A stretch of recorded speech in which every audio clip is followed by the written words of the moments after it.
Hello everyone, welcome to Shmup Slam 3. We're starting off hot with Treff playing P47 Aces. How's it going there out in the chat?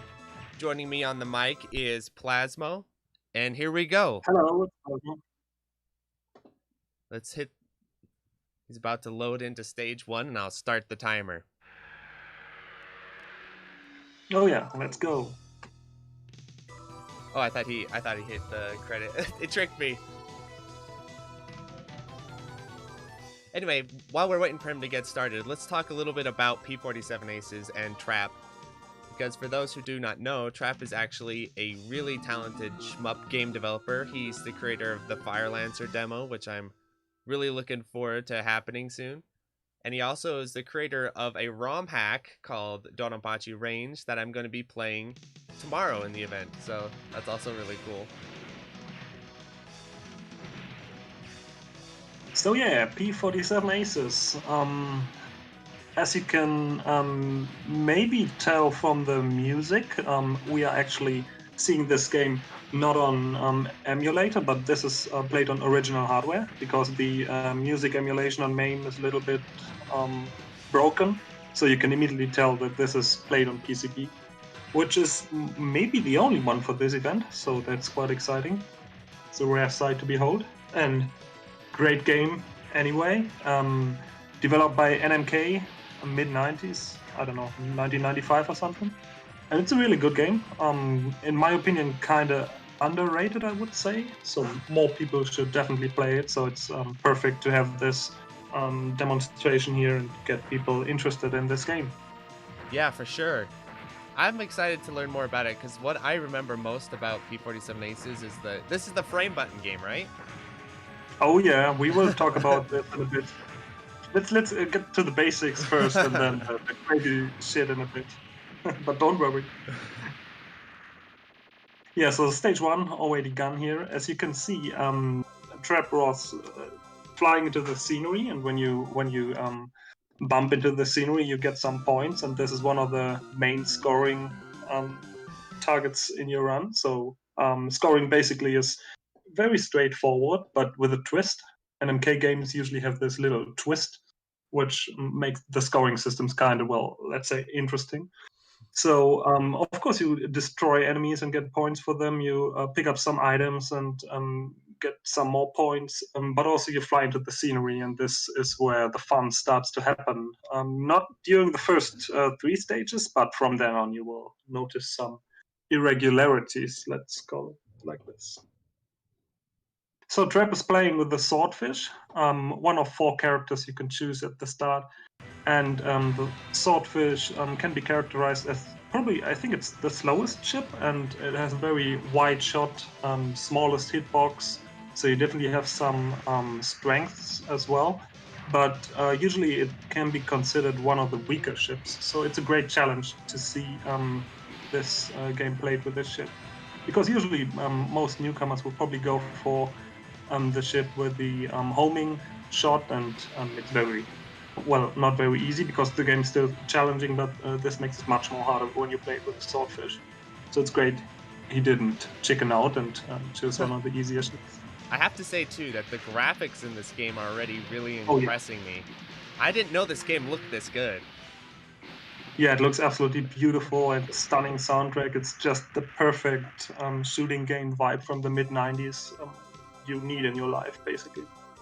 Yeah, I just remember seeing this game in like super player, Japanese super player quality, to where it was so blurry and pixelated I couldn't tell how good the game actually looked. Oh yeah, yeah, that's probably connected to the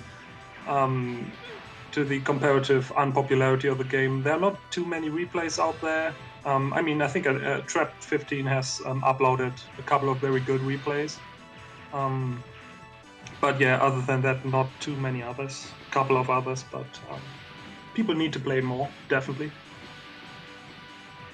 So that's already stage 3 here. You can see the bullet patterns are not the craziest out there, but the bullets are quite fast as well, and they are shot in a very chaotic fashion. So it's not directly aimed at you, but sometimes around you, and then you have some fixed patterns to mix it all up.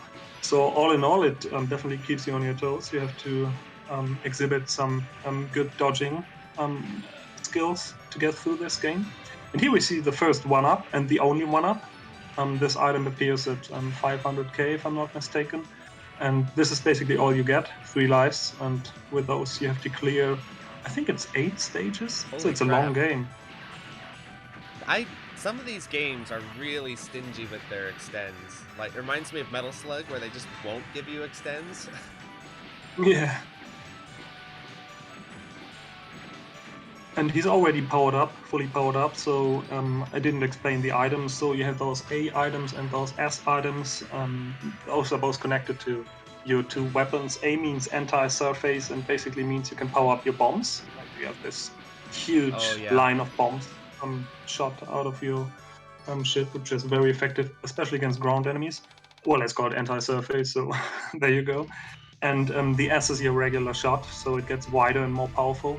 So now it's already powered up. As for the bombs, I think you can take up to 8 bombs, and then you would get a bomb bonus even for collecting any surplus bombs, but that's not really needed. It's not a major source of score. So just use your bombs. It's not too bad, and you're encouraged to do so anyway.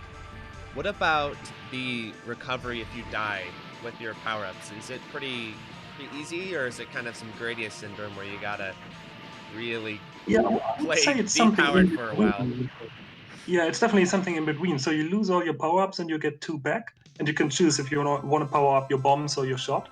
But 2 is not enough to fully power up, and you're significantly weaker after a death. So sometimes a chain death can happen very easily. And you can even use this as strategy. You can, when you die, suicide right after, and you spawn more items after you respawn and have a better chance to recover. So that's even a strategy. And for those wondering, there's a little timer in the bottom of the window there, you see? I should probably have it going down instead of up, but I set it up super late at night. But basically the idea is he's got 7 minutes for resets, and then once he passes the 7-minute mark, no more resets, and he has to play out the credit.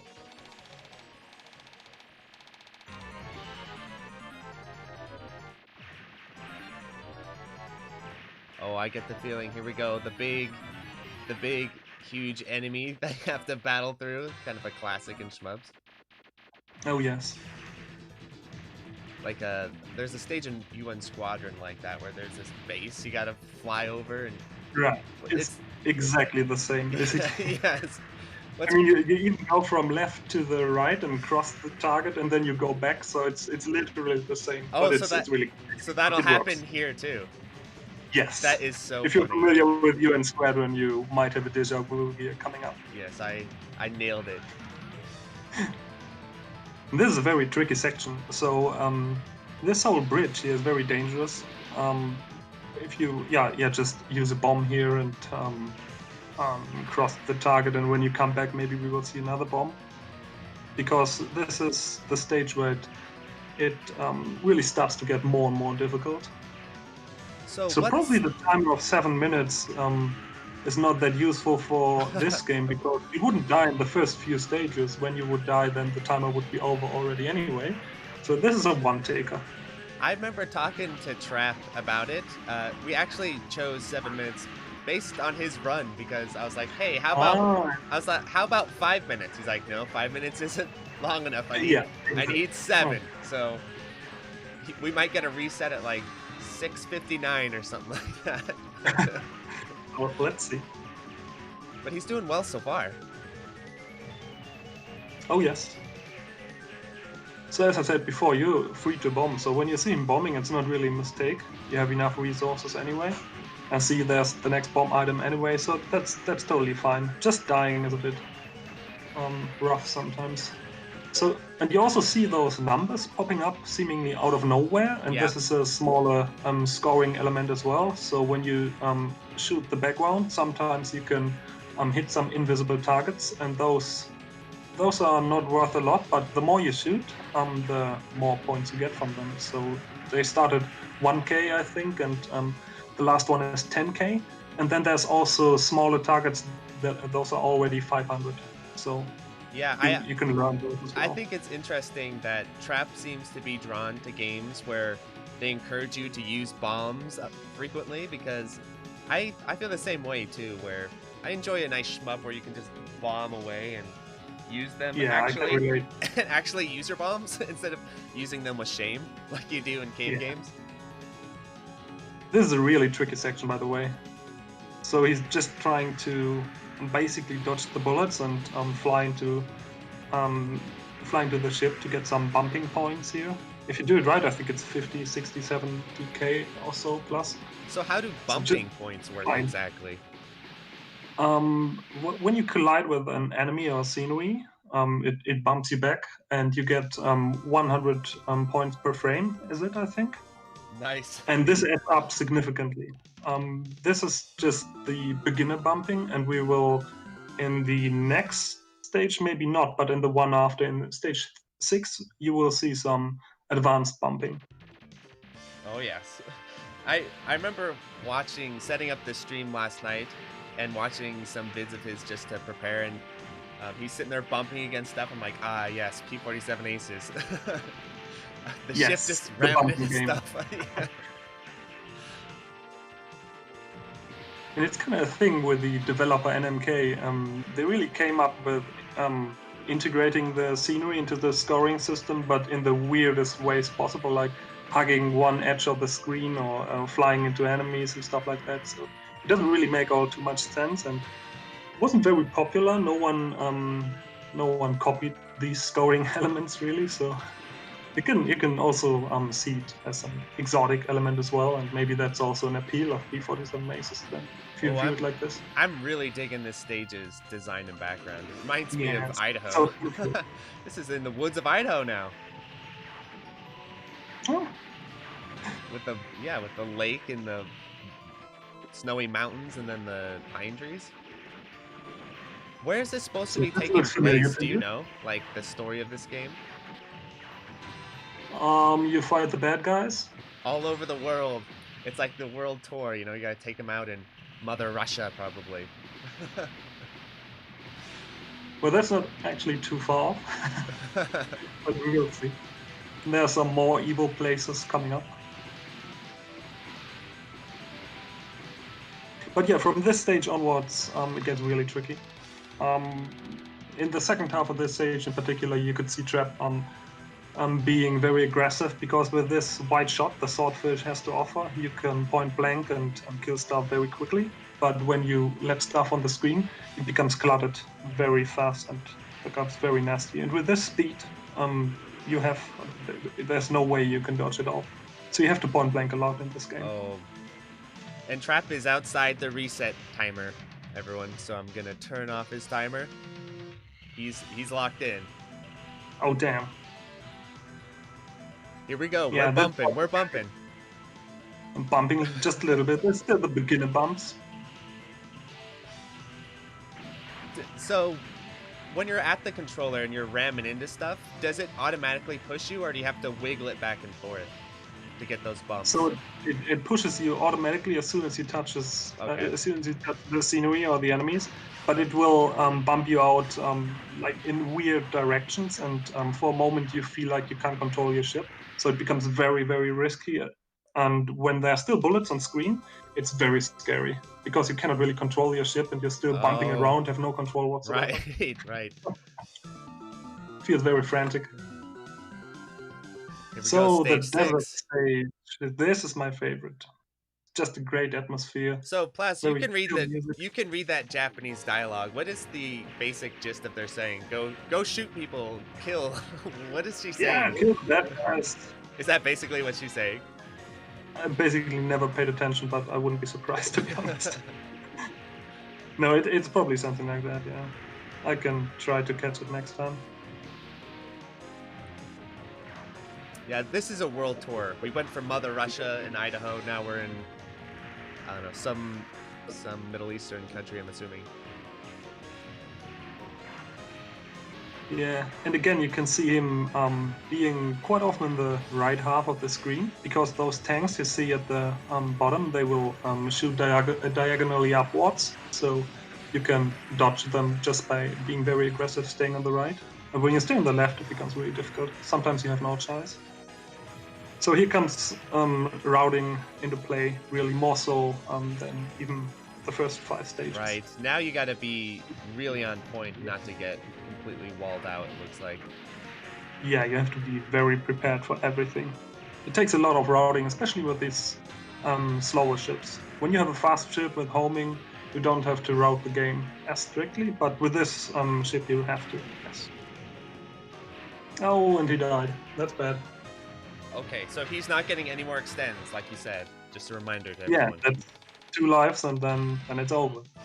And here we are going to see some of the more advanced bumping strats in a bit. And you will see him hugging the right edge of the screen and then trying to get in contact with the tank and positioning himself correctly on the frame, and boom, he's in. Okay. So now this is some bumping. Now he's really rolling. So is he having some kind of vulnerability, or is it actually he's just luckily dodging those bullets? So the frames where you're bumping and you're basically bumping back, you have no control over your ship at all, so you cannot move around. You can still shoot to get some tick points, and that's important, but you cannot get out as well. You're stuck in this tank, but you're also invincible. Okay, so you can see those bullets shooting at him, and he got kicked out, so he just bombs and finishes it off. Oh, that's bad. That's a problem. Oh, chain deaths, they're the worst. This was intentional. So you see that not only 2 but 4 power-ups. Yes. So the second death was intentional, so he has the best chances for the next, I think it's 2 more stages, is it? Holy crap, are you serious? This is tight. This is very tight now. So this is a catastrophe almost. Yeah, 2 more stages, but those are very difficult. Here we go. Here's the frame button stage. I recognize it. Oh yeah, the frame button. Let's talk about this one. So as you can see, to get into the bumping spots, it's very, very tight positioning. And what Treff's using is basically a button. When you hold down the button, and then move the joystick, you will move in increments of 1 frame. And this is basically 1 pixel, and this is what you need to position yourself as precisely as possible for those bumping threads. So basically you need it for the bosses of stages 6 and 7, most of all. I'm so nervous for him right now. It's kind of controversial because some people say, well, that's obviously cheating, and others say, we don't care. Fact is that Japan is allowing modifications on the joystick for games developed up to April of 1996. Nice. And this was 1995, and here we see it again, okay. The bumping in action. Yes. The advanced bumping. And this was found by an American player, right? Or a Western player, if not American. The whole frame button thing. No, they were using it since the mid 90s. Okay, so Japan. And then at one point they got a rule: do not modify the joystick to get high scores. But this was only for games after 1996, April of 1996. Before this, it's still allowed because they started like this and no one cared. Yeah. And so they didn't want to start all over with the rankings.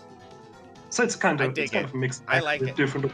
I like it personally. I like it. I think it's cool. But I'm all into modding stuff and being kind of jank and all that. So. I mean, it's probably the same question if you want to use autofire or if autofire is cheating, and that's a huge debate. And some people are very opinionated on it. But myself included. Oh my God, he got the second one as well. So this is a tough one. So that's 2 out of 3 major advanced bumping points of stage 7. And look at the counter. I know. Look at the score. It's going crazy. It's just going up and up and up and up. Imagine if he could get scoring extends in this game. He'd be sitting beautifully right now. And there's one more. So the boss will go to the left, and then you have just, I think it's maybe 5 or 6 seconds to get into the next spot. And it's sub-pixel positioning has to be perfect. It's not only pixels, it's sub-pixels. So it's almost down to luck, basically. It's insane. So if we were to look at Trapp's hands right now, is he holding a direction, or is his hand like completely off the joystick? So right now he doesn't have to do anything. The positioning is very difficult to get, but once you're in, you can basically just let go of the controller. This is so now he has like 5 seconds to get in, and can he make it? Nope, he's dead. Damn That's it. Great play in Trap. Awesome game. Yeah, it was really cool. So we continue and play it just out. see the rest of this boss, and then we have still one more stage to go. Yeah, I'm all in favor of playing it out. Oh yeah, definitely. We don't miss out on this beautiful game. I want to see the last stage too. You know what's kind of funny is his score didn't get reset. Oh yes. What's that about? Look. Okay, well let's see maybe between you can stages. still see the one says basically 1 credit used, so the score doesn't have to be reset. You can still tell that he's continued. Oh, okay. I was like, wow, they kind of forgot to reset the score here. So, and that's the last stage. Very difficult one. And Treff has found a sweet little safe spot, we will see in a bit. But other than that, you have to fight these mid-sized planes, which are quite deadly, as you can see. So this is almost bullet hell. Basically, it is really tough. Yeah, it kind of reminds me a little bit of... And there it is, safe spot. You can camp here. So this safe spot only works when you are fully powered up. So when you die right before, it doesn't work. But it just so happens that the bullets of the enemies, even if they come out, because sometimes they do, they will miss. Like this, they will miss the player. Oh, okay. And your shot is wide enough to hit all the enemies. So that's quite nice. Because otherwise it's a really difficult stage. So you can tell Treff has played this game a lot. Oh yes. He's very good at it. What is his scoring goal? Like overall, his PB or that sort of thing? So with this, his PB is 3.3 million. So as you can see, he's not too far off. Yeah. But there's no exponential scoring tricks or something like that. So you will always be kinda in this ballpark if you hit all the crazy bumping strats and Right. stuff like that, and just finish it out, then you will be in this regional score. But still a very, very good run overall. Yeah, it's interesting how that can work sometimes in shmups where you'll have kind of a beginner route with basically really low scoring, and then you find like the main scoring tricks, and so then you get this massive leap in your score. But then after you learn that, then you have to start kind of scavenging those little extra points here and there, so that it's kind of weird how that works. It's like this big jump, and then you kind of have to flatline out the scores. So this is the last stretch. It's a long stage for this game. Oh, and this live icon really doesn't exist because it just happens because he has scored 500k more after he has continued. Right, yeah. So normally you wouldn't get this. It's not real. So here we go for the boss. The boss is very, very difficult. He has no bombs, so you can see what the patterns are like. And they are absolute bullet hell. You have no way to dodge them. It's crazy, and just the speed of it as well. Just look at it. It's it gets so silly. It reminds me of a Psycho style where you just have to know. It's like, okay, we just know where these bullets are gonna go. And it all looks so absolutely chaotic. There's no patterns you can make out really. It's just a mess. And he got it. Just some bombs. And so there you go. He was not far off though. I feel like if he had made that last bump, do you think he would have got the 1cc? Because it seemed like he cruised through that final stage. And he would have also gotten a PB, by the way, because his score is 3.4 at the moment. So oh, that would have been crazy. Still, amazing gameplay, amazing run. Yes. Yeah, that's basically the perfect opening for Shmup Slam 3. Yeah, absolutely. I hope you guys are all ready for it. And shoutouts to Trap, because I think he had to stay up, like in his time zone, it's super late. So shoutouts to him for doing that. The end credits here are pretty cool. All right, everyone. So we're going to switch over to the kind of loading screen, I call it. And oh, let's get the credit first. And then we'll run on to the next run. So how does it tell if you continued in the screen? The first digit of your score says 1. Oh, okay. And that's basically telling you have used 1 continue, and if it says 2, you have used 2, and 3 you have used 3. It's pretty common in shmups, I think, from the 90s and even from the 2000s. Sometimes your score is not reset, but just the first digit becomes 1, 2, 3, 4, because there are no enemies that are worth less than 10 points. Right. So this first digit is always 0. Ah, okay. Cool. Now we know. All right, everyone, we're going to switch over to the next run.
Uh, so I'm pretty sure the English version is Air Garrett, and the Japanese version is Akuu Gallet or Akuu Gallet or Garrett. All all I know is that this game blows your socks off. That's the actual official marketing tagline. It's like Akuu Gallet blows your socks off.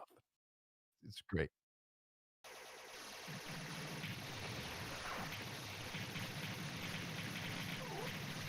Yeah, yeah, it's definitely a kind of late '90s game. I think it came out in '96, actually. Looks like we're getting a reset here just to get a fixed seed for RNG.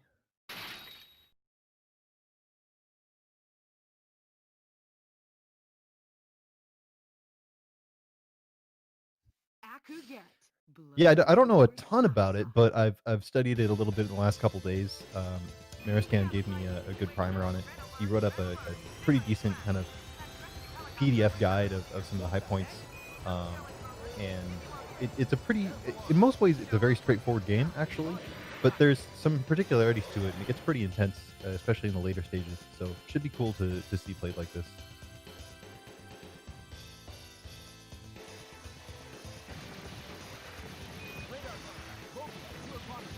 Sure, sure. So how do I even start with this game? So there's a couple basic kind of like weapon types that you can see here. So there's sort of like a main machine gun. There's going to be a laser, like a blue laser, a green laser, which is homing, which we're not going to see at all in the run unless there's a mistake, I believe. And then a yellow missile launcher, and he's going to be getting that in just a second here. Now you notice he was point blanking those turrets there. So there's medals that are dropped from grounded enemies and grounded targets. If you pick them up immediately, like on the first frame, then they are always worth their max value. Otherwise, you have to wait for a rather prolonged cycle. So there was a power-up. You notice he waited for a couple seconds for it to switch to that yellow missile. And we're going to be seeing this missile weapon for most of the run. Now, there's actually... He's going to be powering up very aggressively as much as he can, but this game has, I don't want to call it a rank system, but there's like dynamic health scaling on the enemies. So the higher your power level, the more health the enemies have. And in some cases for survival, it would actually be advantageous not to pick up all these power-ups. But since you can get a 2,000 point bonus for every power-up you collect when you're at max, he's going to be trying to do that as much as possible. Now you notice already there's like, he's really delaying his collection on some of these medals on the ground, like waiting for them to cycle and start flipping over. So that's a big part of the routing in this game comes down to like, when are you killing certain enemies and when are you going to be available to pick them up? Let's just take a moment to appreciate the incredible background art, which is a common through line of this game. But like, check out this boss intro. Like, you're coming up on this huge rocket. It's got these giant, just like huge amount of exhaust flames and taking off, and all these little tiny details of like the destructible parts of the wings and background. And then there's like a space shuttle that comes out of the middle. It's so good. There's so much detail and care put into a lot of the kind of the aesthetic of this game. It's really kind of a shame that it's not more well known for that. So a lot of the staff who worked on this were actually former Touhou developers, and they went on to be absorbed by Cade. So the main art director and kind of aesthetic design for this game came from Joker Jun, who of course is famous for his work with Cade's early games.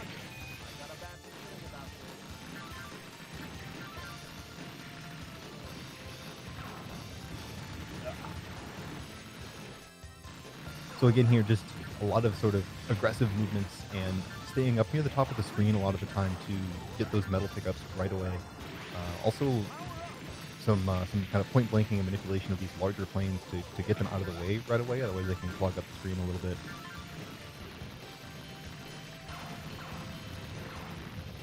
Notice the pauses in firing, which again is just to set up for easier metal collection. This section's kind of tricky. If you don't prioritize taking out one of those enemies that comes in from the sides, they can just kind of throw stuff at you in kind of a messy way. So he's not going to be trying to kill everything on screen. It's not really to your benefit to do that necessarily. Obviously that results in fewer bullets being fired at you, but there's some situations like right there where it makes more sense just to leave things off Watch the background here. Look at the reflections of the trains.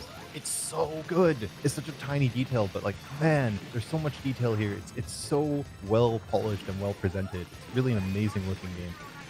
The soundtrack's pretty cool too. I'm not sure how well that's coming through, but there's some really neat stuff going on with the audio as well.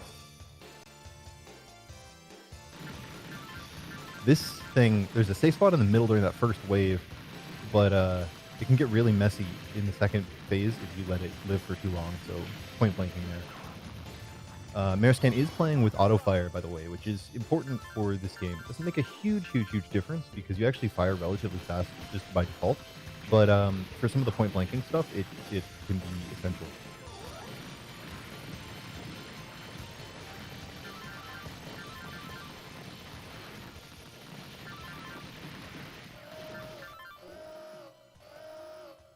So apparently, Meriscan has only been playing this game for a couple months and has already managed I think a 1-miss all, which is pretty impressive. The game is really unforgiving on any deaths, and again, towards the end, it gets pretty intense.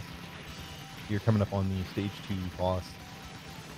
He's going to go for a very consistent strategy here, where you just blow off one of the wing cannons, and at that point, it creates a safe zone. Sort of the right side of the boss, as you can see here. So if you went over and destroyed that left cannon, that would potentially advance it earlier to another phase of the fight. But for now, he's going to be safe to just kind of chill out over here. The only thing to watch out for is these drones that spawn. Those are... Oh, there was a death there. Uh-oh. Is that a reset? I think that's a reset.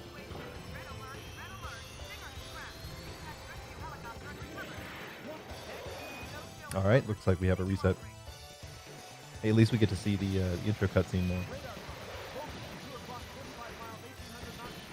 Speaking of great detail, I don't know if it came up on stream earlier, but the track sequence for this game is really cool as well. There's sort of like cutscenes of these gigantic building-sized tanks like rolling through a city street, like the normal people on shopping or whatever, and they see this tank and they're like reacting to it like, what? What's going on? So, the game has a pretty fun story. Apparently it's like a terrorist organization, and they've like taken over a bunch of major cities and are now like manipulating media and controlling people through propaganda. And somehow you're supposed to solve that problem with just one fighter plane. So, gaming.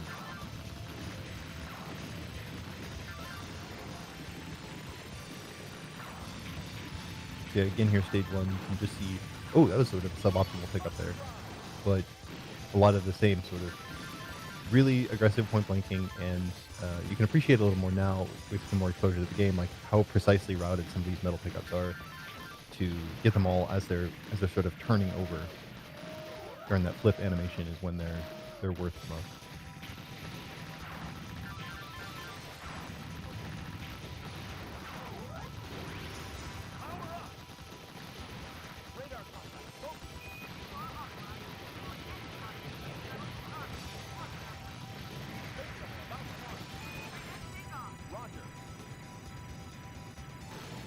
So, something worth... oh, excuse me. Something stuck in my throat. Something worth noting here is actually both of these wings on the sides of this boss are worth an extra 10,000 points if you destroy them independently like that. That can be kind of tricky to do just because of how that first phase is set up and how it takes damage. This fight can be pretty challenging, actually, if you don't abuse these safe spots and auto fire. So that's one of the situations where the auto fire really comes in handy. But if you just let that boss live and try to defeat it normally, it's surprisingly tough for a stage 1 boss.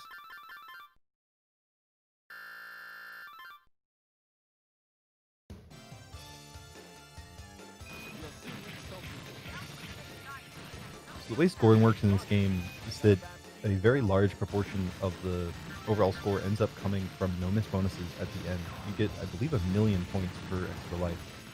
So Meriscan's definitely going to be trying not to lose any lives at all if we can help it.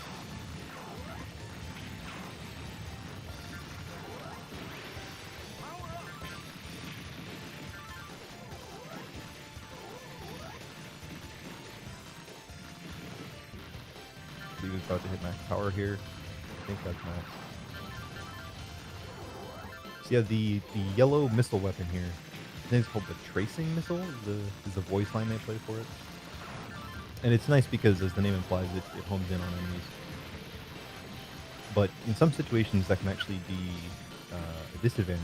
So in later stages, we're going to see some intentional switches to the laser weapon because it allows you to more precisely destroy certain targets on time. And for some of the static bosses, I believe it has actual like higher DPS.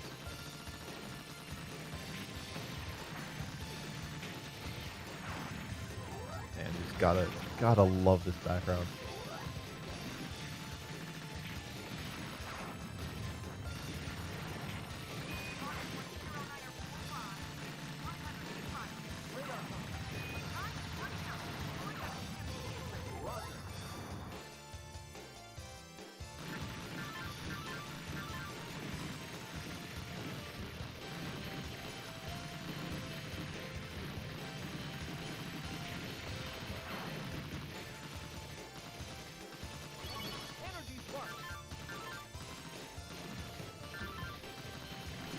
So this is something I didn't really notice before, but he actually delayed the collection of that particular bomb until it changed to the green.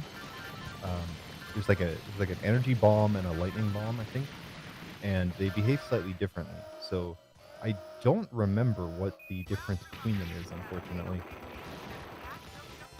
But I wonder if that was intentional there, because it looked like the delay was very, very planned. Yeah, and there he switched it back to blue. So again, going for that safe and consistent setup here, where you just blow off the right wing and then hang out on that side of the screen. And as long as these drones are friendly, because I do think the drone spawns are randomized, as long as they're kind of happy, then shouldn't be too painful. All right, so that phase transition was a little scary, but made it through there. Yeah, okay. So that second phase gets quite a bit more frightening when it has that sort of center turret that gets exposed after it takes enough damage. But he was sort of fortunate because the minions were in a good configuration for that. If the minions come out, like the drones come out in the wrong orientation, pretty much a mandatory bomb if you want to guarantee like marathon consistency there. So stage 3, another amazing background here. It's going to be a mid-boss fight pretty early in the stage. Yeah, here you go. Big plane. As you can see, it really clogs the screen up, so it's important to take it out quite quickly there.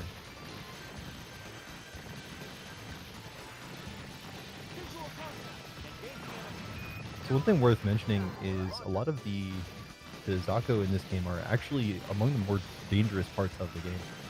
They move very fast. They fire bullets that move very fast, and the bullets, the aiming is a little funky. It's not quite 100% aimed at where you are. Oh, this section's famous. The planes that come up from behind is, this is. I played this in an SDGT at one point, and I remember this section in particular. Oh man, forgot about that until I saw it here. It's like, oh no, oh, some repressed trauma there coming back.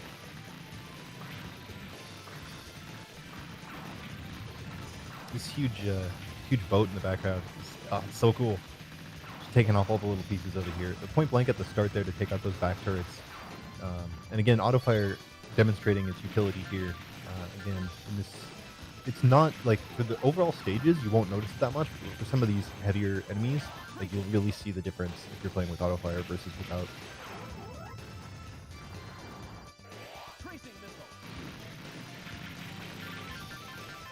So delaying firing here so that you can set up for better metal collection right there. See how you got all those medals and power-ups like almost exactly on time just by delaying when he fired those missiles, because again, the homing missile will loop back around and can reveal some metal prematurely. So in some situations, it's better to not fire. This big, like, B-2 bomber, yeah, good bomb there. That thing just vomits bullets all over the screen. So there was definitely a planned bomb in the route there, and looks like it came in handy. Really nice metal timing on here. Some of these pickups are a lot harder to do consistently than you might think.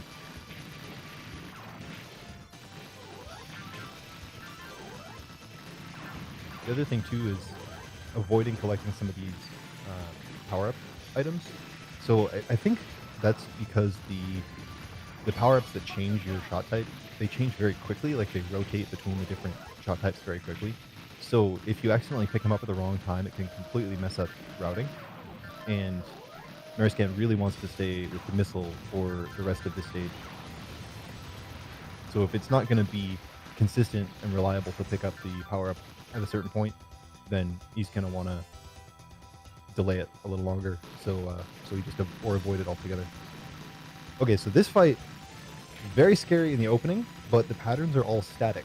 So after dodging a couple attacks here, we're going to see a very fun safe spot. Just get right up on top of it there, and have fun. Just get a drink or something. It'll be over in just a second. But and there you go. There's the 1-up. Nice. I believe that's a score extend at 1.5 million, looks like.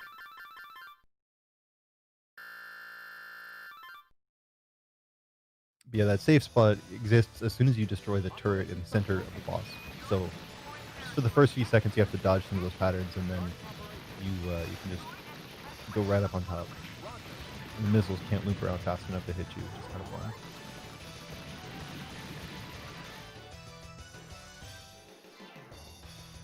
So some of the sections here in stage 4, like this is where the game really starts to pick up, and you'll notice there's a lot of like very intentional movements and things that are going to look pretty straightforward, like that bridge section right there. That looked pretty easy, but if it had been approached in a different way, it's actually a very, very challenging section, just because of how the patterns overlap on the screen there. So it can be very easy to get cornered and destroyed in some of these areas.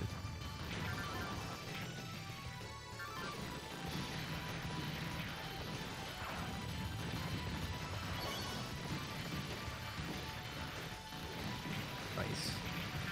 Yeah, these tanks that fire the like diverging bullets, really confusing, at least for me visually, trying to track where those bullets are going when they sort of split like that. Yeah, really nice prioritizing the big enemy there.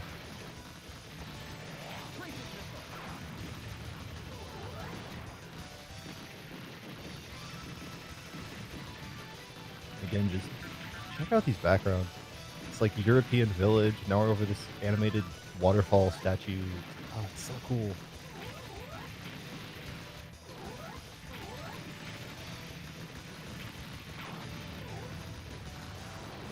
Waterfall statue. I think I mean fountain. I think my brain is still asleep. So in a little bit here, it's where I'm thinking of. We're gonna see a switch to the laser weapon. I think it's coming up just after this. And that's gonna be to set up for some specific metal collection and for the boss at the end of the stage. Oh, and it's a little further along. The stages start getting longer towards this point in the game. Yeah, another one of those bridge segments, which again can be really, really dangerous. You kind of get a taste for it. Ooh, okay. Well, there you go. Recovery is tough in this game. As you can see, you get powered down quite a lot. Yeah, so there was the switch to laser. So the switch to laser here is to set up for a particular uncovering of these metals in this section here. But since that was also a death and power down, it's a little scary. Okay. Think it's going to be okay. Yeah, okay. Yeah, that section can be surprisingly challenging. Again, the Zako can be really scary in this game. Ooh! Oh, boy. Okay. That's scary.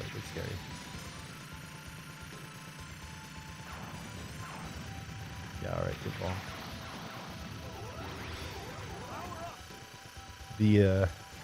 This boss is one where the sort of strange aiming of some of the bullets is really noticeable, especially in that first phase. So I think losing some resources here is, I think the amount of loss is a little unexpected, but you know, having to use the bomb or lose a life here is not entirely unexpected. Alright, he's gonna want to try to. Yeah, there you go. Don't switch away from the laser. Laser's really, really good for consistent damage against very static enemies like this. Congratulations on completing stage 4.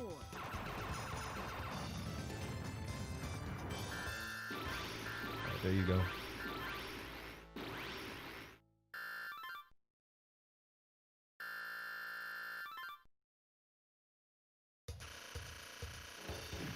Oof.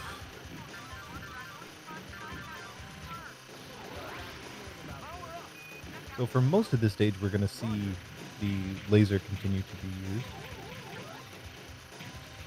And that, again, has a lot to do with both the precision of uncovering metal drops and also the higher, like, concentrated damage.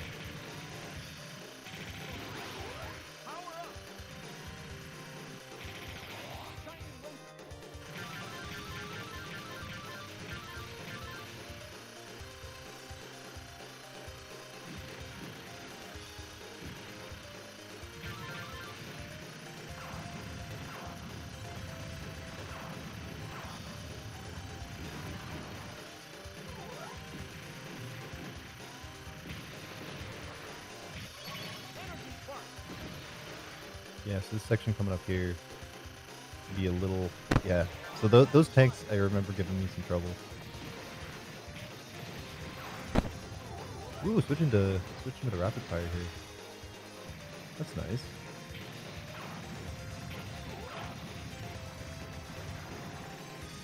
Super, super aggressive point blanking is very important against these. Nice. Yeah, taking out 2 of them at the very start right away, really, really nice. You let those guys live on screen for really hey, any Stockmann, length. can you hear me? Oh, never mind. I can now.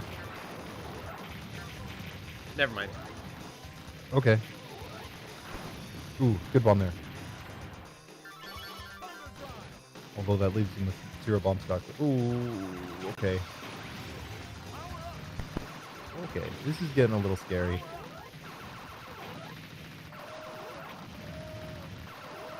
This castle in the background here always reminds me of, I think it's called Neuschwanstein? Neuschwanstein? I do not know how to pronounce this word, but it's a very famous castle in Bavaria, I think, and it has sort of a similar design. This boss can be a little scary, so you're going to see prioritizing the destruction of the arms first, because if you let those arms stay around long enough to fire, they can throw some really messy patterns around.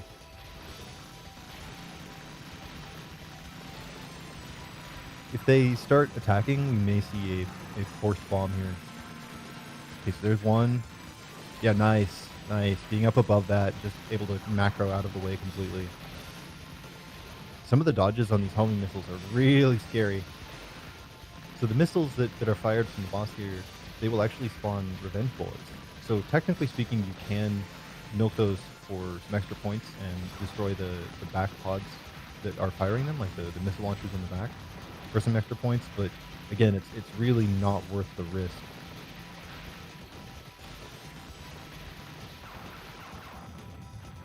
So at this point, it's a pretty consistent fight as long as you keep in mind those revenge bullets. Yeah, nice.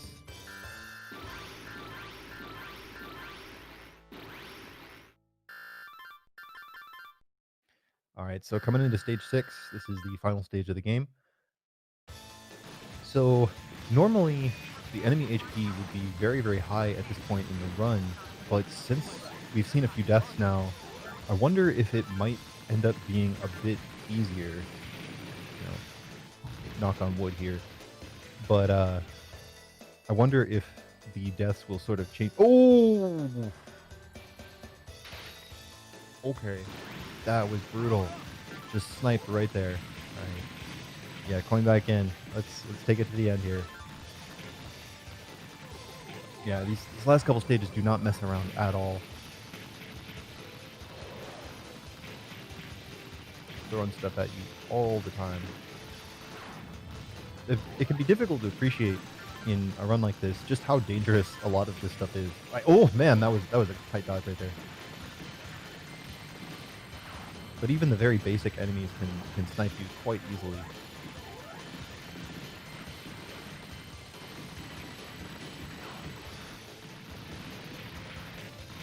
This section's really scary. Nice, nice. Yeah, this section with like the 6 tanks that fire the diverging bullets is really, really challenging to get through.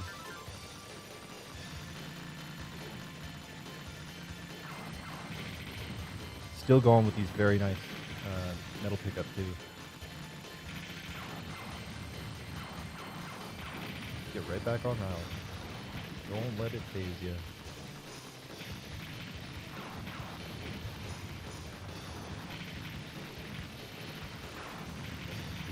I didn't even notice that, but the planes in the background are like, they have like radomes on the back. So they're like military reconnaissance aircraft. It's cool.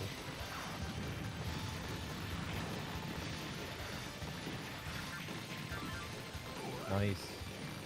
Again, just aggressively handling some of these enemies before they manage to pose a major threat. Super important in this game, especially in these later stages. Because if you let things live long enough to start shooting at you, it's probably already too late.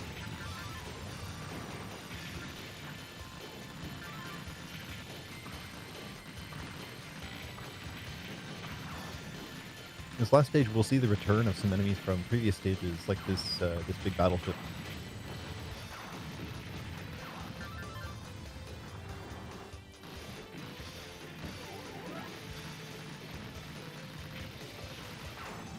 We'll see the stage 5 boss again in a little bit.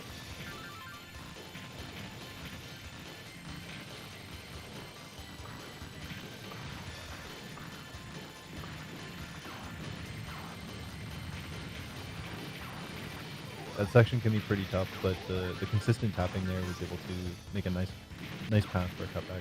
Ooh. Good bomb. Oh! Yeah, those sort of emplaced like oil derrick structures are kind of threatening here. And again, we get the planes from behind. I forgot that these came back. Somehow I just completely blanked these out when I remembered this game.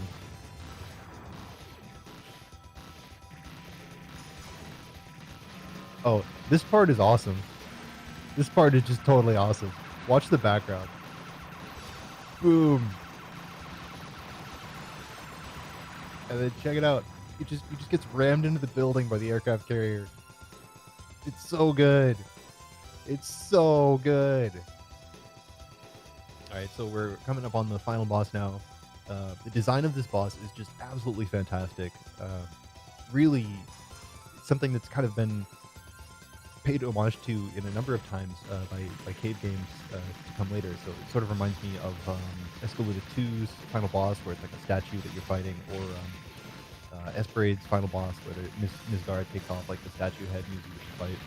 So in this fight, the flashing parts are both the epicenters of the attack emission and also the weak points. So there's a cycle between these different attack patterns that will come out consistently, and just kind of wants to get out of this phase as quickly as possible because it's very dangerous.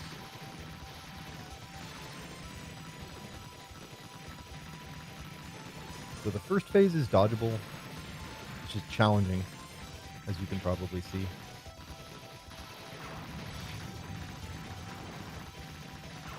Come on. There you go. The second phase is still dodgeable, but we're probably going to see a safe spot set up in the right corner here. Yeah, there you go. So that safe spot is not 100% consistent, but it works about 95% of the time, I think. Okay. Yeah, so probably it wasn't going to work there and needed to bomb for safety. This last phase is just total crap. So probably just going to see a couple bombs here. And 2, and that should do it. Okay, nice. Congratulations on completing stage 6. Very nice.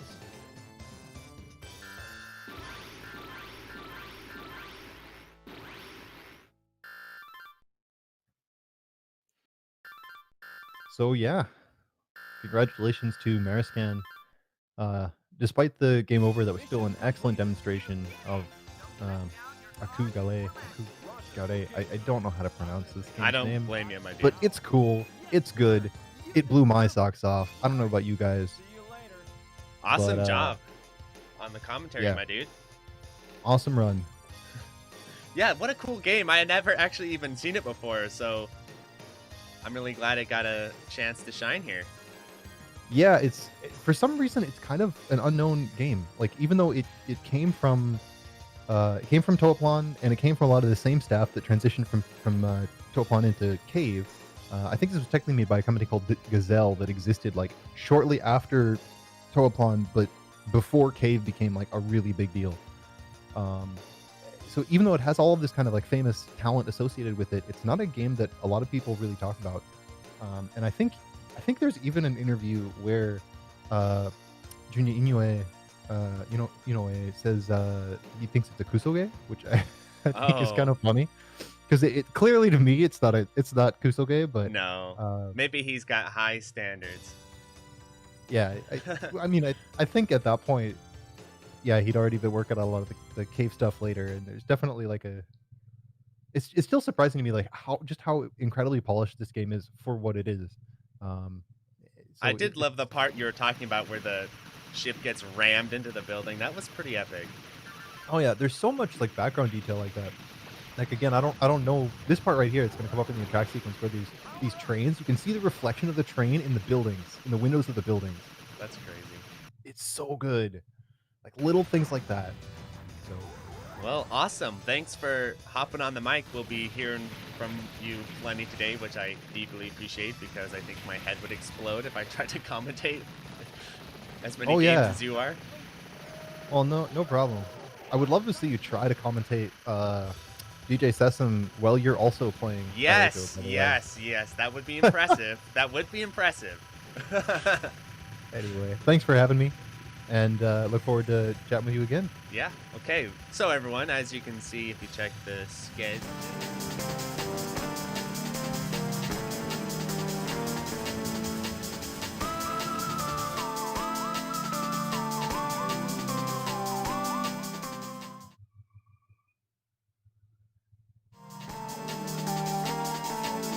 gotta copy over my mic. All right, everyone. So, as you can see, if you checked the schedule, we got a little bit of content here to kind of break up and also add a little bit of a pillow in case we needed some time for extra runs. Anyway, so I got something cool for you. So we're going to start off by showing a few trailers for some indie shmups that the shmup devs have been working on, and it's really cool that they were able to get them added in. So here's the first one.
Hope y'all enjoyed that trailer.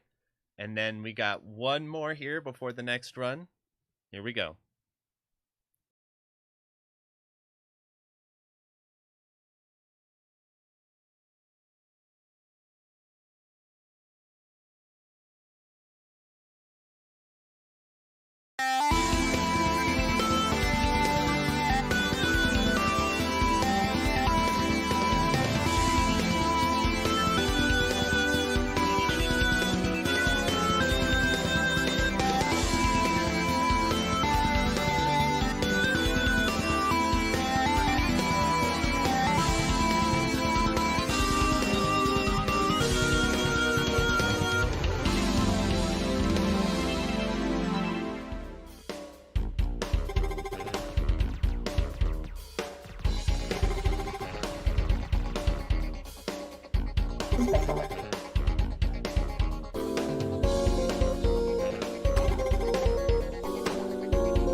Awesome stuff. Awesome stuff. Yeah, shout outs. I think a lot of the guys, I know Boghog's in the chat. Yeah. So, before we do the next run, there's also one other thing that I want to do here. Let's bring the tunes back. Okay. So everyone get near your keyboard, get prepared to type into the chat, all right?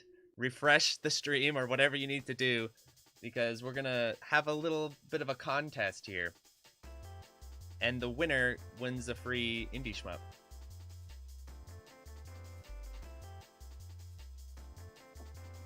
So everyone, I'm giving you all a second to get prepared, and I'll pull up the game in question. So what we're going to do is I'm going to play a track from a shmup. The first person to correctly write down what track that shmup is, what shmup that track is from, I will, after the after today, message you and send you an indie shmup. Let's make this one Super XYX. So I'll send you a copy of Super XYX via itch.io. So just get ready in the chat. Here we go. Not the song playing now, which is from Bomberman. Okay, it's going to be a shmup song. Get ready.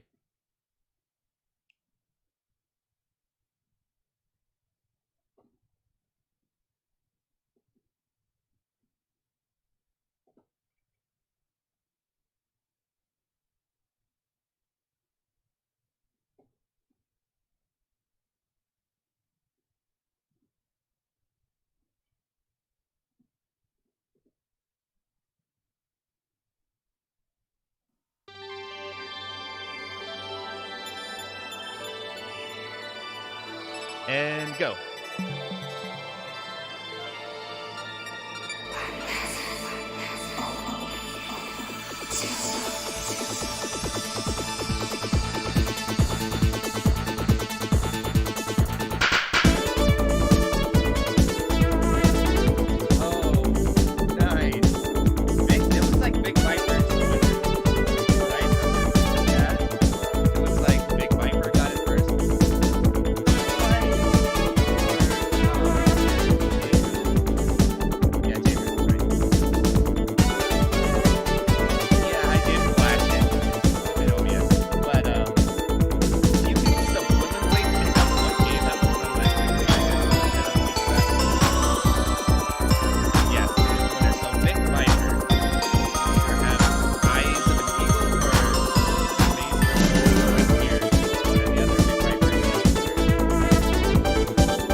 Yeah, the music was probably way too loud to hear me.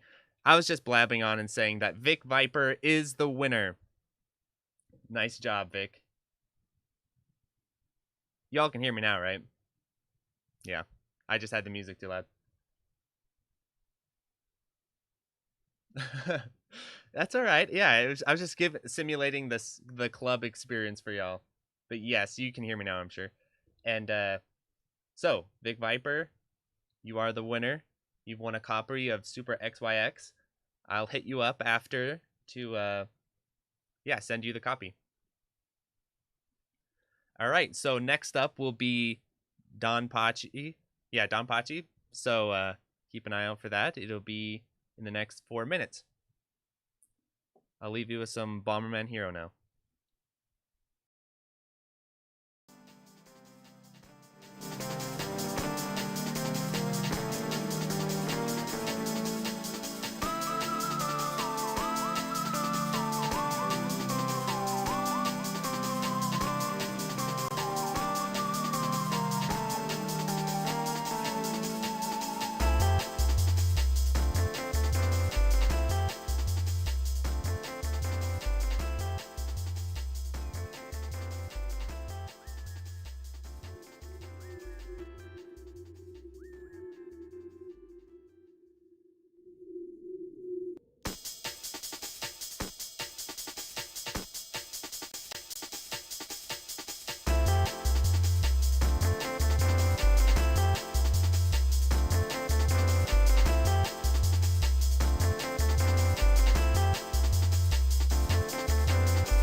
Hello, everyone.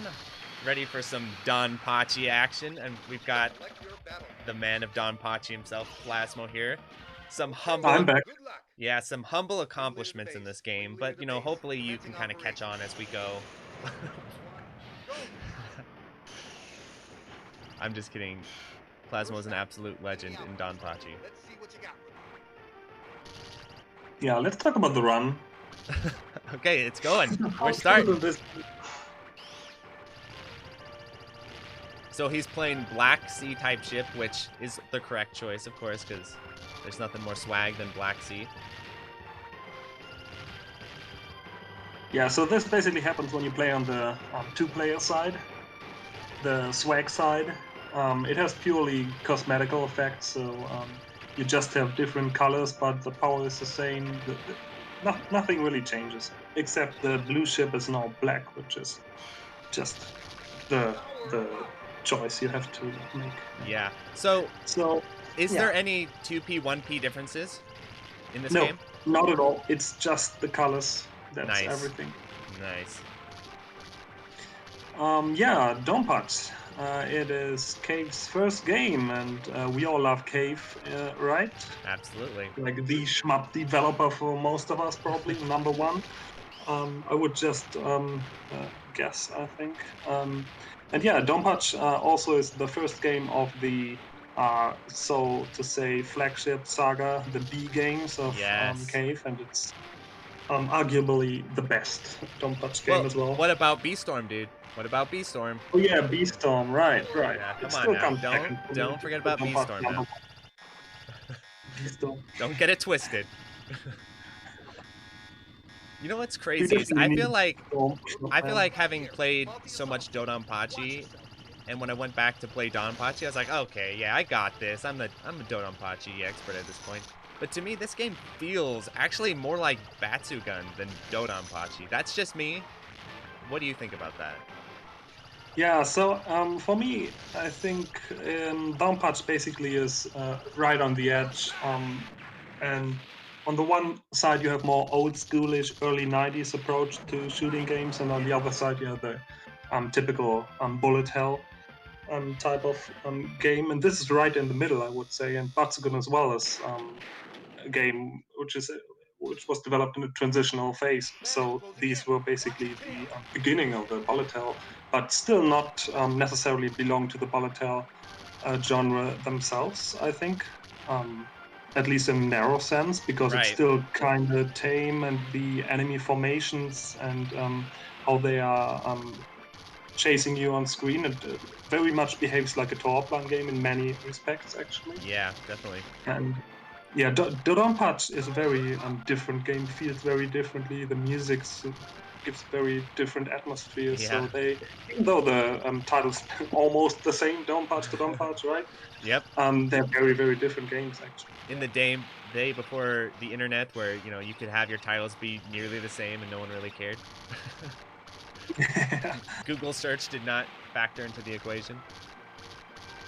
My favorite is when you go on YouTube and you type in Dodonpachi and you get like every different game in the series, because all the names are Dodonpachi, XXX or whatever. So yeah, and you basically cannot find anything Donpachi because you get redirected to Dodonpachi all the time, like one of the Dodonpachi games. Yeah, it's pretty annoying, but yeah.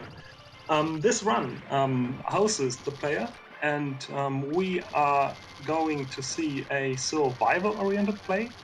And I have followed his practice streams, and he has devised a very impressive survival route, very consistent, and very many clever tricks. The exploit of many safe spots we will see, good use of bombs.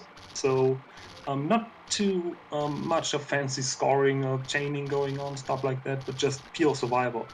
And the game has 2 loops, and what we are going to see is a 1-all, so clear of the first loop only. And I don't know, maybe he will continue after the first loop, but the objective is just to clear the first loop. Yeah. But just from looking at his routes and the consistency of it, I'm sure we can expect a 2-loop clear of Donpachi for Shmup Slam 4. Yeah, that's what I'm talking about. So what are his feelings on Donpachi? Is he really into the game, or is he kind of like, I want to run something at Slam. I'll do some Donpachi. Do you know? He's into it. He's really into it. Okay. So he's constantly changing some smaller parts of his route, and he recently got the no miss as well. So without losing a life, he has cleared the Nice. first loop, and that's it's perfect to tackle the 2-loop clear as well. So this is probably going to happen within the future, but this is a great challenge. So all of the cave Absolutely. games, of course, are very difficult, and Donpachi is no exception, even though maybe just a little bit easier, I would say, just comparatively speaking, as compared to maybe Dodonpachi, Right. which I think is definitely much harder. But it's not easy by any means to get a 2-all of Donpachi. Even a 1-all is very challenging if you're just getting started with the genre. That's right. Then Donpachi has some nasty parts It already. does. I remember not too long ago, like a month or two ago, I was feeling pretty high on my britches after playing so much Dodonpachi and DaiOuJou. I was like, you know what? I'll just make a nice little easy one all of Donpachi in like 30 minutes, just because it's Donpachi. And I got whooped. I got whooped hard. So I was like, okay, this game's actually harder than I thought it was going to be. Yes, it is. It is.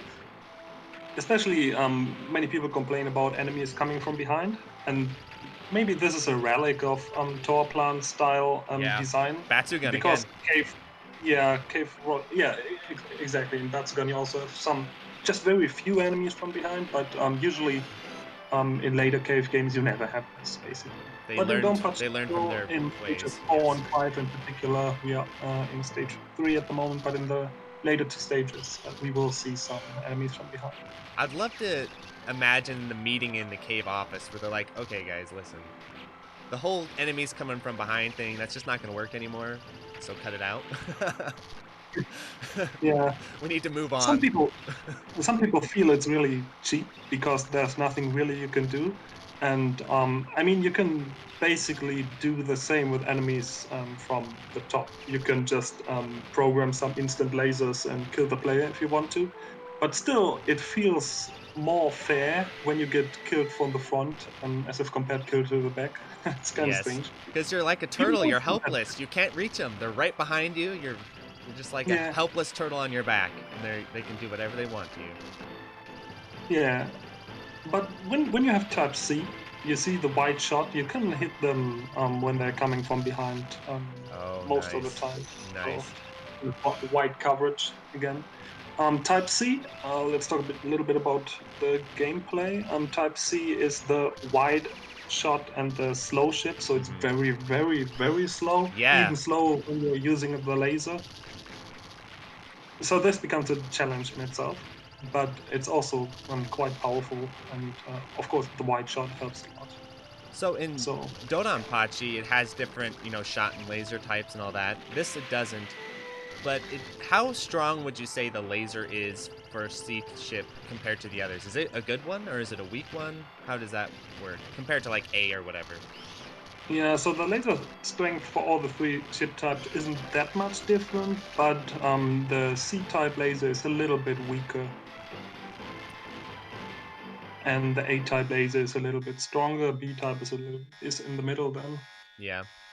In Dodonpachi, if you play CS, your laser is very weak, so I was wondering how much that translated over to C-type and DP, I guess. Yeah, it doesn't feel that bad as it does in Dodonpachi, I would say, because CS in Dodonpachi feels it really doesn't make you feel good as a player, I would say. So, and look at this. So here we go for the first really sweet strategy. You just stay there, nice. and it misses you, and you can bomb when the helicopters are flying in, and he will use another bomb, and this boss will go down in just seconds, basically. Did he come up with this? If you ever play Donpachi, you will remember that this boss usually takes forever. It has so much health, it is insane. And with this clever strategy, so when you fly into the boss, you can damage with your aura. You can damage the boss with your aura, deals double damage, and then he bombs and just goes down within, I don't know, 20 seconds or so, 20, 30 seconds. It's really cool. It doesn't look like Donpachi has a maximum bonus. How does the bombing factor into the scoring system in this game? So actually there is a maximum bonus, but we don't care about Ah. throw at all here, so we can bomb. And not only can we bomb, but we also have to bomb because the bombs in Donpachi work in quite a peculiar way. You start out with 3 bomb slots and you gain a new slot every 2 bombs you use. Whoa. So by bombing more, you also gain more slots. And the trick is that after each stage you gain more bombs. So after the first stage you gain 1 more bomb, after the second you gain 2, after third stage you gain 3 bombs. So this means the more you bomb early on, the more bombs you have as a resource later on. Oh man, I wish they did that in Dodonpachi. That would be cool. Well, this is just for survival, right? So Yes. for survival you want to bomb early on and get more slots. And as you can see here, Hausu has a full stock already of 5 bombs. Normally you have 3, so he already is building up a very good bomb slot, as you can see here. Up to, I think it's 7 bomb slots. And we'll see how this one goes. As long as you don't die, the rank, so the dynamic in-game difficulty is getting harder and harder. So it will be quite difficult already in this stage in the second half. Well, I mean, look at this. It's already bullet hellish in a way. Yes. So you have to have very careful routing already here. It's not easy, especially if you are on no miss rank. So if you haven't died, it's not an easy Oh, game. clipped. Oh shit!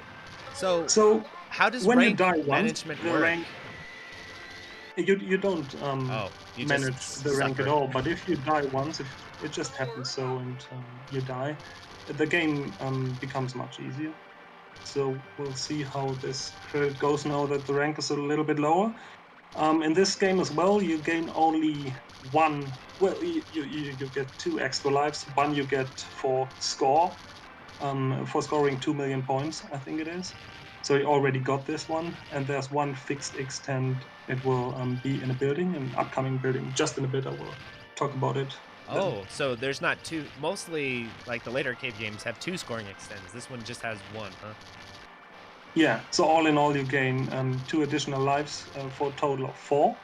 And there is no extent at all in the loop, so 4 lives is all you have for the 2 loop clear. Wow.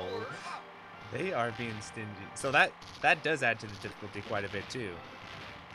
Yes. Of a 2-all. Especially when you compare it with the Dodonpachi, where you have more bombs on the one hand, but also more lives. Yes. So resources in general are much more scarce in this game.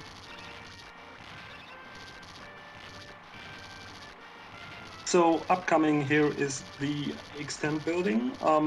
The only condition is basically this, that you cannot use a bomb to destroy this building. Nice. If you use your normal shot or your laser, then you will get the extent. And this is the only item you will get to gain an extra life. So if you stay here on the left side, you will despawn the bullets coming from the bunkers on the other side. And again, for the next set of 4s, you can stay here on the right side and the bullets will not come out. So this is very good routing, I would say. Nice. If you want to clear a cave game and all the other ones look way too difficult, then we watch this route for this game because it's really good. I think I was very impressed by it. So, Perfect. you know the part where he was point blanking the boss and bombing it and taking it out as the stage 3 boss?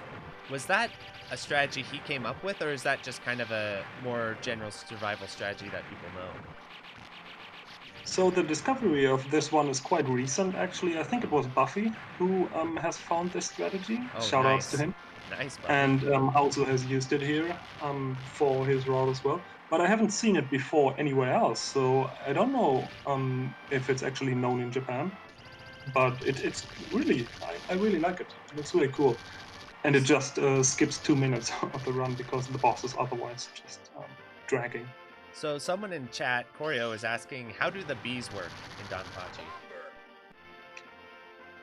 So there are 13 hidden bees you can uncover with your laser in each stage, and the first bee gives 100 points, and the last, if you collect all 13, gives 100k. so you get a huge bonus. But if you die in the meantime, the bonus gets reset. So if you want to play for score, then you have to pick up all the B icons. And I think this staple throughout all the B games. So I think in every Dodonpachi, in every Donpachi game, you have to pick up those Bs throughout the stage, if I'm not mistaken. Yes. Do they factor into the loop conditions at all in this game? No, not at all. So the loop conditions are, well, there are none. You will reach the Oh, loop regardless. nice. Even if you continue, you will still reach the loop. There are no conditions for the true last boss. You will encounter the end of the second loop. Again, there are no conditions whatsoever. So the whole condition thing started. Oh damn! Clipped. That's a mean death at this. I mean, the boss is very difficult and. He's sitting on two extends. 2 extra extends, I mean. I think it should be enough for the last stage, but it's gonna be tight. Yeah, this boss is just very tough. Man, it seems like these bosses have a lot of... very safe spot for the first part of the boss, and then the second is just bomb away, basically. Yeah, it seems like they have a good deal of HP. Maybe I'm just used to all the funny stuff you can do to Dodonpachi bosses, though, but yeah, it seemed like he had a lot of health there. Yeah, especially when you're powered down and your laser is so weak. It takes even longer to kill the bosses. Yeah, that's one more difference between Donpachi and Dodonpachi. In Donpachi, you have to pick more power-ups to get to reach full power, and in Dodonpachi, you reach it quicker. So it can be a significant problem if you die in a power-up sense, right? Where in Dodonpachi, that almost never... There's small places where that happens, but for the most part, that's not a big deal. Yes. So, again, chain deaths can happen easily in Donpachi, I would say. Brutal. Yeah, this stage is the one where you really have to know the enemy placement, because there's a couple of enemies coming from behind. Actually, you can see them right here, but the route of Hausu is so good. He took him out. All immediately.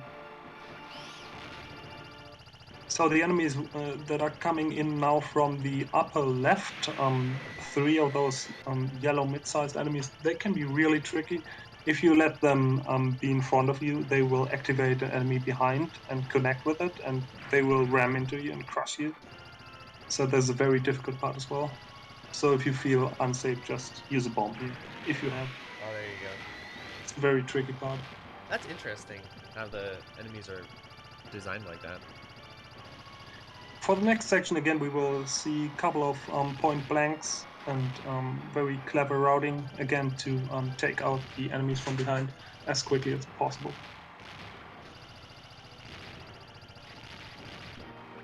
So you need a very, very refined plan to get through all this barrage of bullets here. He's sitting on 1 bomb. Are there any more planned bombs for the stage before he hits the boss? Yeah, a couple, but he will also gain a few more bombs. The game will give you some bombs, so in this stage, I think alone in this stage you get like 4 or 5 bomb icons. So that's a lot. Yeah. You have some resources, at least when it comes to bombs. Yeah, it's funny, as the Dodonpachi series goes on, they get less and less generous with the bombs. And like DaiOuJou, there's barely any. Yeah. So again, for this part, you haven't really noticed, but enemies from behind were coming in.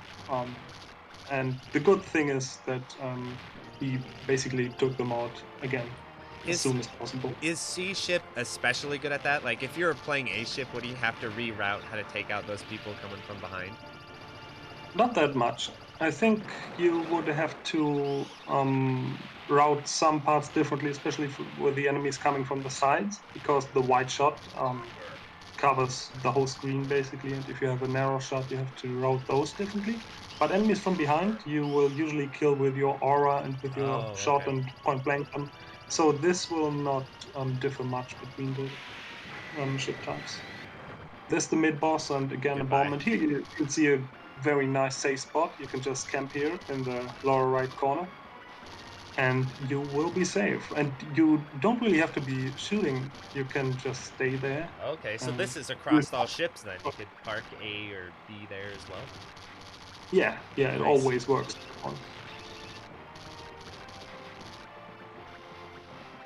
So the hitbox of the 3 ships is a little bit different. So the hitbox of the Type C ship is a little bit lower, and for the A ship it's a little bit higher. But the safe spot that we just saw works always. But some other safe spots will only work for one ship type in particular. It all depends. Yeah, this whole section is very, very tough with these bullets coming in strange angles. It's Yeah. kind of disorienting to dodge. So if you take out the satellite for these lines of turrets first, the turrets will all blow up.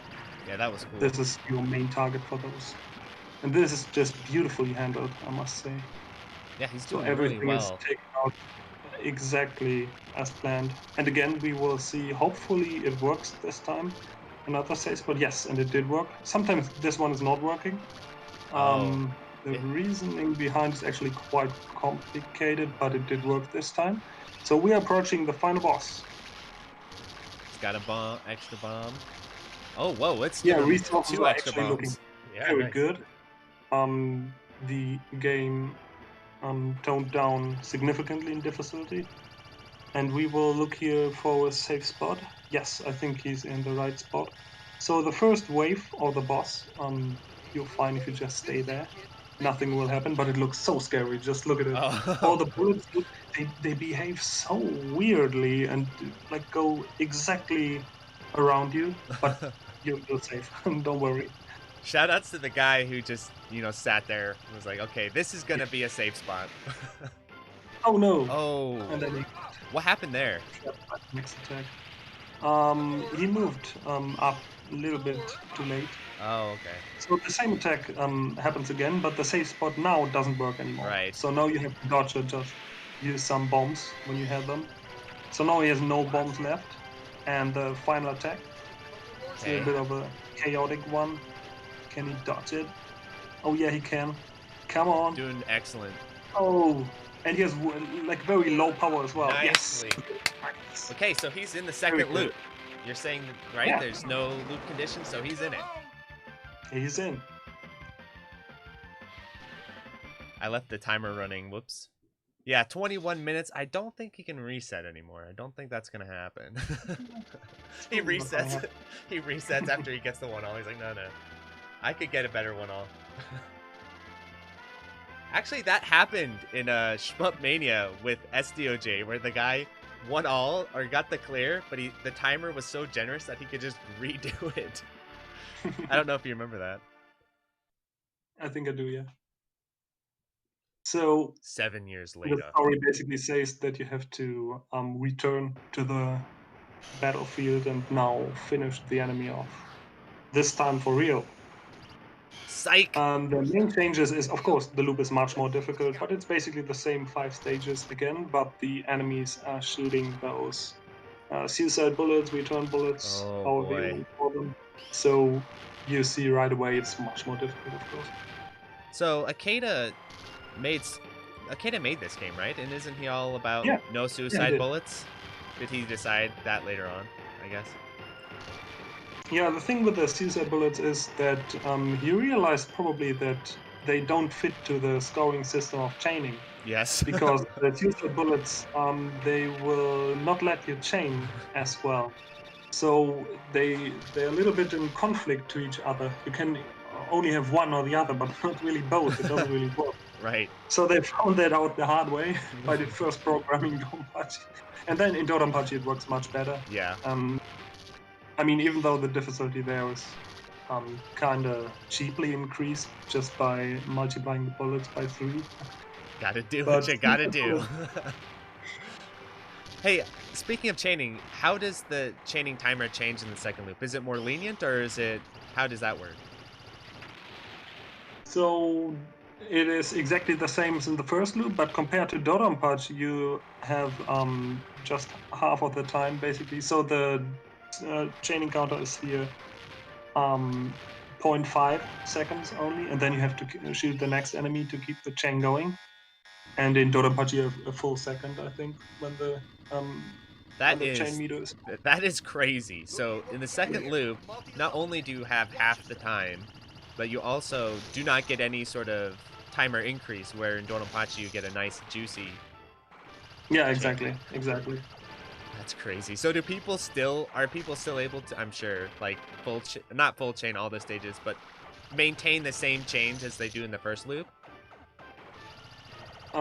Yeah, at least they're trying to. Of course, the Yeah. strong is a little bit lower, of course, because of the suicide bullets. But still, you can do some nice chaining as well. He So seems this to boss know. He seems has to at much least. more HP in the second loop to accommodate for the fact that you are higher on power. So this boss battle takes a little bit longer. But he's all right. So we're approaching 2-2 actually. Second stage of the loop. Nice. He seems to know at least that stage what to do. Yes. Yeah, Whereas- 2-2 is a tough one. We're looking good on resources right now, so 1 extra life and 5 bombs is not too bad at all, but 2-2 is very tough, as you will see, especially because of the suicide bullets, and now the enemies are coming from the sides as well, and it is very difficult. I bet Hausu's feeling himself right now. He's like, yeah, I just destroyed it live, and now I'm just going to cruise through the second loop. This is all bonus credit to make myself look even This cooler. is bonus content, basically. He has reached his goal. See, More than. when I do my 1-all of DaiOuJou White Label, we'll hopefully get my 1-all. If I get in that second loop, I'm going to say no when it asks. You know, it's like, hey, do you want to go to the second loop? No, I do not. Yeah, I mean, look at this. It's just so many bullets are just generated. It's so mean.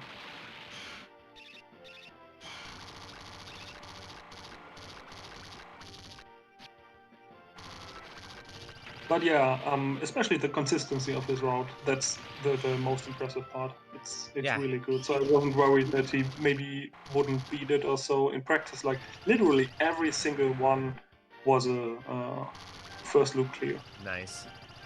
So he's ready for the second one, I would say.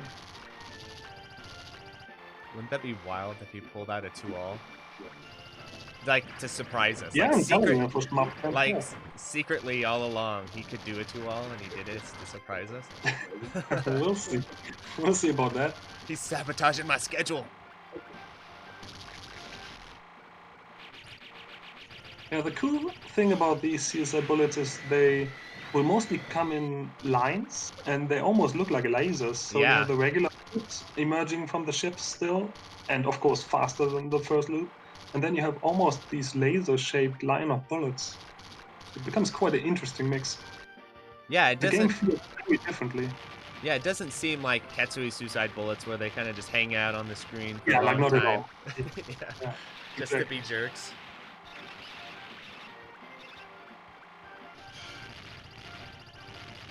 And the big difference, of course, as I was telling earlier, is the big mechanical bee, the true last boss you're fighting at the end of the second loop. I have a feeling that we might be missing out on it this time around, but it's really cool. So if you're planning to start out playing Donpachi, it's a great game. Great announcer, by the way. The announcer is called Bob, and he has some legendary lines. It's just meme potential. So, Absolutely I wonder what amazing. happened to the poor guy in Dodonpachi. He must not have made it out of Donpachi alive. Yeah. I don't think he was ever identified. There are no interviews with him or something. Oh. And he really didn't do anything for the later games. But yeah, take a look at this boss. I mean, these attacks they feel almost undodgeable. It's like constant streams of bullets. How are you supposed to go through there? I hate the first loop version. That's insane. So. You're trapped, basically. Okay, Bomb is your only option. Okay. But we actually made it to 2-3. That's amazing. And so, a reminder to everyone, he cannot get any more extends, right? That's locked out. It is now 2 bombs. He gains another 2, so 4 bombs total, and that's it. Enemy port, dead ahead. Fire at will. Fire at will. Still amazing. He's like way above, 1-all at this point. Yes. yeah, Slam 4, we're expecting to see a 2-all from him.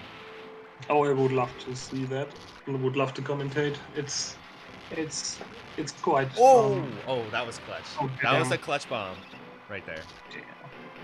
Very tight one. And for just in case anyone out there in chat is like a Touhou player, with these early cave games, there isn't that nice little window where you can kind of hit bomb. Oh, and that's it.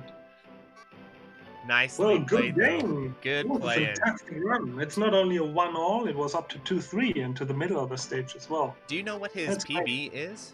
Because I bet he got a pretty juicy score, too. I think it's just playing for survival, and 2-3 is the furthest he's gotten. Right, So right, this that's is, true. That's true. for his standards, also a very, very good one. So I couldn't imagine it being a better one for the live demonstration. Nicely played, my dude. Nicely done. And here we even get to see a name entry. So yeah, he must be proud of the run. He even got the correct initials. No Almost 10 MSY. million. No MSY, huh? Okay, well, awesome. So up next we have Hellsinker, I believe. A game that I appreciate but do not fully understand, so thanks the stars. Thank Akeda, someone else is commentating that. Stay tuned, everyone. We're gonna switch over.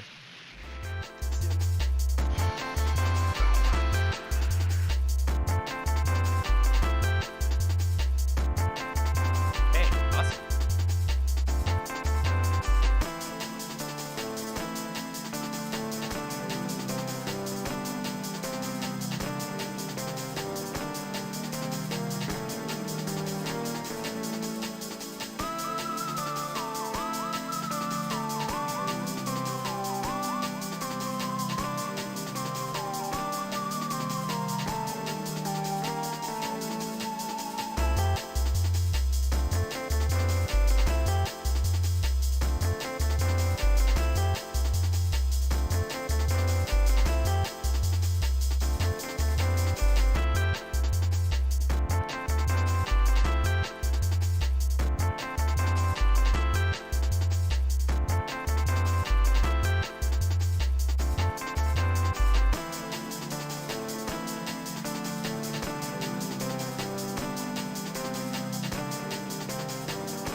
Alright, hello everyone. This is the Hellsinker run for Shmup Slam 3, and we're having Twilightex playing it.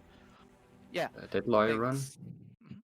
And we also have Legless here. Hello on there. Commentary, and I'm Xaerock, done some previous commentaries.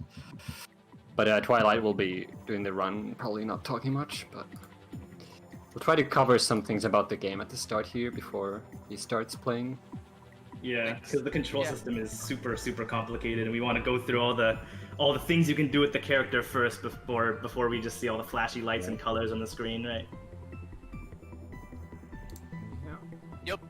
So, sorry to interrupt, but Mark, I think the screen is kind of a bit tilted a little bit to the right. Maybe I can like change it to this screen right here.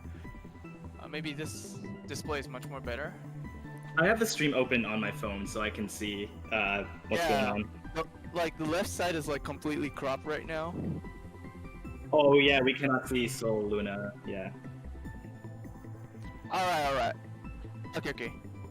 Okay, yeah, the stream is pretty much 4:3 right now, so you can just I think I changed I changed the screen right now. Yeah, this one should work better. Yeah. Okay, so I'll be talking about how to use Dead Layer today. So I'm gonna go to the practice segment a little bit. I'm gonna take about 3 minutes talking about how this character works. Okay, so Dead Layer is a character that requires like masterful use for his charged main weapon and his secondary weapon, which is called the sub-weapon. So his main shot is basically a stream of bullets in a straight line, and mushing this button rapidly will like make the shot more narrow, and it will like pierce through enemies. And I'll be using a turbo button for this one, like this one. And yeah, and then there's one more type for his main attack, which is holding down this button, and this will instead charge his blade. And when you release the button, it slashes the enemy right in front of you. Yeah, this is a very strong attack. It like mostly destroys enemy with one shot. Okay, so we covered up the main shot. So we're gonna talk about the sub-weapon now. Sub-weapon, or secondary weapon. Dead Layer will like throw a small fairy within a AoE damage, something like this. And yeah, there's like two types you can do. You can like deploy it like this and make it follow you for the rest of the time. Or you can throw the fairy right in front of you, and this has like a little bit more of a like a fishing rod kind of a stuff. You throw it and you can pull it towards you, but you can't like really adjust where you put him.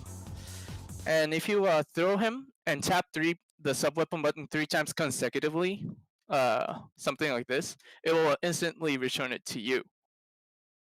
Yeah.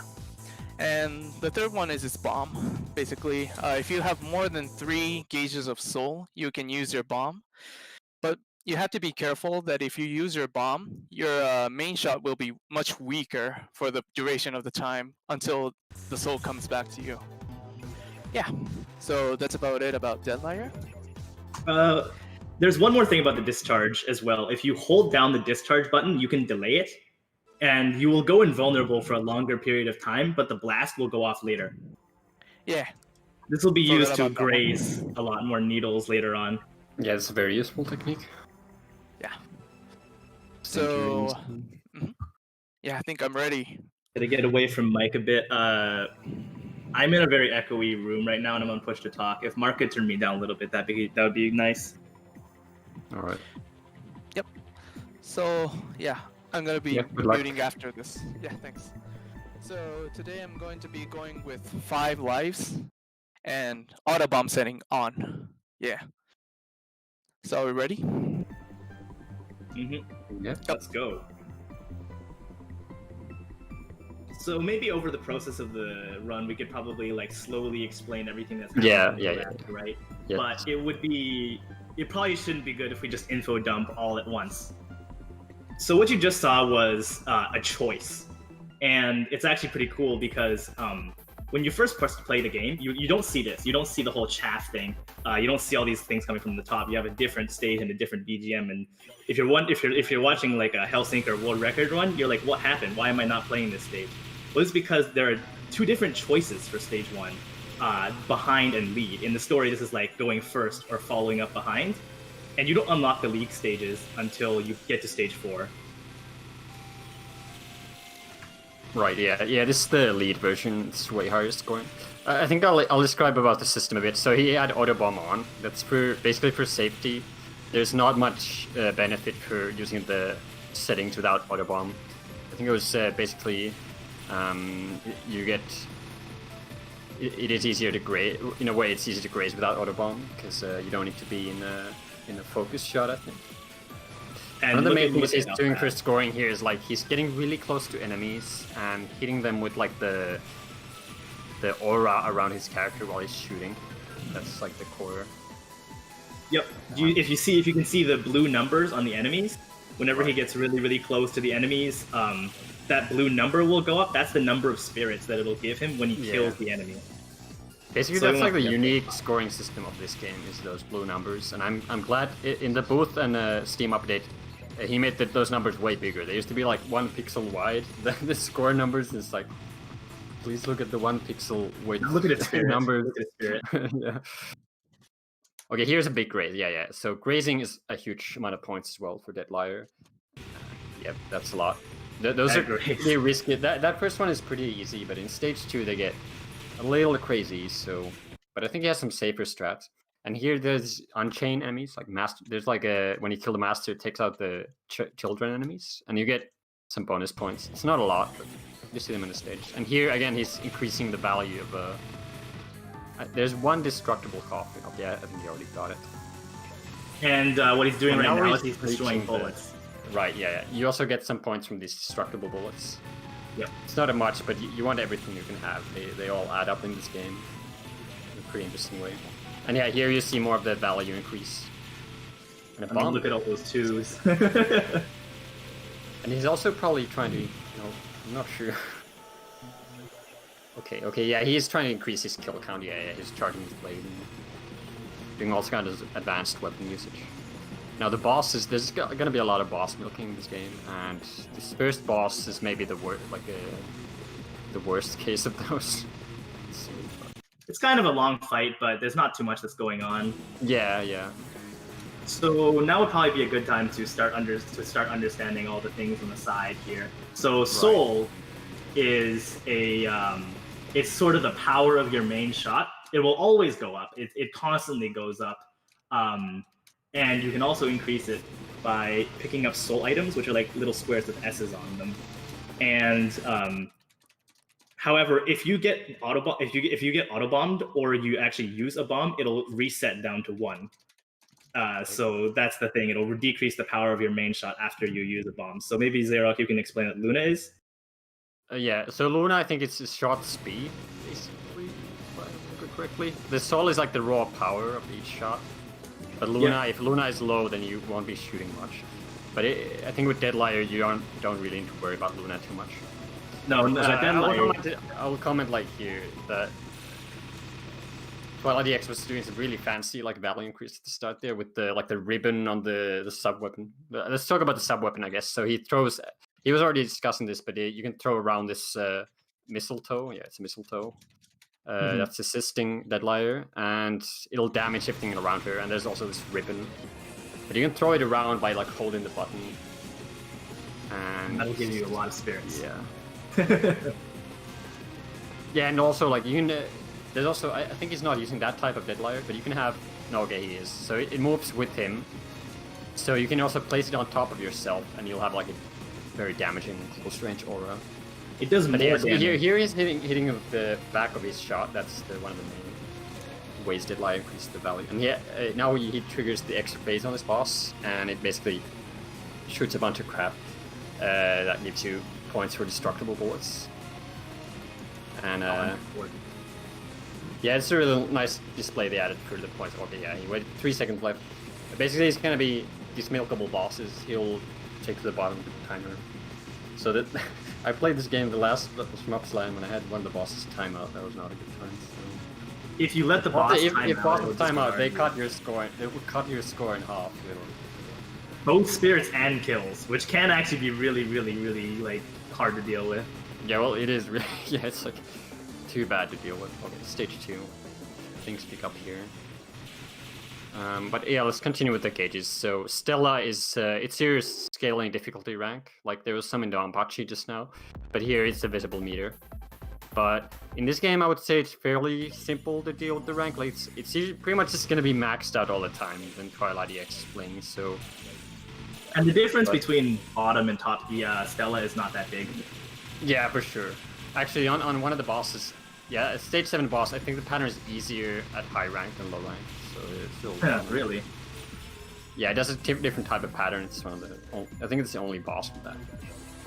And then below, still on the left, you see okay, there's the enemy names, but those are whatever. There's Terra. That is your like that's a special meter in this game. It's like when that meter reaches 0, you get this boss rush stage, and you want to delay that dropping to 0 as much as possible. Basically, dying, auto bombing, messing up in general. Things. Yeah, messing up big time will lower it. Okay, he got a breakthrough there from spirits, so he's been. Yeah. He already got 5,000 spirits at this point, and breakthrough it gives you extra life, just from a kill or a spirit requirement. So yeah, breakthrough gives you an extra life, but the other special thing that it does is that it also gives you, it also resets the number of life chips you need for your life to get an extra life. So the way Deadlier and every character in the game works is that for Deadlier the base value is 20, so your first extra life needs 20 life chips, but then everyone after that will have 2 more, and 2 more, and 2 more, and 2 more, and 2 more. So like, you know, if you go a long time without breaking through, you will have a lot of need a lot of life chips to get extra lives. Yeah. Okay, there he did the tricky crazy. He definitely had a marathon safe version of that. He has a much crazier. I think he takes out the small enemies on the side and then he grazes. But yeah, about the lives, yeah. So in this game, you get these big score bonuses when you get an extra life at max lives, and that bonus keeps increasing like a lot. Basically, not dying at all is like no death in this game is like massively important to score. Like basically, if you no miss the game without even going for score, you're gonna get like 50,000, like straight up. You're gonna have 50,000 spirits. Yeah, so that's a big thing. Like the game looks kind of easy in a way. Not this pattern though, but yeah. So you're basically the only way to die at all. Yeah, this is tricky. Great, but yeah, he wants to graze that stuff. Okay, he got a auto bomb trigger there. I think that may have been intentional, because taking a hit in stage 1 and 2 actually decreases the Stella change when you go into the next stage. So right now he's going to kill the crown. Why he's going to kill the crown is because he's then going to go up and like basically go on top of the boss. And that crown would usually shoot bullets up at you if you were up at the top. But yeah, that is the most annoying. Yeah, it's the most annoying part in this. It also drops a lot of extend items. Yeah. And now he's gonna be. So you can see like the parts of the boss blinking when they're getting hit. The way the spirit increase works, if you're hitting multiple enemies at once, they will like increase. The amount of increase will multiply. So if you're hitting 6, he's hitting so many things at once that their value is increasing faster. So he's gonna get like a crazy amount of points, like maybe 1,000 points from this. I didn't know that actually. That's very useful. Yeah, I've also made a similar strat here, but yeah, the flashing of the enemies really helps. But it's also, when you're doing it, there's a pretty good chance of timing this boss out, so you want to like, because you get so greedy increasing the values, that he's damaging the center core, like making sure the center core is damaged, so you can make it in time. You also notice that there are some symbols that say seal on top of these wings. When you get close to certain enemies, you will seal them, which basically means they can't shoot. So that encourages aggressive gameplay, and yeah, pretty much. So now here's the secret boss. Oh, well, you need to kill it. Yeah, there we go. Yeah, Scarlet Queen, Spirit Kernel. This thing is pretty easy, but it looks cool. Gotta stay below it at the start. It also has a very, very eerie, you will die here before it starts. Yeah, oh, another auto bomb. Okay, and it drops an extend, and the bullets cancel in these. Those are score items, those are the little diamond things. They give one score each. So there's some bullet canceling in this game as well. I think you'll see most of it in stage 5, because you got a whole bunch of bosses there. Those things are called stage 3. Stage 3 lead, this is quite cool. I'm not sure how this works with Deadlier, but this is like a score attacking little stage where you're just trying to optimize your spirit value increase. It's not that much about like dodging. Yeah, the first thing you may have noticed is that the stage is a little bit wide. It's something you don't see in shmups very often. Yeah, this is weird. This is like a kind of defender, you got a mini-map. It is the only stage like this in this game. It's a pretty cool. There are quite a few very gimmicky stages that are really, really cool to watch. So these flyers, they're split. So this is another gimmick that mostly in this stage and stage 5. So the enemy value might be different when you're in close range or long range. So those flyers will basically only be worth any points if you're close to them. You basically melee them. A big thing in this stage is it's actually kind of tricky to destroy both of those carriers before they fly out of the screen. So he just wants to kill the wings. Trying to balance. Yeah, he wants to destroy all the parts, increase their value as much as possible. Killing the center thing will also destroy the wings and not give you the spirits for those wings. Yeah, for sure. Okay, he's ignoring the big flyers. Interesting. So he's just trying to increase the carriers. Those blue flame things will destroy the parts of the big ships as well if you let them hit the big ships, and that also like gets rid of a lot of your spirit potential. So don't let them do that. Right. That thing that's shooting that is actually the boss from the 4 behind. Yeah, stage 3 behind. It's the boss from the other stage. Oh, that's really interesting. Shooting at you, yeah. Okay, some grazing here. Yep. So this section has those flyer enemies. Lots of points to get from them. Oh yeah, when you don't... Okay, so here if you destroy the master, the flyers turn to junk, so you really don't want to unchain the enemies here. This is one of the few stages in the game where basically unchaining is a trap. You don't want to kill the master. It's a nice little flip around of the gimmick. So now we have missiles coming at you. If you don't know how to deal with this, this is like a super annoying part. You can use this carrier as cover thing, yeah. Yeah, you can block them with the carriers. However, he will send the drone fairy thing over to the other side to destroy the missiles anyways. Because if the missiles do damage, they will. Also, this guy in the middle here gives a lot of spirits. Wow, that was a really fancy way you damage all those parts. Yeah, you want to destroy all the limbs, and then it goes into this little missile spamming phase that is... Wow, he's increasing that value. Look at how fast that goes up. It's going to go to 100. 114. That's really good. But yeah, killing the last part of these carriers is a little tricky. And if you're like being super optimal, there's a chance the missiles will kill it, but not with this strategy with the sub weapon here. You don't want the missiles. Okay, he bombs. Yeah, but the left one is still there. Yeah. He's gonna do a fancy thing here. It's gonna give him 5 spirits worth of tokens. Watch. That autobomb looked intentional. Okay, he didn't kill it. Did he? Wait. Okay, I didn't know it moved up and down. I didn't know this happens. I think it was possible made, and the missiles always kill him so quickly that I can't even attempt that strategy. That is totally intentional. I guess we should talk about the gauges on the right. There's not really much going on there. There's the very top right is the solid state, okay, whatever. That means you can only autobomb 3 times per stage. That's not really going to happen here, but it's still pretty generous, I'd say. But it doesn't go off if your soul is below 3. Yeah. And then there's just the others are just your score. The score using your spirit. He's going for spirit. There's the amount of enemies you killed, and then there's the amount of those those hexagonal purple items. Kills are still important. Because he wants to get the kill breakthrough. So there are 2 breakthroughs. There's a spirit and a kill. Spirit you'll get at 5,000. But the way they work is that once you get 1 breakthrough, the cost for the other one increases. To get the kill breakthrough, he needs 5,000 kills. And according to his route, he will do it in stage 6. But I haven't cleared the game yet, and one of the reasons is because I can't get the kill breakthrough. Well, I think when you're clearing the game, you're going to get the kill breakthrough at the end of stage 8. So that's... Yeah, so you might not even get it. Yeah, exactly. You'll probably get it in Shrine of Farewell on stage 8. But the kill breakthrough, so it's really... It works. It's worth a crazy amount of points getting the kill breakthrough because basically you're going to get the Shrine of Farewell after stage 7. And any amount of extra lives you get that is like the score value is doubled.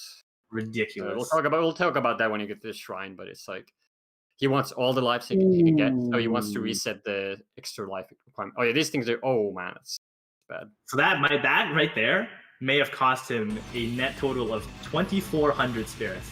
That's how unforgiving dying in this game is, because of all the immortality bonus he's missing out on. Yeah, for sure. But yeah, it takes one life. It takes like one life to recover to get back on the immortality bonus, and he also lost one of the like value gains of the. Yeah, because he lost like two immortality bonuses. So you may have noticed that on the top left of the screen, you see Sector X. That's the gimmick of Stage 4. Stage 4 is a quote-unquote somewhat of a speedrun thing. It's based on how fast you kill each sector, and you can move on to the next sector. I believe there are a total of 32 sectors. Yeah. You get an achievement for getting to the end, but it's not like you get a ton more points. Yeah, it's not really worth points. It's its own little thing. You get more kills though. Yeah. So. Oh yeah, for sure. But the boss of this stage is really cool. I think Twilightex on his notes said the boss is one of his favorite parts, and I definitely agree. Like, yeah, that's my favorite boss fight in the game. Mm-hmm. The way you do it for score, anyway, you'll see. It's basically a giant milk. That's what I also like about this game, is that there's a lot of milking, but it's not like it's tedious because there's a time limit.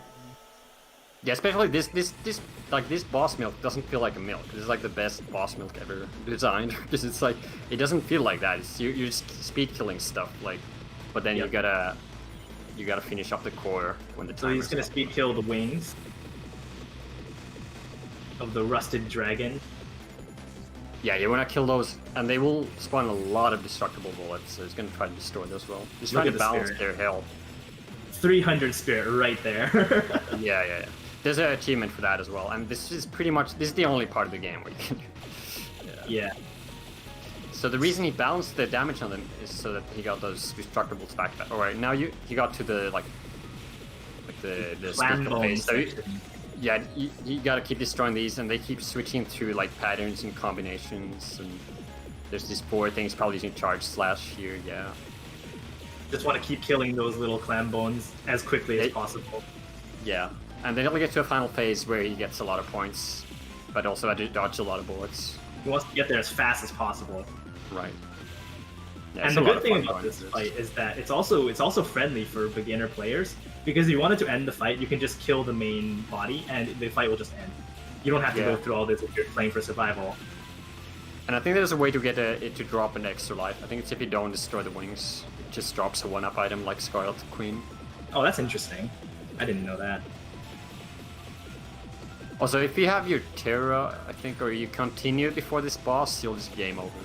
So that can happen if you're playing this game for the start. You might the game might end here because you continued. Or wait, you'll game over if you just if you do what? Yeah, you can't. If you continued before this, I think the game it's like no. What? You're not getting stage 5. That's really weird. Okay, so here's the part that gives all the score. He's gonna keep moving left and right and killing the master of these slave chains. Each of them will give 19 spirits if done correctly. Yeah, this is a lot of fun. You're sniping. It's a bit like Ikaruga or something. You're sniping enemies with your straight shot. The pattern looks kind of tricky, but it's surprisingly easy to deal with. But you have to snipe the enemies at the same time, so it's definitely like a test of your coordination. It's a lot of fun. Okay, and also, you go through a couple patterns. Someone in chat said that if you continued before entering Rusted Dragon's fight, the fight will just not happen, and you will move on. Oh, right. There's just no Rusted Dragon. Doesn't come. Yeah. I think he's like supposed to test you or something, and if you didn't do well enough, he's not going to show up. I don't quite remember. This may be one of the most well-designed bosses in all of Shmups. I would say this is true. Yeah, especially in this game, I think it's the most interesting. Mm-hmm. Like this, if someone's like, what do I learn from a boss in Hellsinker? It's like this thing is pretty cool. We did explain earlier what Stella was, but there's one thing we forgot to say, which would be obvious though, which is that having high Stella makes the rate of those blue numbers go up way faster. That's why you want it as high as possible. Yeah, and it increases, basically this multiplies them, so their base value is also multiplied. Mm-hmm. One thing Twilightex noted that I didn't know about is there's a... Well, I don't know exactly how it works, but there's you get this get some points throughout stages, purely based on your Stella, like your rank and your score in that stage. So you just slowly gain like a few little points. But so the way it works is your Stella multiplied by the score in that stage. So he's gonna do some interesting stuff with that. So like maybe start a stage with a extend bonus, etc. Yep. He's going to do that for stage 6 as well. And this is a really interesting stage as well because it is literally a maze. Yeah, this is really surprising when you get here. Or like, I remember when I played this, I was playing this game, I was like totally blind. Actually, I've written all kind of guides and stuff for this game, but I would recommend playing it blind. Well, you can't after watching this, but... Well, I mean, actually, it's like in the Q&A I did with Twilightex, he said, like, #1 tip for beginners who want to pick this game up: don't try to understand everything at once. Just play. Yeah. Just find a character that you enjoy. Like he described it, it's sort of like a mix between a shmup and an adventure game or something. Yeah, adventure game. So it's you're on an adventure, especially if you're on blind. You're like, what the hell is going on in this stage? It's like, why won't the game end? There's a boss rush here. Like, I think when everyone gets to the boss rush here, they're like, okay, was this the final stage? Is the game over? And they're like, oh. Thankfully, this stage is quite easy for survival. As well, every single one of those turrets there drops a life chip when destroyed. Yeah, I think a part of that is Rusted Dragon is actually one of the hardest bosses in the game, I would say. Rusted Dragon, it's very, very common to lose lives there for survival. So I think part of the reason they giving you life here is to recover from that ordeal to the next one, which is the boss rush here. So Twilightex interesting. He said, so you used to go switch. You can there's like a sol side, a sun side, and a moon side on the stage. And the gimmick with the sun side is there's more turrets, but it's longer. And the other side, it's faster. There's a lot of turrets, but it's like faster. So people used to do this route where they switch to Luna and then back, but Twilight found that it's better to just stay on Sol because it's getting a few more turrets. It's probably pretty damn close to score-wise, but it's interesting to change. You said about 200 more spirits can be gained from staying. So interesting about this stage, do you see those little gray things that are following him? Those count as kills, and they keep spawning faster the more you kill them. So this stage is actually kind of like kill optimization. At least if you're like having trouble getting the kill extent, you're gonna be speed killing those gray little box things that are following you. AZ is asking why bumping. It just gives him a little more spirits. You can just get a little more spirits. It's a tiny bit. Yeah, there's like basically there's no reason not to. It's very silly. And he also he wants to delay the stages. Oh yeah, that's one of the reasons he stayed on Sol is because the running spirits thing we mentioned, where you just get some points for being in a stage with rank and score. He wants to delay the stage as much as possible, which is part of why he's not using the Luna side. So those yellow turrets, they also have the gimmick where you get close to them and their score is multiplied. So it's pretty tricky actually, increasing their value. It gets 37, it's a lot, like those laser turrets. While we have a little bit of time here, I'm gonna go to the washroom and be right back. Right, yeah. I'll try and go through some of Twilight's notes, it's probably some interesting.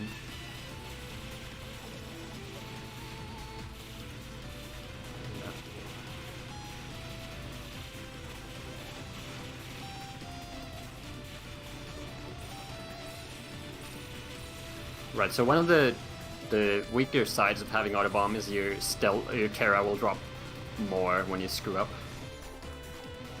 But he's doing well enough that that's not a factor, but when you're picking up the game, that might happen, you might get Shrine of Peril early.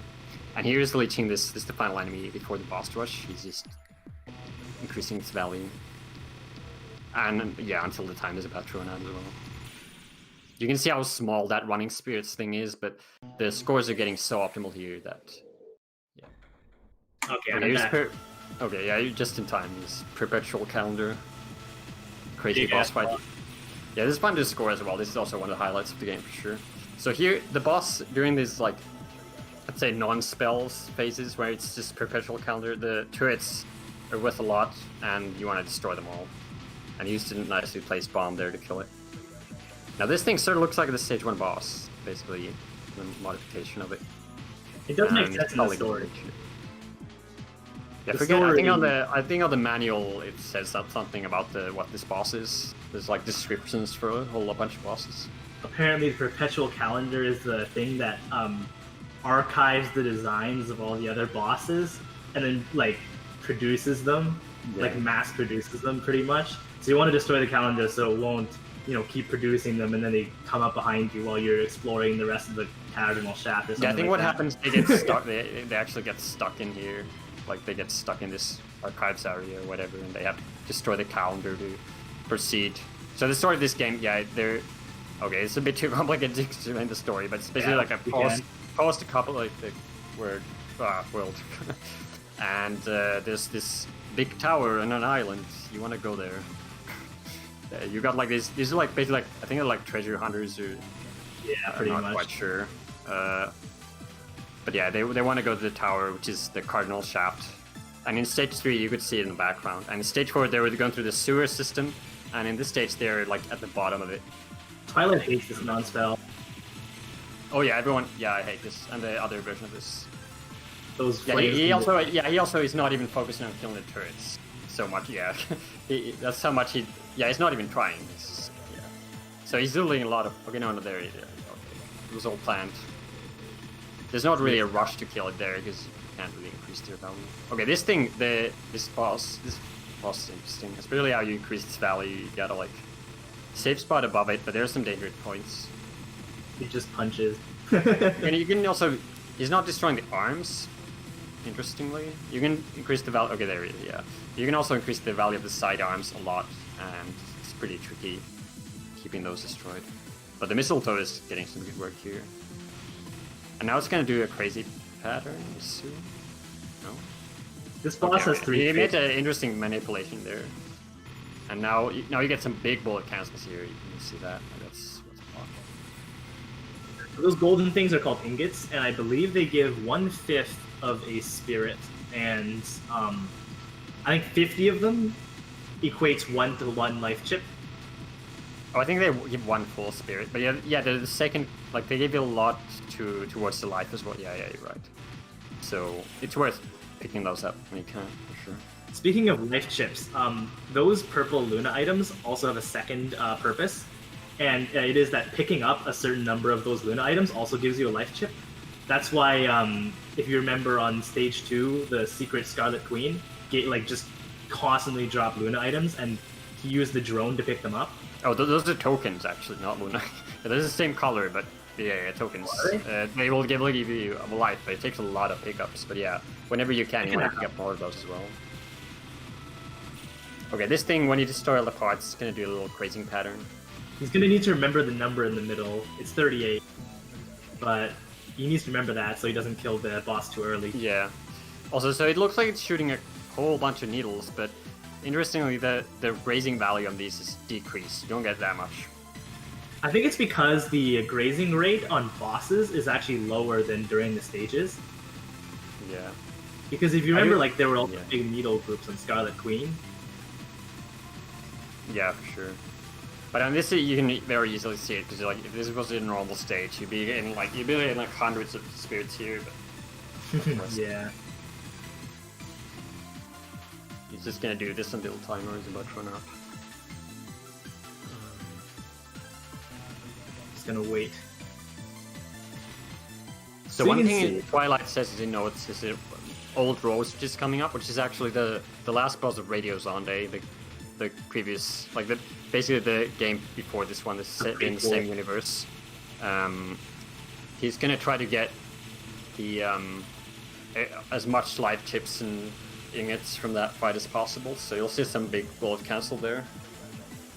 Oh yeah, this is the most important pattern of this thing, but Headlighter's bomb is good at speed killing the turrets. Okay, here's Old Rose. So Old Rose is one of the only, I think there's only 2 bosses random attack patterns, or orders of attacks. Yeah, it's random attack patterns until 3 life thresholds, after which she'll put down to 3 different mistletoe attacks. So this is that was a really fancy use of his weapons right there, just everything. So now he'll just get Old Rose to low. Oh, this pattern sucks. It's RNG which one you get. No, they're all pretty deal. Yeah, it's interesting. You just the rest of the game is like there's no RNG, but then okay. Like the final mistletoe pattern. Yeah, I forgot how big the timer is on this thing. It's definitely not gonna wait until the bottom of the timer on this. I don't. There's no milking to be done, so. Well, he will get the running spirit. He might go for the running spirits thing, as in just staying alive. He might just do that. I don't think running spirit applies to bosses. Oh yeah, okay, it doesn't because he's waiting for Wish Slaughter. Bars do. Yeah, Wish Slaughter. So he's not gonna pick up the life chips off old Rose, which is really weird. But the reason he's doing it is so he can get more running spirit during stage 6. Oh yeah, you can see the necessary is 8, so picking those up, he would have gotten an extend. So he wants an extend at the start of the next stage, and that way he'll rack up a whole bunch of points at the start of that. And now he's triggering the secret phase of this boss. It's already triggered. You need to destroy the turrets twice, and again, Deadlighter's Bomb, really good at destroying all of them at once. So every time if you're playing for this for survival, you get Terra every time you destroy this core. So it's really useful. You get some extra points here, but if you need Terra, which most people will want to get extra Terra, this is the way to do it in the stage for sure. Yeah, I mean he's already playing well enough that his Terra is very high, but if you're a casual player, oftentimes you'll be very low at Terra at this point, and if you get some extra Terra from killing this, you can stave off the shrine for maybe 1 or 2 more stages. Yeah, you definitely, because like stage 6 boss is really hard. You definitely want shrine after stage 6, I think. So this is what will decide that basically. And that's stage 5. Yeah, getting those stage control. Okay, I'm gonna read. What does he say about stage 6? It's very long. Yeah. There's some great. Yeah, there's quite a bit of grazing here. It's pretty long, and there's like this hidden extend fountain that will be worth a lot. Yeah, you can see how much points you get from grazing there. You got like hundreds compared to those bosses. So now you can see auto bomb. That's a little risky. So this stage is so long that the auto bomb number might come into effect that you won't be able to auto bomb more than 3 times. And the gimmick of this nice stage. little spirit value increase. Yeah. The gimmick of this stage is that there are those purple lasers that come up from the bottom of the screen. So this is the fountain we were talking about. You can see his necessary constantly going down. There's just a little hole there that constantly gives you life chips for some reason. Yeah, the more rapidly you hit it, the faster it'll spot items. So he's using a whole combination of the rapid fire on that layer and the mistletoe, I think, too. So he's already gotten 3,000 spirits a stage. So that was his strategy with the running spirits thing. And now you're gonna see it go up pretty fast. Yeah, well, yeah. Yeah, that grazing is... Yeah, you get a whole bunch of points at the start of the stage, so it makes sense that the running spirit is a factor. So this is the old slug... What's Slug Lady. Elder Mistletoe Slug Lady. Yeah, she's like just sort of like your sub-weapons in Mistletoe. This is a fun fight. This is one of the more like dodgy... Mid-boss-ish. You're supposed to manipulate the laser to like hit her. Yeah, you can do that to make it a little faster, yeah. You can also increase the value of the parts, but the faster you kill him, the more like bonus waves you get here. And while these enemies are not worth a lot of points, they drop a whole bunch of tokens. And those tokens will probably they'll add up towards another extra life. And also kills, obviously. He's going to be getting the kill breakthrough decently soon, because there will be a Zaku Rush. Yeah, it's another reason you get extra kills here. And his extend requirement is pretty damn high, so he definitely wants that. Yeah, he got about 4 or 5 life chips. So here he's going to narrow pierce to kill this Zaku Rush and get the breakthrough very soon. Okay, this thing dropped a lot of items, but I think it might happen that he will run out of auto bombs in the stage. Okay, there's the breakthrough. Nice. So now we're back to 20. Yeah. Yeah, the characters have very different behavior of the necessary, like the life token increase. Some of them, I think there's one that it barely increases. Yeah. And some for whom it increases way more. I think Deadlighter is somewhere in the middle, right? Or... Yeah, Deadlighter is 20 and 2. I know that Minogame is 23 and 1. So starts at 23, which is pretty high, but only increases by 1 per life. I think Fossil Maidens went up pretty fast, if I remember right. Okay, so here's... Okay, he's actually increasing the value. So these are also spawn destructible bullets, but he's destroying them. Maybe the last one he'll milk for destructible bullets. Okay, oh, he's doing it at the same time while increasing their value. That's very smart. Unchained time. There's a lot of little cinematic bits in this stage. Like, yeah, after stage 5, it's like, oh, the game isn't over, so we're gonna do these cinematic stages. Okay, there's a bunch of... There's not a lot of points, but it's a cool little, like, Ikaruga-like section where you're sniping.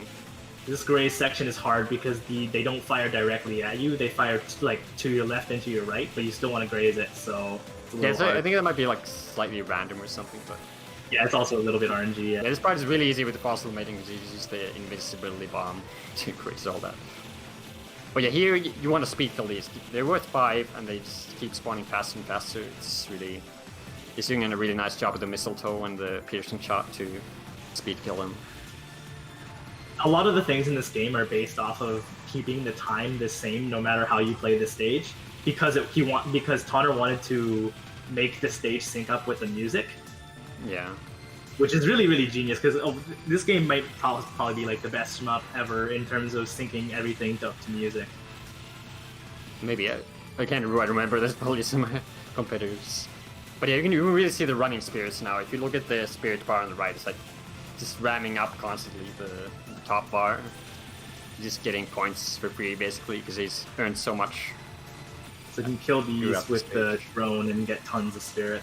Yeah, these are basically like optional enemies that are like... It looks risky to get them, but you have a pretty good window. Every stage theme in this game is in A minor, by the way. And the reason for that is because the sirens, the warning a great prayer is in conflict with us, is in A. Which is really cool, actually. Okay, this is one of the hardest, maybe the hardest boss in the game, the Apostles of the Seed. He's gonna milk the first phase, which is gonna be tricky, but it's worth a lot. He definitely wants to milk this. You definitely use the sealing of, he's sealing the red Apostle, the Dawn one. You can also, I would say, easiest strat, you can seal both of them like in order, but this pattern you always have to deal with, unfortunately. It's tricky. Oh, he used a bomb there, that's interesting. To get back here faster. Okay, he has no auto bomb for a while, so that's a little scary. But so this does look like a nice little pattern for sure. That middle health bar is the combined health of the two apostles. I think basically you're fighting that sword thing. That's also what I was shooting the lasers throughout the stage, and these are like puppets of the sword. And these two bosses, they are actually from Radio Zonde. Like they look like the first boss of Radio Zonde. And they might be the protagonists of Radio Zonde. These two, they shoot their attack patterns basically. They use the same attacks as the player does in that game. So I haven't played Radio Zonde, so I don't know. Yeah, it's a pretty crazy game. But oh yeah, this along with Old Rose, which is also from Radio Zonde, this is the other boss with random attack patterns. Yeah. You won't really see. You won't see it in this first phase, but in the next phase you will. And that was the RNG. They will just constantly switch out with each other and attack. They can do a really mean combination that hopefully won't. Yeah, it's actually this combination. So they both did their melee attacks back to back. So he wants to reduce their total HP to 20% without killing either of them. Yeah, he wants to increase their value as well. So ideally, he wants this blue one to shoot the wall attack. He ended up killing one of them. Oh, that's bad. So he missed out on the team attack. Yeah, he messed out a lot of increase of their value. Unfortunate. So they do this final like desperation attack depending on which one you kill first. They also have a self-destruct attack if you take too long. Okay, yeah, he just went first a while. Yeah, he just didn't want to die there. That makes sense. And then after that, it's still not over. You get this crazy enemy rush here. So because remember the sword we saw earlier? That's a key. We want that as a key. So now that we've killed the Guardians of the Key, we actually need to go down and grab the key. But there's also a bunch of other enemies that don't want you to get near the key. This part is pretty cool. It's sort of like the game picks up a little here. Also reminds me of Radio Zonde because that game has a bit crazy pattern. He's doing a really clever use of the sub-weapon here. Yeah, immortality up to 760 spirits per life. That's a lot. Oh, nice bomb. Wow. He was hitting stuff so rapidly that the little mines that's dropping, they increase to like whole 1 spirit. Huge sacrifice here. Oh yeah, you want to bomb these if you want kills, but he also has to kill breakthrough. He doesn't care, but And now if you we're don't have a on kill the breakthrough, then yeah, kill all that stuff for sure. Stage 7. Here comes stage 7. Pretty iconic, but also quite short. Oh, also there's story, but we're not gonna go through the story. Oh, I'm surprised he even has those on. You can turn them off. So now we're going through the narrow path leading to the center of the Cardinal Shaft with all these opening doors. Yeah, there's a lot of doors here. The title scoring of this stage is surprisingly tricky. You get this grazing and then there's a bunch of these missable enemies and More these grazing. master things are pretty curious. So okay, I think he messed that up. So I think you wanna on this one, on the right one you wanna unchain, on the left one you wanna destroy the pods before the master. The left one doesn't shoot lasers, so there's no score to be gotten from it. No, they will drop a whole bunch of life tokens though. I'm surprised it's not. So you can also make that one drop 6 life tokens. So he's skipping that for some reason. It's interesting. Maybe the bomb is worth so many points. He's going to intentionally die on Rex Cavalier because Rex will drop a life item, will drop a revive item. Oh, that's interesting. Oh yeah, these guys want to hit you into the fire. Oh yeah, these guys are funny. You can do a safe spot, just go in the corner of the map here, I think. But... yeah, they don't damage you. The enemies don't damage you on collision in this game, so they're trying to use that to like slam you into the fire. It's great. So here's Rex Cavalier. Every body part of his is destructible and gives spirits, but they regenerate. Yeah, it's like a regenerating body. It's interesting. This is a pretty weird fight, and yeah, you want to stay on like these sides and these weird positions to hit as many cards as possible at once, because of what I mentioned on Scarlet Queen. If you're hitting many things, then you get way more points. One more thing that I find super that Twilight noted in his notes that's interesting about this stage is that the perspective has changed. In the beginning, you saw the doors opening in front of you, and right now you see the doors closing behind you. You're trapped. Yeah, it's pretty. Yeah, or you're like, yeah, you're nearing the end or whatever. It's nice. Cool effect. So if you remember the first stage boss, this is the true form of the first stage boss, actually. Yeah. He's no longer in ship form. Right. Yeah, I actually think that stage 1 behind boss looks cooler than the lead one. Like, design-wise. Yeah, honestly, true. A lot of the attack patterns. Look at those two huge lances. Kind of. So that death is intentional. Nice. Yeah, I didn't know about that intentional suicide.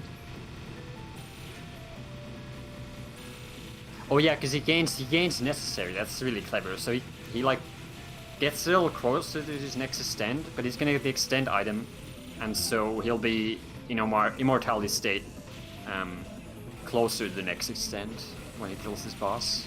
Because the Scarlet Queen and Rex Cavalier, they drop revive items, but that's not good. But revive items don't give you an immortality bonus. Oh well, that suicide was wasted. Oh man, unfortunate, but that's okay. If he died there, it would have been the same thing. Okay, he's doing a little grazing pattern here.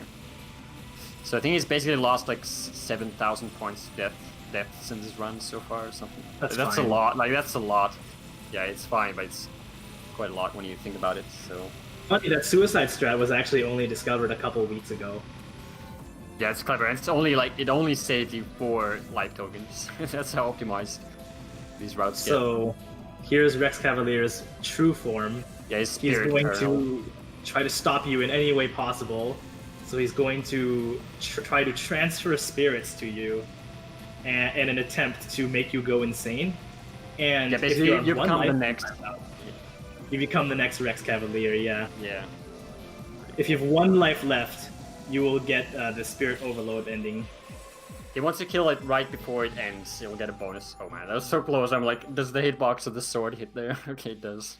Yep. Because if he didn't hit that, then it would just... yeah. Right. So, here comes the Shrine of Farewell. You can get this extra stage anytime between after stage 1 and 7, depending on how well you're playing. And it's just a 4 boss rush. You have infinite lives, but every time you mess up, you will lose crystals. Yeah. basically you lose all your points at the start of the stage, but then they will get multiplied by your performance here. Basically, performance just being don't die and don't take too long. So he's just gonna rush down every pattern except for 2 patterns, one of which is this one. And for this one, he will just graze as much as possible. Yeah, the only real milk in this stage, yeah, you boss milk. The rest is, but it's really risky because if you screw up, then it's like really not worth it because you're losing your whole like score gains from the previous parts of the game, losing a bit of it. So the maximum number of crystals you can get, and what we're aiming for, is 424. Every crystal gives 1/200th of your spirit that you had before the shrine. So you can multiply your score by 2.12 times. Okay, there's a lot of bullet cancels here as well. Those will end up being worth a lot. And But there's also I would say, like, for most people, you just want to focus on getting as much crystals as possible, and these, like, trying to milk this stage is like one of the last things you should do because it's too risky. 2 of Until these you are master the capitalized. Yes, they Okay, are. this guy is, I hate this guy. It's the worst. It kind of sucks, yeah. Okay, Dead Liar has a pretty... So, if you don't have a piercing attack, those cogs will block your bullets. So it's awkward. And this pattern can be quite tricky, but he's dealing damage so quickly that he's always dead.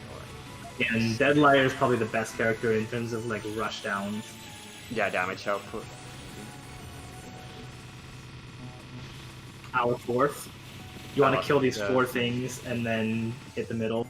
Yeah, you can't... I think you can't damage her until you've done that. Wow, that damage on the charge slash is out of control. So here's the second pattern that he's going to be milking, Desperate Annulus. You want to pay attention to the spirit counter real quick. That's why. Wow, it's a lot of points from like grazing enemies. Interesting. But he's killed everything else so quickly that he has a free room to milk. Not this boss for sure. Just doesn't want to get hit because there are no auto bombs. Yeah, in the stage there are no auto bombs, right? But this pattern is luckily not that bad. I think the one on the previous where you grazed a whole bunch of bullets is a little scary. Also, I'm gonna mention this now, even though it might be better to mention it later. But one of the reasons that Dead Liar and Fossil Maiden are the 2 best scorers in this game is because they can use the drone, the mistletoe, to collect all the crystals, whereas Minogami and Kagura don't have access to that, which means that they can't collect all the crystals, which is why they're not the best scorers, unfortunately. Yeah, well, they do get their score back, but they don't get the extra lot. Well, I'm not sure. You can't multiply it by the whole 2.12 times, basically. Yeah, the whole time. And you also get extra lives from those, like a whole bunch of life tokens. Oh, yeah. So, Every crystal is one necessary, so... Like, your immortality bonus reaches absurd levels after, like, at the end of the stage, you'll see. Okay, that was the last one. But yeah, you can choose the boss order. It really doesn't matter, though. It's whatever you're comfortable with. So, now he's just going to, like, time this correctly, because he wants to kill this at exactly limit 18, and the reason for that is because once you kill everything, you go to this like extra part, right. And what he wants is he wants an optimal bullet cancel at the very end. So he wants the optimal number of ingots. You'll see. Oh man, that's super clever. So that if you don't have a kill breakthrough there, I would recommend when you do Shrine of Farewell, just speed kill everything, because this last bonus pattern will have way more enemies. But he's going for the bullet cancel. Luckily, dying here has no penalty. Yeah, this part, this is the purely bonus. Some fun dodging to do here. Okay, 1, 0. He's gonna throw the drone down, and boom, magnet. Because the crystals are homing towards Dead Liar at the top, and they like end up dropping to the mistletoe at the bottom. Yeah, look at all those. Like, there's a lot of spirits here. Look at the immortality bonuses too. Yeah, it's gonna go over 1,000 now, for sure. Immortality bonuses start at 80, and they increase by 40 every single time you get another one. I'm not sure if we said that earlier, but that's, Yeah, I think breakthroughs they're like double the increase or something silly, but yeah. But yeah, he's gotten a lot of the immortality bonus. Okay, last stage. So now we are into the center of the cardinal shaft, the core. Yeah. Well, another immortality, just why not? You get I think 4 necessary at the beginning of every stage.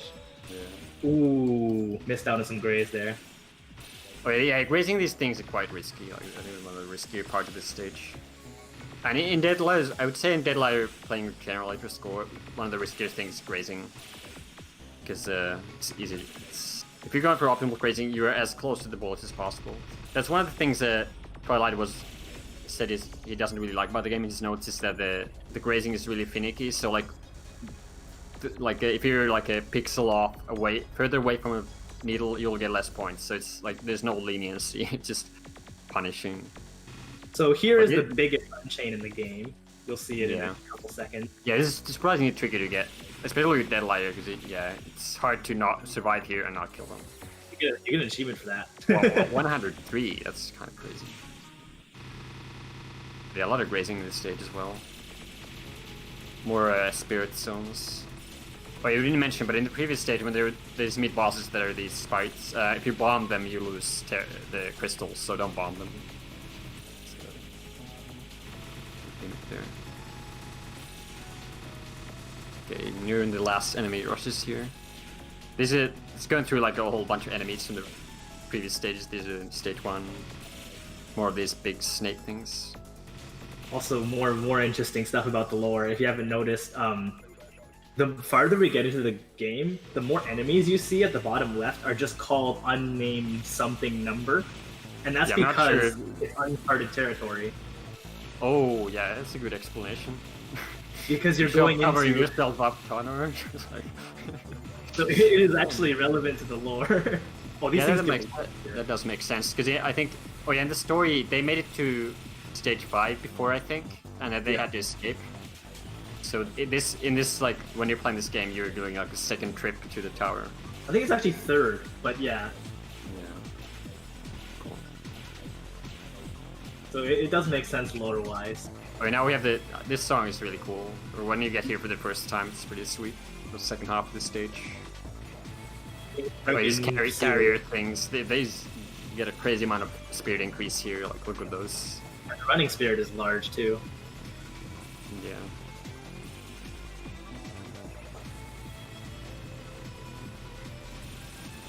Yeah, those immortality bonuses add up to the running spirit too. That's pretty interesting. Oh, these enemies, you just speed kill the big one. Reminds me of like Ikaruga or something, the last stage with the big like enemies that you just speed kill.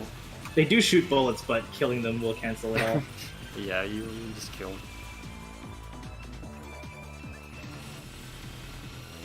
Alright, here we go. Top of the tower.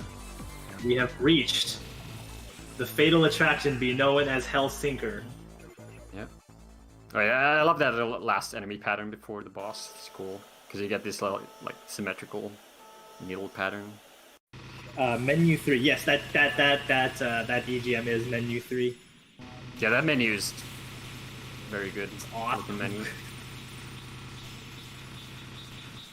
So like you're at, man, I've forgotten so much of this story, but yeah, you're at like the central computer. A total karma compressor system that somehow screwed up the entire world.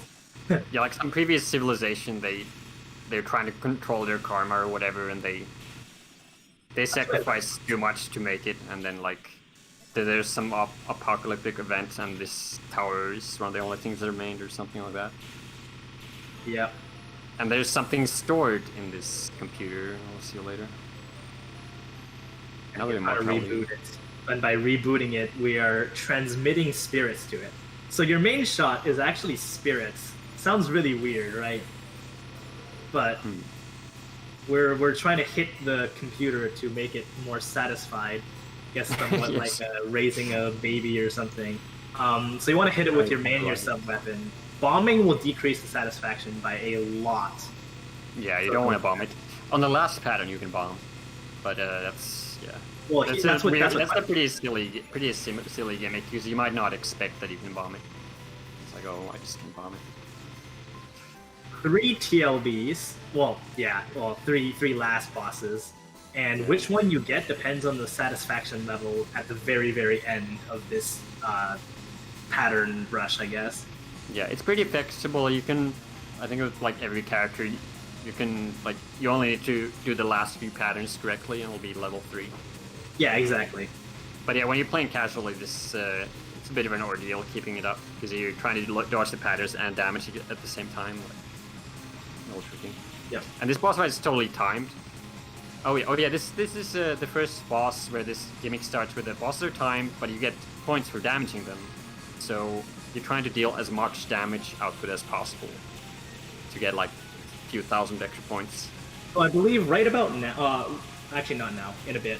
In a bit he will start holding down his B button on the controller, and he'll be charging what is called the 60-second blade. You'll see. Yeah, it's a really clever strategy. So what you don't know about Deadlight, what a lot of people don't know about Deadlight, is that if you hold the button down for over 60 seconds, you will unleash a very, very powerful series of blade swings. Yeah. So we're getting close to the end here. Solar Plexus, I believe, is the second last pattern. Yeah, what he's going to be... Here, most characters, yeah, they sit at the bottom. Just make sure it's level 3. He's going to bomb and then try to make the satisfaction level get up back to level 3 as fast as possible. Oh man, it's really clever. He's using all the weapons apart from his main weapon because he wants that. And he got it. Blade. Yeah, a nice bomb. Sweet. Well, fine line 314. Jesus, that's how many needles he raised there. That's a lot.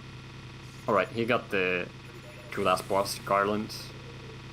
What's nutcrack mean? Nutcrack means canceling those cancelable bullets.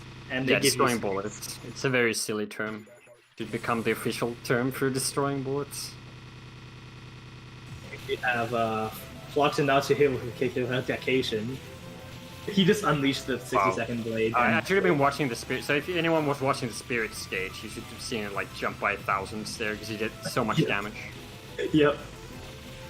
This one's really weird because instead of reducing the health bar, you're increasing the health bar. Yeah, you're destroying the rings, like some kind of protective rings on the computer. I don't know. Yeah, we have no idea. I don't know what's going on, dude. Here's the story. Did you forget something? I forgot about the user interface here. So, the entire ordeal that happened in this game may have been caused by someone losing a cat. Yeah. That's it. Yeah, I think that someone was one of the like sacrificed for building this thing or something weird like that. I don't remember. I think now that's it's shooting mistletoes at us. Yeah, it's shooting those little drone things. Yeah, so the funny thing is those mistletoes just absolutely cannot hit you if you have any kind of aura active. So it looks like there's a lot of bullets, but depending on your character, you can like trivialize it. But he's trying to damage the core for sure here to get some little extra points. Yeah, the true last boss definitely gives the most points. However, he's charging the 60. Yeah, he's charging the 60-second blade for the true last phase because that one will increase. Like it has a unique gimmick where you can keep destroying the core and its value will increase, just like your immortality bonuses. So watch what happens here. It's gonna make you craygasm. Yeah, all those mistletoes turn into lives, and then something else also happens. Oh, look at that. And then look at Spirit. Boom. Oh yeah, now this is one of the most important parts of the game, but it's like, what's going on? Okay. Wow, yeah, they increased to 42, so he's trying to damage the core as much as possible. He just unleashed the 60-second blade and it increased the Spirit by 1,000. He's shooting the cat. The cat for some reason.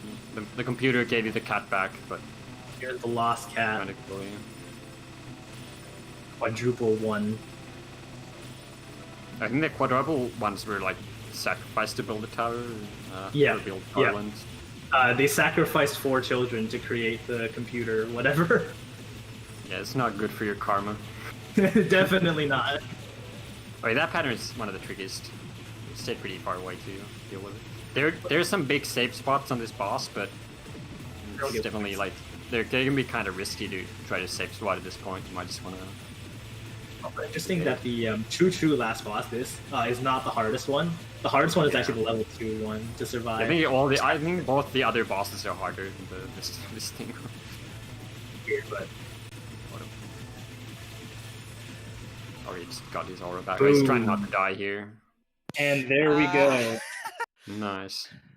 Good job. Good job. That was awesome. Oh yeah. I only needed 600. Oh man. That's fine, man. That was really, really good. I'm pretty sure. Yeah, really solid. Yeah, considering the deaths, you did really well. Yeah. Because the deaths cost like 8,000 or something. Like... Yeah. So that would have been really close to world record. If... Yeah. Yeah, I mean, give this guy a round of applause. Like, he got the world record past 160,000. Just oh yeah, we should talk about that. Yeah, 3 days. But before he played Deadlier, the previous world record was 133,000, and he increased that by like almost 30,000. That was by Riro, who is a well-known player of this game. And there's also someone else, SRO has been playing Fossil Maiden a lot. And also gives a lot of Twilight X. Talks with Twilight a lot. Does routing. And there's another player called Fox, who's PHOX. He's been playing Minogame a lot. So you got these character specialists. They're still figuring this game out. It's pretty awesome. Really nice run. Really nice run. Crazy good run. Good job, Twilight. Actual MVP. What a legend. And also thanks Xaerock for carrying my commentary. It's a little bit disorganized, but it's okay. Yeah, thanks to you too. And thanks for the notes, Twilight, and again, really nice run. Oh yeah, Thank awesome. you too for covering up my mess. Nicely played, my dude. That was not messy at all. Alright. Nicely done, you guys. Great work. Yep. Made it through the Twilight, or the Hellsinker run. Yep. Oh, Jamestown Plus is next. It seems. Yes. All right, everyone. Ooh, that's hype. Thank you. Co-op time. Stay tuned. Jamestown is next. Goodbye. Right. Well, see you guys. See you.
All right, chat.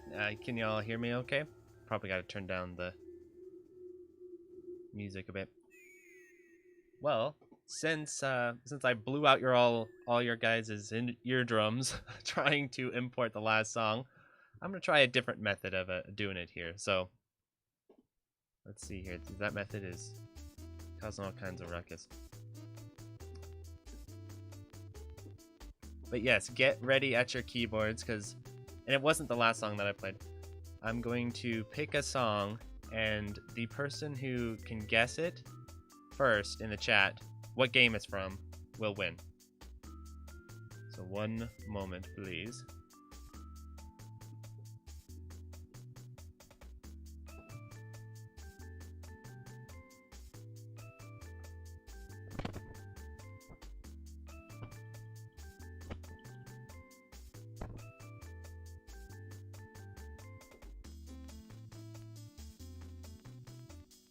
All right, you all ready?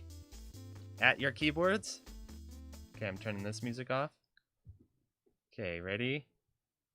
Here we go.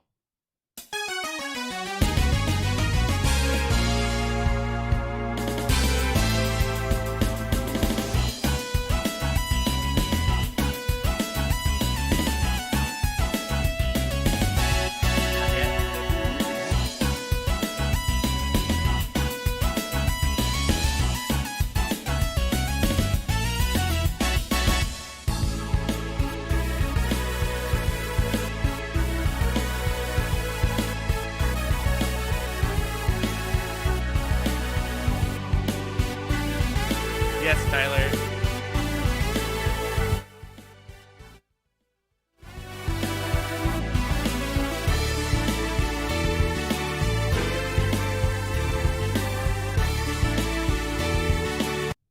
Alrighty. So Tyler got it. It was indeed Border Down. You are the winner. So I'll write down your name here, and then, you'll be getting a copy of Demonizer from itch.io. I'll send that to you after I'm done streaming today.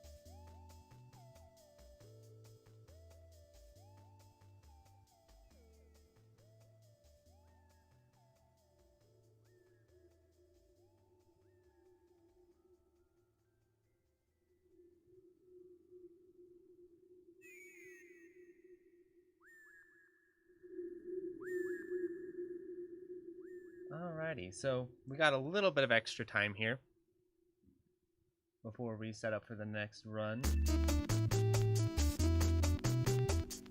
see what we got here. Should I do one more?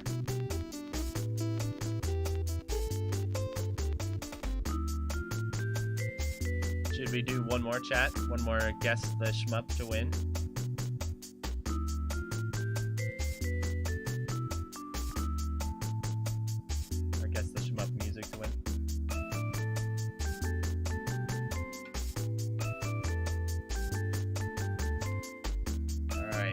Get ready.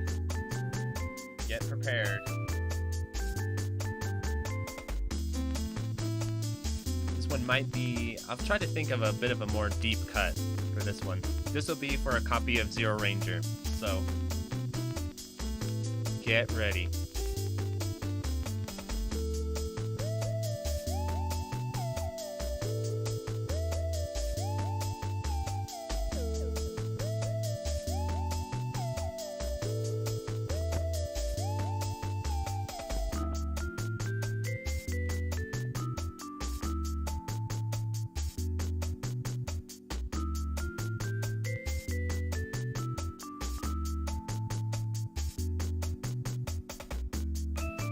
All right, is everyone ready?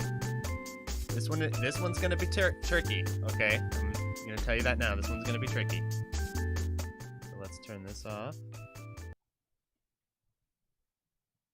Everyone ready? Here we go.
That was impressive.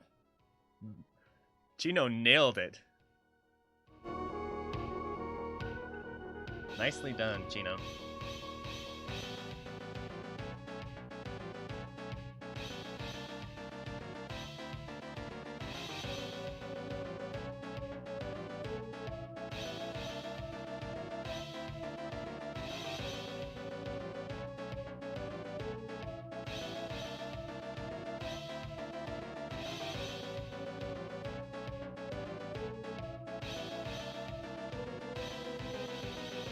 Alrighty, so stay tuned.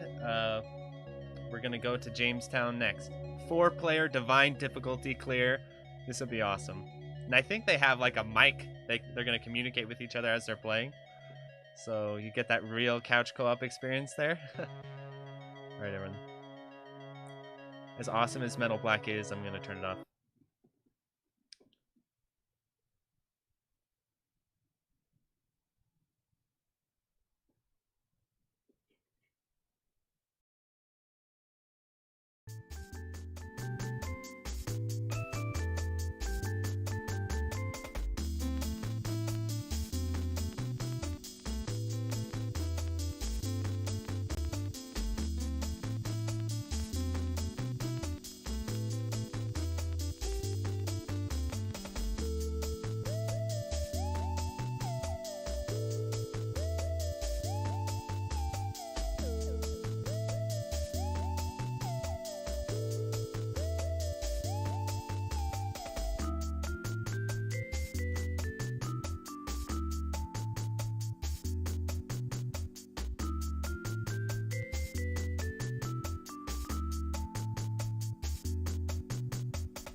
got like a million things in front of my keyboard, so it's like typing any number takes me a second.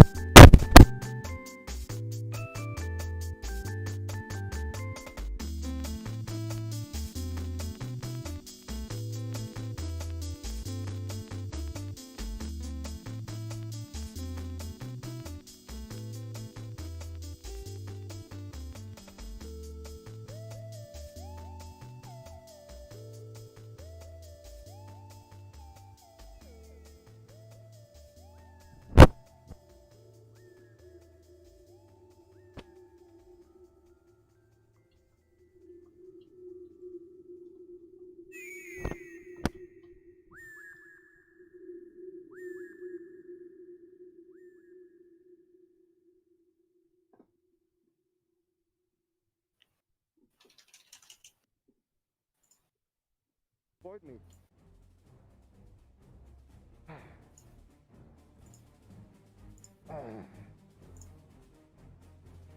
Hello, everyone.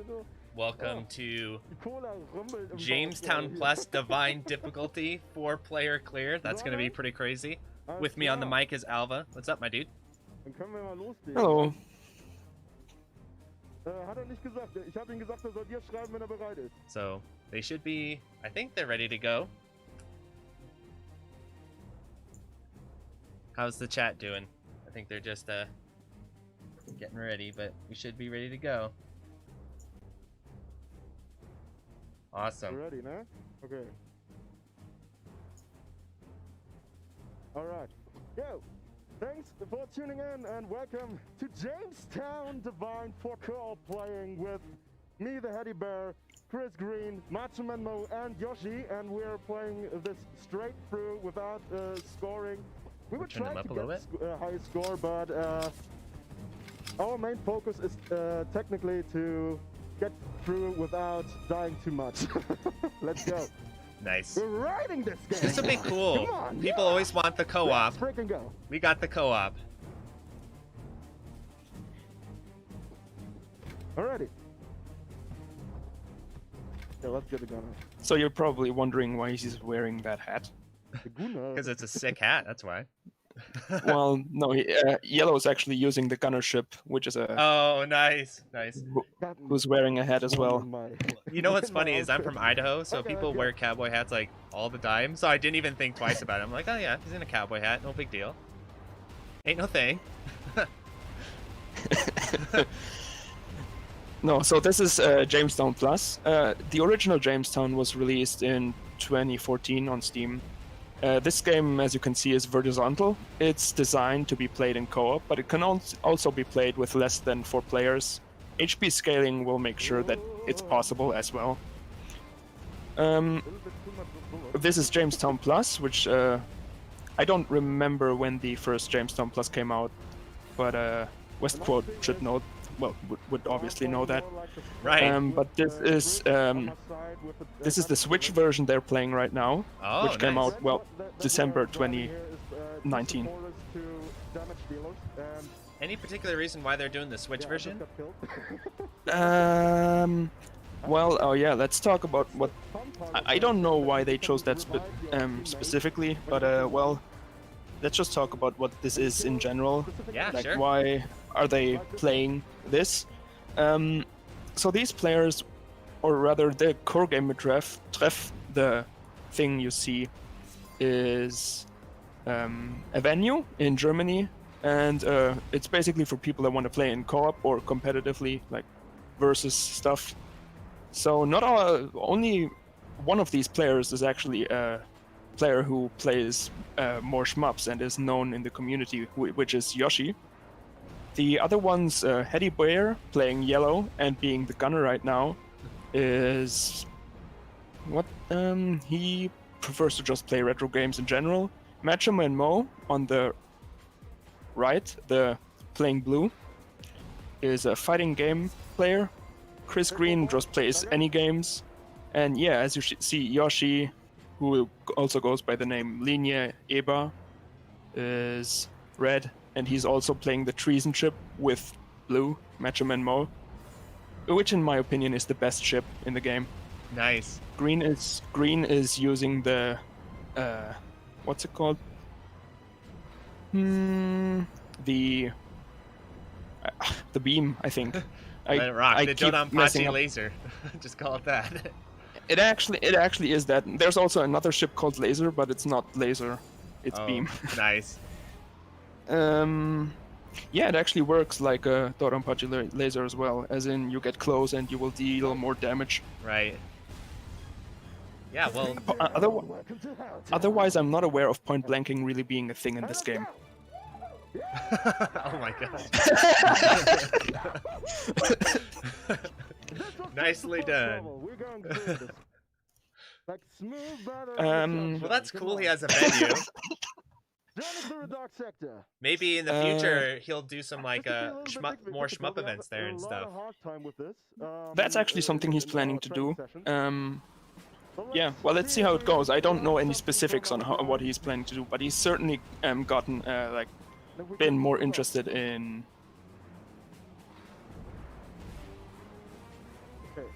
Kiwi's texting. Well, whatever. Yeah, he's gained an interest in the shmup genre. So let's see what the venue will do. Yeah, well, as I said, I don't know specifics. What's cool about this run too is that when I do videos just on like, oh, recommended shmups or shmups on the Switch, yada yada, like Jamestown Plus is a huge request. People seem to really be finding this game. You know, it's like a great entry point that people find to get into the genre. So I think it's cool they're doing a 4-player co-op. You know, because again, we don't see many co-op runs and that sort of thing, and they can be really chaotic, and so you need a good amount of team coordination going on. Yeah, especially based on what you want to do. If you actually want to score stuff, man, the routing you want to do there, because with all characters you still have to deal with the same amount of items and stuff. Yeah. So it looks like they do have some team coordination going on, though, for sure. Yeah. Talking about that, Yoshi, since he is kind of the shmup player of all these 4 players, is the person that basically kind of helped them also route and understand. Yeah, these guys are not. This is a German venue. I'm getting questions here. Oh, you're answering questions in the chat? Yeah. Yeah, so they're on. This is stage 2, right? Exactly. Yeah. Stage 2, the second part is kind of. Well, it can be a mess based on which ship you have. There's a lot of, but they're doing well because since they are 4 players, even with the higher amount of HP, they can still take out a lot of the stuff just before it gets dangerous. Yeah, but, I like the but way if you wanna. I like the way they're covering the screen. They got the Yoshi. He's yellow, right? He's up. Oh, he's red. Never mind. But Yoshi is red. Yeah, they got the yellow player up top, kind of sniping things from the side, and then they have the other guys hanging back and sort of maintaining screen control from the center. That's a clever strategy. So from what I understand, this game was more designed with co-op and multiplayer in mind. Isn't that right? Like it's not as single player focused as most other shmups are. Yeah, well the thing is, many people will still end up playing it solo because, well, it's hard to just play in. Right. It's hard to play organized to play co-op, so many just don't get to experience this at all. Yeah. So it's kind of a wonder that we get to see this now. Yeah, I think the closest I've seen to co-op runs recently is like when people solo double play 2 ships and stuff. Oh, yeah, no. Which is impressive. What? Yeah. This boss is entirely RNG, by the way, so its movement is random and the pattern it chooses is random as well. The second one, yeah, you just take out those. I think the positioning of those is also random, so this is just RNG the boss. Honestly, if you want to do a solo divine run, no miss, this will take the most practice.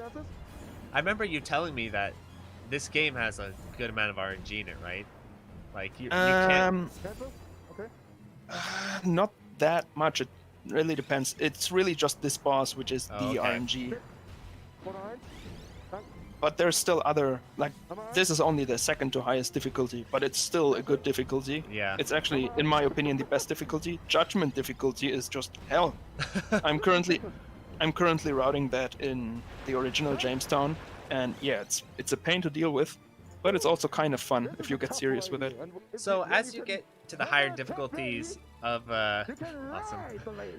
As you get into the higher difficulties, what are the changes, right? Like when you go from normal and so forth, like what are the things that are getting changed when you increase the difficulty? Finde ich das wirklich einer mit der schwersten Bosse in ganz Jamestown. Personally, it's the most difficult boss in Jamestown, besides Conquer Sorry. Control. People keep talking here. Judgment is the difficulty that's actually very different from all the others.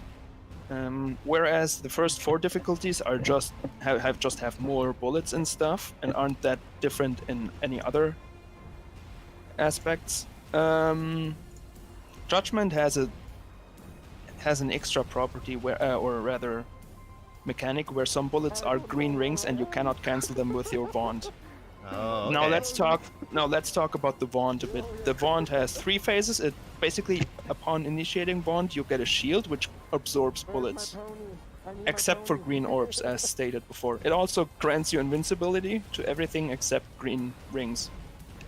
Then you have the phase where your shots are just simply stronger, and you can extend this period of time as long as you want by collecting more of the items. So you can still charge the meter even while in wand. But as soon as you cancel your wand, which you can do manually, or rather as soon as you manually cancel the wand, you gain invincibility again, this time also to green rings, which again, it's not, we won't actually see that in this difficulty. I'm just mentioning that. You can also have it run out. So if it runs out automatically, because the gauge gets empty, you will just get more points than you would otherwise. Oh, I see. So for scoring, you want to have it run out. Scoring this game is actually a lot more interesting than I previously assumed. I'm currently routing. That was exciting. I currently am routing this. So what are the kind of key things you need to do to get your score nice and high? Like what are the main strategies? For the most part, it's basically starting your first wand rather soon and then maintaining it. But that's mostly for solo. If you want to do this in co-op, I couldn't really tell you everything. It's a mystery. But the thing is, no, it's not really a mystery. It's just I have no way to actually find out like specifics and stuff. But you see the bottom left multiplier, which is kinda covered a bit by the name. Right, the 1x we see right now. Yeah, that value is always 2 to the power of the amount of players currently in bond. So that means if you play solo, you can only get that to 2 times. Right. While being in bond. But if you have 4 players, all of them being in bond, then the multiplier is times 16. Oh, wow. So it's a big deal having multiple players. Like, theoretically, if you want the highest score possible, you'd want 4 really good players playing. And that would get you a higher score than a single player who knew what they were doing. Yeah. At the start, when I first played this, I was kind of turned off by this system until I noticed that the game does have a leaderboard which filters the amount of players you have. Ah, nice. So you can just look up solo leaderboard and stuff. Well, that's cool. So the idea is they want to make the amount of players on screen like different scoring modes in a way. Westcourt is bringing up something very good, which I've seen before, but obviously I would not be able to confirm it. But Westcourt says that the best way to score is by having one person, basically, I'm just gonna call it full wand, like it would be a full chain, but instead you just wand as long as possible until the boss, where it's hard to actually extend it. This is just crazy, and we have so much fun with this game because we have so much variety. Yeah, I'm turning in the this audio real strats quick. that we can take with different weapon types and different chip types. This is just That's nice. That's just nice. So they were saying that they really enjoy the game because there's a lot of variety in the types of weapons and ships that you can play. What ship do you play, or what ship? You're saying that the red ship is pretty much the best one, right? The blue and the red one I just like the most. Oh, okay. It's it makes up very well for the lack of players or the lack of area you can cover. Right. By having the missiles you charge and release. So this is actually a stage that's not in the original game. This stage was added in the Jamestown Plus version. Oh, okay. So there's an actual difference. Yeah, this is there is more content in Jamestown Plus. The treason ships are not necessarily more content, but they are now part of the base game in Jamestown Plus. In the original Jamestown, they were DLC. Oh, okay, yeah. So they added in the DLC. Yeah. I know I wanted to say something, but I forgot. Great. Oh, this is the only instance in the game where there's actually a mid-boss that holds your progress, as in it holds the scrolling. This is the only time you actually get that to happen. So in the original, that would never be the case. It's kind of like the wall in Gojiguy. Kind of reminds me of that a little bit. Destroying those locks will open the gate, and now the stage becomes very different. Now you have to deal with a lot of insects there. You know, there does need to be something said about this game's like unique scenery and unique concept, right? You're playing in like this, I don't even know what, like what is it? Not cyberpunk, steampunk medieval magic type thing. I don't know what to call it, but it's really it seems to connect with a lot of people and makes the game stand out more than a lot of the other shmups that come out, I think. Yeah, I remember now what I wanted to say. The best way to score if you have multiple players is by having one person Vaunt, and the amount of points you actually get when canceling the Vaunt does kind of exponentially increase. So that's why you want to Vaunt as long as possible. Something like 90 seconds or more would be good for stage 1, for example. And then once you get those points, while getting them, the multiplier still does affect them. So you want that person that held the chain, the Vaunt, the longest. You then want, while that one gets cancelled, you want all the other players to be in Vaunt. Oh, okay. So you gotta do some real coordinated. Yeah, that's why I say that. So that's why I say that scoring this would be is definitely a very coordinated effort. This pattern is hard, especially because you don't know who it targets. That's a very targeted attack. Oh yeah. But that's if always it the doesn't hard target one person, yeah, that's what makes this that's what kind of makes this nerve-wracking to also just watch, because you don't really know what the enemies are always going to do. Right, because they could be targeting a different player based on just small differences from run to run, right? Yeah. So how does the extend system work in this game, especially with 4 players and all that?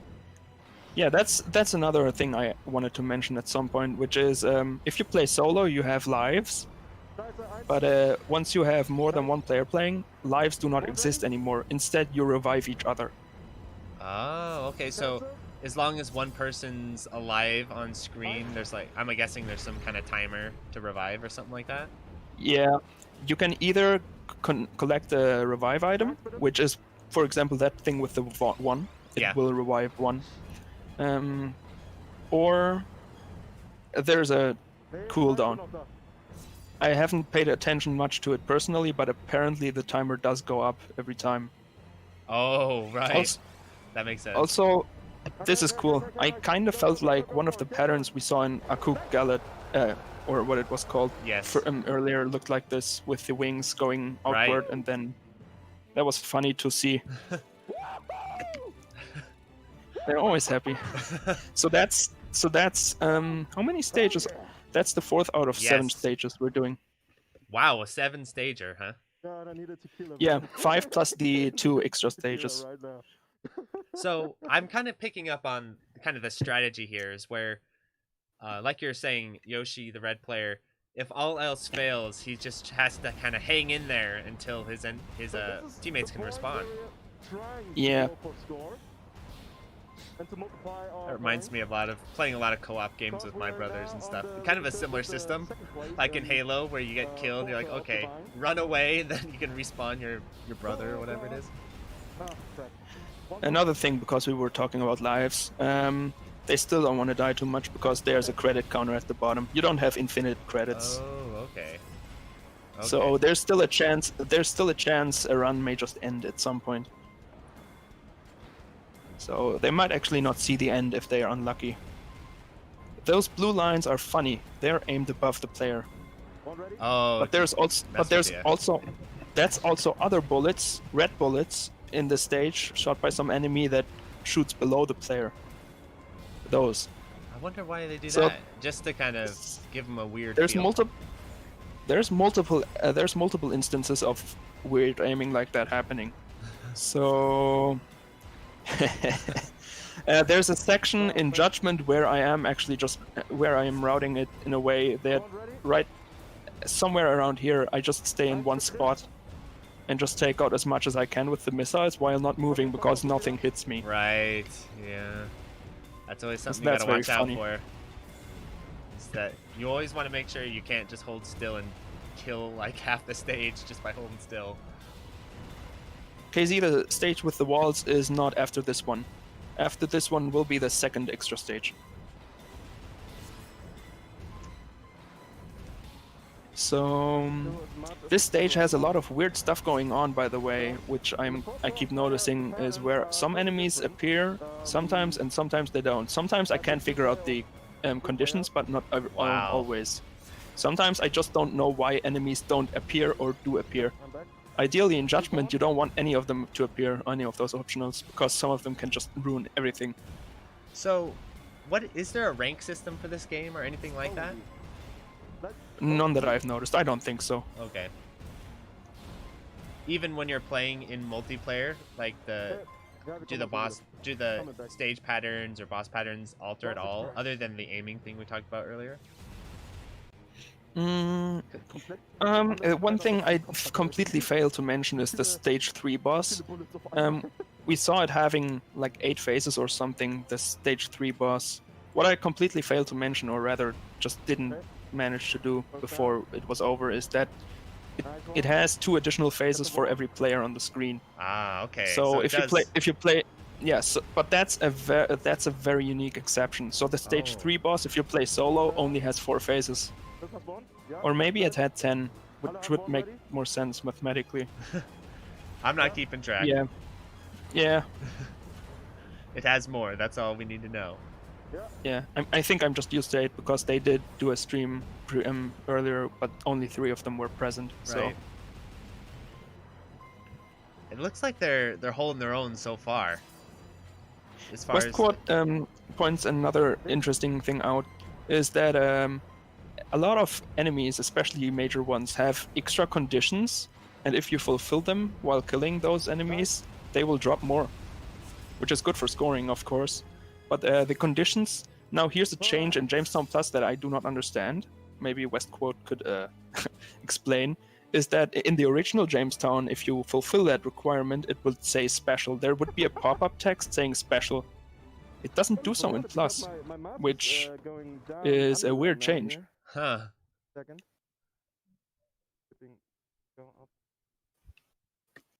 Taking a break between the stage. That is interesting when shmups kind of have like a little bit of a break between the stages. You can sometimes use, sometimes not. Oh, a little bit piracy. Holy shit, that laughing emoji on YouTube is weird. So this is the second extra stage. It you will notice soon that that crab with the beam is awesome. You will notice there's enemies which shoot bombs into the air. Those are very nasty because and there will be a lot of instances of those appearing. So if they shoot bombs in the air, they will eventually land on the floor, on the ground. And if they do, they will spawn a lot of bullets. Oh, okay. Which are very dangerous. Now you can shoot them while they're in the air. Right. But if you don't, you have a big issue. Oh, okay. One good way, if you can't deal with it, is to still vaunt around it, so you can then absorb all the bullets, and everyone else is safe. We will see that a lot during the boss fight. Okay. Oh, I get In it. fact, So they're like top priority. They're a big priority because they can put everyone in danger. It's amazing. These big cannons those are very nasty. Yeah. In fact, I haven't spent much time with Jamestown Plus, so I don't even know the stage too well. So playing this is kind of chaotic still.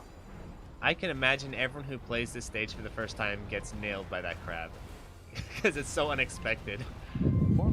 That bee flies right off its back.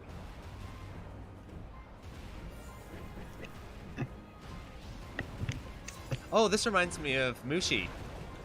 With the bugs coming out of the ground and everything. Yeah. It does. I think we're very close to the next enemy that's actually very nasty again. And it's so nasty that I think they're having one player dedicated to using a Vaunt on it, so nice. They can just kill it. There's a lot of that. So there's when they're not really really the crab going for... bomb. There it went. Yeah, that... The boss will shoot a lot of those, by the way. So they just have one player hovering it, because those kind of swishy circle things, I don't know what I'm saying, are aimed in a very, very weird way. I've never dodged it in solo. I get hit every time. So they just have one person hovering it and canceling them with a wand. So, are there any training options for this game, like, you know, practice mode and all that kind of stuff? Kiwi. What we're seeing right now is the Super Gauntlet. There's a gauntlet, just a regular gauntlet, which is the same gauntlet from the original Jamestown, which just has these M5 stages. This is the Super Gauntlet, which includes all the stages plus the extra Mars stages, or how they're called, Plus Jamestown Plus stages. The reason it's just that's the gauntlet is that normally you would only play the stages individually and then unlock the next one until that's how you progress. Right. Is that you actually don't play all the stages at once. Oh, weird. So this is something you unlock, in fact. Gauntlet is something you unlock. There. So it's like the arcade mode, essentially. Yeah, this is the arcade mode, basically. That's interesting. Earlier, they always... Whoever has a Vaunt will take care of those bombs. I don't know if they have an order, because I've never actually seen them get into a scenario where both of them use a Vaunt at the same time. So I don't know if they have like a priority or something made out.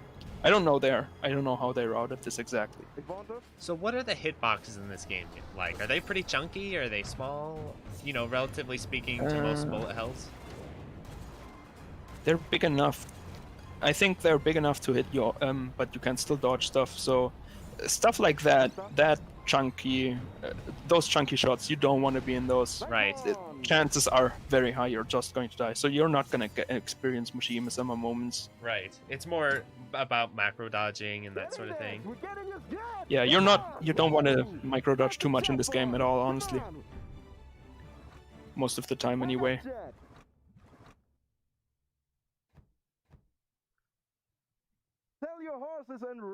Yeah, they haven't lost a single credit. Nice. They haven't lost a single credit yet, which is great. In training, they did get hit a few more times. So this is a good run right now. They're feeling the live demonstration vibes. Sometimes you can play crazy good, or other times you lose your mind and die tragically, which might happen to me today. I'm putting that on the table now.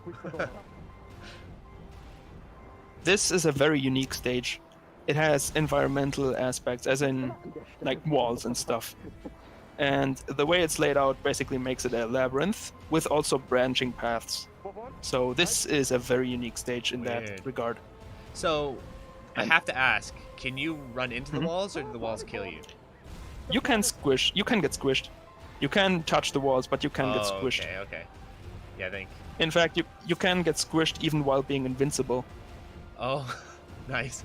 It's like a Mario. So, you know, the star yeah. doesn't save you from everything sometimes. It really doesn't. In fact, it can get so bad. There's it's since you can't just spawn anywhere. There's some kind of checkpoint system where, based on the progress, you will spawn there or there. Now it's possible if you don't know those checkpoints too well, you would mess up so badly that you just lose multiple lives by getting squished the same way because you just lose composure. Right. It can happen very easily. So 2 are going on each path. Right. I prefer using the right path for judgment. It's much better, or safer, because there's a very janky place where you can shoot through. Any idea why they split up like that instead of just all going on the right side? No, I don't know. I don't know the reasoning behind every decision they do, but I mean, you get more points, of course, because you get all the enemies. Right. Honestly, at this in this, it's safer to just focus on one side because the other side isn't too dangerous. You just want to get rid of those sort of things that spawn enemies because they're dangerous. That's like something you want to take out for survival real fast. What we saw there was there's sometimes enemies on this stage or stage 3, if you count the original Jamestown way, where there's enemies that are just pairs of enemies, and they're shooting at each other. But if one of them dies, the other one will just shoot, based on which color it is, will shoot a pattern that's dangerous for you. So in double play, it would be good to destroy both simultaneously. Oh, that's cool. There. Yeah, They that's cool. They destroyed them before the other one had a chance to shoot. It seems like the game is designed to try and like make sure you're coordinating with your teammates on some level, right? Like you're saying, where you have to kill things at the same time, and you have to be careful where the patterns track who and all that sort of thing. Yeah, this is actually something where I can point out something that's a weird, maybe glitch or something. But the screen scrolling is kind of messed up right now if you die, where it's more to the right for some reason. So if one player were to, example, go for the left, it would be more centered. What? That's crazy. Did they get past it, or is that still gonna happen? I think maybe my explanation was wrong because that reaction wasn't really what I expected. But, I was imagining that like one half of the screen is scrolling, the other half is holding still. Is that what happens? No, that's not what I meant. It's just weird how it's just if they're all in the center, it will still be more to the left. But I guess it's working right now. Maybe that's just a single player thing because there it can definitely happen. Oh. Yeah, for a second I was like, whoa, how'd they miss that? Like half the stage goes by, the other half is stuck. No. That was a bad explanation. This is nasty, as you can tell, because you don't know what targets. But then there's this, which is mostly static, I think. This is kind of dangerous. Ooh. You can dodge it, but I don't. They're not doing it the way that one would expect. This guy is now. This is the final boss. Yeah, he looks like a final boss. Yeah, and it's there. I think they're gonna lose credits here, to be honest, because it's hard. Does having 4 players offer any advantage, or is it like that thing where it's gonna have more patterns and stuff because there's 4 of them? No more patterns. In fact, there's no real disadvantage. It's just the fact that these lasers are very dangerous, and they can easily just take out a lot of players. Another thing is every phase, which is not the second phase, the boss will be covered by a shield, you can destroy it by destroying those cubes. So you Holy cannot crap. actually hurt the boss. You cannot destroy the boss itself right now. You cannot is hurt the crazy. boss. At the same time, the boss will slowly regenerate health. I think it regenerates health faster on Judgment, maybe. I'm not sure. This is an easy phase, and they're just blocking. So this is a very nasty phase. I hate this one. The laser movement Yes. is not nice. Only one alive. Ah, revive. Oh, this is going really well. They're doing really well. Man. Yeah, I'm like just watching it in awe. There's so much stuff going on. So they're really needing to target those cubes, otherwise they're not going to be able to damage, right? Final phase. Yeah, they need to destroy those cubes. Those cubes can also block the enemy's projectiles, which is good in solo especially. This is...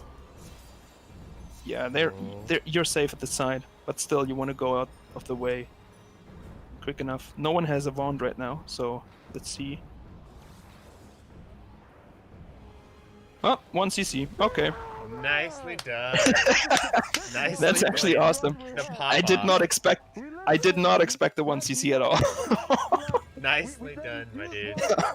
We all revived this perfectly. This was the best run we had. Oh my god. And this live on stream. I'll turn it up a bit. Oh my freaking god. Yeah, you actually get a big bonus. You get a bigger bonus if you have no continue. So 20%. Let's see. We go to the leaderboard. No, not try again. No. Amazing. It's actually he pressed try again by accident, which can happen. It happened to me as well. It's so, for some reason that's the default option even after a gauntlet run. It didn't raise his score, did it?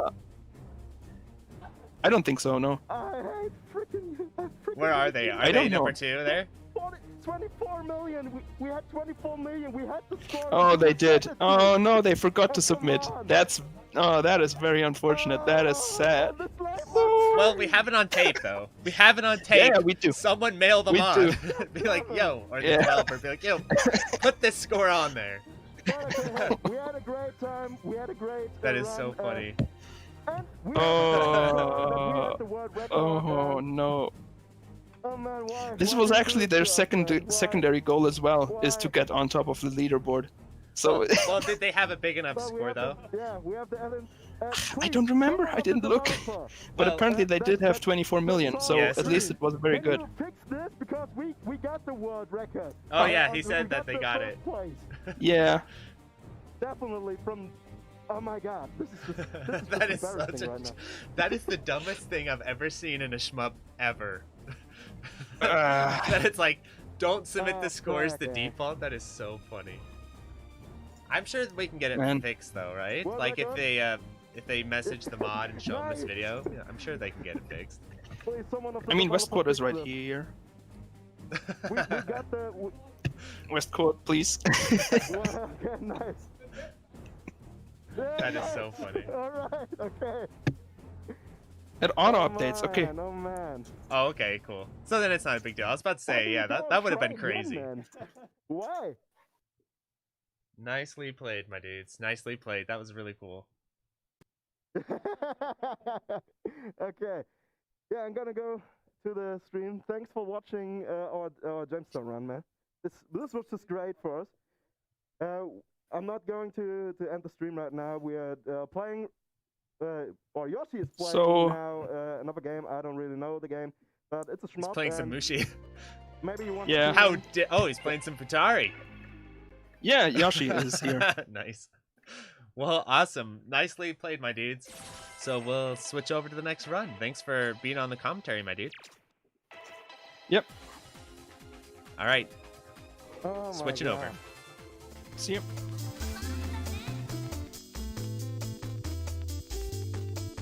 That's funny. What a cool run. What a cool run.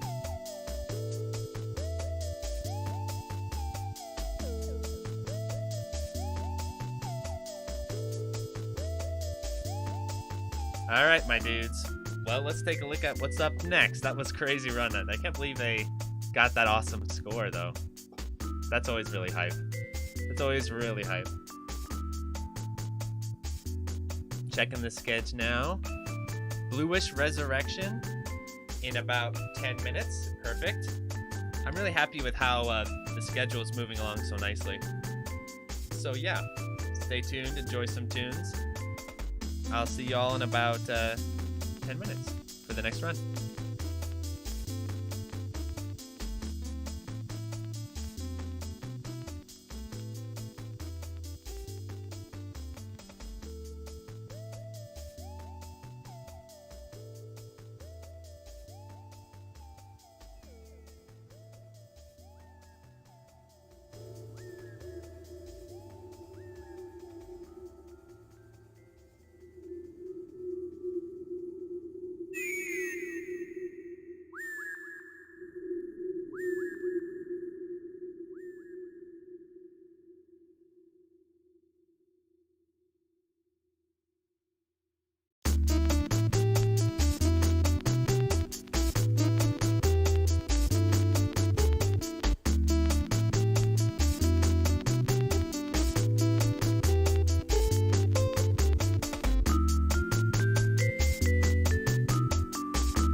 Alright, everyone, up next we have Prales.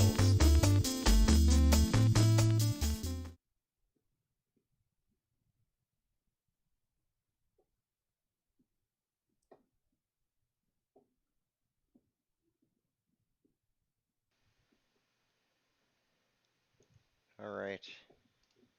I'm gonna close Discord. I see my stream is displaying right, so is it displaying right?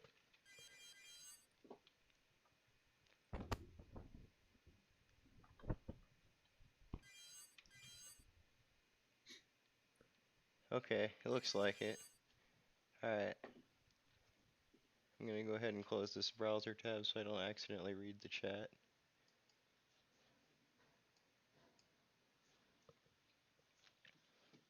Alright, so I think I'm ready to go. Bluish Resurrection. This is one of the first shmups I've played seriously. I really like it a lot.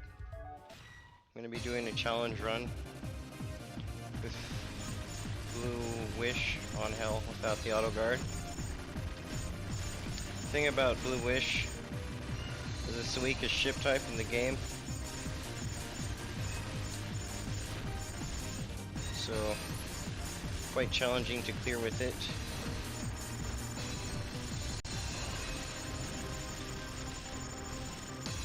As far as the actual gameplay goes, there's a normal shot, a focus shot, a normal bomb, a focus bomb. So very cave-like entirely in its presentation. The scoring is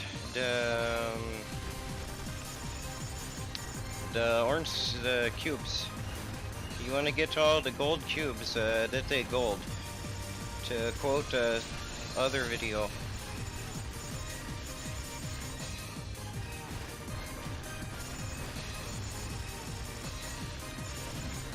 It's a dangerous part of stage 1 there.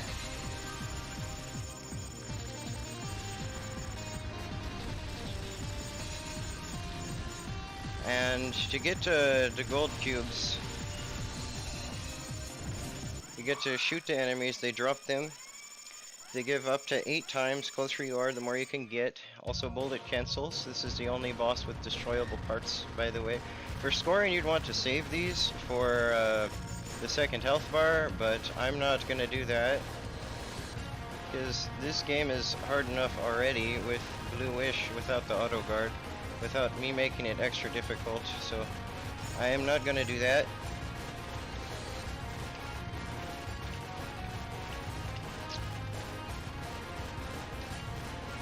Focus more on dodging for this part. But the gold cubes that you get aren't actually not like a multiplier like cave games. They're more a end of stage bonus. You get 100 points for every item that you have. And you get 100 points when you get an item, so it's like you get 200 points at the end of the stage if you don't drop items. But really, when you get into this game, you find out that actually the items are kind of secondary for scoring, and really primary scoring is don't ever lose any lives. And why would you not want to lose lives is because lives are worth a massive amount at the end of the game clearing bonus. I'm talking during a dangerous portion, and I have to use a bomb. This is extra scary. This pattern's kind of freaky. But anyway, if you get hit, you lose 1/3 of your items, and that's with guard on. In addition, if you don't have guard on, you lose some of the shield bonus at the end of the stage, and the lives are worth 2 million each with guard on, and if you don't have guard on, they're worth 2.5 million. This mid-boss, incidentally, is worth 0 points. Only enemy in the game that's worth 0 points. Even its options give some kind of destruction score. I don't think I talked about the destruction score for enemies. not really significant, but what is significant, especially for other shot types, especially blue piece, is tick points scoring.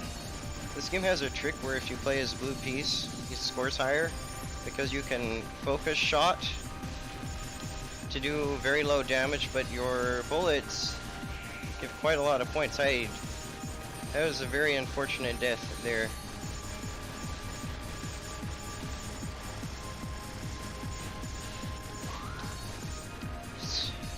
It's a choke point commonly in the run is this section of stage 2. Not focused enough on it.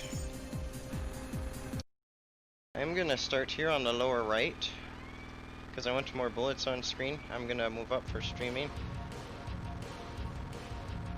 And so I can dodge here over on the left. Another thing about this game is that it's easier to move from right to left to stream due to some peculiarity with how the bullets are aimed at you. I don't sure the centers entirely line up when they fire or something. I don't know exactly what's the deal with it, but it's just the way it is.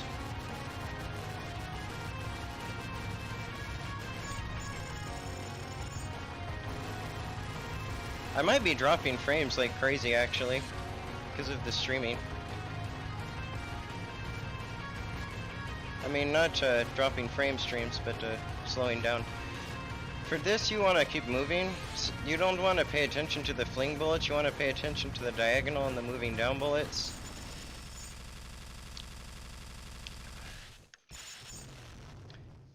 And just keep moving and it's not a problem. For Plus, there's more incentive to turn off the auto guard since you get so many more lives in that game. They go all the way across the top of the screen. It's pretty funny. Because you get extra life every 5 million in that, instead of at 4 million and 10 million like you do in this game, and no more after that. I'm gonna get 2 more extra lives, and that's gonna be the most I'm gonna get. So, I mean, it's a bit upsetting the slowdown I'm seeing, but can't really do anything about it now, so that's just how it is.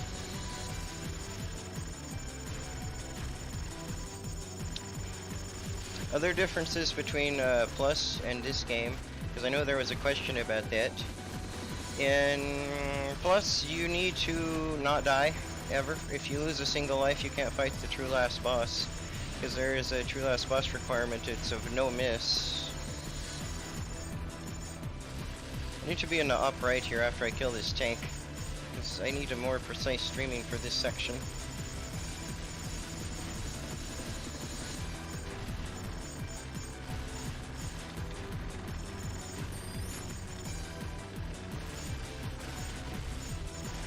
I didn't kill this tank on time, I have to use a bomb.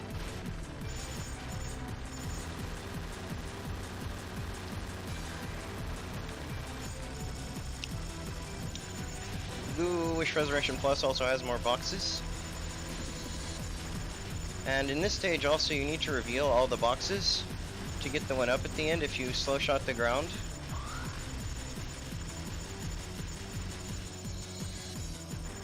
I'm gonna slow shot here, and this is gonna be the last life I am gonna get. No more extra lives after this.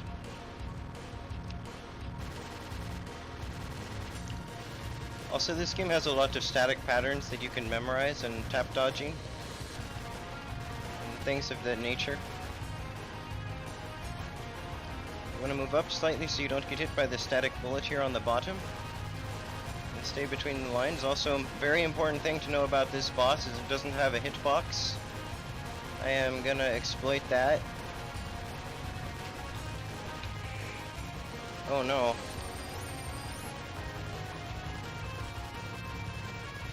Slowdown throwing me off just a little bit, I think. That's my excuse anyway. This is tap dodging. It's kind of hard to look at, but it's tap dodging. Gonna go through that, up, diagonally down, up. Through the lane, up, diagonally down, up. Repeat that. Get a nice bullet cancel on this boss here.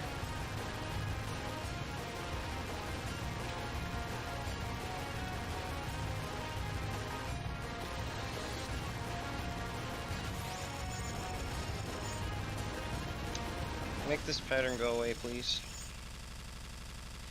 I get hit there more often than I'd like to admit.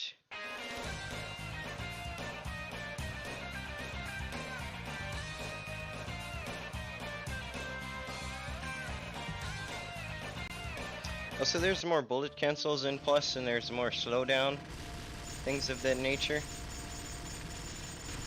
I don't know, maybe I overwhelmed myself a bit trying to do the commentary at the same time.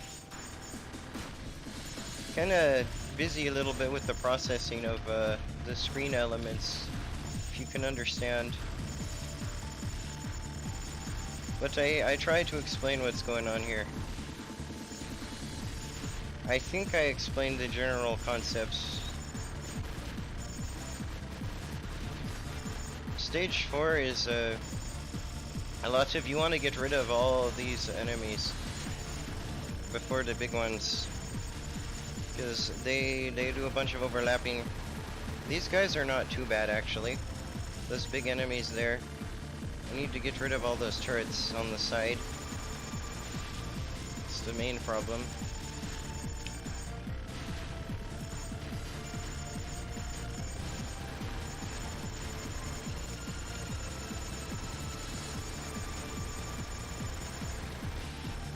Mid-boss.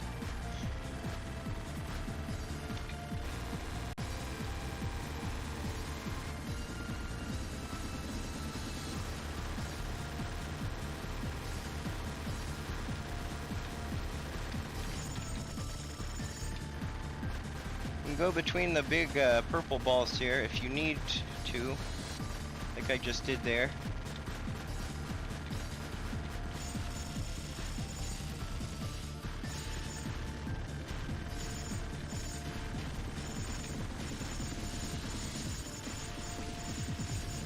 That turret is still alive, damn.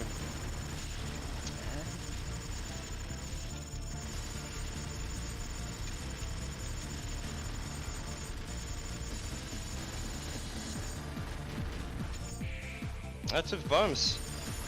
Wow, I'm losing way too many lives early on. I may not clear this. I don't know if I'm gonna get the resources I need to get through the true last boss, because it's a cave true last boss. You're gonna need to spam resources to get through it. Very authentic cave style.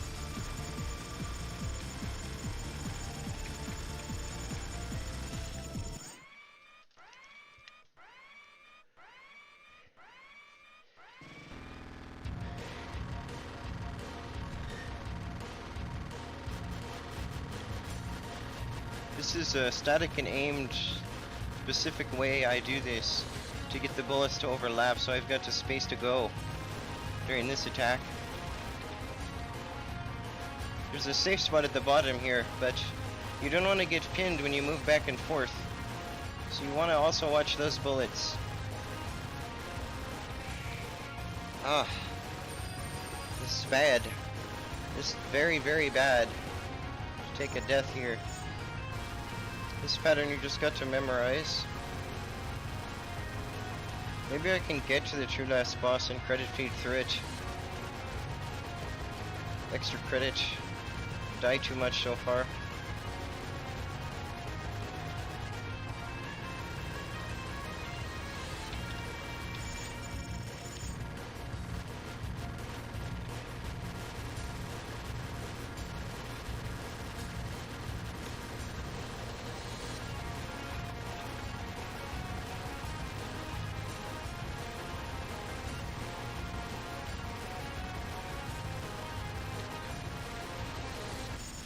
Okay, this pattern is gone.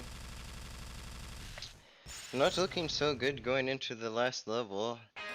I got one extra life, and one after that, and I don't think I have enough to clear the game. I really don't. But I think I can get to the TLB at least.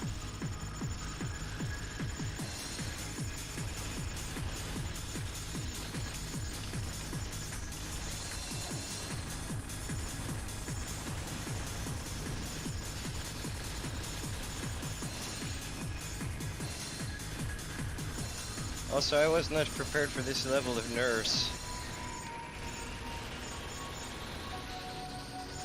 I prepared for some nerves, but not this level and this bad. Also, we want to go on the right. We want to really destroy that guy. He's going to give us a full screen bullet cancel, which is extremely important. You can save the enemies in this level for more score. Destroy them later for bigger bullet cancels. If you're insane. I'm not. At least not in this run. I might be generally insane outside of this run, so I'm not confident that I'm not entirely.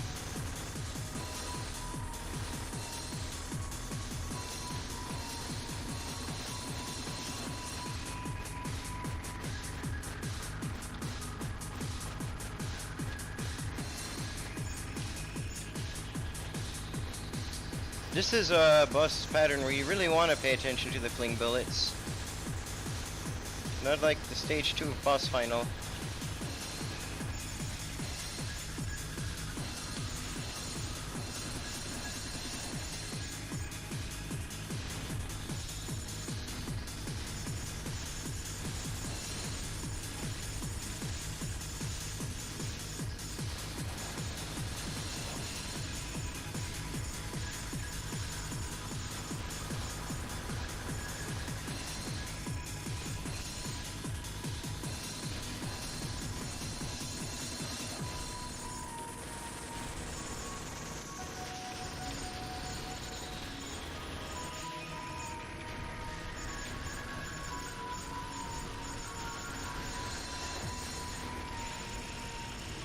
There's a box underneath where that guy used to be.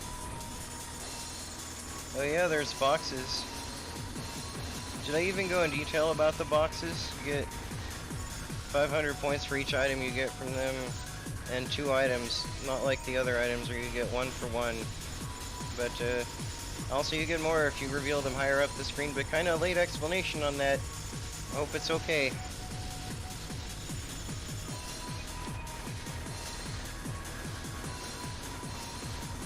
I'm only mildly freaking out.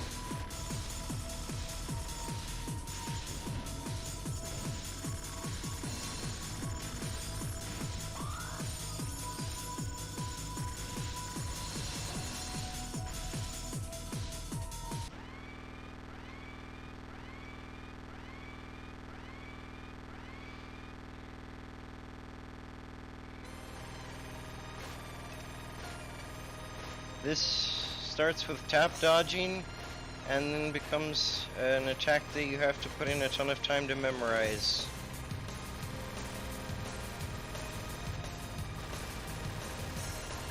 This one.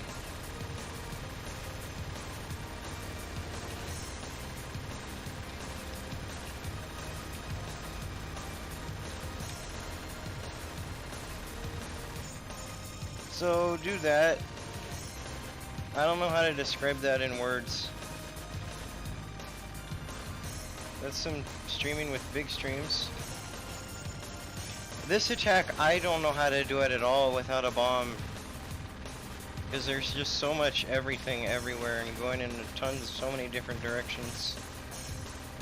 I'm not even sure I know how to read it. I expected to die there, to be honest. I don't know how I survived through that, because I've got no bombs left. It's bad. I'm definitely not going to clear this game with the 3 bombs. I am going to try and use them to get to the TLB though, because requirement for unlock the TLB in this game is 1 CC.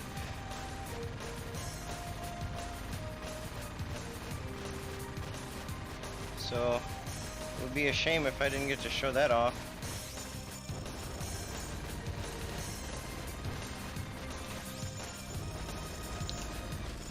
So I got to the 2LB, where I'm gonna game over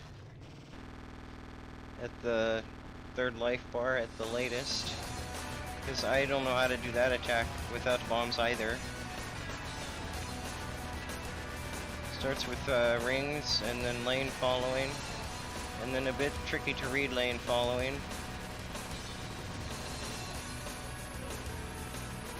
This is the a bit tricky to read lane following, but it's still lane following, mostly.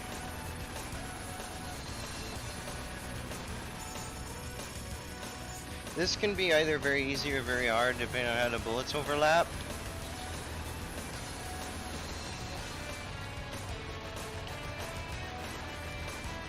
This is static with aimed balls.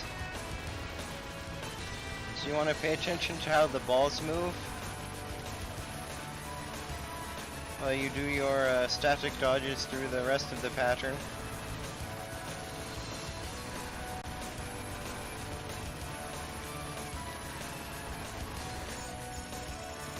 Okay. This is the 3rd life bar with the random stuff coming from behind, and where I'm definitely gonna game over. I'm almost certain. Unless a miracle occurs.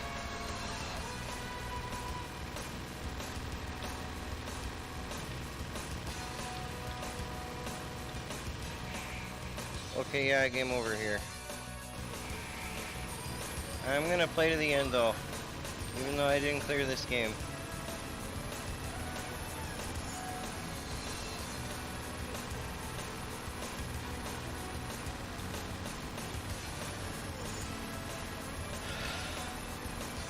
I'm gonna just bomb over and over again.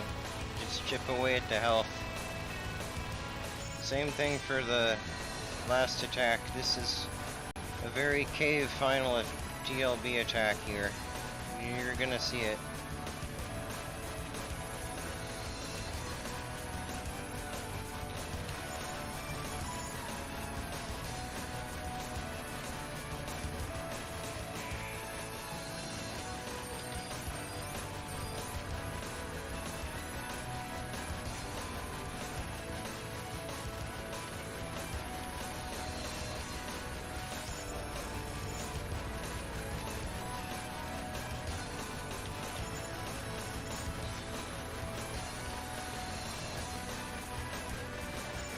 So yeah, this is just a bunch of flailing. I hope I don't have to put in another credit.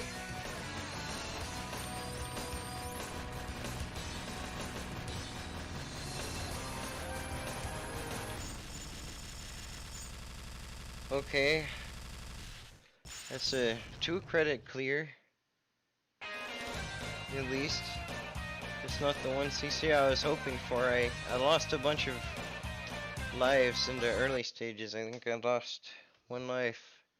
Stage 2, stage 3. I'm not going to be able to save replay either because of continue.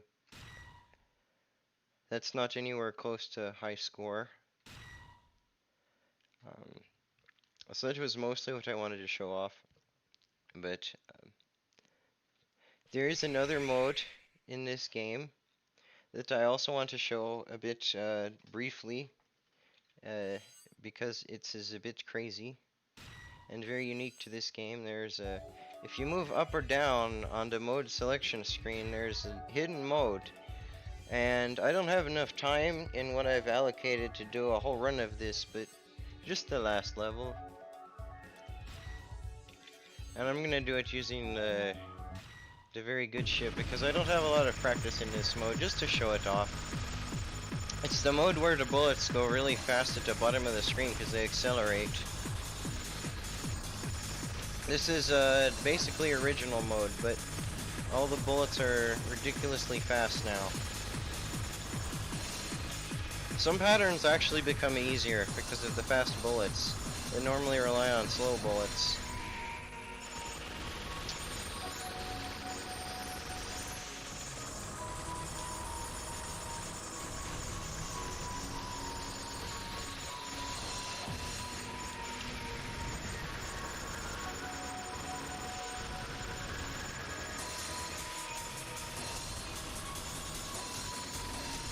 just a demonstration of this.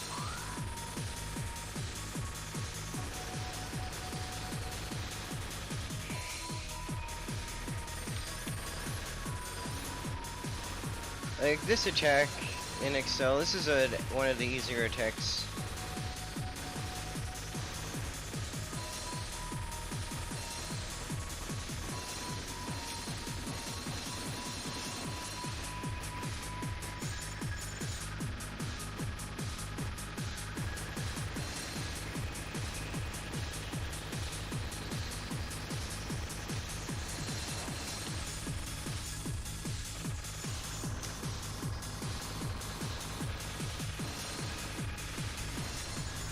You did not see that enemy last run, and that's because I was using Bluish, which is a lot weaker.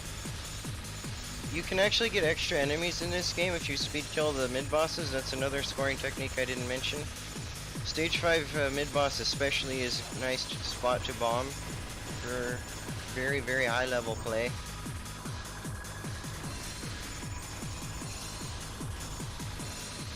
But Blue Wish is just, in addition to being very weak and not getting very many tick points, it just can't get the extra enemies because the damage it deals. So the ships in this game are not the balanced ships. Is an unfortunate part of this game. I do probably need to take a look at the chat after I get done here. After I game over, at least, because I don't have enough practice to get through this.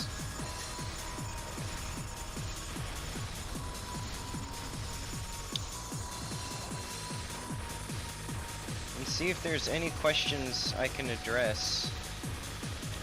Because I'm mostly by myself here, and so I'm going to back out and go to the menu.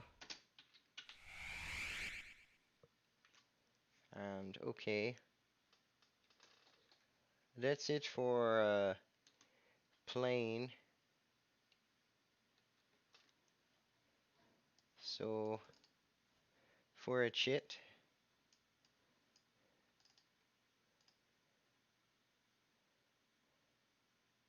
let's see. I can bring it back up.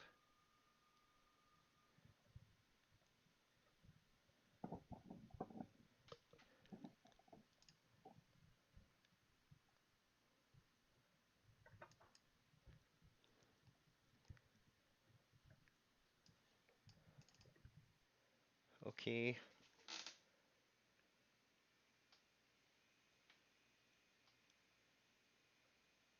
Okay, so it looks like it actually worked. Even though I felt like I was completely on my own doing this. So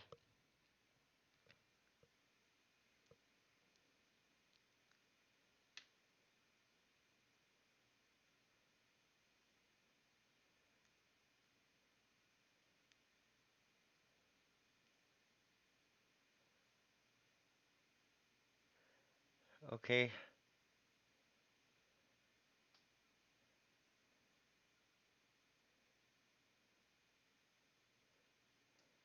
So, okay, now I see the chat. I don't know if you have any questions, but that's mostly it. Also, there's one thing at the very end. I might have forgotten just to. Oh no, you can't see it. I'm gonna have to. The sides are. I don't know if I can do this. No, I can't. Never mind. Rip meme attempt. No meme at the end. Sorry. Sad face. Hold on, I'm seeing that's if all the content I have. I'm seeing if he wants. So thank you I can for make the sides larger. watching. I need to catch up to see the things that people say because I totally missed the chat.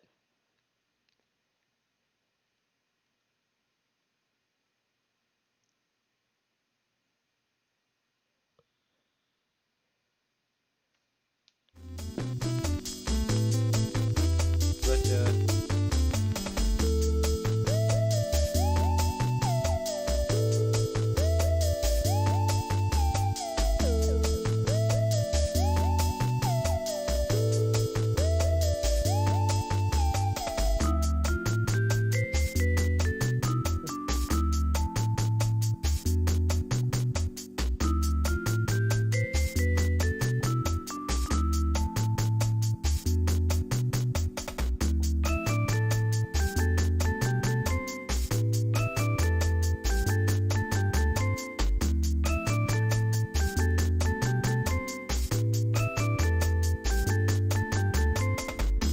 Alright everyone, up next is Djsessum and myself playing Gojiguy. I think he might want to get on the mic for a second and say a few words before we play, so stand by, I'll see if he wants to do that.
Hello, everyone. Welcome to some DOJ action. This will be the first dual play of Shmup Slam, featuring myself and Djsessum. How's it going, DJ?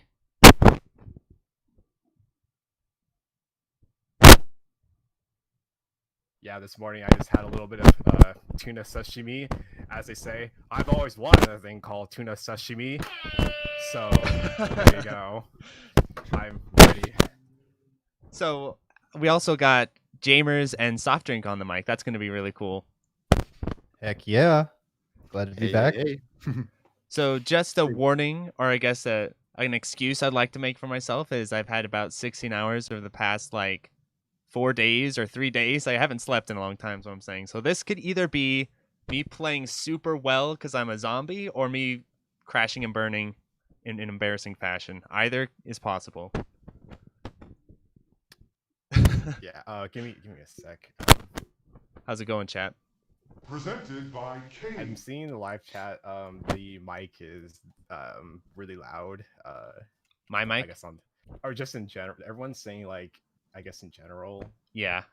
I haven't got the audio quite finished setting up yet. Oh, I thought okay. I'll let you talk about, you wanted to talk about some stuff you said, and then I'll get that set up while you do that. Yeah. Okay. So yeah. I'm James. I go by Djsessum online. I've been playing Shmups for over 10 years now. Most of the time in the community I've been lurking. I was not too much involved in the farm or whatever. But definitely, yeah, I love these games a lot. What do I do now?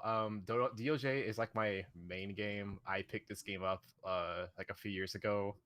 Got the 1cc, and my lifetime goal is to get a 2-all in White's Label. Nice. I've accessed the second loop a handful of times. But yes, I do one day want to get the 2-all in this game. Yeah. Awesome. Do you want to just start a credit real quick so I can balance your audio? Okay. Yeah, let me. Because we'll be hearing your audio, not mine.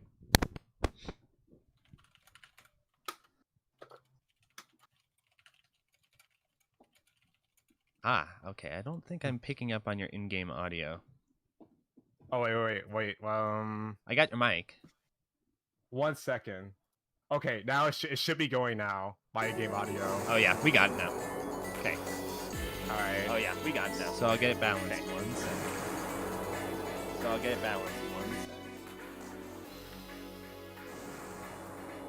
You guys don't have to worry about my echo because I'm not going to be talking. So you guys don't have to worry about my I won't be talking during the run either. I hope there's not echo or anything. I have it dialed in at my end that there shouldn't be echo. Hit one more credit and then we'll be ready to roll. Okay. Hit one more credit. Mark, I'm still not seeing your stream up. It's not on a stream. It's directly on the YouTube. It's not on a stream. Then how are we supposed to comment it? I have no idea. Then how are we supposed to comment it? Just commentate his. Let the fans watch mine. All right. Let the fans okay. All right. Okay. I guess we could do a delayed commentary. Okay. Because that's what happens when you all right. stream, and it's complicated because I'm playing and running the stream at the same time. So how is that? How's the sound on all that and stuff?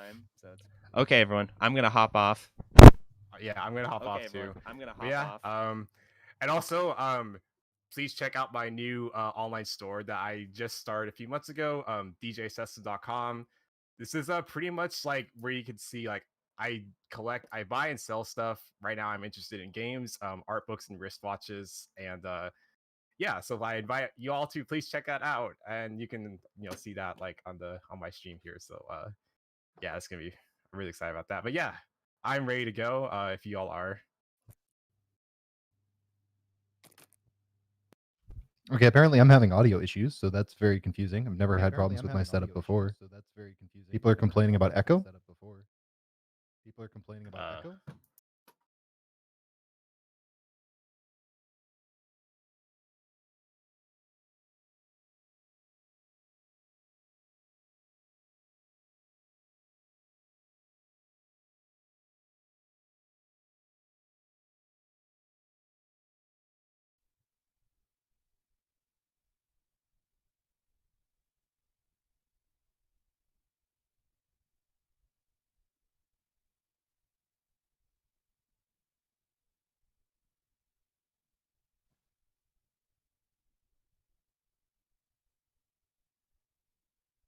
What's going on?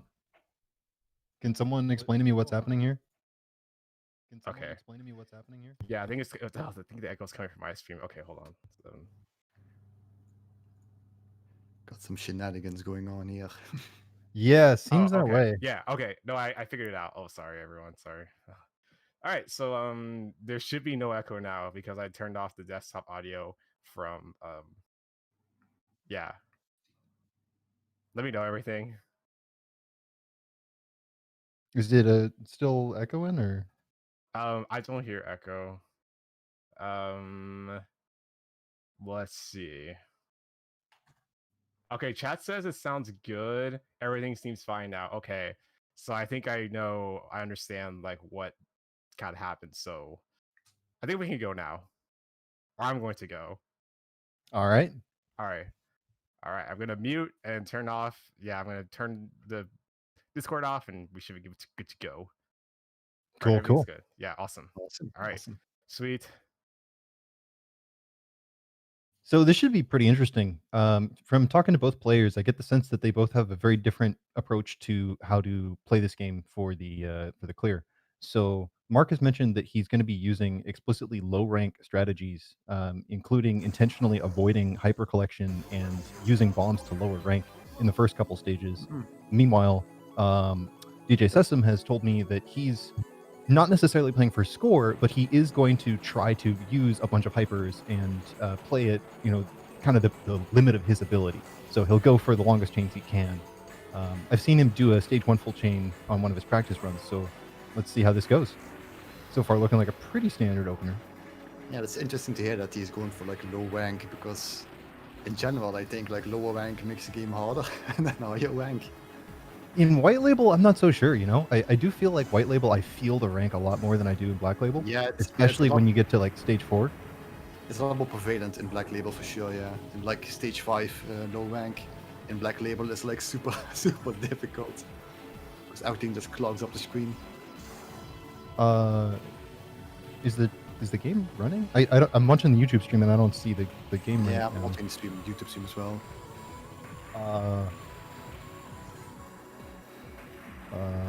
Mark, is the content live right now? Anyway though, yeah, so far looking like a pretty standard stage 1 chain, 500 coming up to this second big tank that slides up from the side here. So I think he's gonna be perfect on stage 1 and 2, just based on what I saw from Djsessum's routes earlier today. But I know that he's dropped some Bs in stage 3. So I don't know that he's necessarily intending to go for, full B perfects or anything like that.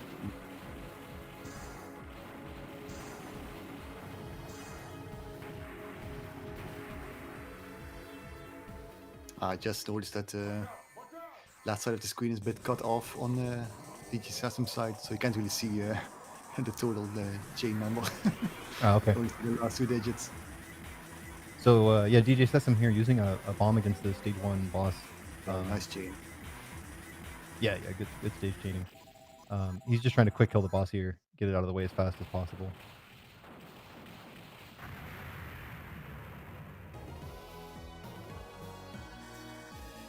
Interesting, like Mark is super low rank here, just like no chaining. Interesting. I haven't seen it played this way in quite a long time. Yeah, they're both using expert, right? Yeah, so DJ is AEX and Mark is BEX. I don't actually remember, in White Label, is BEX the one with the smaller hitbox? Or is that AEX in Black Label? I believe in White Label, Type B was the one with the slightly messed up hitbox. Okay. It's like a tiny bit off center. Right. Mark on the stage 2 mid boss. That is it. That opening pattern is super random. Yeah, I think for survival, actually you want to go for like shot type. I think like short, yeah. Because for the extra bombs, it's like better for just one loot clears, I think. Maybe, but B shot is miserable to use, especially in White Label. The movement speed is so slow. That's true, yeah. Right, so DJ here coming up on the mid boss approach. It's gonna be a trickier section to chain. So let's see if he manages to do the chain in. Not quite there. He chained up to the power-up carrier, but didn't leave the enemies alive to link into the mid-boss. Surprise Mark did not go for the end of stage 2 hyper. Usually that's a pretty common technique that players are using to get, the extra score extends. By the way, I don't know if we mentioned it yet, but DJ is playing with modified resources. He has extra starting lives for marathon consistency. And he is going to be using the hyper at the end of stage 2 just to, again, bump up the score a bit, try to get some score extends.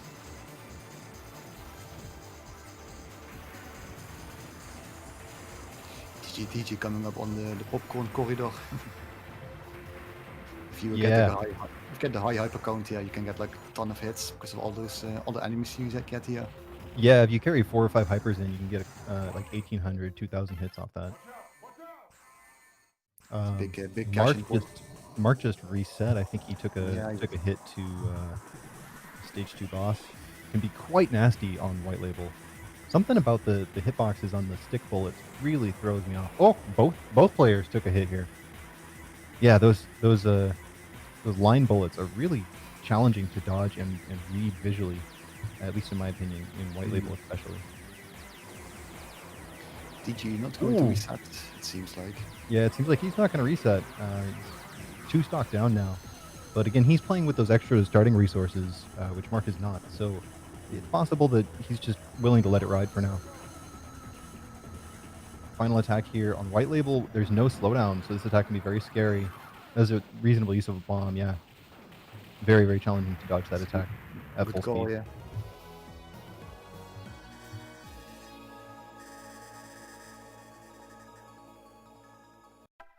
Chat asking which label this is. Is this a white label?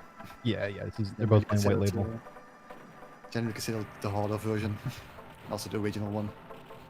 Yeah, Mark's playing the 360 port actually, so that's even he even has a different set of issues as well with regard to the slowdown when he's using hypers, because the slowdown in the 360 port is pretty wonky. Yeah, there's some differences with the slowdown. So I think DJ is going to be able to do most of the chains in stage 3 before the mid boss, but I don't know if he's going to do chains after the mid boss, and I definitely don't think he's going to do the chain into the mid boss because that's insanely hard to do in white label. Yeah, it's not even worth doing that really. All right, so it looks like Mark's just coming up on the stage 1 boss.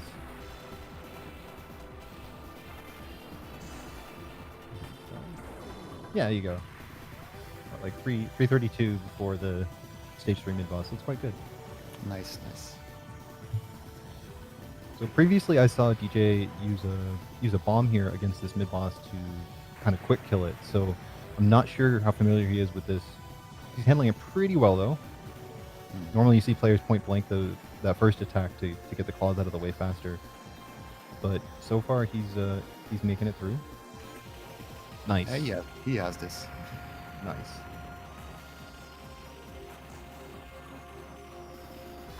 Yeah, good handling of the popcorn there.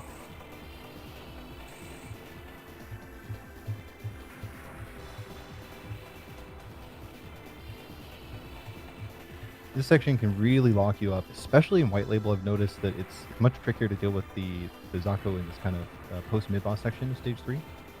The way that they fire seems to sort of lock to angles that are around your ship, but not necessarily aiming directly at you. So it can be really easy to get walled up and run into a bullet that you're not expecting. Yeah, they have like limited angles they can aim at, so it gets pretty wonky if you get in between angles.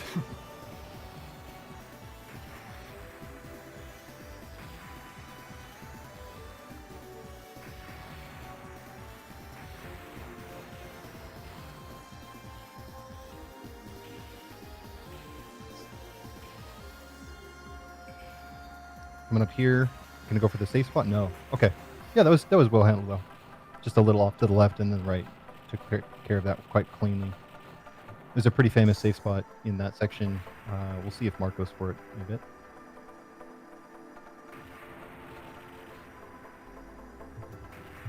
Oh, nice. Okay. I've seen DJ get snipped, like hit just by the edge of that that wave, the kind of arcing wave of bullets from that large battleship there. So glad he managed to take it out beforehand. Now kind of coming up to Turtle, everyone's favorite stage 3 boss. This boss is so good, man.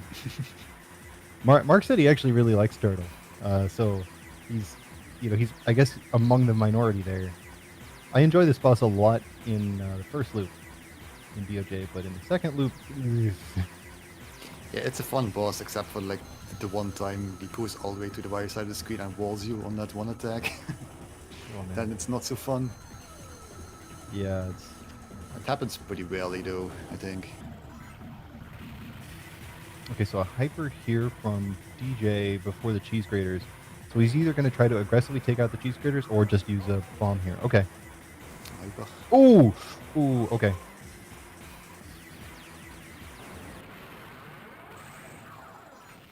Yeah, that pattern is tricky. Yeah, it's easily like the hardest pattern in the first loop, I think, before the final boss. Yeah, I would agree with that.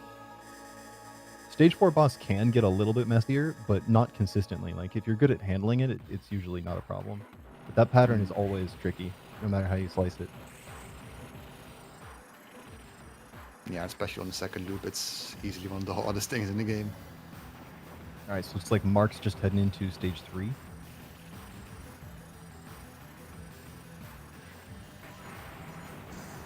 Both players have expressed some concern about stage 4 to me.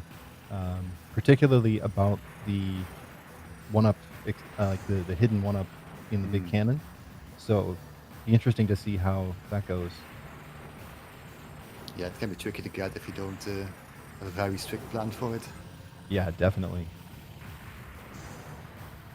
Nice B timing here from DJ. Mark, meanwhile, still not going for any chains here, taking it real safe.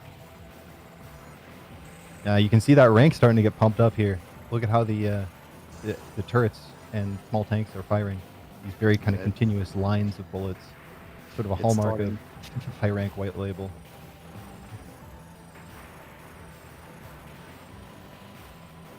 Even with all these deaths and bombs, it's still getting up there. There you go, nice circle around on the tram.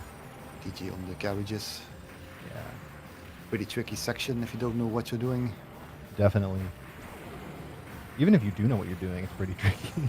Yeah, can't disagree with that. A nice hyper there. Yeah, looks like he's optimizing speed kills on the trams, which is a really good technique for survival. Just clear them out as fast as you can. Good around the world on the last tram there.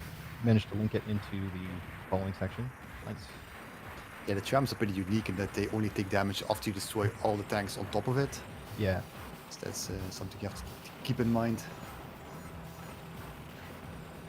Yeah, if you're trying to chain that section, it's super important to understand that. All right, here coming up on the big cannon.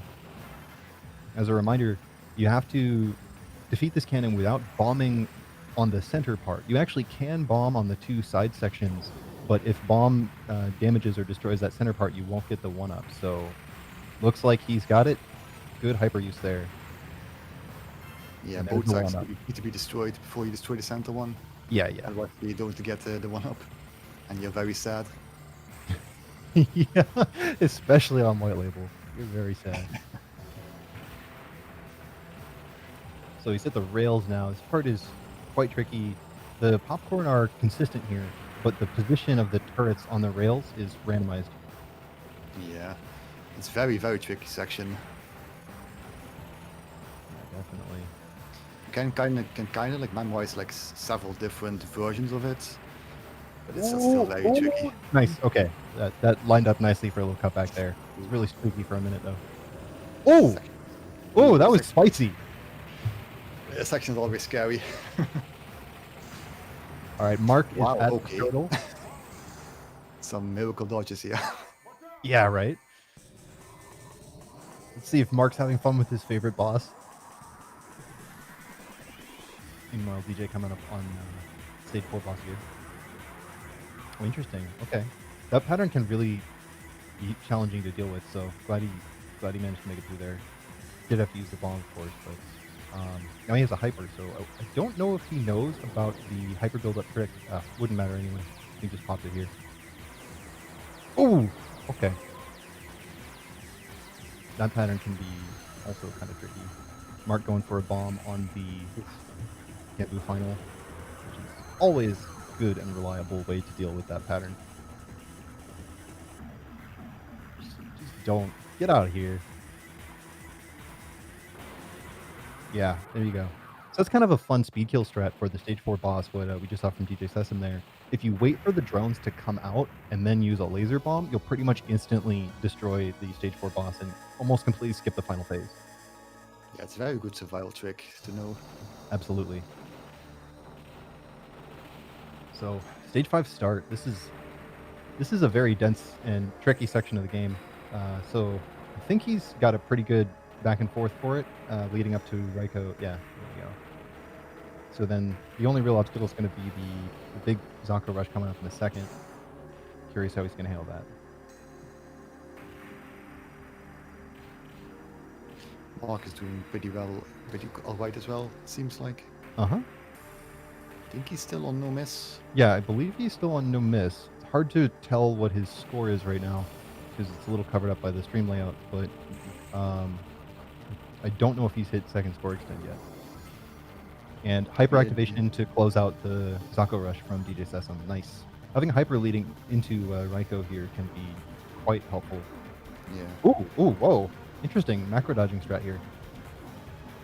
Just getting way off on the side of it. That's kind of neat too. Yeah, I don't think I've seen that before. Yeah, I've definitely not seen that particular technique before. Mark here coming up on the trams. Just really staying unfocused, using that super wide screen coverage. Oh, he's in trouble. He's in trouble. Ah. Almost made it. Whoa, that was the dodge. Nice cutback there. The beehive section always has fun cutbacks, man. Always. Yeah, you're kind of just quiet to do that.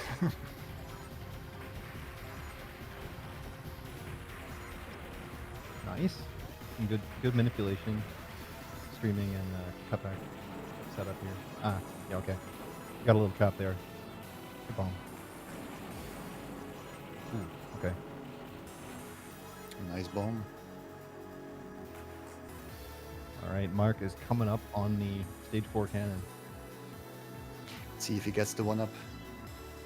I'm pretty sure he'll get the 1-up, but I know he had some reservations about being able to do it without dying. I think he's got it. Yeah, nice.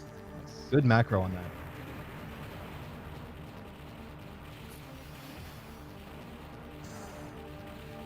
DJ on the second mid-boss. Yeah. So all these mid-bosses are from the first game, like cameos. Bosses. Oh, okay. That's a bummer. So I don't think that DJ is going to use the hyper activation trick on the drones here. Yeah, he picks them off one by one without using a hyper. So that's kind of an unusual strategy. Even for survival, I generally find the hyper iframe exploit there to be more reliable. Yeah, he doesn't really have a hyper anyway, so... Oh, yeah, he does have it. He did, yeah. Yeah, I see. And Mark making it through the end of stage 4 there. Just coming up on the boss. Nice.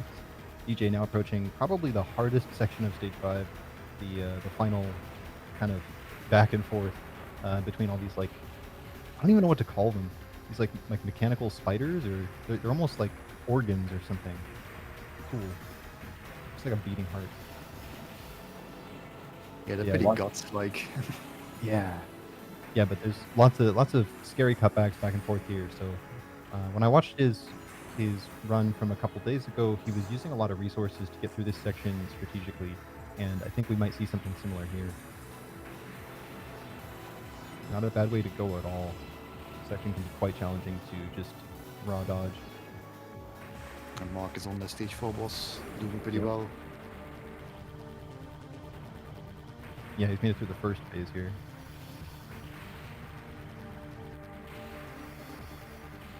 Doesn't have a hyper, so he can't do the recharge trick, unfortunately. Yeah. Ooh, yeah, I was gonna say that last phase without any resources is kind of scary. So took a hit there. I believe that was Mark's first death. Meanwhile, Djsessum approaching Koryu. Ooh! Scary dodging. That is such a tricky section. Like those last big enemies at the very, very end of stage 5, it's so easy to get caught there and die. It's very, very hard to read how those patterns line up. Yeah, even if you know what you're doing, it's still easy to get. Oh! Oh boy. Yeah, so that opener from Koryu again can be quite tricky. All right, so that's 2 CC hopefully. Fingers crossed. Yeah. Yeah, the opener is actually a lot harder on lower rank than high rank. I would agree. Yeah, the way it lines up, the walls tend to come at a timing that is easier to deal with when the rank is a bit higher. Yeah, it's like so clumped. All the slow bullets. Yeah, I wonder if we're going to see a similar kind of clumping up with that pattern from Mark. Ooh, okay. That's also a scary one to dodge. You really got to wait for those openings and kind of improvise. Yeah, this pattern is probably like the most unfair pattern in the game, I think. These red lines on the first loop, like they're way worse on the first loop than in the second one. Yeah. So Djsessum got the he tried to macro every iteration of the kind of the red spread pattern there, and normally you want to micro the ones that are a little tighter together. So it looks like he had to use a bomb there.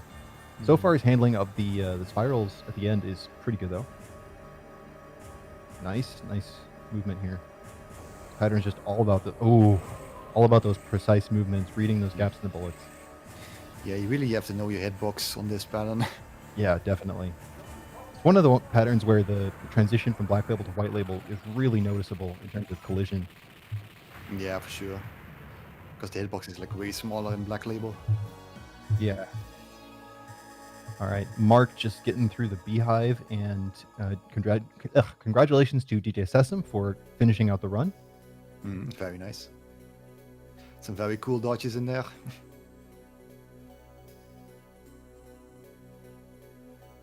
All right, Mark is about to come up on the second mid-boss.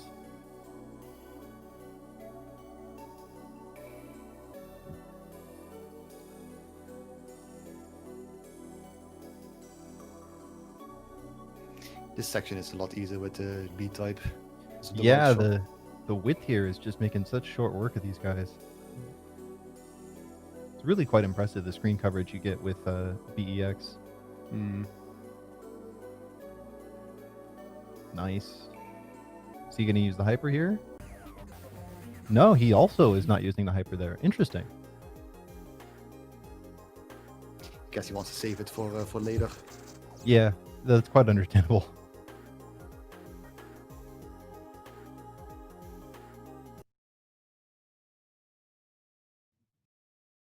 So here we see like low rank stage 5 in white label. It's not as bad as in black label, no, I'd say. Yeah.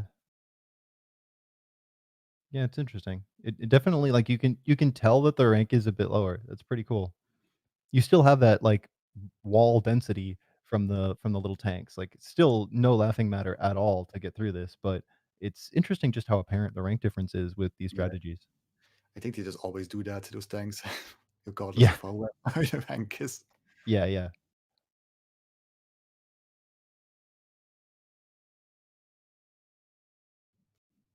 Some very careful weaving.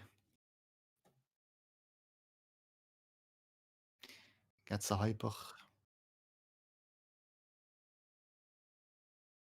I hypers and then bombs immediately.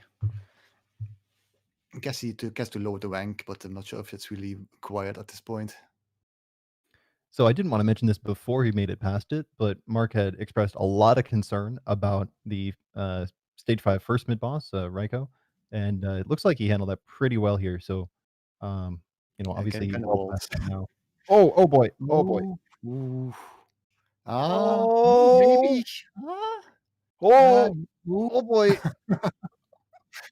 Yes, he's going. He's going. Oh, he's wow! Going. Wow! It's All right. happening. It's happening. Oh wow! All right. That was something. That was cool. That was very, very cool. Yeah, so here again, this opening pattern at low rank, yeah, definitely a good moment to use a bomb or two. It really does not line up well at low rank. Oh, some dense lines there.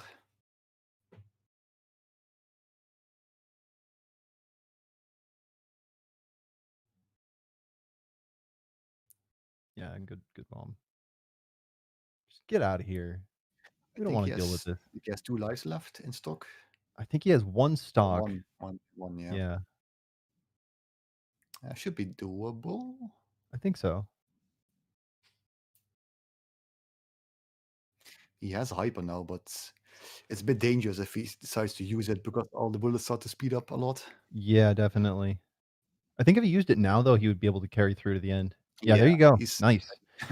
So I wasn't keeping track of his B perfects. If he got 3 B perfects, he may be eligible for the loop. Either way, congratulations to Mark MSX for the 1-all. Nicely done. Very good. Awesome job, Mark.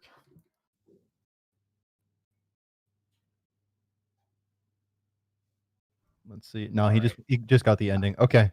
Awesome. Well, congratulations to both players. Thank you guys. Yeah, very nice. Very nice.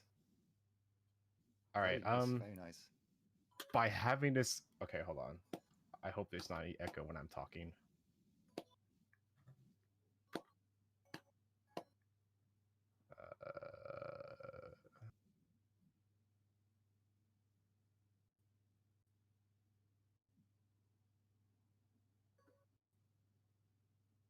Oh, chat, is there echo from my voice? This is a DJ here. Okay.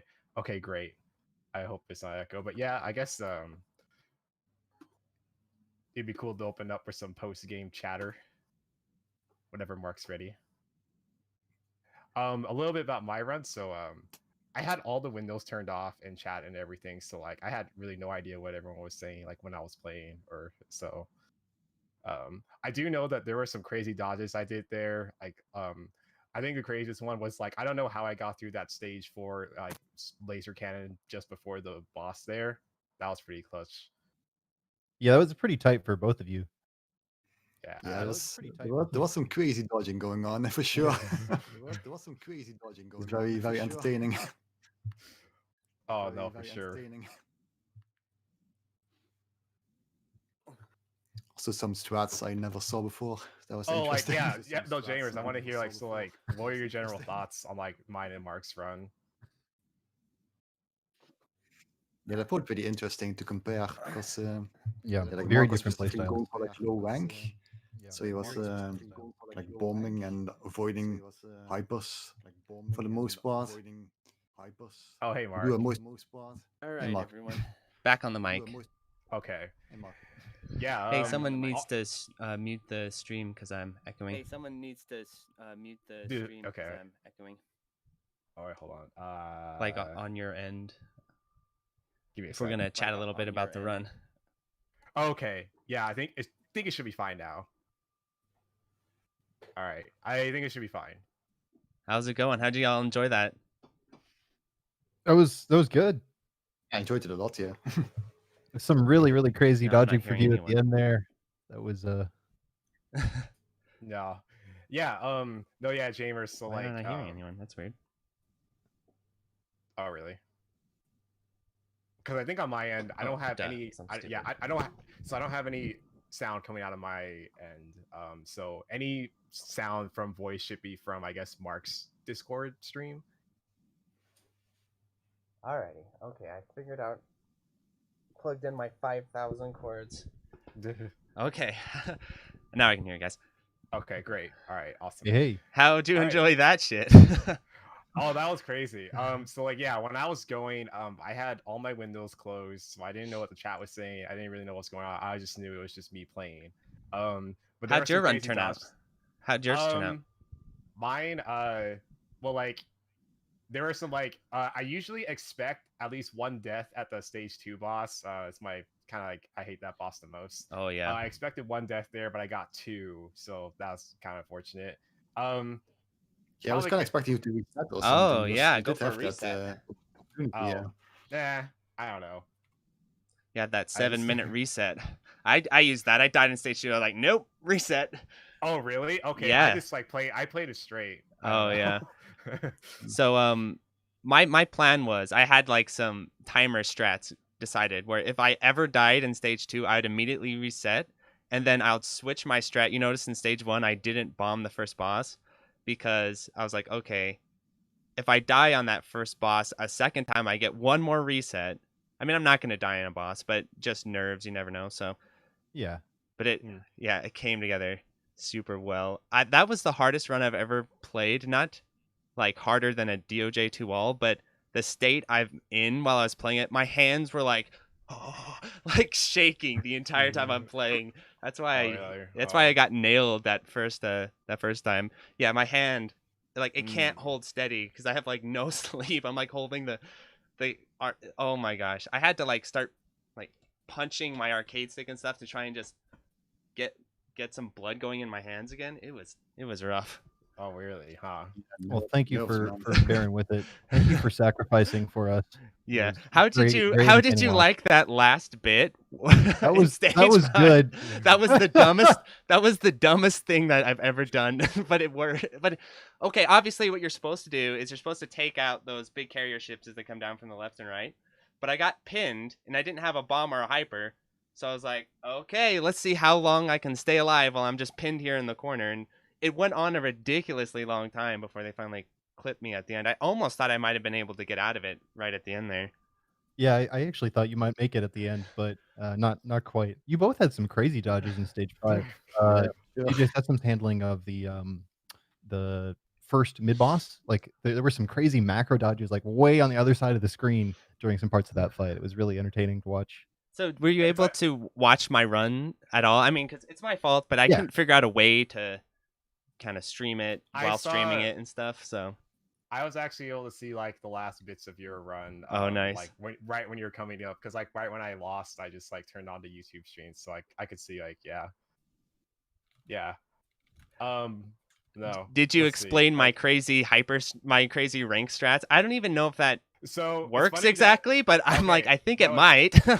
It's really funny because like, okay, here's the thing. I do not care about rank at all. Like in my mind, the rank in this game is just like, oh, the game is just getting harder. And it's like you just have to play better. So I don't play like, oh, I should like maybe do this or this to like lower the rank. I just go. It's highly inadvisable, other than if you're trying to just show off for a Shmup Slam stream, because it tanks your scoring. Like obviously my scoring's stupid, but I was like, okay, if I'm gonna get the survival 1 all, let's go all in. So I was like avoiding hypers in the first 2 stages and all kinds of weird stuff.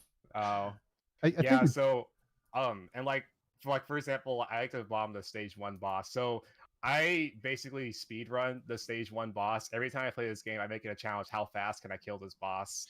And it doesn't matter that like, oh, I don't care about score or whatever. It's just fun. I don't know. Like, the lower I can get that combo, the boss combo on the stage 1 boss, that's how I know like, yes. So, I don't know. Yeah. Well, thanks for submitting the 1 all white label, because when I saw that, I was like, hey, I want to join in, because I've been wanting to do the same run. So I thought it would be a great dual play to have the 2 of us playing, especially since we play different ship types. So they could be like, oh, here's A ship and then here's B ship. So yeah, it was and great. Also, like a very different play style as well. It was interesting. Yeah. Really great to have so much contrast between the runs. Well, awesome. Okay, so who's up next? We got, oh boy, Mushi Ultra. That'll be crazy. Okay, awesome. Well, everyone, I'll flip it over to the loading screen while we get Mushi Ultra going. Thanks for playing, my dude. Yeah, thank you for having me on. This is awesome. Hopefully, in the future, I'll do the 2 all. Yeah, me too. Well, good luck. Deep future for me. Good luck. Deep future. Yeah, same. Okay, let's switch it over. Awesome. Later.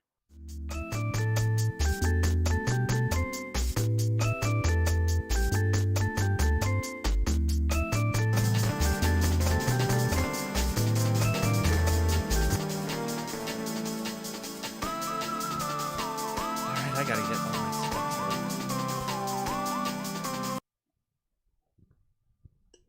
How's it going, Kiwi?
fix it on my end.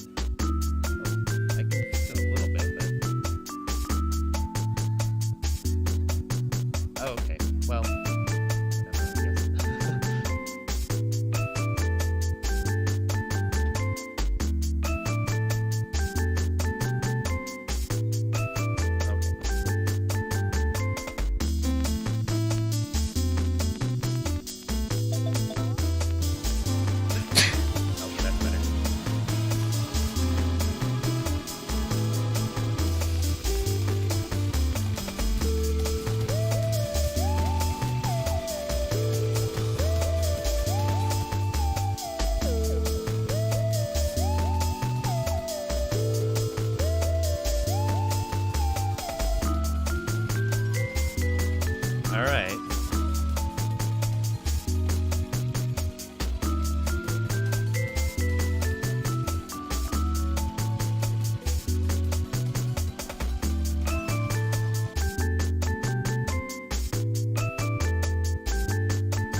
Oh, just going right away, huh?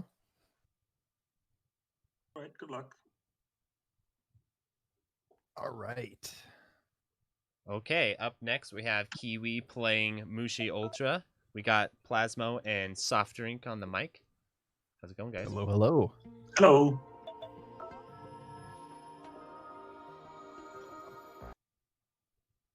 Gotta make sure he's got those auto fire buttons set up right. Actually, I don't remember if this was going to be an auto on or auto off run. All of them auto fires. Does he have that crazy setup still, or? It's not super complicated, actually. There's only a couple buttons that you actually need. As it turns out, there's a... Anyway, I don't know if he's playing with it, so I don't know if we should really get into that, but it turns out that this game does not require the ridiculously complicated auto fire setup that was long regarded in myth. Yeah. I don't think we will be seeing too many of those crazy auto-fire tricks here, because what we're focusing on is a survival run, more or less, I think. Just a little bit of scoring here and there, but mostly focusing on clearing this game, because it's hard enough as it is. Ultra mode being by far the hardest difficulty of this game. And you have some experience with it, Soft-Drink, right?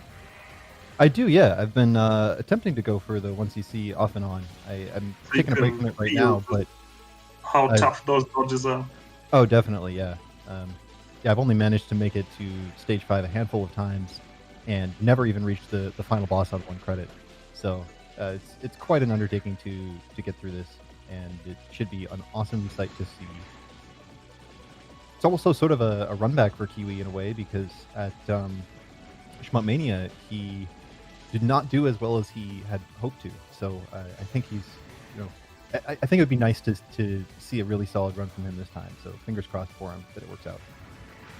Yeah, stage 1 already looking quite nice. He was telling me earlier today that even stage 1 there are a couple of inconsistent places where you can just easily die, and of course that'd be an instant restart. Yeah, particularly the stage 1 boss is quite scary in Ultra. There's a lot of things that can be surprisingly inconsistent. So I think if we see a mistake here, he'll almost certainly reset. Oh yeah. Alright, so yeah, this pattern in particular can be quite mean. Nice, you got a good alignment on that. The movement of the boss is randomized, so if the boss moves off to one side or the other, that pattern can be really hard. It can be hard to find like a good spot in the middle of it. Yeah, nice, going up for the safe spot. Nice safe spot. Such a satisfying safe spot to use. That's a very quick course. Wow, right? So yeah, you want to make sure you are point blanking the boss as much as possible, because you're dealing more damage, and particularly using the super shot, which is I think holding C and having A on 12 hertz, and then just point blank the bosses, and you will be able to kill most of them. Yeah, so either rapidly tapping A manually or, like you said, having it on 12 hertz for auto. That's the optimal speed for maximum damage. So this stage 2 opener, let's see if he uses the technique here that he just found the other day. Yeah, here you go. So this technique here of starting on the left side and then tapping over to the right during this section is a super consistent way to do this. It's actually a very, very difficult section to survive if you don't have a good route for it. And I only recently learned that technique from him, and it's been instrumental in helping me improve my consistency on the stage. So coming up on the stage 2 mid-boss here, this can be quite a tricky fight, especially if you're playing for score, because if you're playing for score, you really want to maximize the tapping and counterbanking off of it. But it looks like he's just going for the quick kill here. Just still pretty scary sometimes. Just a fair amount of RNG in how this boss moves. Nice, yeah, quick kill there. Again, some more point blanking here. I think you get some bonus enemies, but those are much easier than the boss. Yeah. And he got quite a lot of bonus enemies here, actually. He killed it very fast. Oh yeah, all 3 of them here. Nice. Yeah, all 3 of the big guys. Nice. So the ending section of stage 2 in Ultra is really defined by these sort of like sandworms and the big circular spreads that they fire. So you really have to route around those and kill them kind of right on time. So I'm sure he has a very consistent setup for it, but it can be really tricky in these areas where there's other enemies firing at you at the same time, because it can be very easy to lose track of the bullets from small Zako in the midst of those big circular patterns there. So yeah, very nicely done. Yeah, especially when those streams of bullets are overlapping, it becomes really tricky to keep track of them all. Sometimes it just feels like bullets are appearing out of nowhere, just because they were covered by the other streams, and it's difficult, especially in this mode. So stage 2 boss. Again, we see a lot of point blanking, and I think maybe 2 bombs or so. So Kiwi has a 1-bomb strategy for this boss, but I don't know. Looks like he's going to set up for it. Okay. Come on. Yeah, nice. There you go. Perfect. Yeah, so 1 bomb on that first phase is hard to do, but he did it perfectly right there. Now this last phase, yeah, nice tapping on that. Yeah, okay. Yeah. That was a good bomb. He was out of position for that, so he would have been walled off if he had not bombed there. This looks off, but he centered it again. Okay. Yeah, so he and I have been talking about this recently. This last pattern is triggered on a global timer, so it's possible. It's possible for it to happen in kind of out of phase with the rest of the patterns if you're not expecting it. All right, going to stage 3. Looking good on resources. That's nice. Yeah, very nice. 2 bombs and 3 stock into stage 3 is no problem. That's quite a good run so far. So these big kind of mantises, apparently they have no collision box. Kind of fun random Mushi trivia. So you can go right up the top of the screen there, and you won't actually be run into by those guys. But in Ultra, it can be quite challenging just to move around with them because they clog the screen up so much. So this here is probably one of the most dangerous and intimidating parts of the Ultra run. There's going to be some very, very scary cutbacks that he's going to have to do here. And after talking with him a little bit about it, I haven't learned a reliable way to set them up. So let's see how he handles it.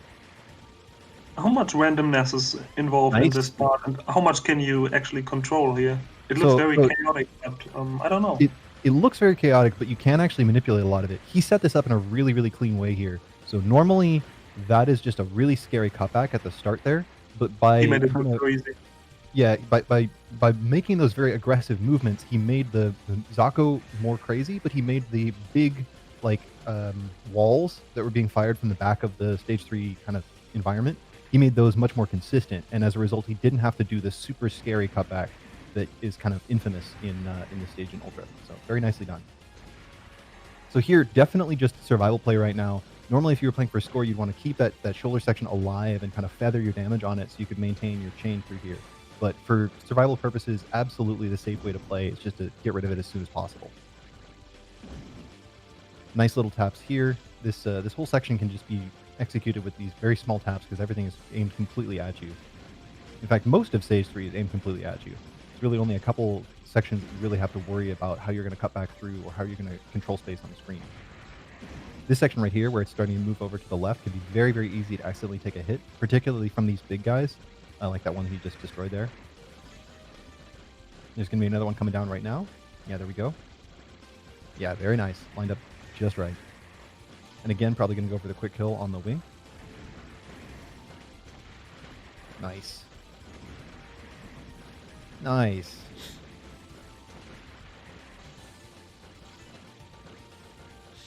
So now we're starting sort of the jog on up and over to the neck. And this is one of the scarier parts of the stage, in my opinion. There's a lot of stuff here that can go very wrong very fast. So, again, so far it's mostly just these small taps, but when the screen starts panning over to the right in just a moment, it's going to be some very precise movements there to set up for a big enemy that's going to come from the top, right here. Nice. Yeah, very nice. And then now the neck part here. So each of these different segments of the neck are going to do, like, they're going to fire patterns, and while they're firing, all the little popcorn enemies that are being generated will not fire. But as soon as the neck segments stop firing, those popcorn enemies can shoot again. So it can be very disorienting to keep track of.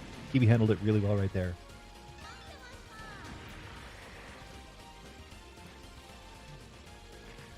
And then we also saw him switching from trace options to formation options, and that's probably to deal just a little bit more damage on the stage 3 boss. Make it quick a little bit more. Both for damage here and also for setup on stage 4, because the first half of stage 4 is vastly easier and more consistent for survival if you have formation as opposed to trace. Oh, probably for the beetles as well, right? But we will come to that in a bit. Oh yeah, I see now. So here he's going to try to take out all these parts of the kind of the front mandibles before the center, and that will let him get the hidden one up here. Very nice. That can be a really, really tricky section to do. So it's like very, very easy to just accidentally take a hit there. So very nicely done. Kiwi has a very interesting technique for handling the first phase of the stage 3 boss here. So as you can see, he's really staying up on the side there, and I think he's going to go for his no bomb strat. Nice. Yeah. So this is a Kiwi special right here. He has that series of macro and micro dodges. There's a couple different kind of RNG seeds you can get for the opener of the stage 3 boss, and Kiwi has developed routes to respond to each of them. So as you saw there, he was able to do it without bombing, which is extremely difficult to accomplish. And then here, point blanking just to get rid of that final pattern. Nobody wants to deal with that. Full stock coming into stage 4 and 3 bombs. Perfect. So far, this is flawless.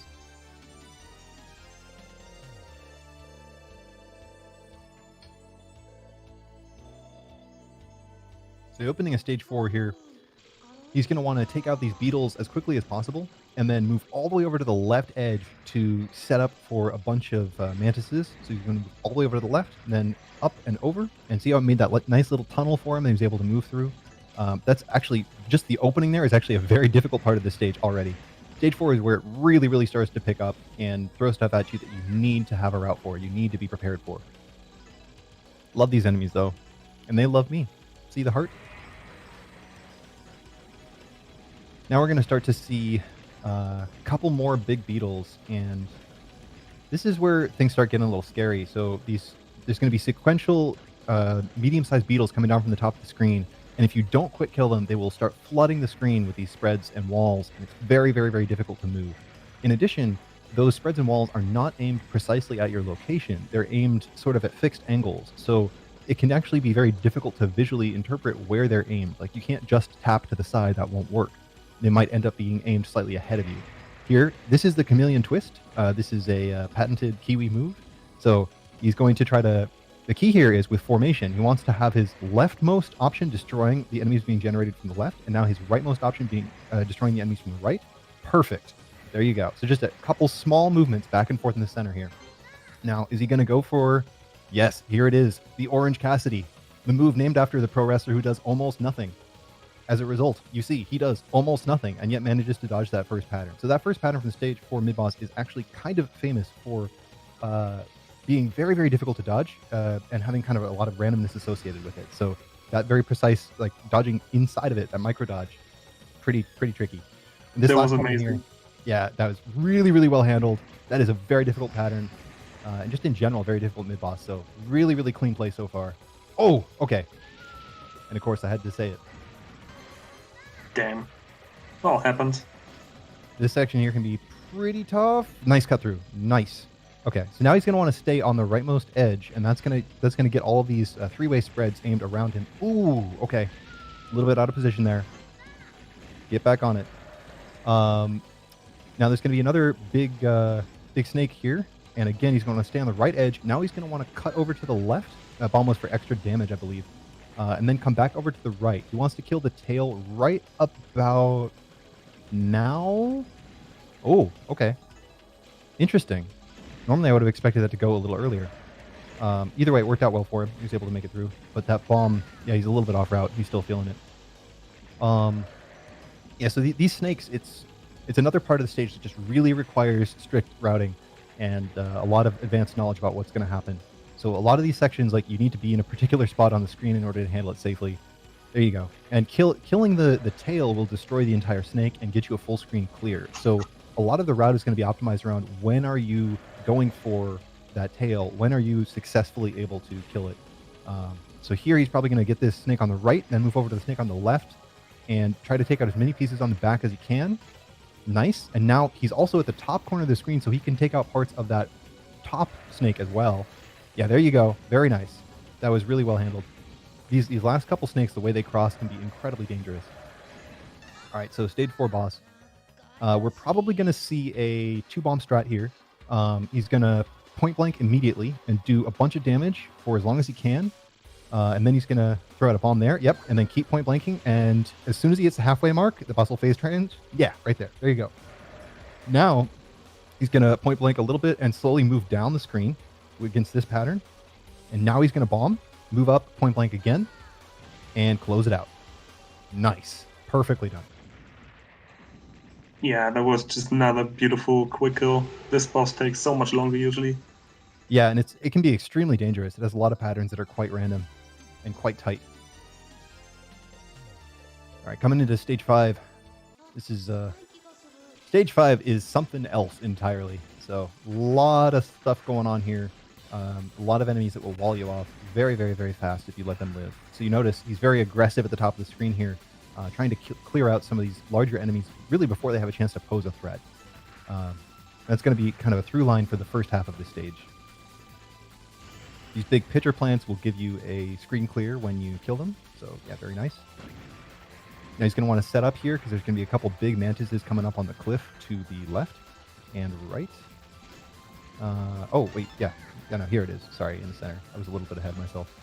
There you go. And those big mantises, they can be quite dangerous. So there's another section coming up in a little bit that's even more risky with that. Right here. Yeah, there you go. Nice. Nice. Nice. So he killed all of them before they get to the random pattern. If you kill them during that sort of pattern where they're firing those straight walls of bullets, they're quite manageable. But if you let them get to their second pattern, it's much more random, much more difficult to react to. And a lot of it is contingent on your routing leading into that section. You really need to be in position on time. So, good job so far. We're going to see another couple pitcher plants back and forth, and we're going to hit the stage 5 mid-boss. This section is also quite tricky, actually. But you can get a nice cut back there. Yeah, there you go. These two big gliders are big moss, I guess. They're a pain. Ooh, nice little dodge there in the corner.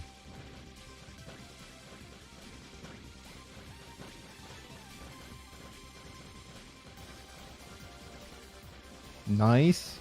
And move over to the other pitcher plant. Ooh, that was too close. Oh boy. Damn. Okay. That hurts. But you can definitely still do it from here.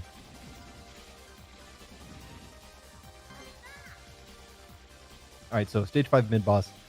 This fight is scary. Kiwi has a ton of practice against this mid-boss because it's also one of the most lucrative parts of the entire game for score. So, fingers crossed that it goes consistently well for him. But, so a lot of the patterns you've seen so far aren't all that dangerous, but in a little bit, it can get kind of hairy. Oh, oof, okay. That was a little tight. Yeah, so this pattern can be alarmingly difficult or alarmingly easy, depending on how it lines up.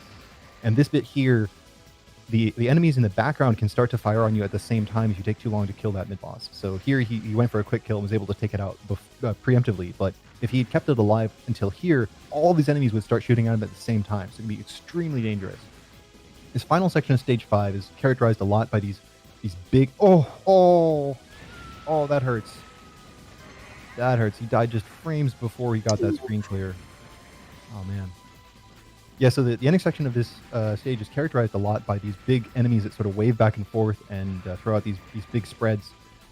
They're very scary and they really clog up the screen, but they also give you a nice cancel. Okay, good bomb. That's what I was saying about those random patterns from the big mantises. Can just be really hard to react to. This section is really tricky, but there's, as you can see here, there's some very precise tapping movement that you can use to make it through. Oh boy. Oh man. All right. Oh no. All right. Well. Yeah, we'll see how this one goes. Yeah, this is scary here. We'll see. I know Kiwi's been putting a lot of practice into the Stage 5 boss and the TLB recently. In fact, 2 days ago, he had like a no-miss one bomb of Aki, like of the entire Aki fight, which is just absolutely absurd. So he is not out of the woods yet, but he's also not out of the running yet. He could very easily pull off a clear from this. Or maybe not easily, but very possibly, put it that way. Oh boy. Oh my god. Yeah, you have to do this one particular cutback here and it's just flooded with bullets. It's really scary. That section is extremely Very scary. difficult part. Let's continue. Yeah, no. Coming up to the Stage 5 boss. This fight is very challenging, but there's a number of strats to make it a little bit safer and more consistent. This pattern, for example, you want to line up with the holes, like the tunnels, and move through them. This one here is a lot of just precise micro. Usually lines up pretty well. Yeah, nice. And you want to be unfocused for a lot of this, but Kiwi is actually trying to stay focused for a bit of it to maximize damage. This pattern is very deceptive. It looks like it wouldn't be that painful, but it's very, very easy to get caught by it, especially towards the end when it starts to speed back up again, like right there. But he handled it very well. Here you want to just edge on the side of it and then go all the way up the center and up and out the top. Nice. Very nice.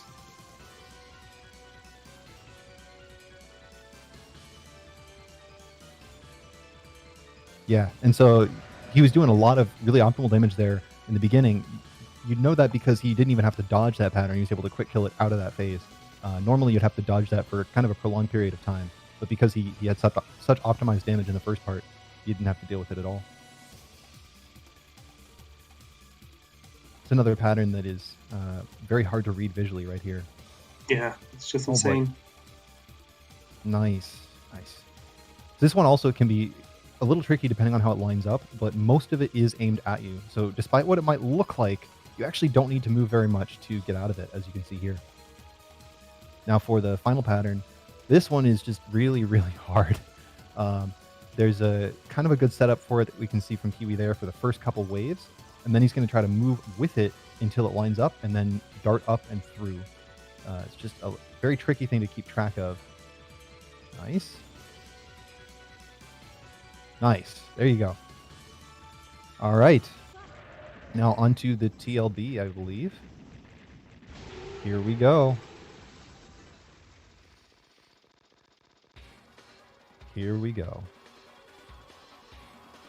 So in the first phase, you're going to want to point blank as much as possible.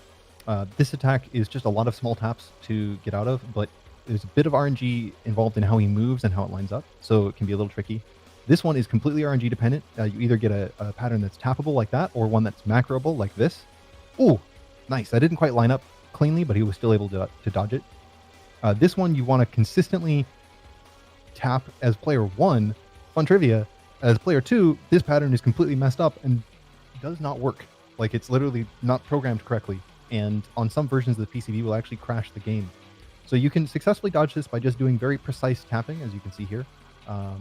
But you do have to do it in a specific order. I believe it's left, right, no, right, left, right, maybe? Something like that. And then it reverses the next time the pattern cycles through. But we may not even see that. In fact, we may not even see the termination of this pattern because he might have done enough damage. Let's see. Is he going to have to bomb? Yeah, he did bomb.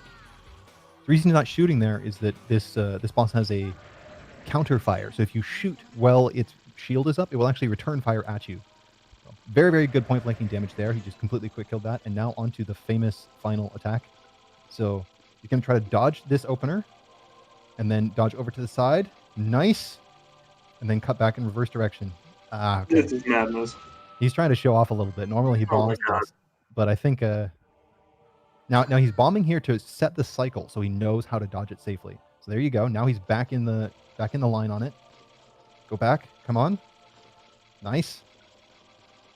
Nice. And then you go again. A bomb. You want to bomb when the slowdown is at its peak, and that'll align you for the next cycle. So there is actually like a consistent way to dodge this, believe it or not. It's just very, very, very hard. And I think that's it. You got it. Holy congratulations, Kiwi. What a run. That was insane. That was Especially insane. that last pattern, I can't see it at all. I don't understand it. It's completely beyond. How can you do it? It's insane. It's very hard to interpret it visually, but there are actually, like, if you look at it for long enough and you look at how people dodge it, there's sort of lanes that you can go through that line up a little bit. They'll have more of an opening, and that's generally how you want to try to dodge it. Is like moving through the lanes there, but it's very, very hard to do. Yeah, it looks that was crazy. Yeah. I just imagine Kiwi's got his face like right on the monitor when he dodges that. It's like so precise. It's crazy. Great run. People love Mushi. It's such an entertaining game to watch. Yeah, absolutely. Excellent run. Great job on commentary, my dudes. Awesome. Yeah. Are we gonna get any words from Kiwi, or is he? We he can still in his if he zone here? wants. We definitely can if he wants to. Here, let's message him. Get him on the mic. The people want to hear. Let's have some speech, Kiwi. Come on. We need a speech. I don't know about that. I mean, it might just like it's like a big mood when you get done with a run like that. So it may. We'll see.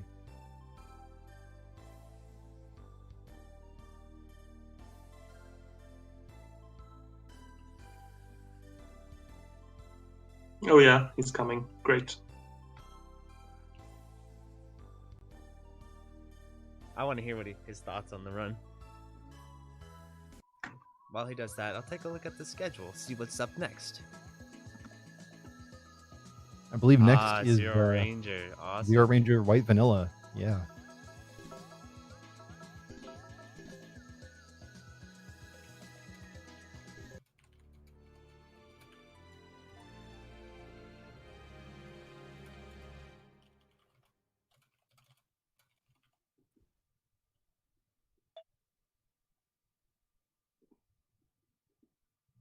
Okay, I'll get the stream ready. All right, while here I they am. talk. Hey. Hey, there shouldn't be echoing. I muted my stream. Good. So, Well- how'd that go? Tell us about the run, because that was crazy. I felt really good about it actually going into stage 4, but It was just such a good run up until it wasn't. yeah, yeah, that pretty much sums up the run, to be honest. I was really surprised by stage 5. I typically only die once there at this one specific section because I'm really consistent at the rest of it. Yeah. But it was just nerves. I can guarantee that. I mean, usually when I practice runs, I'll have like within the first 3 attempts that get out of stage 1, I'll clear. I guess this just wasn't the attempt. Yeah, it's so unfortunate because I know from watching you practice that you are just incredibly consistent at stage 5. So it was a real shock to me as well to see it go like that. But I could tell you were just like I got to keep going. I got to get back on route. And that's a really hard thing to do in a high pressure situation like this. So congrats again on playing it through and for trying to show off a little bit in the Aki fight. I like that you were trying to go for the no bomb strat at the start because you had the extra resources to play with. Yeah, I was. I feel like I still did Aki pretty well, to be honest. You absolutely Only one did. death. Yeah. So, yeah, I mean, it was still fun. I could have done better, but at least I, did pretty good. Absolutely. Just besides that stage 5. If I did stage 5 how I typically did, it would have been a clear as well. But yeah, I just gotta work on my nerves on live plays. And I mean, you're still able to show off a lot of the kind of fun techniques that you came up with for stage 3, like the way you avoid having to handle the cutback on the back of the bug. That was really cool. Yeah, I've put a lot of time into routing that back section at stage 3 because I just couldn't make anyone else's route work consistently for me. So yeah, it's an that was a incredibly scary priority. section, and seeing you do that made me realize just how much I need to practice that as well. Like it's just a very, very difficult part, and you made it look easy. Yeah, I would guarantee. I mean, I would very much recommend that you just copy me exactly. But like everything I do from when I move from side to side, that's all intentional because it messes with like when the little bugs spawn and stuff like that. So if you just copy that exactly, then it should be a pretty consistent section. I believe we also saw a no miss no bomb stage 3 boss from you, right? Yes. Yes. Yeah. That was awesome. I mean, Yeah. again, I've seen that a few times in practice from you, but I know it's not 100% consistent, and it was really great to see it here. Yeah, there are very minor things about the way he fires and his boss movement that can make it inconsistent, but it lined up for me, and I was happy about that. Yeah. Awesome. Also, I did the new stage 4 mid boss strat, so it was pretty fun. Yeah. I made a comment about it. Yeah. So, Well, yeah, awesome. it was cool to see that. Cool to see the chameleon twist. Will we see Mushi Ultra again in the future? Probably. I mean, unless there's something else that I'm obsessed with at the time, then I really want to clear this at least once live. So Every I mean, Shmup probably. Slam, it's like a lot. It's just like I'll write you in before I even start. Hopefully not every Shmup Slam. Hopefully I win eventually. until you win, you have to. Like even if you don't want to, you kind of have to now. I mean, I could easily do it with I could easily do it with non-default extends, but what's the fun in that? You were so close this time. You were so close this time. Those were some fighting words right there. I like it. If I just had 1 or 2 extra lives, I guarantee you I could do it like very consistently. Yes. I'm just saying. That seems right. Yeah. That seems believable given your performance today. I mean, hell, even when you had no stock left, I was like, yeah, he could very probably still clear because he's done a no miss 1 bomb of Aki. Like you're at that skill level where even the crazy things like that are conceivably possible. Even if I was not actually still hoping. I was still hoping for a clear up until my game over. Yeah, because it's still possible for me to no miss Aki, especially with the bombs I had. But I just for that guarantee of like 100% being able to do it, even if I mess up the first phase of the boss by not doing enough damage, I just couldn't bomb. I mean, I could have bombed if I wanted to be risky, but for that guarantee, I just was risking it, and I got into an unfamiliar situation and ended up dying. All right. Well, do you have any special messages for the viewers, or should we move on over to Xaerock and ZeroRanger? Let me just link my scoring guide real quick. Oh, that's right. Yeah, you just released a strategy guide for Mushi on the Shmups forum. Yeah, this should hopefully put away all the misconceptions about how scoring works, and I think that counterbanking was explained pretty clearly. So if you're interested in how that works, and also I did a little bit of counterbanking on stage 3, as you guys saw, so that is the place to go if you want to see how counterbanking works and other smaller aspects of scoring and stuff like that. It's by far the best guide I've ever seen about how Mushi scoring actually works, so I would highly recommend it for anyone interested in the game. Well, thank you. Well, I think that'll be it for me. Play Mushi, everyone. Play Mushi. Play Mushi. Moral of the story. Congrats again, and thank you, Kiwi. Yeah, we'll be switching over to Xaerock playing ZeroRanger now. Bye.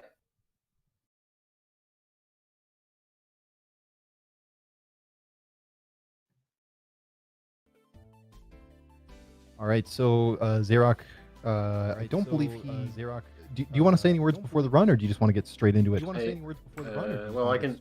I mean, I think Chimers was supposed to commentate, so Chimers was supposed to Yeah, commentate. we're both on commentary for it, so Yeah, we're both on commentary. I guess I'll say a few things while waiting for it. You don't need to. I mean, if you'd rather just. Well, get I going. have some things in mind. So, I like this game a lot, and the new mode is pretty fun. The run is like 15 minutes, but I might I think the rule for restarts, you can restart twice before stage 3 or something. There's a good chance I'll use at least one restart. Okay. But yeah. Okay, there's chance. I mean, I'd be surprised if you didn't just reset the very opening segment a couple times, because getting the right RNG on those birds. But yeah, there's a good chance I'll restart in the first 2 stages because there's some critical points. Yeah, I think I'll talk more after the run. Okay. All right, I'm good to go. So. Yeah, so just to very briefly say a couple words about this mode, because it is so fast-paced, I do want to have a little bit of the exposition done beforehand. The way the white vanilla mode works is it sort of remixes the normal stages of ZeroRanger and adds some new stuff in. So there's a whole bunch of little segments that are sort of consecutive challenges, so to speak. And each one of those segments is graded based on your completion time, the percentage of enemies that you destroyed, and the number of hits that you've taken. So you want to be sure to take 0 hits, complete it as fast as possible, and kill every enemy if you want to get the optimal grade, so to speak. And getting higher grades also influences the multiplier that you get going into the next segment, I believe. By getting certain conditions fulfilled, you can get bonus enemies, and so a lot of it's sort of like a caravan style gameplay where you want to be speed killing things and playing super aggressively to get those extra half a second savings. So Xaerock is an incredibly skilled player at this game. I believe he was the first person to 1.5 million. Is that correct? Either way, incredibly skilled player at this game. So this is near world record level play, and should be quite something to see. Do we still have world record, by the way? Yeah, I lost it at one point. But yeah, I have it. I want to get 1.6 million, but that's ideally this run, but probably not. All right, so I'm good to go. So if everyone's ready there. Okay, yeah, I'm gonna quit anyway. All right.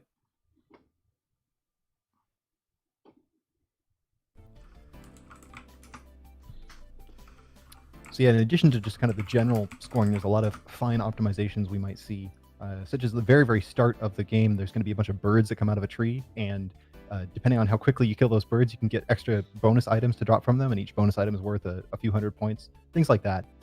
They just, all these little tiny optimizations stack up, and makes for a really compelling game at the high level. Yeah, it's a very fast-paced game, for sure. Tons of secrets everywhere. You have to do like a lot of stuff all the time. Oh yeah, lots and lots of stuff. Especially if you want to optimize, you have to like speed kill everything like super fast. Yeah, as he was saying, it does end up being only like a 15, 16, 17 minute game. If you're playing it optimally, it's shorter. So in some ways, it's almost like a speed game. ZeroRanger for GDQ, huh? Yeah, you can speedrun it, yeah. Because I think a normal one of this is like 30 minutes or something. But if you like go very quickly, yeah, it's only like 16 minutes, like you said. Pretty He's going to be interesting playing Type B. So there's 2 different playable ships, and Type B is generally considered better for White Vanilla, I believe. Yeah, it's generally considered the better ship in general. Oh, okay. So yeah, here, one thing you'll notice is there's sort of speed lines that show up on the side of the screen sometimes. That happens when you kill every enemy in that particular like area of the screen. So whenever you clear the screen, you'll get those speed lines, and that's an indicator that the stage is actually speeding up a little bit so you can get to the next group of enemies faster. So you should be seeing those a lot if he's playing well. There you go, triple Z's, so Z rank on the first segment. This part here, you want to be careful how you position yourself to spawn all these sort of B's precisely, because their spawn point is based on where you are. So nice point blanking there. Nice. Now this is the first kind of quote-unquote boss fight. It's more like a mini boss. This is a pretty hard speed kill here. Let's see if he gets it. Gonna be really aggressive on this one. Yeah, very nice. Nice. It's very scary. Yeah, that's point blank. Yeah. Now there's going to be some enemies that come up before this larger boss here. Getting all 4 of them can be quite tricky, but he got it no problem. And now we're going to see a really aggressive speed kill strategy here to try to take this out as fast as possible. Get just right up in there. There is collision on this. Like it is a very precise thing to do to get this fast at it. Yeah, you have to be careful of those missiles because they still kill you. Yeah, exactly. Like the missiles will still kill you. So here you just barely saw it there, but he just picked up a flamethrower that fires from the reverse of the ship. He also has an auto fire button that's mapped to the flamethrower so that it's able to shoot just exactly straight down. He uses that in a couple places.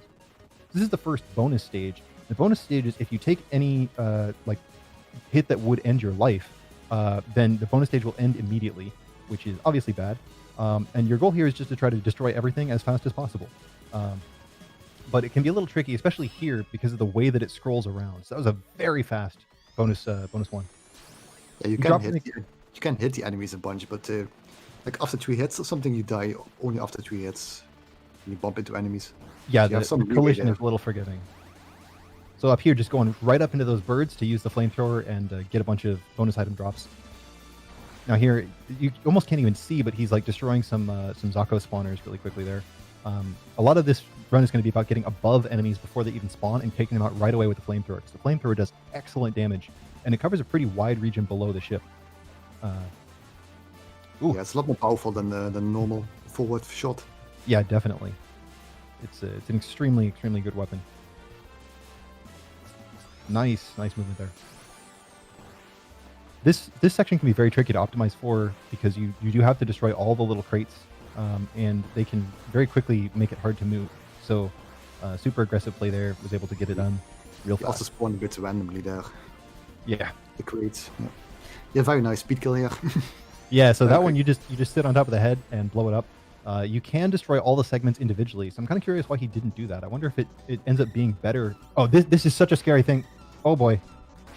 This is probably the hardest part of the run, I'd say. Yeah, that is probably. He expressed when I asked him about this before the run, he expressed a lot of discomfort trying to do the R type of quick kill there, and man, you can see why. It's so hard. It's so fast and so inconsistent. Yeah, sure. Oof. It's Okay, it's easily like the biggest. It's easily the biggest roadblock if you want to go for like a Z rank. Is that mid boss? Yeah, so if it happens so fast, viewers may not have even caught on to it. Basically, he just went directly above that boss and was trying to use the flamethrower to quick kill it. And it has an attack that fires a reflecting laser that sort of bounces off the walls of the screen. That reflecting laser gives you only a few pixels worth of space in which to maneuver. So if you make any mistake at all during that speed kill strategy, you're basically guaranteed to die at least once. And as we saw here, maybe even twice. So it's extremely risky to go for it. The dying once is still better than doing it the slow way in terms of score. Yeah, definitely. Because I think if you die once, you still get an A rank on the... Yeah. And that's again why he continued here. Like, even though he took a hit already in this run, the fact that he only had an A on the hits is like, that's not a big deal this early in the game. Yeah, this mode is like pretty reset heavy, I'd say. Oh, definitely. I remember when I was playing this for Callus, and I was like resetting the very, very opening against the trees and the birds a bunch of times in a row to try to get more of those. Yeah, it's short at least, so it's not that bad to reset a lot. Yeah. Getting the Z rank for time on this boss is somewhat tricky, actually. Yeah, it's so hard. I think that was just an A. We'll see.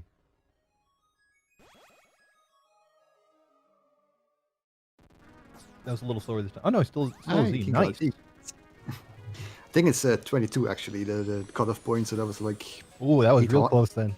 800 of a second. That's what, like 2 frames, 1 frame, something like that. Something like that. Wow. Yeah, I mean, we haven't mentioned yet, but those yellow enemies are bonus enemies that spawn if you kill the normal green enemies first. Yeah, I mentioned it a little bit, but I didn't really go into detail. So yeah, as I kind of said before, there's certain enemies that will be generated if you speed kill all the normal enemies in the segment, and a lot of the time those are going to be these, as Jamer said, these yellow or orange enemies. Yeah, the yellow ones are like a lot, way more points. Yeah. So you definitely want to get them. This is a pretty important part here for like the screen scrolling. Yeah. See how much it goes up there. Yeah, and again, all that extra screen scroll is just based on how fast you're killing the enemies and clearing out the screen. So, really pays off to play super aggressively and get rid of things as soon as they spawn. Yeah, this mode is a fun contrast to the normal mode, where you have to like stall a bit to chain everything. It's interesting. Oh, I like that bonus item pickup there. It's a little sketchy. Yeah, this quick kill is probably one of the reasons backshot is better than the side shot for this. For this mode. Yeah. So again, just watch here. He's going to be above the boss, and he's going to try not to get hit. Oh. It's so come hard, on, man. Come on. It's so hard. Nice. Okay, he only got hit once. That's fine. You can play off that. Such a hard trick to do. Yeah, I've tried it myself, and it's like way harder than it looks. Yeah, I've tried it several times, and every single time it's ended in failure. Like, it's so hard. Like I found like a bit safer strats, but it ended up not being fast enough. So back to the drawing board. Oh, I like that. Just be right up there where those guys are going to spawn. Yeah, that's super cool. So interestingly, when I was talking to him about this earlier, he mentioned that the lives don't matter a lot for how he plans and routes this game. So sometimes he may even intentionally drop the extents because you don't really get a bonus for having them, and he is consistent enough to not be worried about needing them. So let's hope that holds true. Really nice handling here. So you do want to speed kill the side pods of this boss to get optimal destruction bonus, and it's actually quite tricky to do that effectively. So very well done. Another spot where the back shot is very good. So here he uses the charge laser, which is a little unusual. I think a lot of people use the homing laser, lock-on laser, but there's some really cool setups he can do with this. I'm pretty surprised by that, yeah. So it creates this kind of bullet that persists on the screen for a while, and there's some really neat stuff you can do with that for some particular quick kills. This bonus stage, I think he's going for a suicide here, if I'm correct. Okay, not this time, I think. Like there is a strat here where you can there's a strat on this bonus stage where you can suicide on the last bullet, and that will you still get the Z rank, but you will also lower the rank a bit by getting hit there. Okay. Yeah, see, like here, where he was able to put that charge shot on the screen, and it killed a bunch of enemies as soon as they came on screen. So he's also going to use that against the airplane boss coming up in a little bit. Or like here, where he's able to put out the explosion on the screen. So it's actually, I think, faster than the lock-on, which is pretty impressive. Yeah, it's the first time I'm seeing this actually. Yeah, like I'm used to seeing people route with the lock-on for these sections, but the charge actually seems to do almost better, maybe even outright better. So. Here, that auto fire on the flamethrower to just get some precise lineups on there. This section is very hard to do fast, and he made it look super easy there. Very precise movement. Here again, he's going to release that charge. He's going to try to blow up both of the sort of shoulders and then the main body. Excellent. Nice. And then again, these are all bonus enemies, so less than 10 seconds for the whole segment, including the bonus enemies. So against this crab boss, it's a little tricky here. You want to actually keep it alive for a while to get extra destruction bonus, and I think you can milk the bombs that it fires for some extra points. These here, because each give points that seem to increase, like 550, 1250, something like that. Yeah, I was wondering if it's better to speed kill this or milk it, but I guess milking it is maybe a tiny bit better.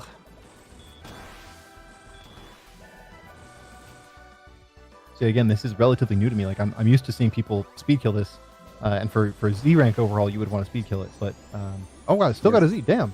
Yeah, same, nice. Yeah. It's pretty lenient at timer apparently for the Z rank. So this boss is really funny. You can just sit directly on top of it. There's no collision box, so you can kill it incredibly fast. Snagging the bonus item there. I think it's a witch or something. Check out the setup here with the charge laser. This is amazing. This is so good. So he's going to drop the charge laser immediately on top of the boss as soon as it spawns, and then go camp on top of it with the flamethrower, and it'll be dead in like 3 seconds. Look at this. Boom. Dang. It's so good. I mean, and so this boss was already super optimized, right? Like people, it's not even that hard to kill this boss in like 15 seconds, but 3 seconds. Yeah. That's really, it's something completely different. It's even faster, yeah. It's crazy. So this bonus stage can actually be a little scary, depending on when and how those big bullets come down.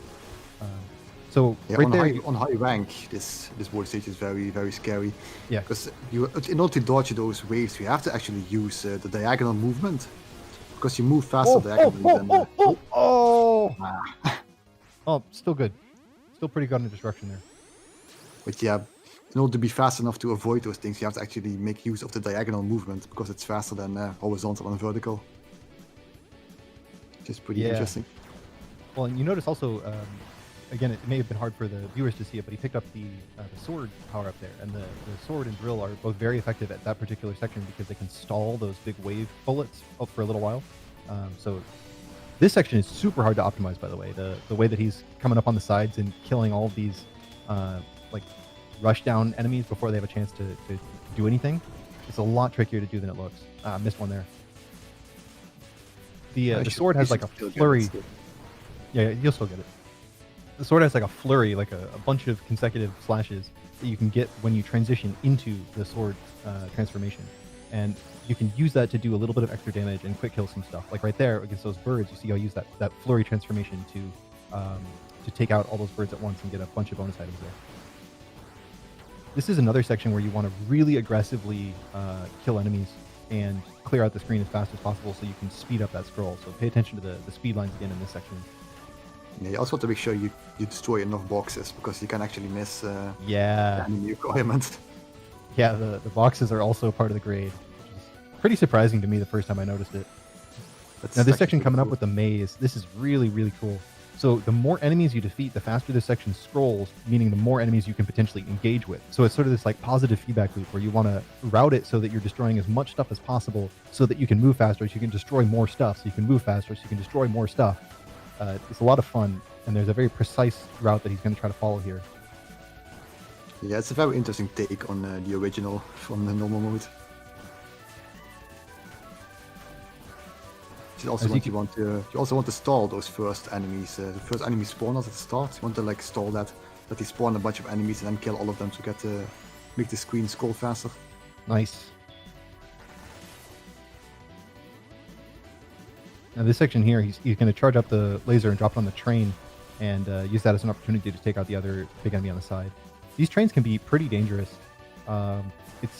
It's very easy to accidentally overlook some of their shots, especially from the big laser turrets. So we'll see a couple more coming up here. Gotta love the train stage. The drill destroys these trains like very quickly. Oh yeah, it's so satisfying too.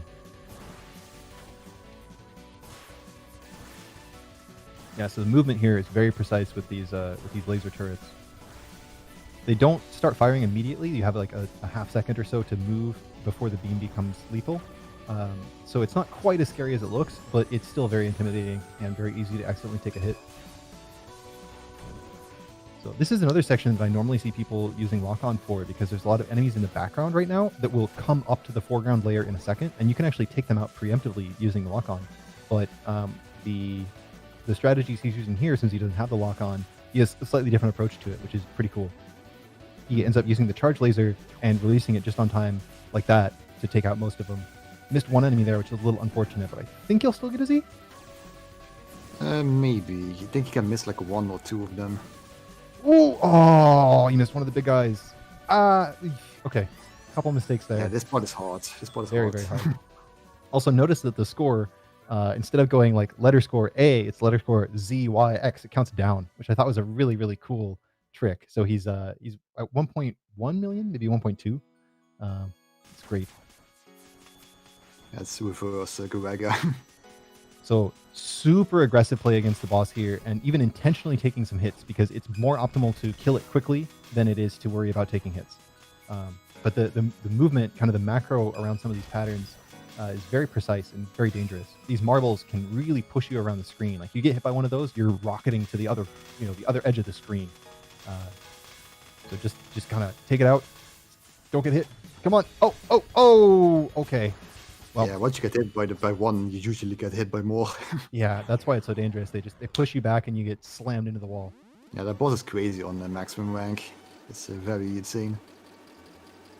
And now it's hard to see, but I think he's actually attacking right now. Yeah, there you go. And now triggering the TLB. This fight is incredibly cool and very visually disorienting. I remember when I first did this, I had no idea what was even going on. So,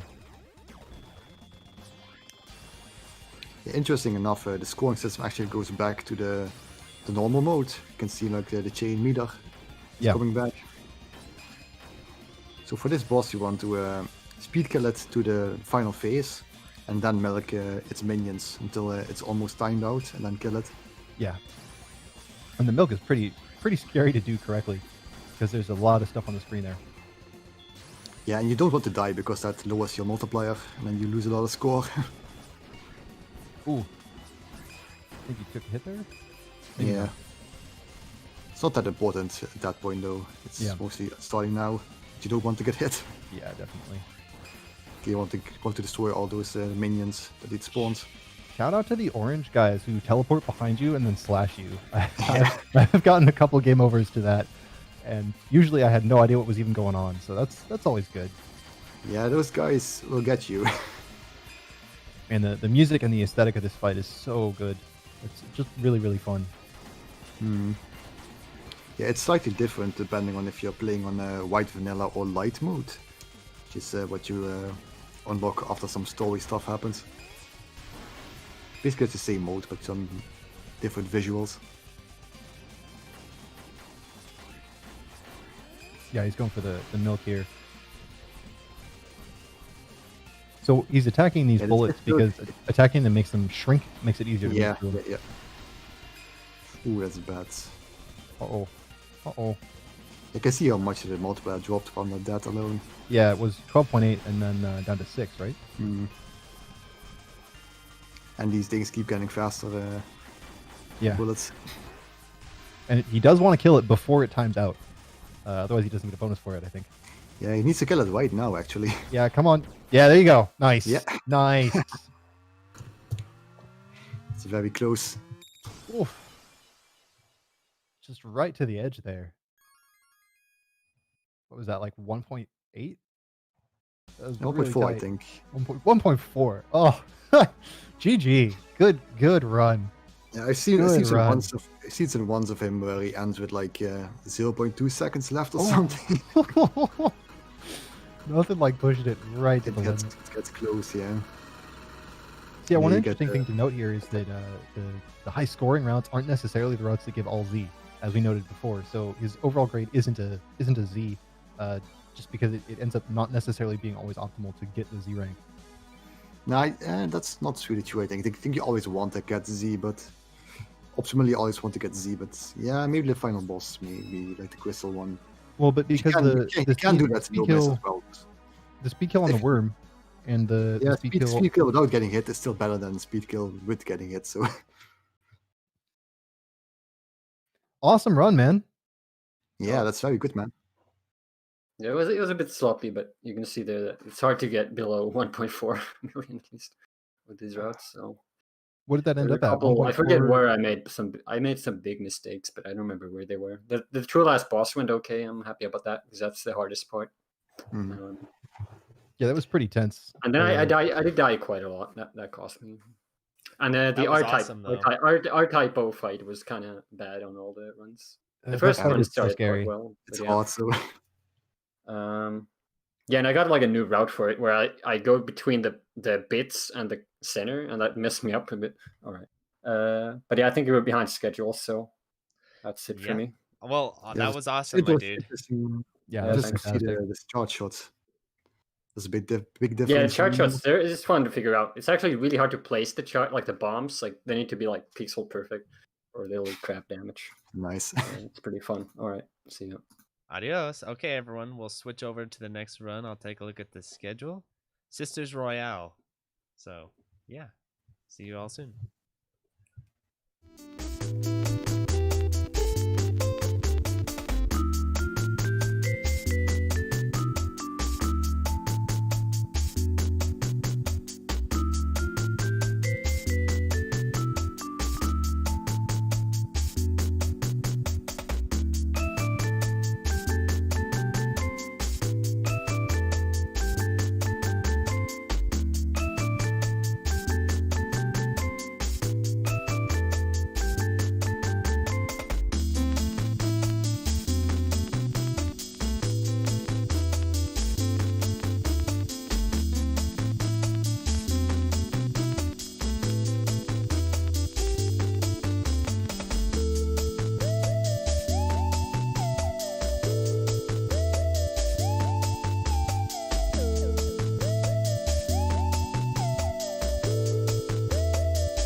Okay, hold on. Just need to get his.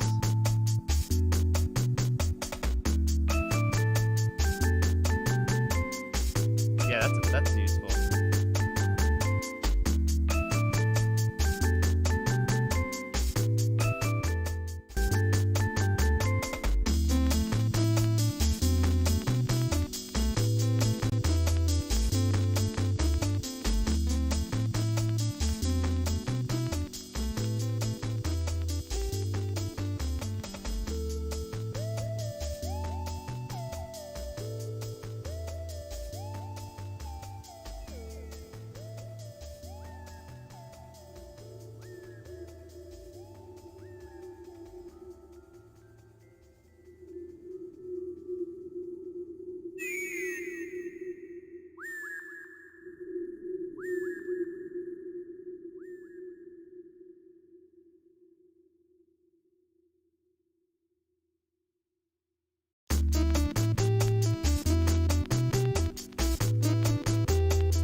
So, welcome all.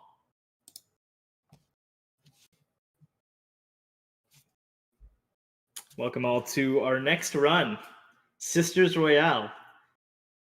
I'm Legless again. I was here earlier for Hellsinker, and I hope you guys are ready for this really, really exciting game. I actually have never played this game before, but it will have a port coming to Steam soon, so I'm really, really excited for that.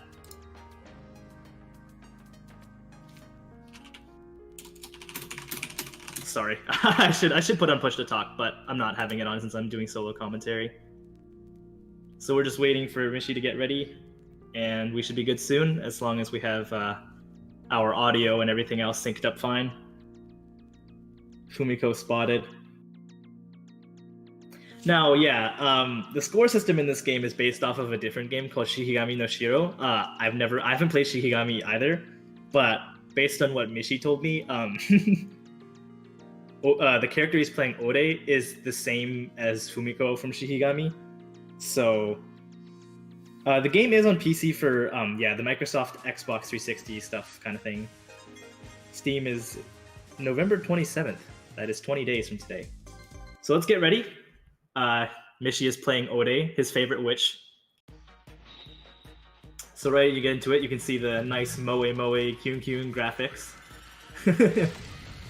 So the first thing you're gonna notice about what he's doing while he's playing is that he is basically not using his main shot at all. He's pretty much only using his special weapon, which is the aimed reticle, like lightning strike thing. And the way the game's scoring works is it works off of what's called a tension system, which was also the thing in Shikigami no Shiro. Essentially, you get a higher multiplier and more coins come out of enemies when destroyed the closer you are to a bullet or an enemy. So you basically want to be quote-unquote grazing or close to enemies and bullets all the time if you want to get high multipliers on your, coins and bosses. So you can see those like big ball bullets. Those are cancelable with the special weapon. So oftentimes Mishi is going to milk the hell out of them. He just collected a fairy item. What those do is they double your multiplier for a short period of time, so he can get those juicy times 16s instead of times 8. So yeah, we're just going through stage 1. Things are looking, pretty generic so far. It's just classic stage 1. You'll notice that bombs and lives in this game are really, really plentiful, but you're capped. You're capped at 3 lives, but as you score, you regenerate bombs and lives. So now we're going on to the stage 1 boss.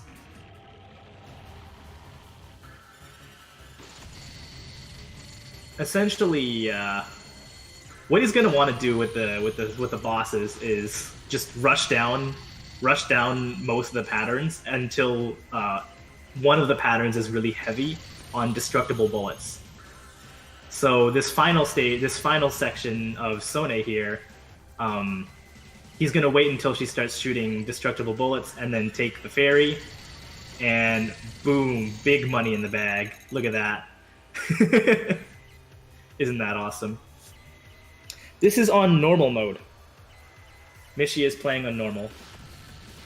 He is aiming for 6 billion score, and if you look at there, his PB is 6.19 billion, which is actually really impressive because the world record is currently on Noor, which is a different character, and it's about 6.4 billion, just under 6.4 billion, I believe. So, I mean, Mishi is actually very close to the world record. As well, you might be noticing that there's a timer. The timer is a little bit special in this game. What happens with the timer is that when the timer reaches 0, the stage doesn't, like, the boss doesn't end. What actually starts happening is these ghosts start popping in from the sides of the screen. You'll see it pretty soon. And the longer it goes on, like past the timer reaching 0, the more ghosts come and just start swamping your entire screen. So there's the first one. He doesn't look so happy. But as time keeps passing, more and more of them are coming. So now I got 3. Though maybe if you use Shiki, it auto collects. Yes. If you are currently grazing and you normal shot, I think it'll have an enhanced normal shot that does make them auto collect. However, Mishi is not going to use normal shot pretty much like at all during the stages, because using the normal shot will just generate less coins in general. We can't see the boss timer in this setup. Can you announce when it's about to run out? Sure, no problem. I will tell you. Oh yes, because the stream said it doesn't have the timer on the side. For now, I'll just tell you when it is. So here's the second stage, Cave of Ice. As the name suggests, it is a cave of ice. What's going to be really funny later on is that you're going to see sections where there are ice patches on the ground, like there. And most characters in this game, i.e. all characters other than Ode, have ice physics when you walk on the ice patches, which can be really, really dumb to deal with. But Ode is a witch, and she rides a broom, so no need to worry about that.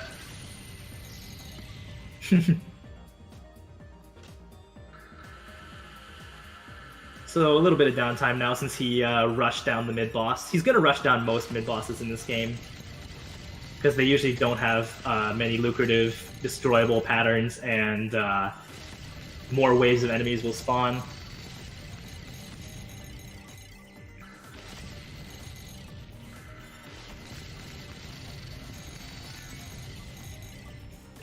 So yeah, he's just going to collect another fairy item and cash in.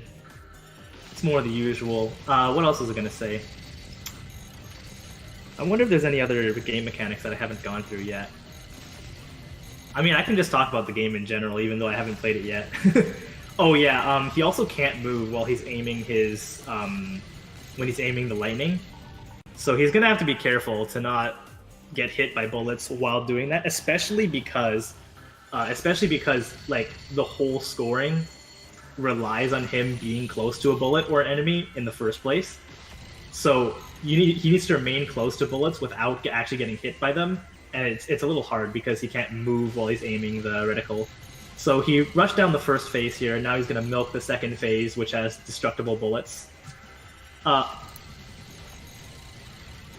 There is, yeah, Mark did say, Mark doesn't like the Switch version of this game because he thinks there's too much input lag. I haven't played it, so I wouldn't know.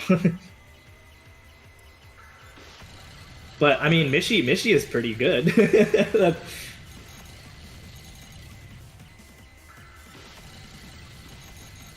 I'm not entirely sure if this applies to every single boss. I'll find out later, but I think each boss's timer is 90 seconds.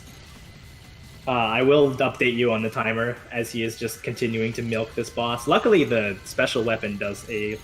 Mark added it to the stream. Nice. Nice. Good, good, good.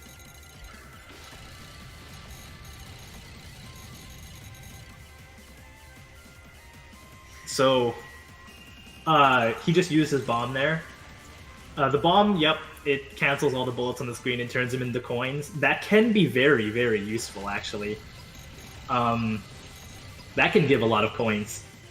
As well, I didn't mention, something I didn't mention earlier is that, if you die, the value of your coins and the number of coins dropped per bullet/enemy is like reset to essentially 10, right? It goes from 10 to 10,000, and ideally if he doesn't die, he'll keep it at 10,000 the entire time. But yeah. So that's why obviously you don't want to die in this category. However, bombing can be very useful. So now we're seeing him getting swarmed. Yep, they start at 10 and they go to 10k. Mishi is just going to like bomb spam this last part when there are so many ghosts on screen, just to get a little extra milk out there before killing the boss and moving on to the next stage.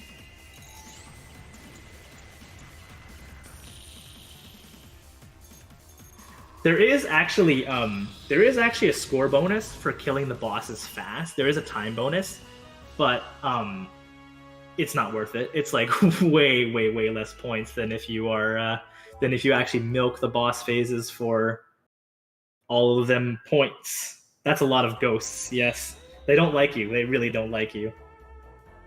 So here we are at stage 3, the Temple of Wind. The gimmick with this stage is, I really like it when shmup developers actually go out of their way to add really cool gimmicks to their stages. And the gimmick with this one is that there are windmills that will blow you in a direction.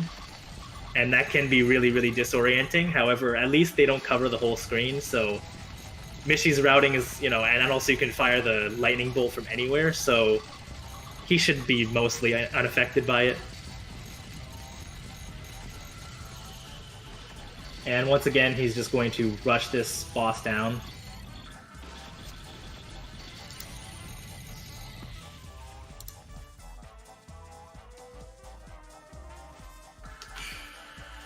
And once again, we wait a little bit, since the game is a little bit, can't really keep up with how fast Mishi is just destroying everything. They got real creative with these bit blocks. Yeah, just make a couple geometric shapes, Can't have anime girls everywhere,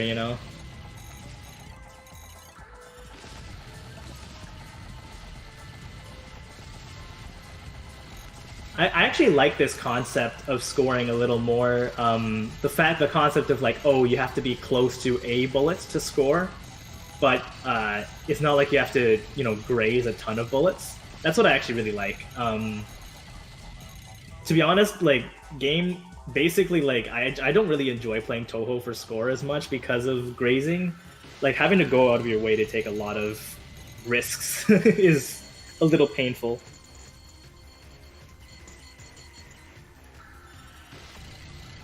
So here's Noor. She's actually a playable character, but Mishi's not playing her, so she's a boss this time. So more milking off of these big circular bullets.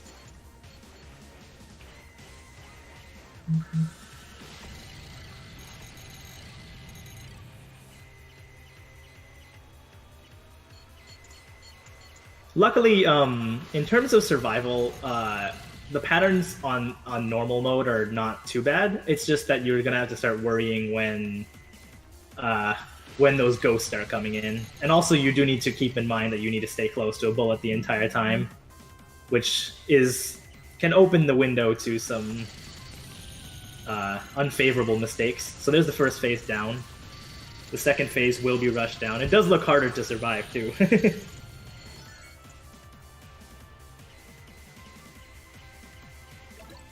And there's a fairy too. Big money.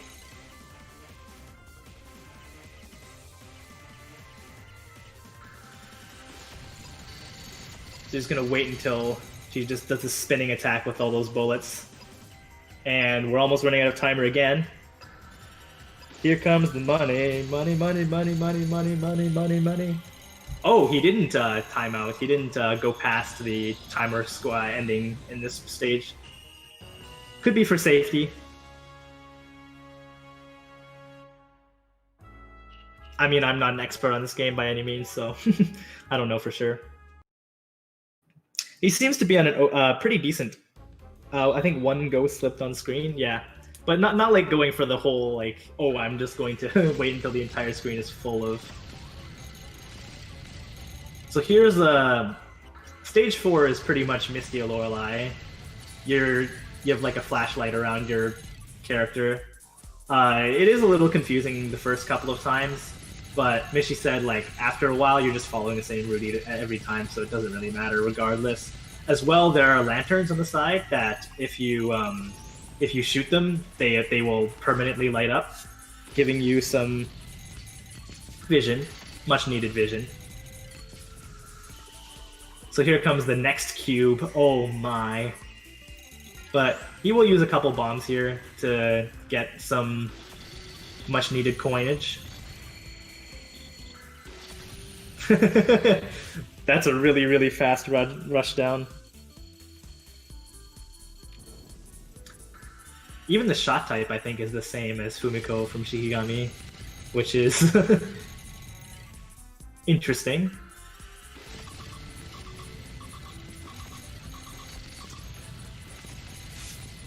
Not super big on trying to graze as much. Yeah, but the thing that I don't like is that sometimes you have to just go up and do the most stupid, risky things that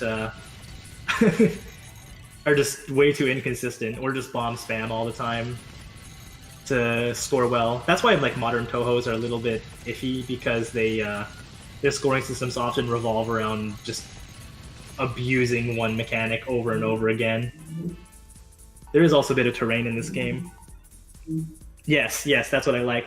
Another game that does it well is I'd say, if you remember during Kalis, there was a game called Space Moth DX. I mean, of course it's not the greatest shmup ever made, but one thing I really appreciated about it, in terms of its grazing system, is that A, it doesn't give that much points, and B, it's based on the amount of time you spend grazing bullets, instead of how many bullets you graze, which is just a healthier system in my opinion. Yeah, no super graze getting the one pixel space safe spot. The interesting thing about this boss is that there are actually 2 lanterns on the side, but Mishi literally just does not care because he already knows the pattern well enough. So, I mean, now he's lit them up, but it's not like it really matters. So now he's just milking these fat ghosts, very fat. Cyveriar. I haven't played that game, but if it works like that, then good game. Oh, that's interesting.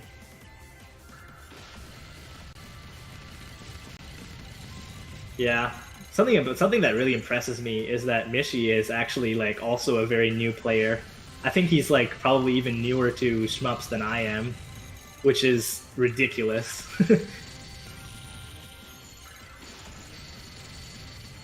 Chonky ghosts, fat ghost. I don't think there's much milking to be done in the last phase of this boss, but I can't be sure, so he's just gonna rush it down, I think. Yep, there we go.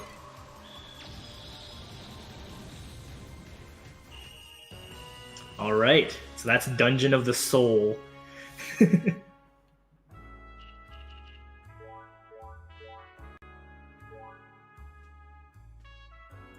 And now we're into the fabled Stage 5, and like every other game in existence, a big chunk of Stage 5 is going to be...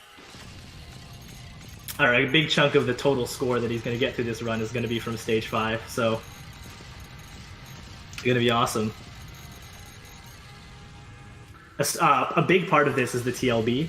The TLB has a lot of destroyable bullets that give a ton of score. So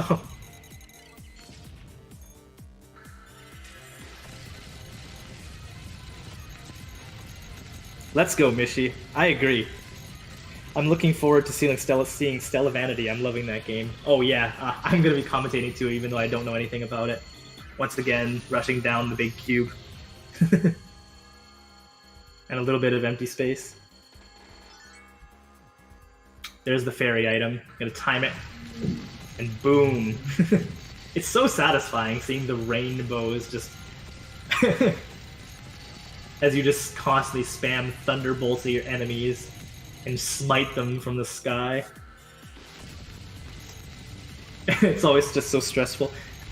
Is this a game where 0 life still counts as surviving, or is it like if you're at 1 life you're dead? Oh, I see. You also don't. Oh, okay. I didn't notice when he was getting hit earlier because he doesn't. It doesn't. It's not like you explode. It's just that you take a hit.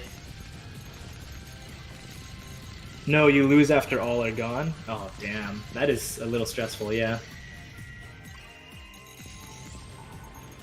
That's why he's bombing for safety a lot, huh? I don't know how to rank up with Type S. I believe... Okay, why am I talking about Stellavanity already? But ranking up with Type S I think is just scoring. So now he's on SA. How the hell do you pronounce this stuff? Like, what are these devs thinking?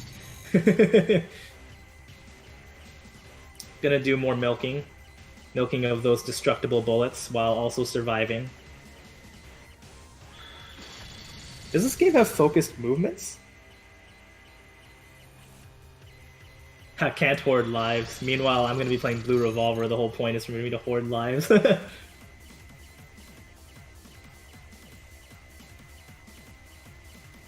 Thanks, Mark. I am not Mark, unfortunately, but thanks, Mark, for organizing this event, though. What a G.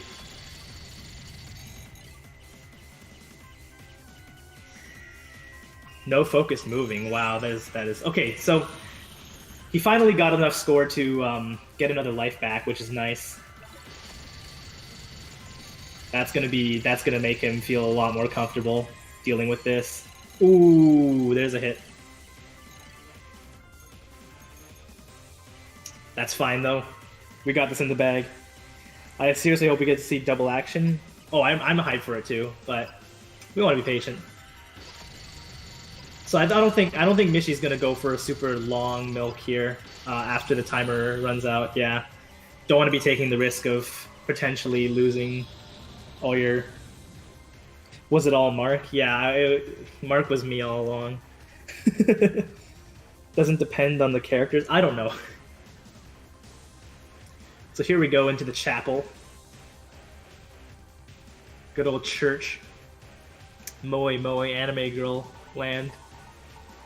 My steady is coming. I don't know what this is in the story, but hey, it's a guy who wants to kill you. Cool and good. Oh, hi, Mark.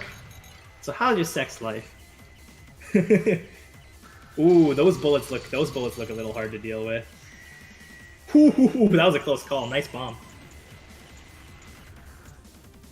I believe in you, Mishi.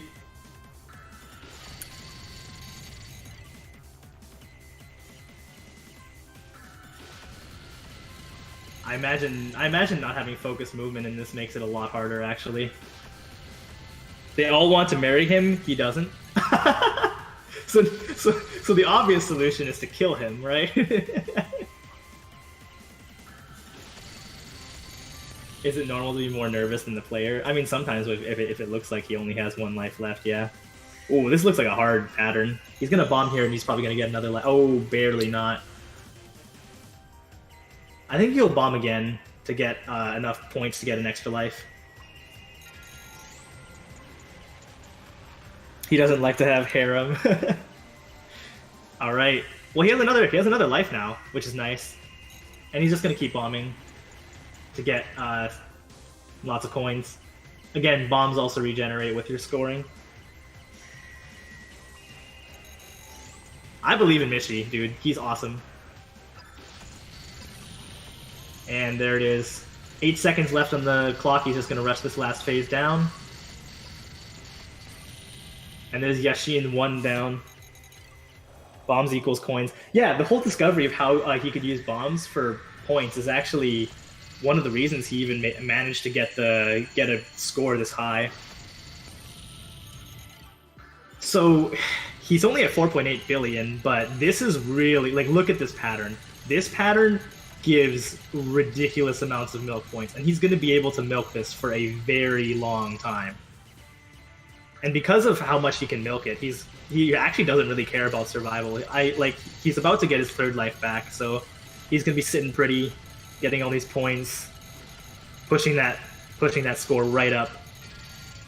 Suddenly Angel becomes Satan figures. This is what happens when you get a little too insistent about trying to marry someone. They just turn into a demon and fucking try to smite you out of the earth. Oh, watch my language there.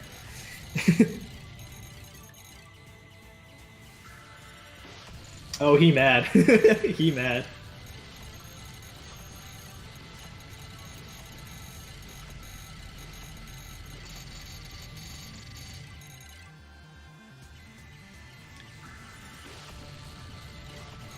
Uh-oh, banned.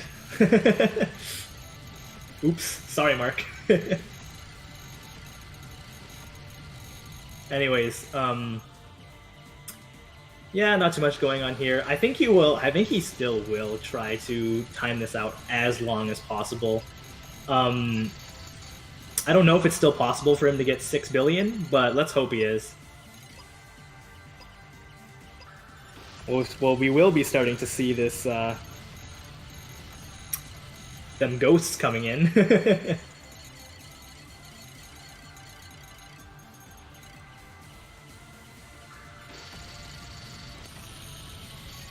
Oh, okay, so he ended the phase. Alright. Does this last phase have any destructible bullets? Oh, right, he's just gonna use his last 2 bombs to get the last, There is bonus. I'll bleep it in post. There's, he will bomb twice here. And, it looks like he won't be able to get 6 billion here, but there is a chance that he gets it from the bonus score at the end. He will also intentionally die because dying gives you bombs. And there it is. Ghosts. Wasn't able to use that bomb, actually, huh? You also get a bomb each time. Emna, you should have done the commentary, not me. Either way, there we are. Ooh, just short, but I counted a 6 billion, man. Well, I think you have to round up. I'm pretty sure I would have counted that as 6 billion personally. I mean, look at that. He almost like got to his PB. Isn't that ridiculous? I think and he did have to give some stuff up. I think when you play live, you can round it up, right? Isn't that how that works? works? Oh yeah, no, for sure. Same with Hellsinker. Yeah, you get that little round up at the end there because you played live. I think it's worth, man. Awesome. Alrighty, well that was really cool. Shoutouts for playing on the Switch port, yeah. Mishi really impresses me. Yeah, I'm looking forward to the Steam port coming out. Not Mark, if that is my real name. Guess I'm not Mark now. Actually, I was showing some people this stream earlier, and they said that you sounded a lot like me. That's a compliment. Which is interesting. One of us is getting complimented. Either I'm or you are. One way or the other. Yeah, well, great job on commentary. They probably were also like, "Oh, this guy is so good. He must be more." That's the only way it makes sense. So. True. But yeah, well, thanks for commentating. And you are playing tomorrow, aren't you? You're playing some Blue Revolver. Yes. That'll be really cool. Hopefully, I don't choke either, but. Well, awesome. So let's see who's up next. We got ALLTYNEX second. Awesome. Okay. Stay tuned, everyone. We'll switch over to that.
Let's see.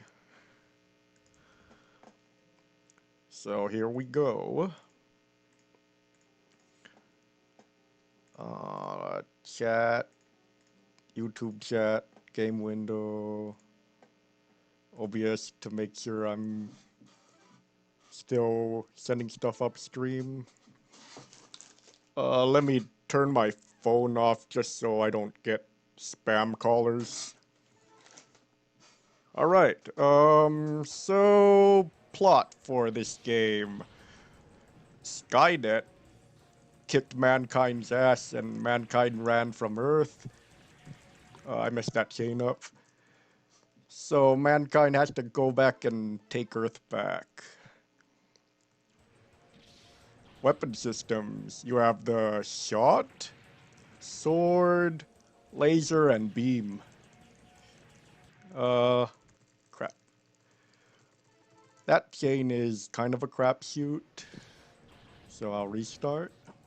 Scoring system. Oh, whatever. I'll just continue.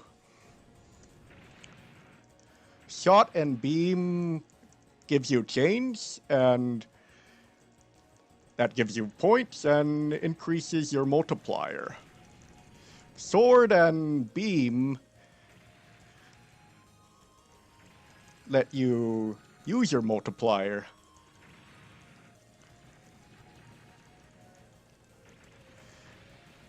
And your multiplier decays pretty fast, but if you're hitting something with shot, it decays much slower.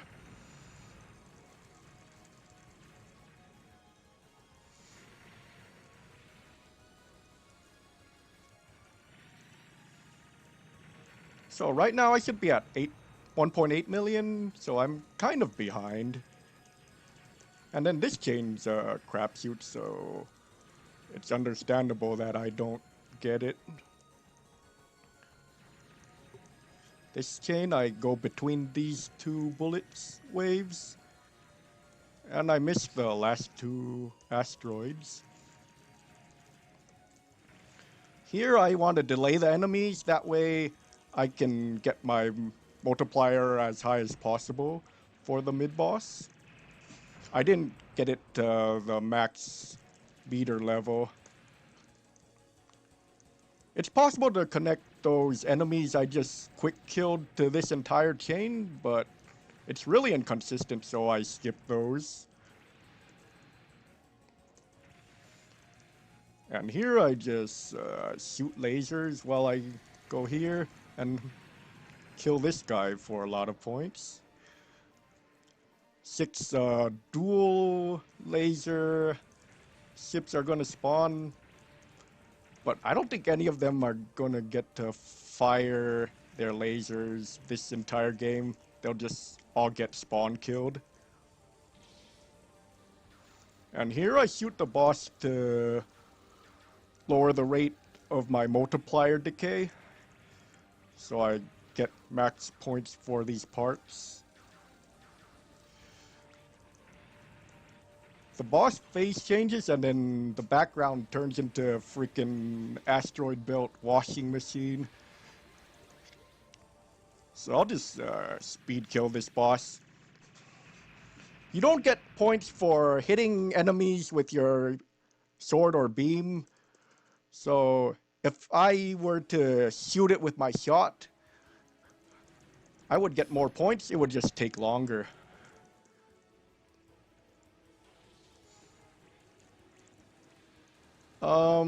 So right now I don't know which side my laser is going to come out of, which is kind of important. So now I know laser comes out of back left and back right.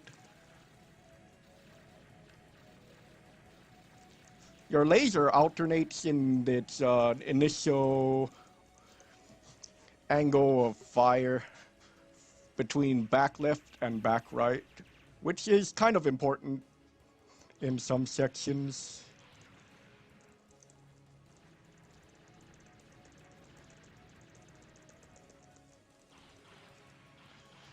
Okay, I'll laser this thing, and so this guy dies to sword.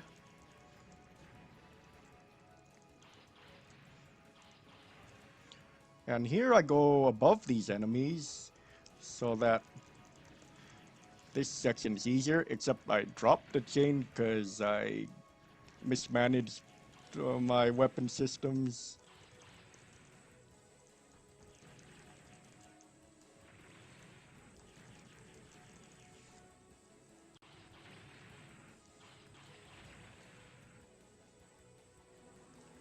So right now I'm supposed to be at 9.5 million on an ideal run, 10 million on a perfect run, so I'm a bit behind, but it's fine.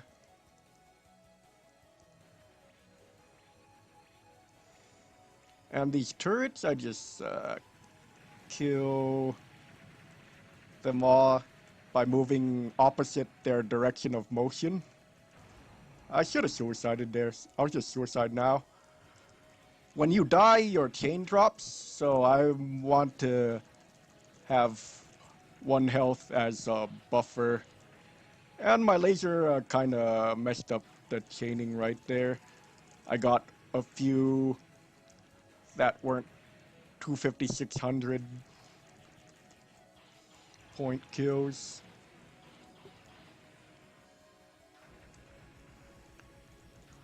So here the enemies alternate left and right, and there's this Omega Javelin thing that's going to kill screen you if you let it fire. I'll just freaking shoot it down right now. You can wait until the 3rd wave of those orange bullets pops up though. So second boss, he starts off opening up his wings. I just kill the wings. Then he attaches these 2 ships and starts doing some multi-ship drifting. Okay, whatever, I'll just kill the ships. Sure. I was supposed to direct the boss to move to the center of the screen right there, but I didn't, so I might not get all these missiles. Yeah, some of the missiles spawned off screen. There's going to be 4 waves of this missile milk. And it's pretty easy to get 3 of them, and a little harder to get 4 of them. I'm just going to go for 3 because if you go for the 4th too late, you won't be able to direct the boss back to the center. Oh, I got hit there.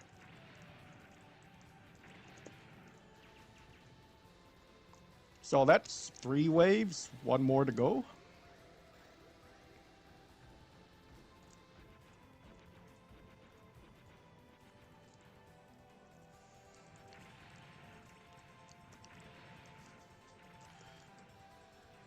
And kill him before he times out.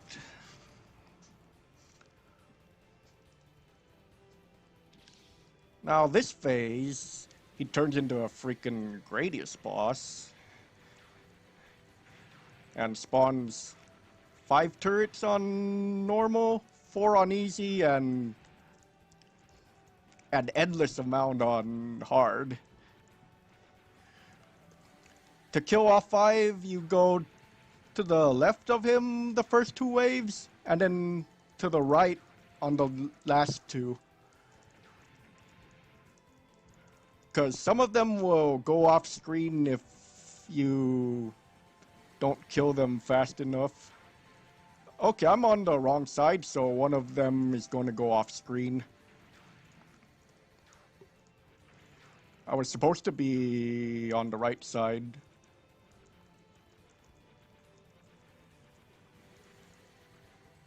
And that milk is like pretty small amount of points, but it's not 0. It's like 80k for around 1 minute. Oh, I'm not going to kill the boss in time, I think. Oh, okay, he has another wave? That's weird. I always thought he only had 4 waves of those. Interesting.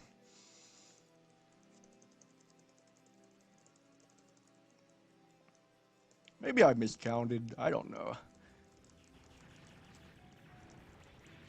Okay, this first chain is worth 700k, but there's like 2 places where it can drop. I just dropped it in the first point, and then it'll drop here too. So I only scored maybe 200k there. This chain, I just spam lasers after the first wave. I dropped it again. And then that last chain, just aim your shot at the spawning ships while firing lasers.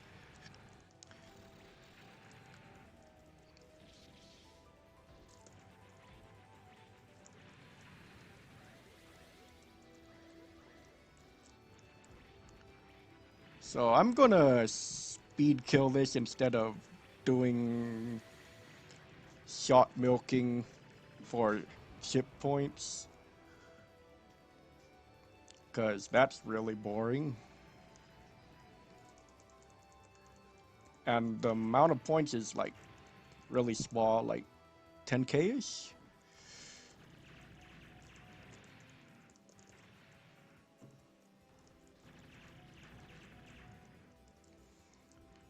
So this is the main chain of this stage. After killing those, there'll be enemies spawning from the left and right, and you kind of have to connect them somehow. I got the first one,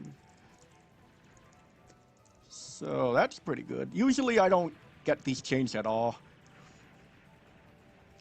Now, second one, I want to stay to the right, and then spam lasers. So I got both of them, which is really fortunate.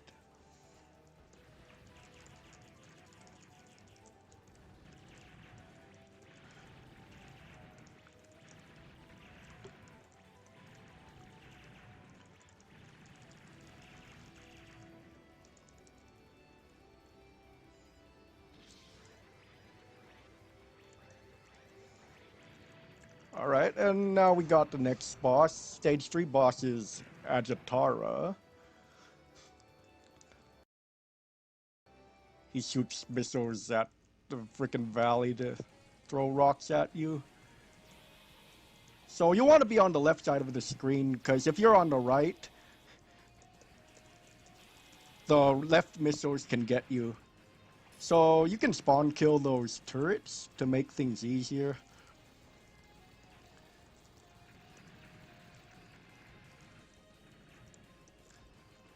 And then now I just laser them to get a few more points.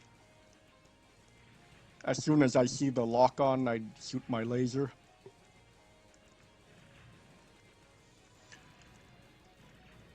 The fighter enemies will... Oh, I died. Okay.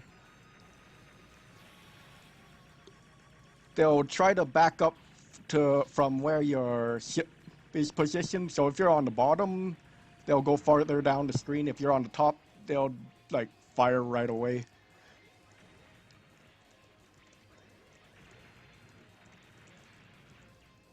Okay, and now milk a few turrets here. And maybe make some art, like a giraffe or something. That was a terrible giraffe.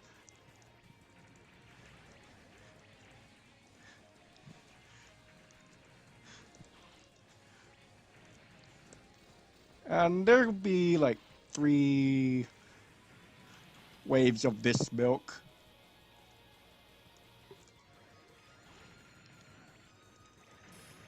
Oh, I wasn't lined up properly because the turrets were moving. I should have just lasered. Or used the beam, not laser.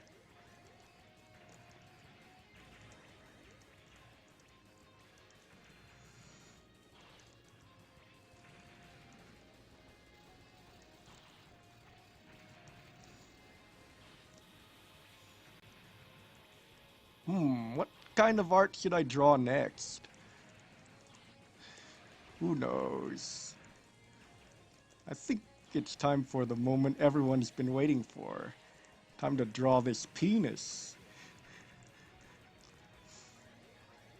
Alright, so now I'll have to kill the boss when he does this beam. Oh god, oh god, oh god, oh god. That could have been bad.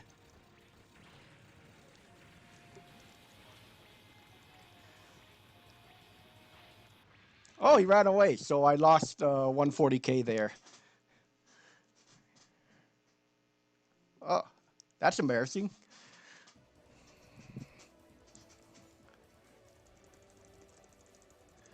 Alright, this chain. Kinda have to hope enemies don't die too fast. I got to 128k, but I didn't get all the way to 256k on the enemy bonuses right there.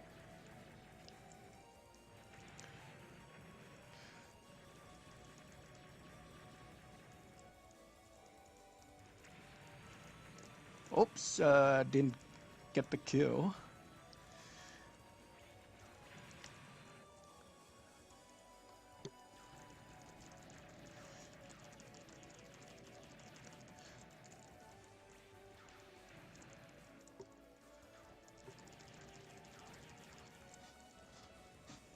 Okay, you just slash off these guys. And then I laser the last one. Now these tanks drop from the sky and somehow they don't explode on impact. Which is good because now I get to kill them and get some points.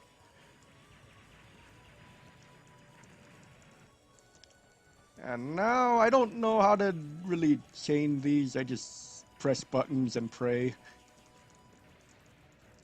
I don't think there's a good way to chain them because the big enemies will kind of take some of your lock-ons.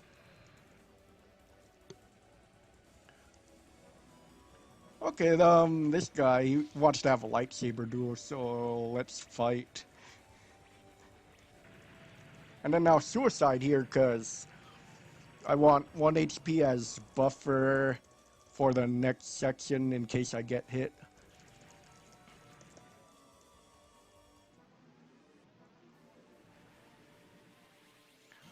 And we got Omega Javelin firing again. So this chain, I want to kill the center enemies before the laser hits them.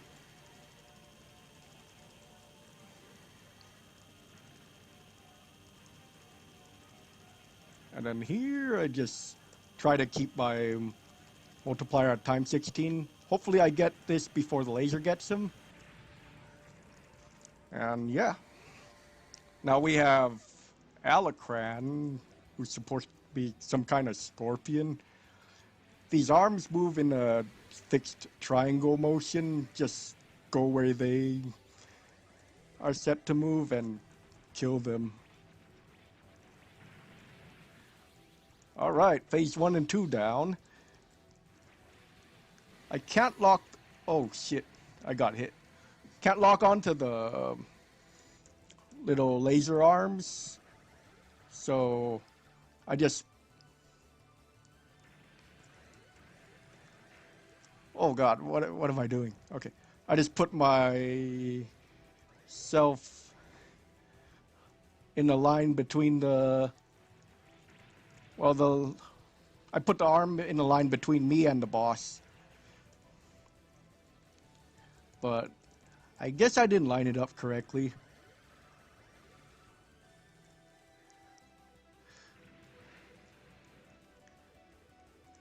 And there'll be 4 waves of this milk. Then I'll have to kill the boss. Hopefully I actually kill the boss this time instead of letting it run away. Stage 5 is like going to be around 4 million, so I should pretty comfortably reach 24 million. Okay, that's 3 cycles already, so I want to lower his HP. so I can kill him after the 4th.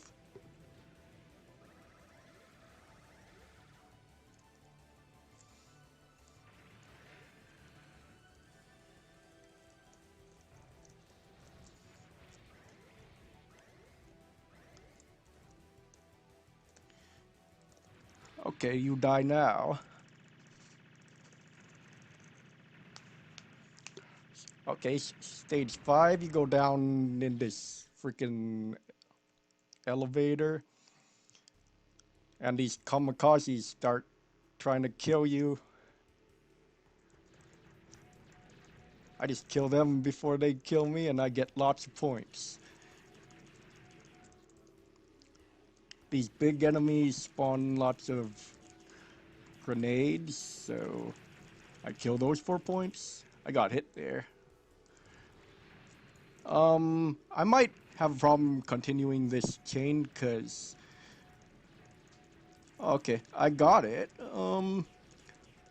Normally when the grenade explodes, that's a big problem for me because it blocks my shots. This guy comes in and let's just kill him while he's making his entrance. And then, yeah. Maybe I'll get a ×3. Yeah, so the positioning is to the left side of the screen and then like under his turret. And then here the pre-positioning is top left.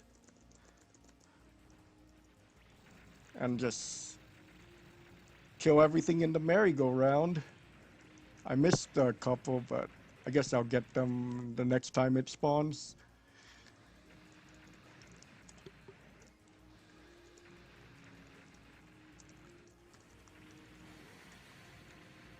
And if there's less than 4 turrets, then the boss will shoot some patterns from the center.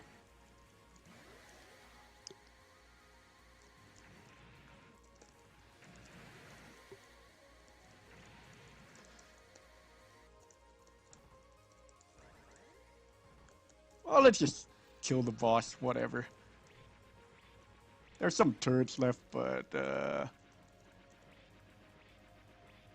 it's only a few points. Now, this pattern, he'll shoot homing lasers and shoot bullets that create more bullets. And then now he does some fixed laser spinner bullshit. Just go to the right and slash him to death and you won't get hit. So yeah, we killed this stupid Skynet. Now we're trying to escape, but this guy pops out of some portal from hell and tries to kill us.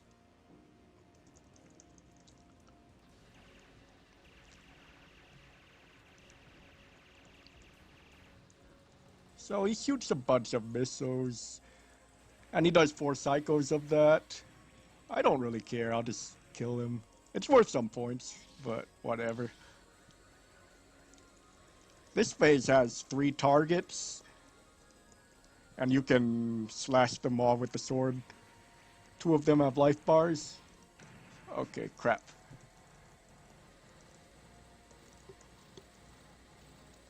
So that pattern, the blind spot alternates between left and right. Just alternate left and right, and you can dodge it.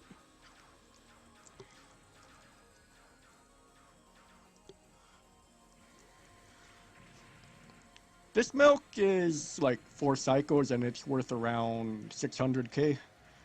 So I won't be skipping this.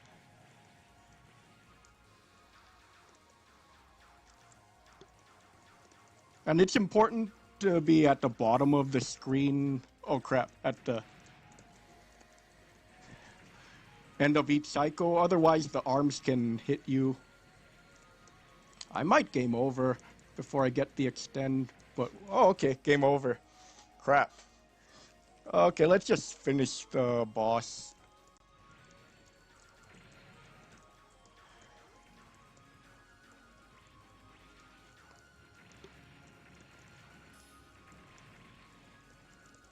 Oh, whatever.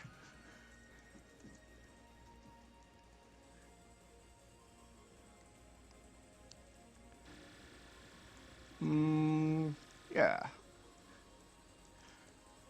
So this pattern, he summons drones, then shoots missiles. On hard mode, it also shoots missiles while the drones are firing lasers at you. And he does some homing lasers. Does 4 sets, and you can get some of them to spawn early if you go close to him. Oh crap, I'm messing up real bad. Anyways, the last phase does 4 cycles of this. Yeah, I think that was an okay run until the end. I shouldn't have stayed point blanking the second phase of Satario so far in.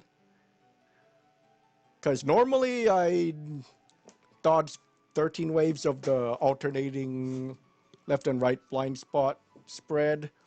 Then I use a full weapon meter worth of laser to kill like 6 of the arms in phase 3 immediately.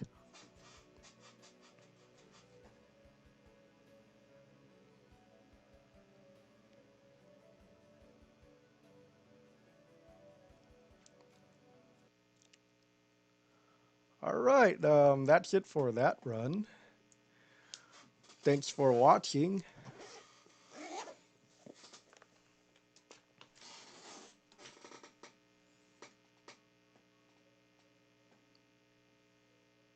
Okay.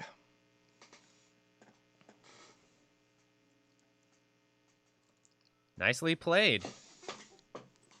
Alrighty. So we're going to switch over to the next game. Let's see you all very Close my shortly. stream now.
Hey chat, how's it going?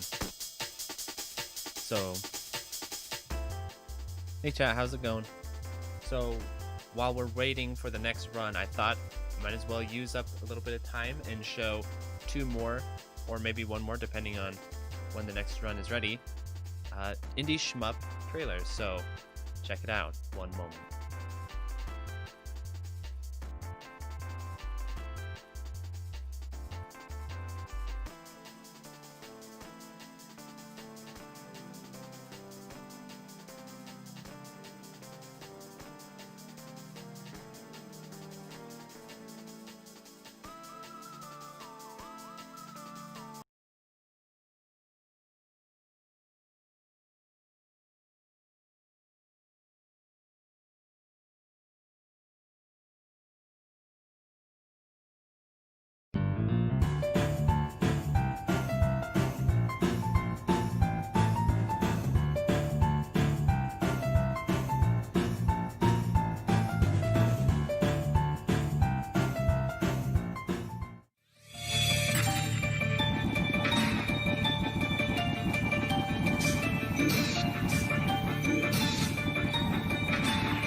Alright, are we live?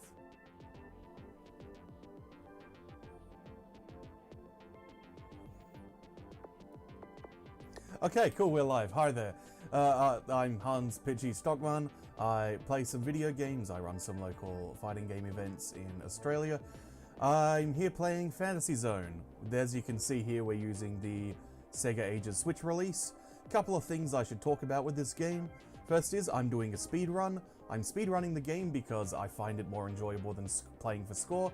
If you want to play Fantasy Zone for score, you could play Blackbird, you could play Defender, you could play that one really good SNK game from like 1982, whose name I've forgotten.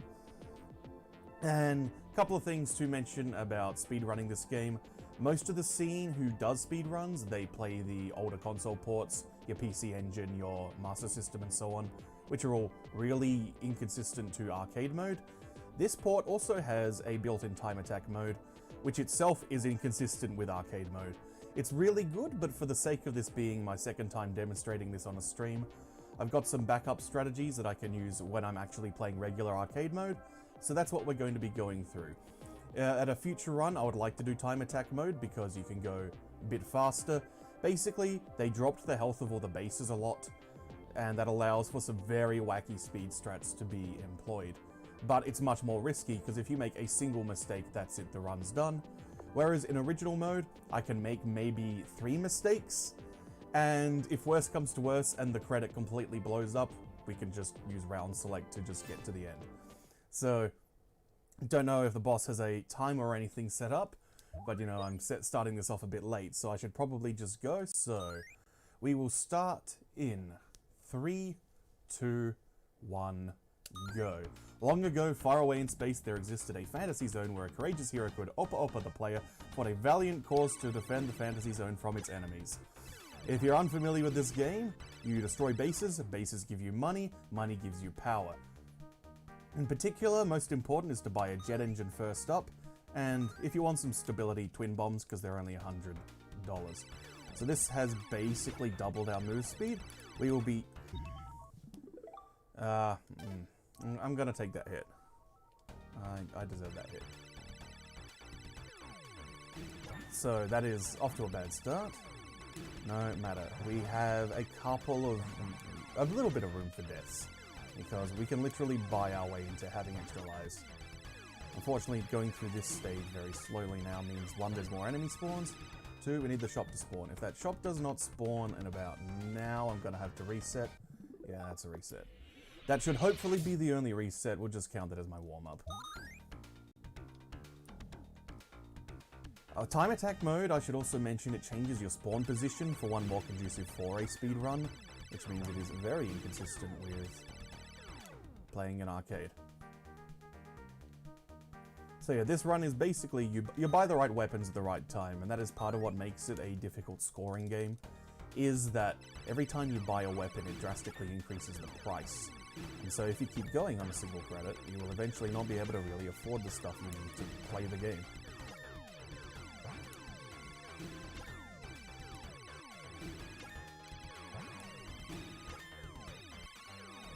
First level done. Much better. You need to make sure that there's nothing on the screen, because the more stuff that's on the screen, the longer it takes the boss to spawn. Here we have Stunpalon, our good friend, the very hungry woodblock.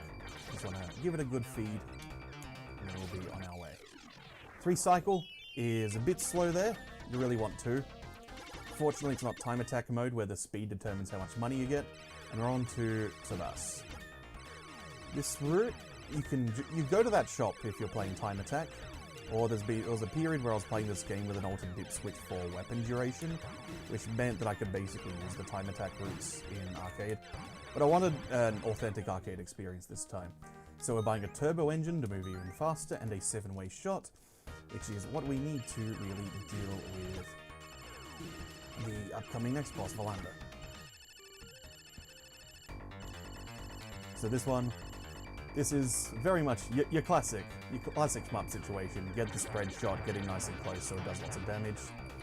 Try to get that in 1 cycle. That's okay, that's okay. In arcade, you don't quite have enough weapon time to really do stuff anyway.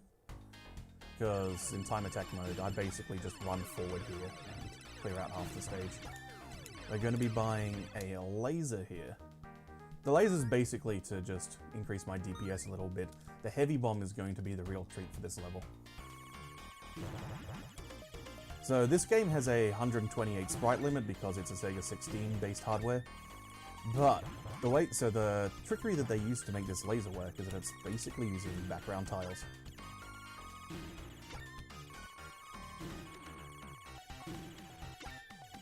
Those enemies will follow you, so you have to deal with them. Want to make sure that the screen is scrolling to the right here, so that way we say hello to Cobra Beach and we say goodbye to Cobra Beach.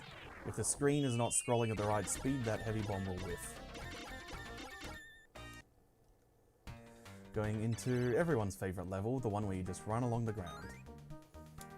From memory, Fantasy Zone is one of the first games to actually have a screen-clearing smart bomb, which we've just bought, for reasons that will become obvious pretty soon. I have a feeling that I just made a bad muscle memory mistake, and one of these bases is going to spawn an enemy that will shoot me. That was the one.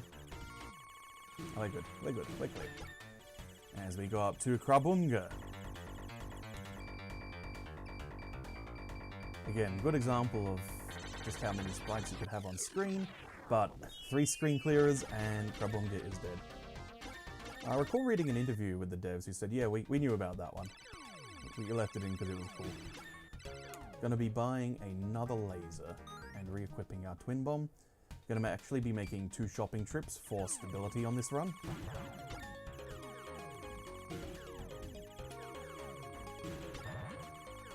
Because yeah, at this point the bases start actually having quite a lot of HP, so you really want to make sure that you're getting stuff. Although we are now going to have to mess around for a bit, because if we destroy one more base, the shop will not spawn. Unless it decides to not spawn anyway, in which case I'll be very mad. Sometimes this happens. So not quite sure on exactly what the shop triggers are. So it's mostly just guesswork. Fairly educated, but still. So yeah, we're going to have to do this boss raw. Normally you buy 7-way to deal with it, for reasons that will become obvious right about now. If we die... Actually, yes, if we die, that's going to be bad times. Probably should have done an intentional death. Yeah, do you like white on white? It's a very, very fun design. Alright.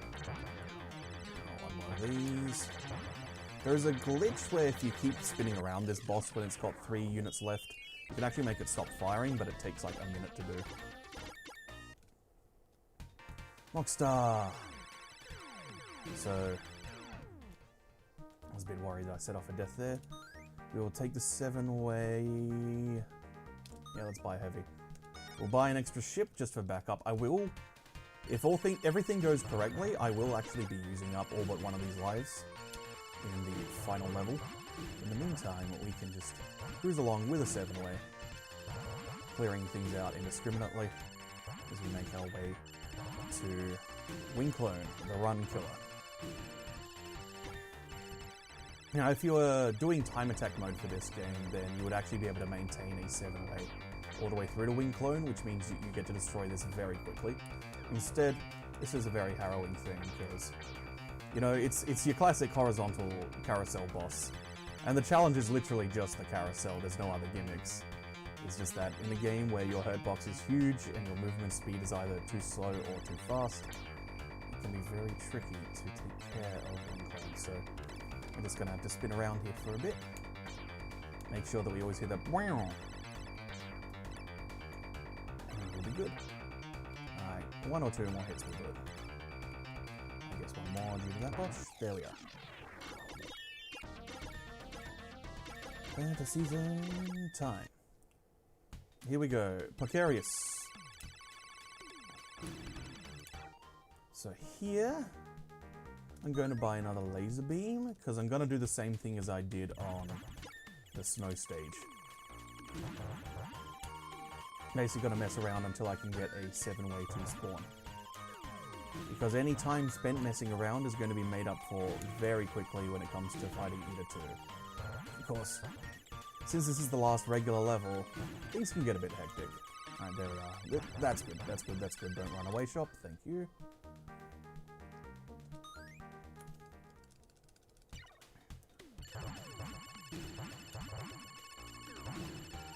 Homing spawn has thankfully left. Right, plenty of weapon time for dealing with Ida 2. If we do this right, this is a 2-cycle. Want to get in nice and close to like there. Okay, 3-cycle. That's fine.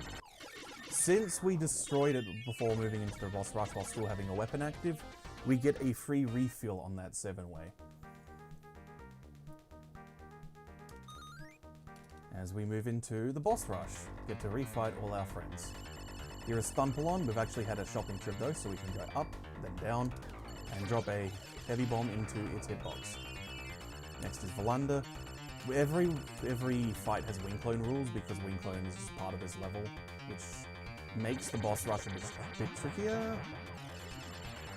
No matter, somewhere around here to drop the bomb on. Perfect. Now we're going to take an intentional miss on Cobra Beach here, so we can buy some more weapons. And let's get back our turbo engine. Let's get another 7-way. 3 smart bombs. This will take us through Papos. Wait for the hits to be registering. If you really want to be optimal, you buy excess smart bombs so you can just start holding it and guarantee it comes out frame 1. But I'm being cautious with my money. Reasonable Papos. Certainly better than the first one we had. Wing Clone, I'm just going to fight raw because we don't really have the tools to deal with it quickly anyway. In arcade mode, even when you buy a 7-way by taking an intentional miss on Wing Clone, it takes so long to spawn Wing Clone that you lose a ton of the weapon time anyway, and we really need it for Ida 2.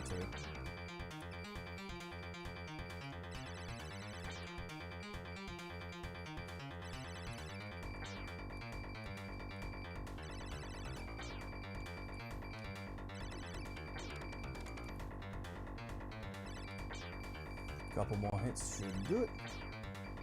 Yeah, one more. Perfect. Now we'll take another miss on Ida 2, and this should take us all the way through to the end of the game. We've got a ton of money here, so I actually only need to buy like 5 of these. And we should be good. Alright, get in nice and close. There we are. That's the 2-cycle we want. Yadayor starts playing. And do you like Snake? Because it's time to play some Snake. 1, 2, 3. And time. That's the game.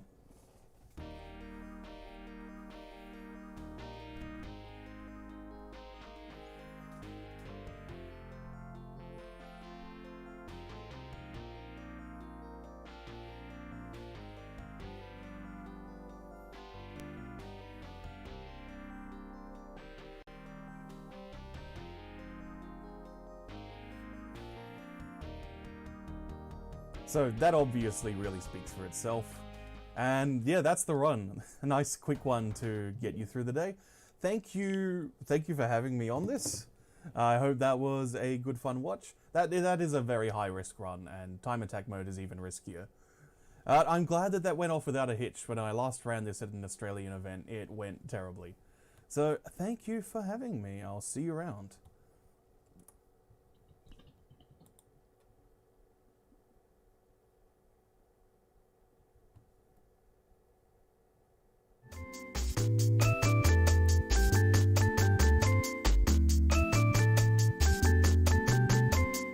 Awesome. That was really cool. That was impressive. He was so fast at the end there that he's like, time. My hand was like away from the mouse. I was like, oh crap. But yeah, definitely go back to the vid and find it out just how it was. That was really cool to feature a little speedrun on here as well. I love Fantasy Zone, so I love seeing it played. Alright everyone, so up next will be Stellavanity. We'll be getting that set up real quick like. Hang in there.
Stellavanity by Yakamino.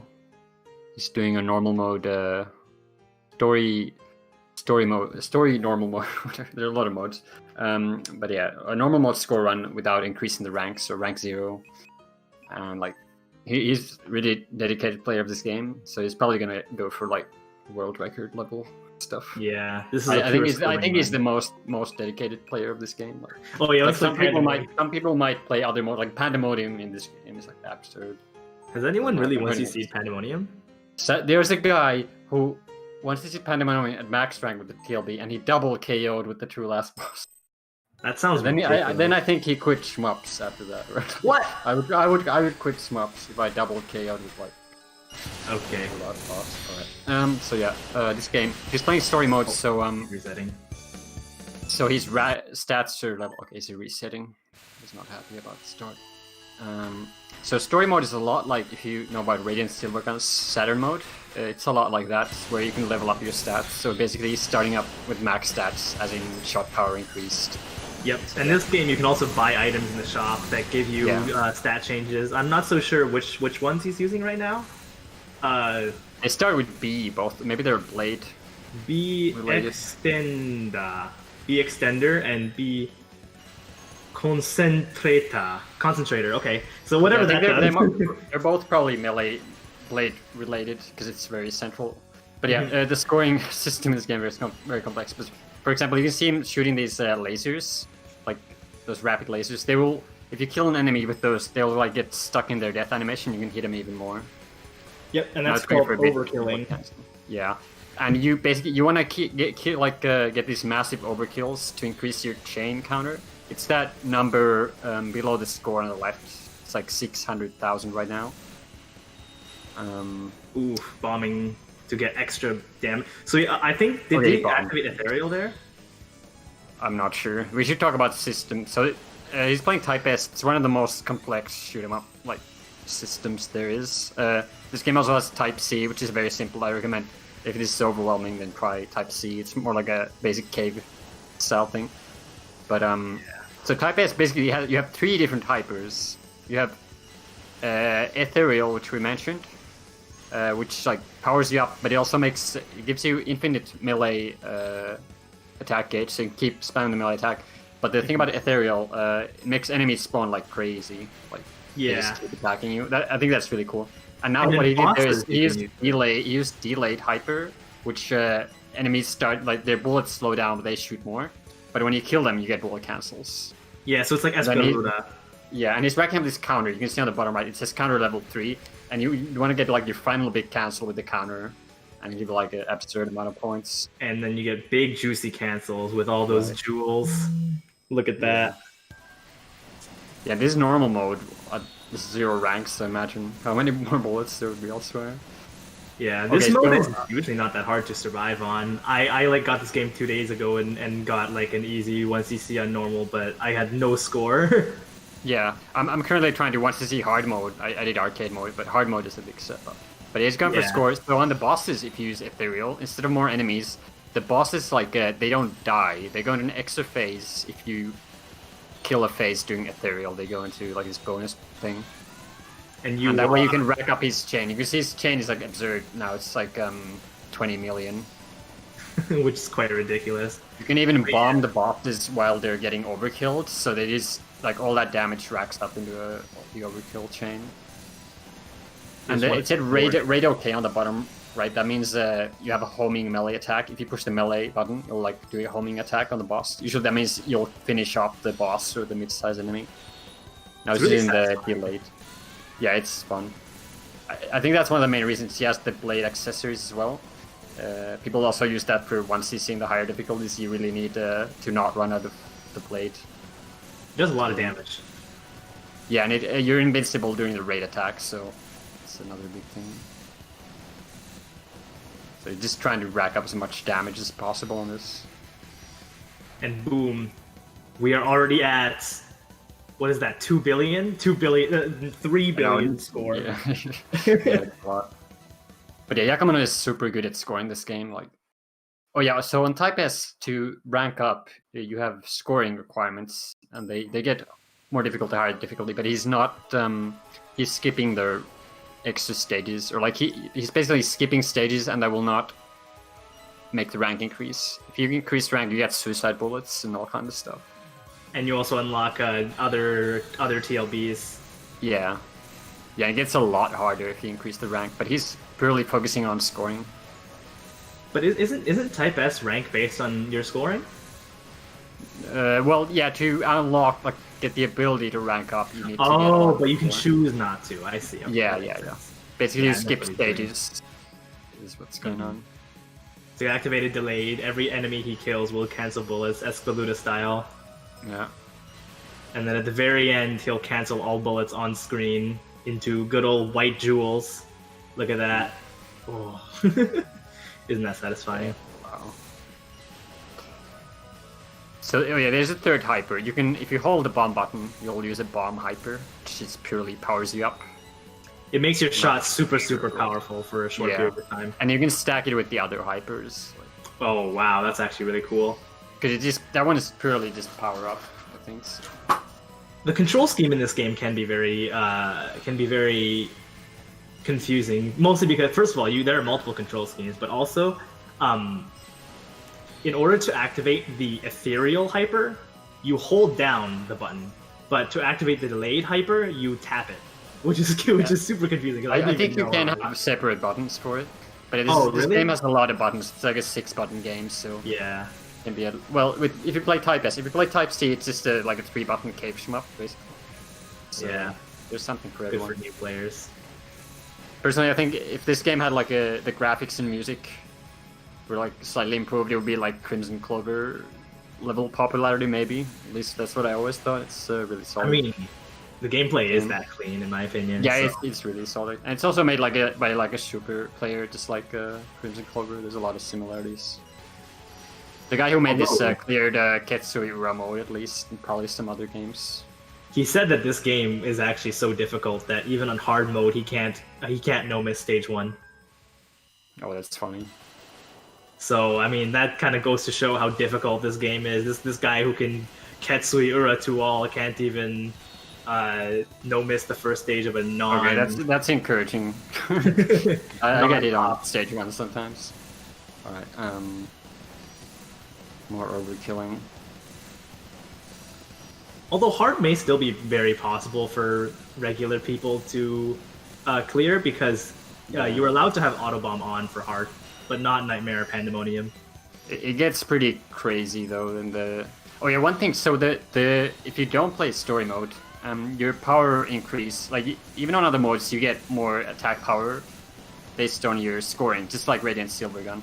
So if you don't score properly, you'll be like underpowered in the last stage, which is can be a bit rough. Mm-hmm. But not if you're playing on story mode or the lower difficulties, that's not really a thing. Yeah, there are 2 other modes. There's Rule Mode and Rule Mode Strict, which are more like the traditional shmup experience, as in you don't get more power based on something else. Yeah, strict rule means you don't have the accessories, and rule means you don't have the you start from scratch every game. Yeah, you start a new character. So you can see the amount of overkill damage he's doing here to the boss, even after the health bar is at the bottom. Yeah, the tricky thing about the scoring is like that chain number, like it's affected throughout the whole stage, and it's easy if you like drop your chain, like you do a bad hyper, you'll just get like reset to 0 basically, or cut in half. It's really that's not fun. That's not fun at all. It's really punishing. Wow, this pattern looks really different from some of the other modes. It's a 2-way stream. Yeah, normal mode, this one's not too threatening. Yeah. But once you get to arcade or hard, it starts getting a little bit less manageable than that. Yeah, arcade definitely feels like that's like the arcade difficulty. It's a good name. I wish more shmups did that, where they don't have like a normal mode that's like a fake normal mode. Instead, they have something that's called arcade. Because some games do that, where like normal is not the actual normal. It is a good place to have it though, because in this game it's between normal and hard, which I think is perfect for the arcade difficulty. Smart. Alright, stage 3, things pick up here, for sure. Yep. Now there's a hidden one up here where you need to destroy these spinning turrets on these parts on the background. Oh, is there? I didn't know that. If you get all of them, you'll get a 1-up. It can be kind of tricky. Cool. I think he's going for a raid here, or... Yeah, he's doing the special melee. That also gives a cancel when you kill the enemy. Just run up to them and just slash your sword twice, boom. And yeah, with that, he started his chain for this stage. You can start seeing how many points it's gonna start netting him. Okay, he's gonna get through. Okay, yeah. I really like the category score. Multi-kill.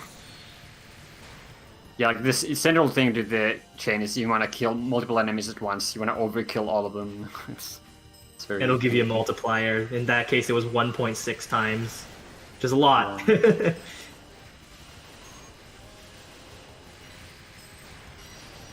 I don't know if Yakamino is going to use this ever during the run. Oh, by the way, that's a lot of bullets that are about to be cancelled. Oof.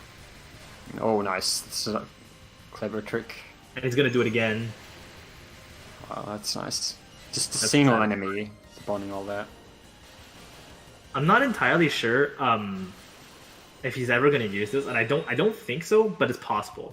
If you run out of bombs and then hold down the bomb button, you will convert 1 life to 3 bombs. You'll just straight up lose a life. Oh wow, I didn't know that. Back. Okay, that's another very interesting mechanic. And I guess why you would do that, because you have the bomb hyper, right? Or like if you want to sacrifice a life for more bomb hypers, then. Because you won't lose the scoring like. Wow, he's bombing the hell out of this thing. Huge overkill though. He's gonna. How much overkill is gonna be? That's more than 10 million. he just got 12 million. No, okay. This is some crazy routing. Like, he's probably figured all of this out. He just did it. Oh, he's doing it again. Wow. He had 3 lives earlier this stage. He just converted a bunch of lives. Oh, that's the reason to stay on a lower difficulty. You're like sacrifice everything for my scoring out. And if it's the last life you have that you're sacrificing, apparently it gives you an extra bomb too. Oh, that's clever. You can probably like intentionally use that and then get a 1-up. Yeah. Although it doesn't look like he's going to be getting any more 1-ups for the rest of the run. Oh, he's still on the secret. There's this secret extend on this stage and the last stage. Oh, yeah, right. This one, and then there's one of the last stages. Yeah, there's that. But no more score ones because he's already scoring so ridiculous. Oh wow, look at this. Yeah, looks a little early, but wow, this game has crazier bullet cancels than I knew about. I mean, it does feel like Crimson Clover, doesn't it? Yeah. Well, this is kind of like a mix. This system, there's so many layers to this system. It's sort of like a lot of the games, but personally, I like that little laser, the like rapid laser mechanic. It's a lot of fun. The melee is fun. Oh yeah, the melee is like really shooting the lasers and enemy like getting stuck in its death animation is pretty sick. And I like how the bosses go into this crazy phase. If you you can extend the fight by using ethereal. But the thing is, if you get hit during these, there's like no penalty. So, it'll just you don't die. You don't die if you get hit during. Wow. Okay. Yeah, he just got it there. For example, and it didn't cost him a life. So during ethereal, he also has a stronger those secondary lasers that are coming out. They call it assault, but when you're in ethereal, that does way more damage. Yeah. A lot of times people just use auto assault. It just auto fires, but you can manually fire them. You can manually. But for bosses, for normal enemies, there's a point because you want the overkill to be perfect. Oh yeah. For the bosses, just auto assault. You're hitting the same thing anyways. Also, since he is so high, he's story mode and he's really high power, he's getting more damage on everything. That means higher overkill bonus. It's pretty interesting. Is there anything in this game that would be unfriendly to non-Japanese speakers or not? A lot of the item names and the item effects are totally in Japanese, which is really confusing. But if you have any trouble with it, you can ask someone who's Japanese, or you can ask me because I can read a little bit of Japanese. There's also the unlocking stages for training mode. You need to buy them in the shop, and it can be pretty hard to read what's going on in the shop. So I would say a training mode and maybe story mode and the equipment. But if you play, for example, like strict rule, which has no equipment or story mode elements, then it's really straightforward. Just like a cave shmup or something. I mean, this is a cave shmup on steroids, actually. Yeah. Yeah, on the higher difficulties, I think it gets harder than cave shmups as well. And something that is great is that as impressive as the scoring is, this game is also very fun to play for survival. Yeah, for sure. Yeah, I think there's something for everyone here. Like Yakamino is showing like the hardcore scoring routes for just purely focus on the scoring. It's really interesting. But there's a different gameplay modes. There's also another player character that has different attacks. But I think she's far better in Type C than Type S. Like Type S, she seems kind of bad. We just use Azurlit, which is this character. Overkilling, more bomb spamming to overkill this enemy right here. Wow, yeah, I didn't actually, before seeing Yakamino's run, I didn't know you can bomb them multiple times, but it's, oh wow, he sacrificed another life. Yep. Wow.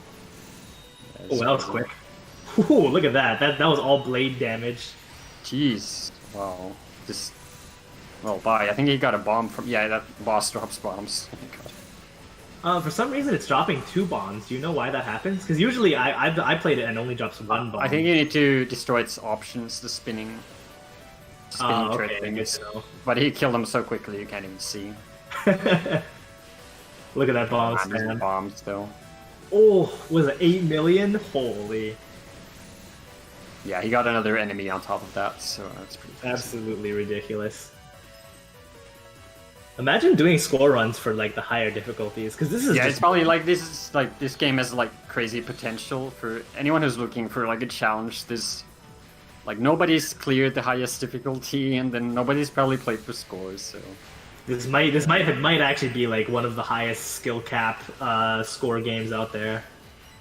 Yeah, there's a lot to enjoy here, but it's interesting. You haven't seen him use delayed for a while. That stage. Instead he's focusing, I guess, on the chain, because when you use those hypers, they drop your chain a bit. So he wants to bank on something. Oh yeah, this mid boss is cool. He's spinning lasers. Wow, his damage output is so high. It's crazy. Yeah. Keep killing these bosses. Really impressive. Oh, he didn't bomb that one. Oh yeah, he doesn't have any more lives to sacrifice. Luckily, he knows he's not gonna die because auto bomb is turned on. Yeah. There's still one extend in the last stage, so we might use some bombs there. So we don't need to be worried at all until he is legitimately at no lives and no bombs. Yep. Jamers, you should try Pandemonium. It is ridiculous. I tried it and I couldn't get past like stage 1. I keep telling Jamers to play it, but he says it's too crazy. And I told Bananamatic to play it, and he's like, why is the TLB 10 minutes? Yeah. I don't know, man. Well, you don't have to play the TLB to play the game, luckily. Yeah, there's definitely like you don't need to go for max rank Pandemonium unless you're like really, really good. So yeah, look at his score now. Oh, like 13 billion. That's really ridiculous. And he's gonna activate Ethereal again and overkill a bunch. Oh, he got hit. Oh, that's too bad. Though I wonder, maybe some of these hits are intentional. I'm not sure. They look kind of weird. Maybe there's something going on. Either way, auto bomb exists in this game at least up until hard mode. So yeah, no, that was ethereal, so it didn't even like kill him. Cost a bomb. Yeah. Oh, yeah, this pattern is funky. Score. Yeah, anti-gravity bullets, really wacky.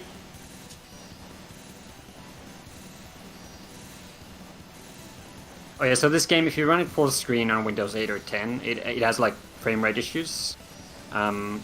At least on a lot of systems, but I found kind of a fix for that. So if anyone's having like trouble running this at 60 FPS, then I can link that.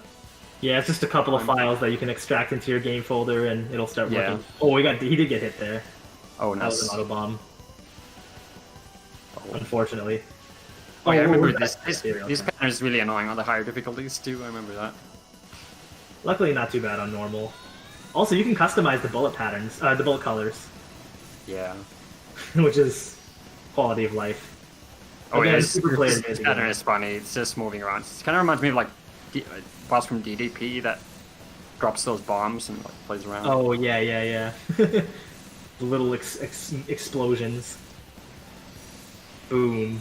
More overkill. He's gonna phase in and out of existence on this pattern.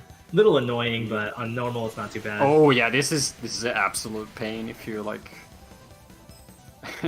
if you're fighting for your life. Then it's annoying when you can't even hit the boss, but there he's destroyed it completely. And here comes the last stage. Yeah. Up into space. Outer space. Alright, so he's no death, maybe like 1 or 2 auto bombs. There will be a 1-up on this stage, but it's pretty late. Yeah. It's kind of interesting, like, it kind of looks like the game's rank has gone up, but it can't have, so it's kind of... yeah, so if you score high enough, you get the option to go to higher rank, but it makes the game a lot harder. Yeah. But it also unlocks TLBs. And some of them are very, very difficult, even on normal. Yeah, I think Yakamino has videos of some of them, like Elm Order, etc. Yeah, normal at max rank. Yakamino, I think he plays that too. And yeah, it looks crazy hard, like harder than the higher difficulties without increasing the ranks. Again, if you're at rank 0, the game will just end after the boss on this stage. So it's not too bad. Yeah. I remember that last boss reminds me of Espeluda a bit. One of those games. Yeah. This game has elements from a lot of other games like Espeluda. One of them, like the delayed, is from Espeluda. Yeah. But it also has a lot of creative. I mean, the whole overkill system is not really something we've ever seen before. I don't think either. I like the overkill and the ethereal hyper. I think that's my favorite part. Is just having this crazy offensive hyper, but it makes the enemies go crazy too. It's like the opposite of Kakusei, kind of. Like spawning extra enemies. Well, it's like Kakusei, except when you run out of those jewels. Yeah. Right? No, I need to remember to look at my phone and chat. Bullet Hell looks dull for the most part. Unfortunate. Wait until you see. Yeah, I mean this mode is pretty tame in terms of bullet patterns. You can check out some of the higher difficulties. It's like insane. I mean, this is only there are 6 difficulties too. That's really surprising. Yeah. Very uncommon to see a game with so many difficulties. I don't think the developer has cleared Pandemonium, to be honest. If he's getting Edge 1 on hard. Like... No, he definitely hasn't. He probably hasn't even cleared Nightmare without continuing. Yeah. Yeah, I mean, there was some interview with Ikeda from Cave, and they were like, it was some shmup where they were like, we balanced it so we just barely can't clear the game. Like, the developers can't clear it, and they ship it. Sounds like every Cave shmup, honestly. Yeah, it's kind of clever though. It's like, okay, this seems doable, so ship it. The Pandemonium mode of this does not seem very true. No, it's definitely not. Except for that one guy who did it. Yeah, but he double KO'd with like a over 10-minute TLB fight. That's terrible. Like, imagine fighting Hibachi for 10 minutes and you both die at the same time. It's probably even harder than Hibachi. It's probably more like Aki from Mushi Ultra. Yeah. Something like that. Either way, this is also a very long stage. Yeah, this is definitely like Daifukatsu stage, like influenced by Daifukatsu stage 5, which is where Cave was like, okay, let's make the last stage half of the game. The last stage is two stages and a trench coat. Mm. But yeah, it is a very long stage. But and the weird thing is that because of the fact that Yakamino doesn't have access to his bombs as much because he just ran out of lives, he won't be able to score as much on this stage as with the other stages. I think it's gonna get a 1-up and then sacrifice it immediately. yeah, but that's still very late in the stage. I think it might be this mid boss. I think it's I think it's this that will drop to 1-up. If I remember right. There's a lot like the mid boss in Cave games. Not yet. There's more. They did give him one bomb. Yeah, okay. It's later. Raid, go up and slash that.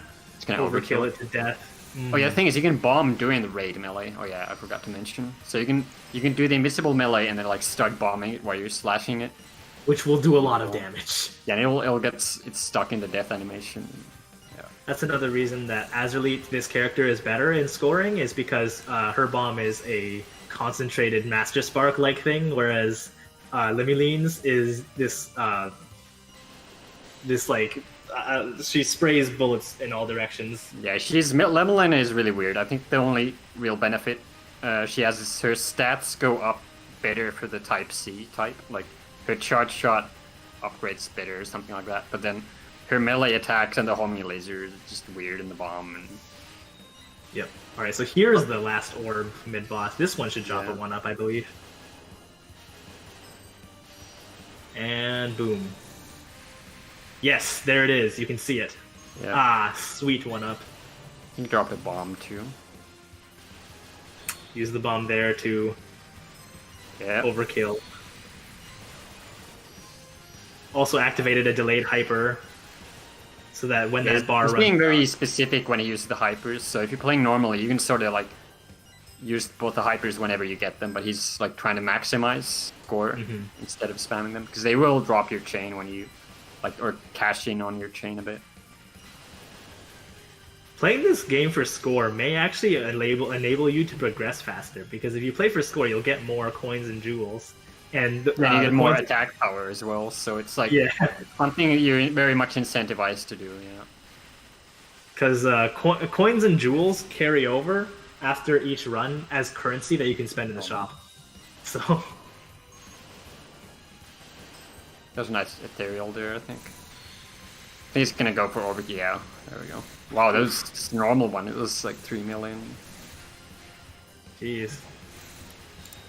Wait, the developer on this is working on a sequel for a while, and he's posting progress on that, so that's cool.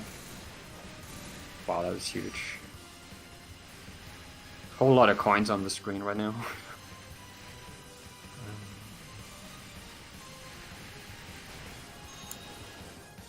Sorry, just typing a little bit. More overkilling. Oh, he did sacrifice his last life again. Need more overkill. Yeah. I wonder what the logic is on like scoring this last stage, because probably pretty complicated. Maybe he messed up on some part. He didn't. Okay, I think he used the bomb to power up now. Yeah, that's definitely what happened. So there's a delayed hyper on again. Killing these enemies will cancel. Oh, this is the laser wheel looking things. Whew. You can get huge numbers of jewels. Oh wow, what was that? That was crazy. That was a use of delayed there.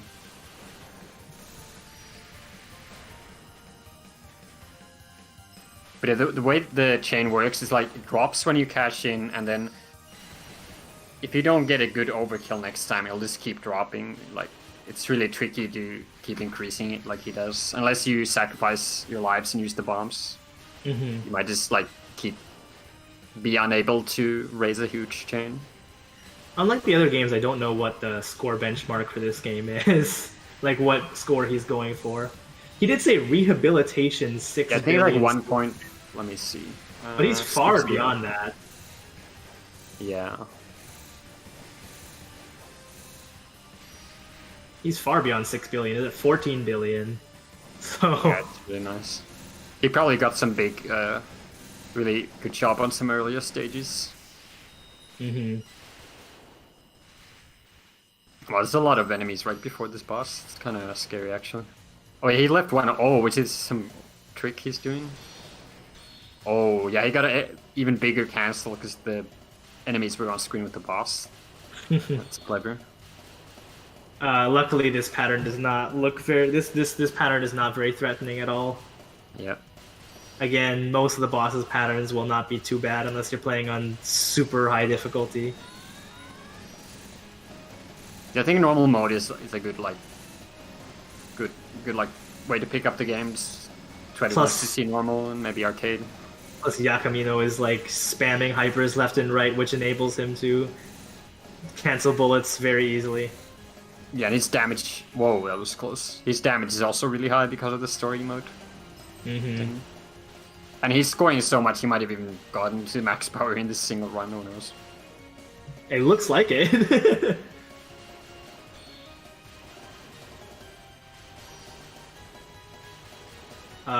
Yeah, well, this boss phase is pretty long, even though it's not going to take him that long to end it, but gives you a whole 2.5 minutes. This pattern is actually really annoying, even on normal, so... It's not like Ketsui, Yeah, very Ketsui inspired, you can tell.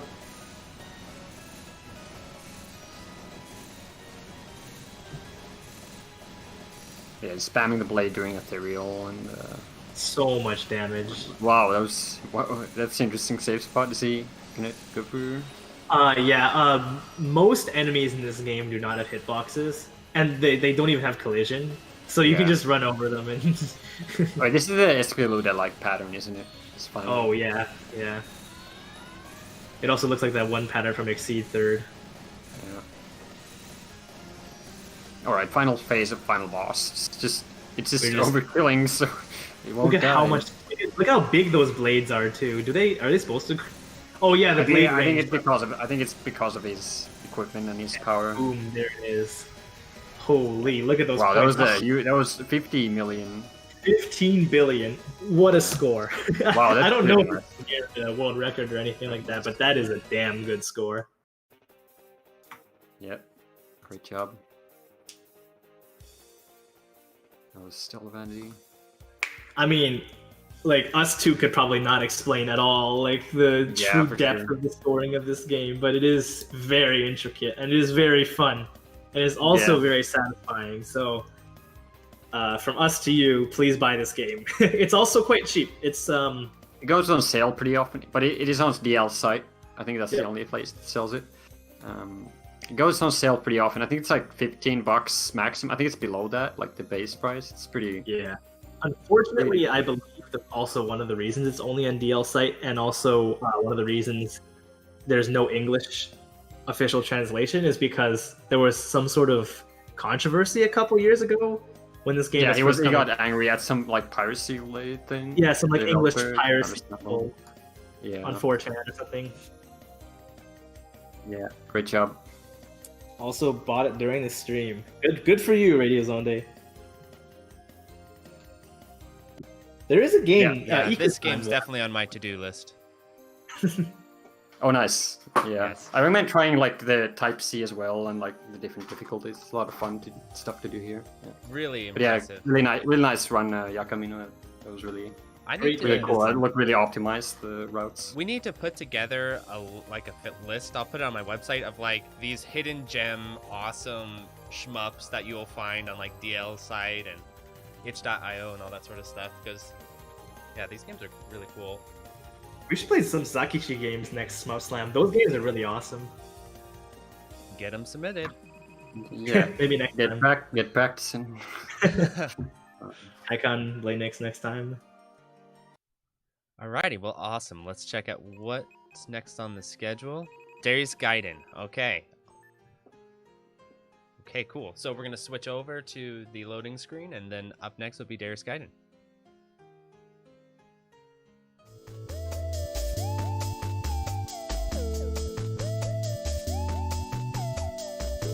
Okay, cool.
Cool. Hey.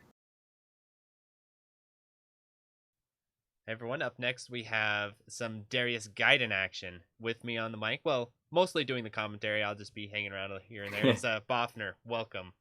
Hello, hello. I am indeed Bofner. And check out Bofner's YouTube channel, by the way. Super underrated. I love his videos. Check them out. I appreciate it. I've got a lot of Darius stuff. Yeah, Darius is one of my favorite series of all time. Actually, I think Darius Gaiden is probably my favorite video game of all time. So I'm super excited to be able to do this commentary for Alex and play it tomorrow also. Yeah, that'd be really cool. We got the double Darius Saturday and Sunday. So Alex actually sent me a thing to read out just to give him a good introduction. So if you don't mind, I'll go ahead and read that right now. Yeah, go ahead. And then we'll tell yeah. So I'm just reading his words verbatim here. I'm Alex Rushdie, most commonly known as Gojiguy, Twitter @Goji_guy, and I'm CEO and creative director at 13am Games, an indie studio in Toronto, Canada. I'd like to shout out to Sonia for supporting me in my shmup addiction. Darius rules and everyone should play this game. And I definitely agree with that last sentiment. Awesome. Okay, I'll tell them we're ready to roll. Yeah, also, so it looks I want to say shout outs to Alex too, because tomorrow when we're doing the game giveaways, he donated the other half. So I did today's game giveaways, and the ones we're getting tomorrow, he donated. So shout outs to him for that. Oh yeah, big shout out to him for that. That's awesome. So it looks like we're starting off right here in Zone A, which is where you always start when you play Darius Gaiden. Alex has grabbed a couple of power-ups already. So this is not going to be like your typical cave or any kind of bullet hell kind of shoot 'em up. This is a pretty 90s game. It's much more of things are shooting at you as opposed to you having to dodge patterns, although it does have a little bit of that as well. These first couple of power-ups that he's got, the red ones are going to be upgrading his firepower, the green ones are going to be upgrading his missiles, and the blue ones are going to be giving him a shield. The way that the green ones work is anytime that you get 3 of them, it's going to be upgrading your missiles, so just a single one won't be doing anything. Right here we're coming across the first of the captains of the game. The mid-bosses in Darius Gaiden are actually called captains, and so this first one, his name translates to Deep Sea Smelt. All of them are based off of actual fish, which is actually really cool. So it's kind of fun to look up the actual images of what the fish look like and compare them to how they're portrayed in the game. The way that these shield power-ups work is he's going to be able to upgrade his shield as the game goes on. If you look up in the top left-hand corner of the gameplay, you can see that there's like a green icon with a couple of yellow bars there. Once he gets that filled up, it's going to be bringing him up to a silver shield, and he'll have 4 hits instead of 3. So this is the first boss of the game. This is Golden Ogre. He is essentially the mascot for Darius Gaiden. He's on pretty much all of the cover art and the posters and stuff for the game, except for the American Saturn box art, which is just like a weird spaceship. He's not particularly challenging, but you can tell that the developers put a ton of effort into making him because he's got all these crazy different frames of animation. And so he's, honestly, I think he's the perfect first boss for this kind of game. And so right now we're looking at what really makes Darius Gaiden one of the unique games, among shoot-'em-ups anyway, and that's that you get to choose the path that you're doing. So there's 28 different stages in total, but any single run that you do of Darius Gaiden is only going to have 7 runs. And so right now, after you get through Zone A, you get to choose either Zone B or C next. My personal preference is to go for Zone B, but Alex here prefers to go Route C. So it's really cool that you can kind of customize the route that you're doing, and all of the zones are pretty much not identical, the opposite of identical. They're all really different from each other. There's only maybe 2 or 3 repeats throughout all 28 stages, which is super cool. So this captain, he can be a little tricky to capture if you don't know what you're doing, especially if he rises up to the top. But Alex seems to have got it no problem. It looks like he's not really firing all that much. The captains, when you mind control them, they'll go onto your side. The reason that there's not that much, he's not shooting out that many bullets right now, is actually a side effect of the turbo fire. So when people play Darius Gaiden, especially for high scores and stuff, it is very normal for people to use the turbo fire. even though it's not necessarily default, at least when you play it on Saturn or something. It's been like that since the game came out, though. Like, even arcade machines in Japan were fitted with a turbo fire button, so it's very much a normal thing. And if you look at all the high score videos on the Switch or PS4, all the replays, they all have turbo fire enabled. And so here we're coming up against King Fossil. King Fossil has a quick kill you can use, but it involves using a bomb, and I believe Alex is not going to be going for it right now. King Fossil has some pretty tricky patterns for a second stage boss, which is why I personally don't like to go for him. But it's mostly because of these yellow scales that sort of flake off of him, because you can't destroy them and they kind of come out randomly. And once he gets into this second phase, it can be really tricky too, because then you have these missiles coming at you. But Alex is clearly well practiced and makes short work of him, actually. One more thing that I wanted to talk about real fast before I forget is the way that the weapon upgrades work. The starting weapon, those blue spheres that we're shooting out at the beginning, those are actually the strongest weapon in the game. So getting weapon upgrades in this game is kind of you really have to know what you're doing, because sometimes when you upgrade, it's more like a stepping stone to a better upgrade as opposed to actually an objectively better one. So the lasers will pass through enemies, but the blue shots will actually be dealing more damage. And this wave shot that he has right now, the green, is the least powerful of them all, but it will also phase through objects and buildings and stuff. So it becomes more useful later on. But if you noticed, probably 20 seconds ago, he missed one of the red power-ups. And that was actually on purpose, because if he were to collect all of the red power-ups on this stage, he would actually have a lower DPS when he gets to the final boss. Because by the time he finishes this stage, he's going to have a single wave power-up with the two blue shots as well. So he's going to be getting just one more power-up by the end of this stage. That captain that we just saw was, when you translate his name, is Crested Big Scale. He's actually one of the more difficult bosses, mini-bosses to capture, at least if you're playing the game like on default settings without turbo fire, because his shot patterns kind of go all over the place, and it can be really hard not only to just survive getting through him, but getting the capture is particularly tricky. So the boss coming up on this stage, actually I think he just grabbed a 1-up, which is going to be important obviously for getting a 1cc, but at the end of the game, all of the 1-ups, all the extra ships that you have in stock, they count towards a huge bonus. So here we've got Electric Fan, and shout out to Zuntata, which is the Taito's like in-house band. They made an incredible soundtrack for this game, and Electric Fan's theme is one of my favorites. And so here we're going to see how important point blanking can be when you're trying to defeat a boss quickly, because the way that those missile power-ups come out of your ship, it's just much more effective to be right on top of the enemy, because you can only have a certain number of them out at once, and by point blanking them, obviously you can just get tons of them and deal a ton of damage really fast, especially when the turbo fire is working.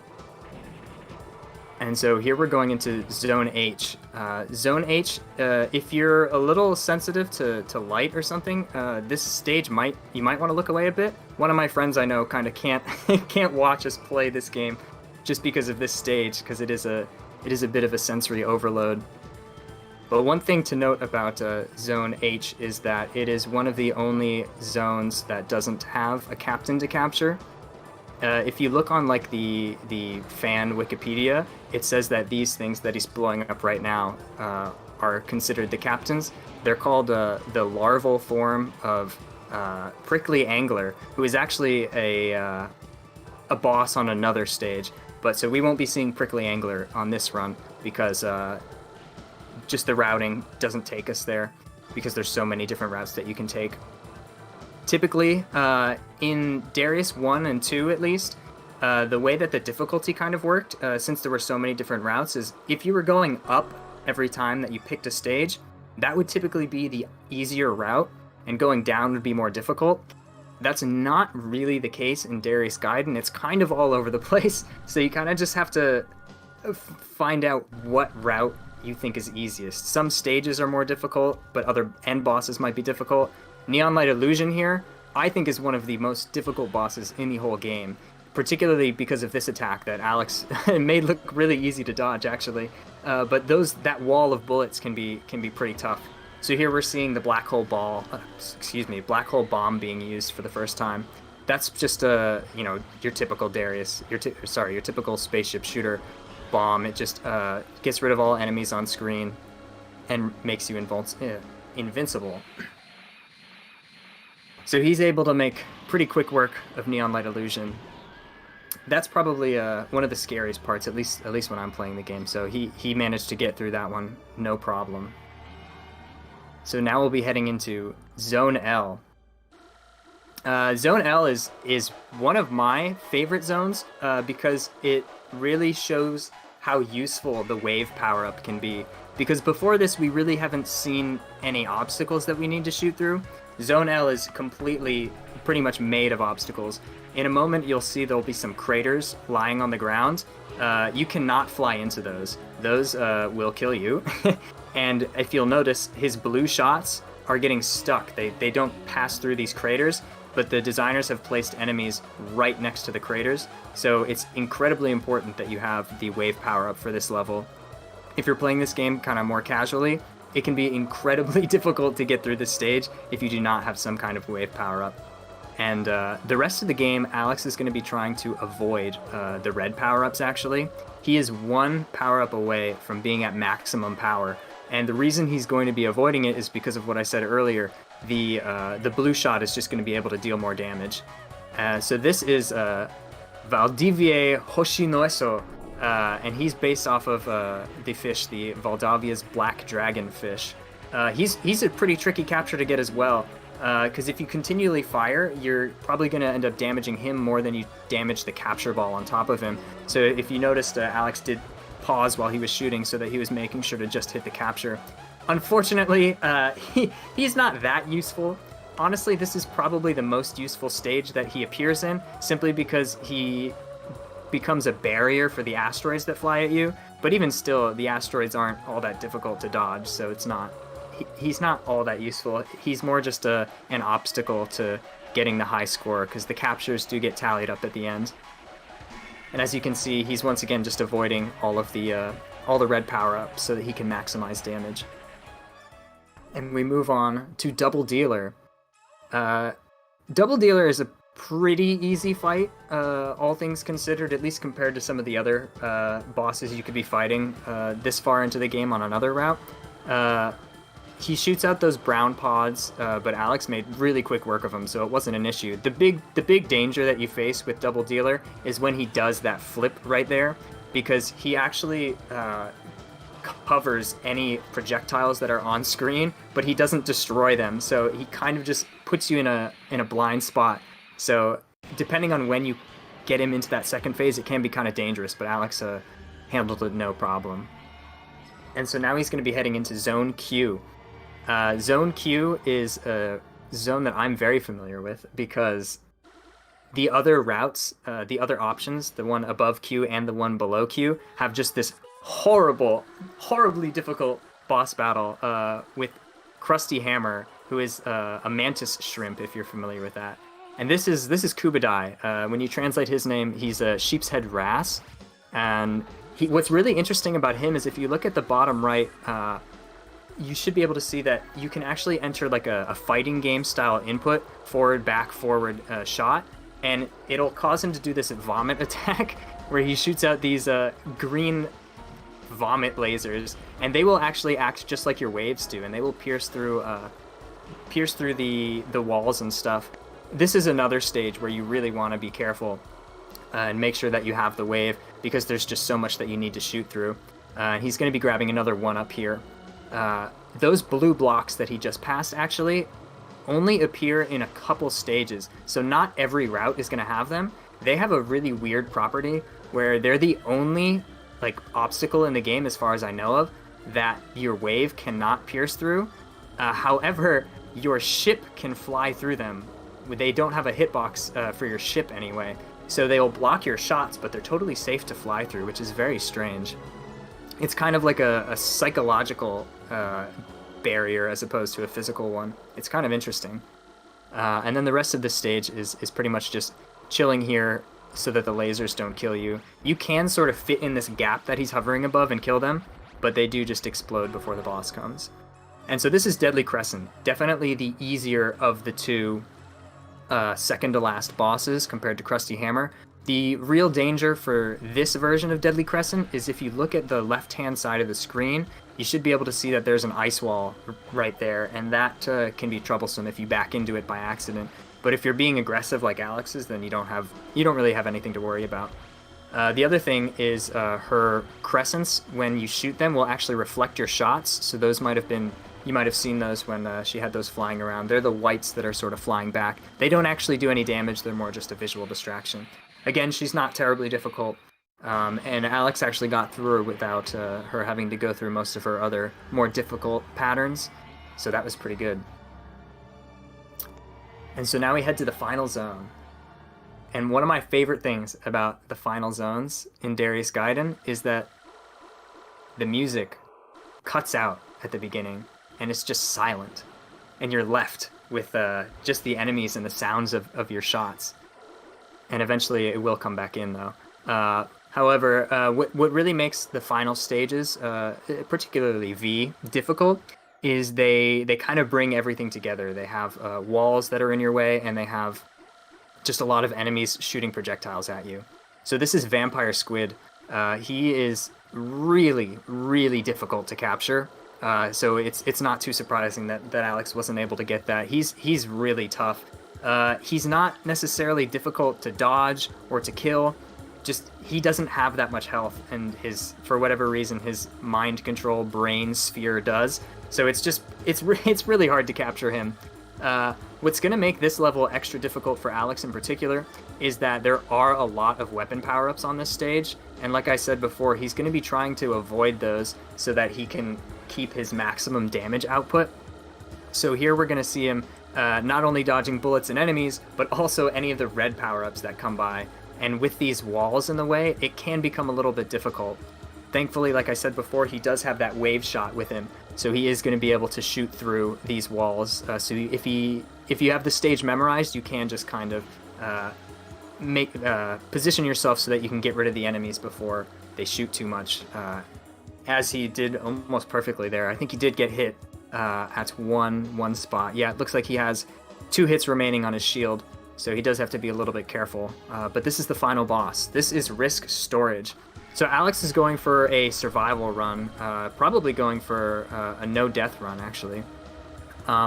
If you were to be going for score, Risk Storage is a really interesting boss to fight for it, because if you look at his ribcage and his tail, they're all made up of parts that you can destroy. And so if you were to try and milk Risk Storage, it can take a really long time because of that, having to try and destroy all of them. But since Alex isn't really going for that, it's not too much to worry about. The big thing that he has to worry about is that tail, because it does it's really unpredictable, and it fires projectiles at you. Risk Storage is only able to take damage when his mouth is open, and I think he's going to start doing some of the more difficult attacks to dodge, like this one, where these sort of silver pieces of metal are just going to be flying around as he shoots out these giant balls of energy. So not too surprising that he had to dodge there. Unfortunate that he had to get hit there, but with this attack going, it should be pretty much game over now. Yeah, so that was really good. That was a really good run. And as you'll see, when the score gets tallied up at the end, you get massive points for those 1-ups. And it looks like Alex actually just said that was his personal best. So that's actually incredible. Wow. Congratulations on that. And then this is just the ending. I would read it, but I ran out of time to read it now, so I can't do it. It goes by really fast. That was great. That was a really good run. Great commentary too. I was sitting there learning about like all the different parts of the game and stuff. I was like, whoa, this is great. I played this game a few times. That's awesome. Well, also make sure everyone you check out his run tomorrow. He'll be playing Darius Gaiden as well, and check out his YouTube channel, Bofner. Yeah, my run tomorrow, I actually routed it based off of Alex's so that I could have as few similar stages as possible. So it's actually going to be a completely different run, which is going to be pretty fun, I think. That's great. Alrighty, well, with that, we're gonna head into the last run for the day, which is Pearl playing Touhou 1. And all I know is that this is gonna be some kind of experience, so expect something. I'm not sure. I'm not in the know of what it's gonna be, but I hear it's gonna be something pretty interesting. So let's I'm excited. You can't leave before watching this. All right, everyone, we're switching over. See ya.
Bomberman.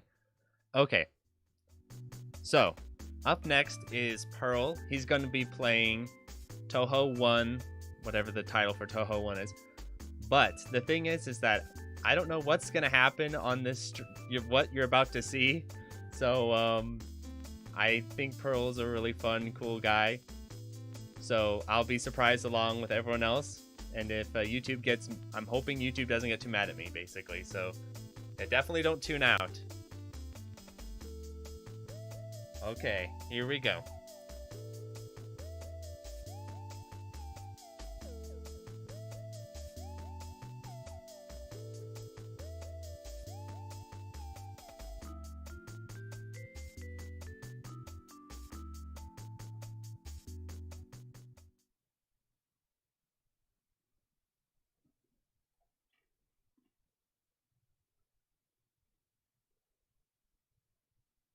I think we're good. Yep, it's live.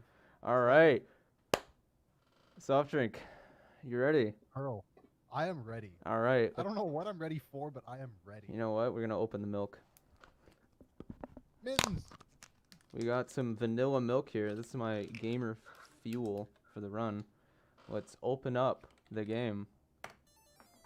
We're playing a patched ROM, so it's not flashy every 10 seconds. I like that the start of the patched ROM is the screen flashing with all those spreads.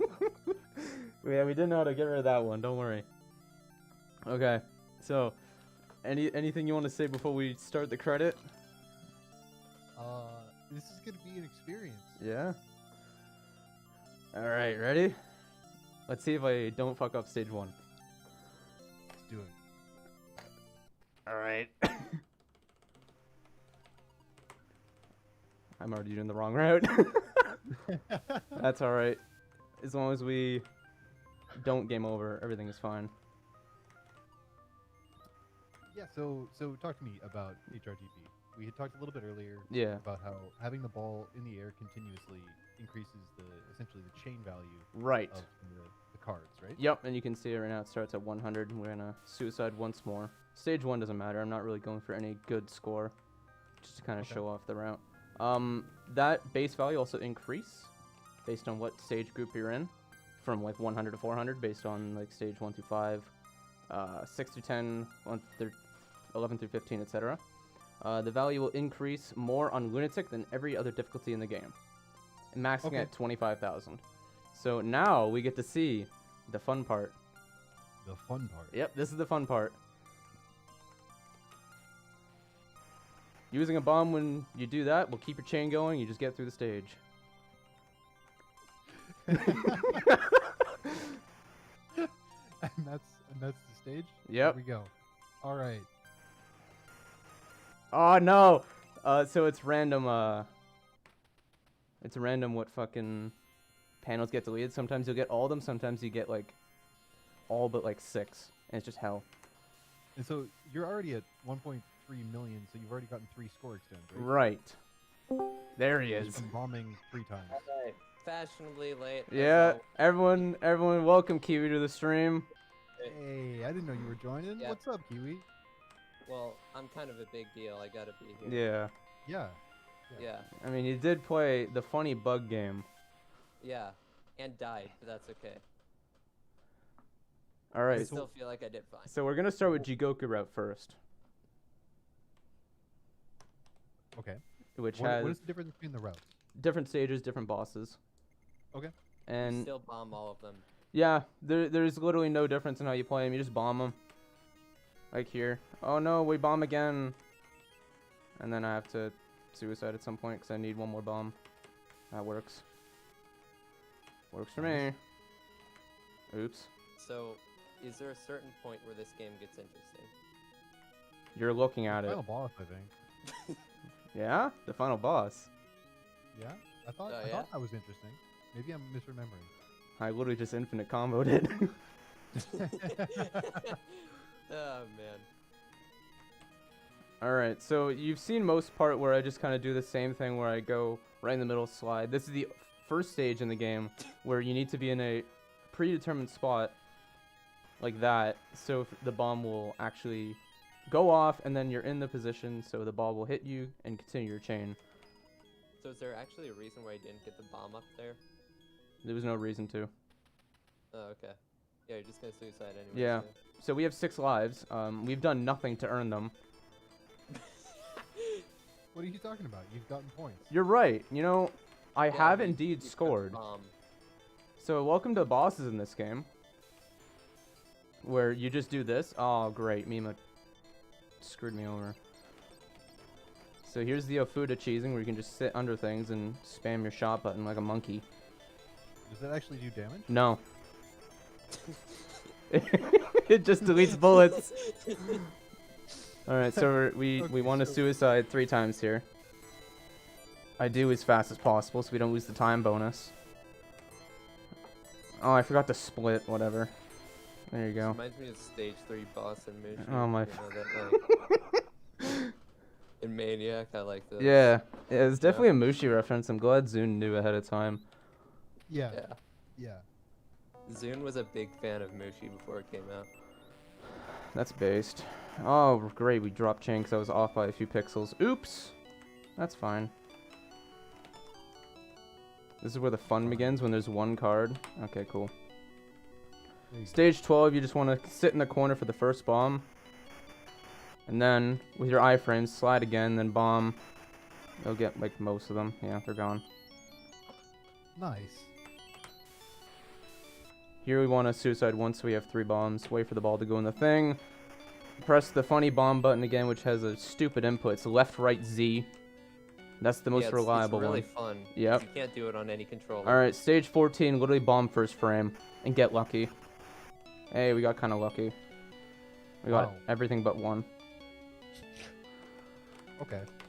Oops. I like your lives up there. You're Thanks. already back to max. Alright, so here's the only part in the game where I might die. Where I might have any sort of trouble. It's the boss everyone complains about. The boss that everyone says is impossible. It's Kukuri. And the coin. The coin. Yep, she's hard for 4 hits. And that's it. That's all she's hard for. Oops. Oh no. Yeah, she's hard for 4 hits. This is her hardest pattern. And that's it. Now she's easy. Alright. Remember how we had all those lives? And remember how we died a few times? That's good, because it literally does not matter that we died. Because we need to have 5 bombs anyway. This is a really good game. You know, I'm glad you think so. Ignore the fact I have 1 life left. We might actually get to show off the bombs in this game and how they damage bosses. But that wouldn't be fun. Oh, yeah? We don't want to show it off. Oh, okay. Yeah. We're doing a bit slow. Just because I'm a bitch. There's one pattern of original mode. So... I'm still a big fan of this, like, dropkick slide. Oh, yeah. Remu animation. It's good. Yeah. So Yeah, there we he was go. a big fan of Crash Bandicoot. We didn't get to use any bombs on that boss, thank God. Alright, so here's a fun position. You want to hold both directions before the stage starts. And you can just kind of do that. Great, we got really bad RNG for score, so we're not even going to go for it. You got really There's bad your RNG ball. for score, but you instantly cleared the stage with 1 bomb. Yes, because I didn't get any of the items. We haven't went over the items yet, have we? I don't think we have. Nope. That's fine. We're on stage 17. That's fine, bro. you know? Let's try to get the So- ball in there. No, Are we gonna go over them? maybe. We can go over them in the next stage. Okay. Alright, let's see if I can actually get it stuck. Come on! Is it gonna work? Yes, okay, so there is a I don't know exactly how it works. It's somewhat predetermined, somewhat random. I'm gonna take a drink of my milk. Vanilla. So these cards can drop P balls, right? And their values go from like 1,000, 2,000, 3,000, etc. up to 65,000. It's like metal chaining in a way. If you drop 1 of them, you lose like everything. So it's let's see if we get lucky. Nope. 2 of them spawned on the bottom. Great. I love it. Man, I'm far behind. So we have 1 bomb. That's not good. So we need to get the ball unstuck. Easier said than done. We're gonna hopefully die. Oh, why is it going over here? That's good. Oh, there we go. Now it's over. Yeah. Now it got out. Thank God. Well, let's actually put effort into it. Alright, here's the fun stage. We start with a bomb. There's 100 chain in this stage. So we just bomb twice at the start. It doesn't really matter. Okay. And there we go. Done. Done that stage. Nice split. Did you get 3 stocks from that stage?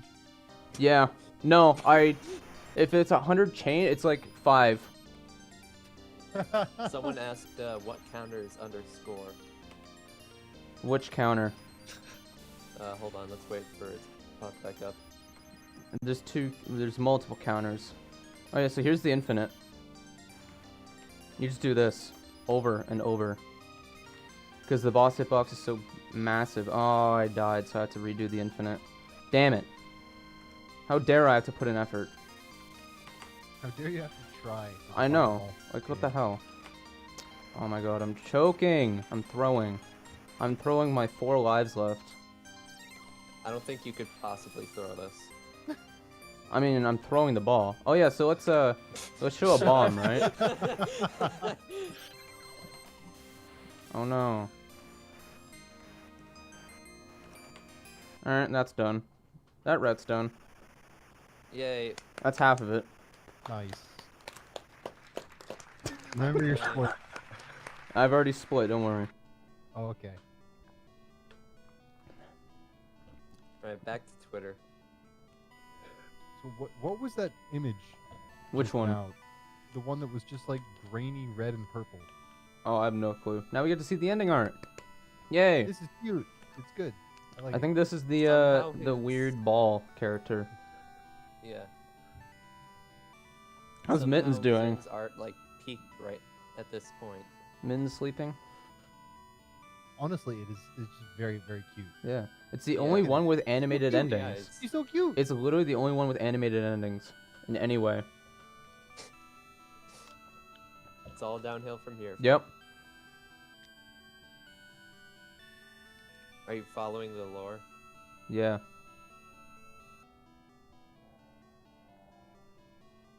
Yeah, I love that ending, Eye Candy. I love when she dies. What? Yeah, Reimu gets crucified and set on fire in the bad ending. Whoa there. Yeah, it's funny. Yeah, pay attention. It's on the test. Sir, yes, sir.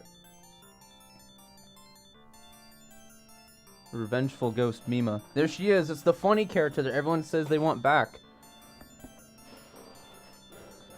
Alright, so what should I have as my initials for the game? What should I put for the score screen?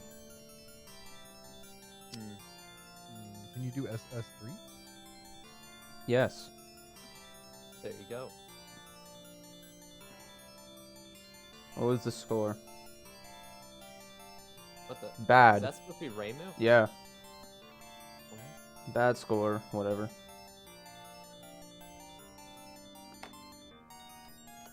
Okay.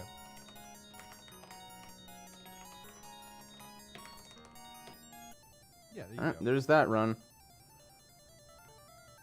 Matsu, that's really funny. Wait, didn't the score at the point where you saved end up being like way larger than the score on the leaderboard? Yeah, because it rolls.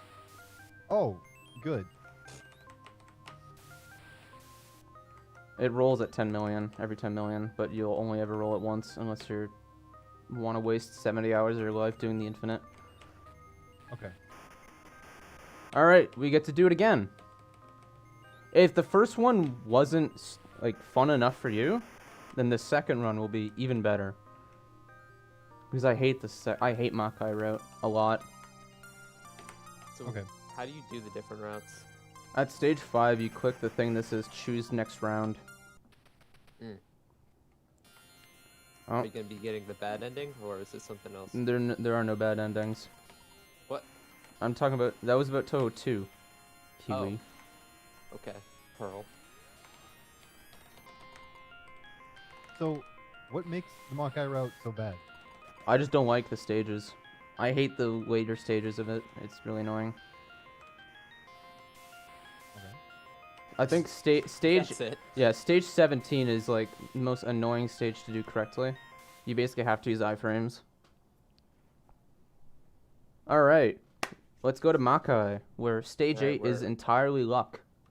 We're Yay. halfway to Bowser in the Dark World. Yeah, I can't wait till we get there.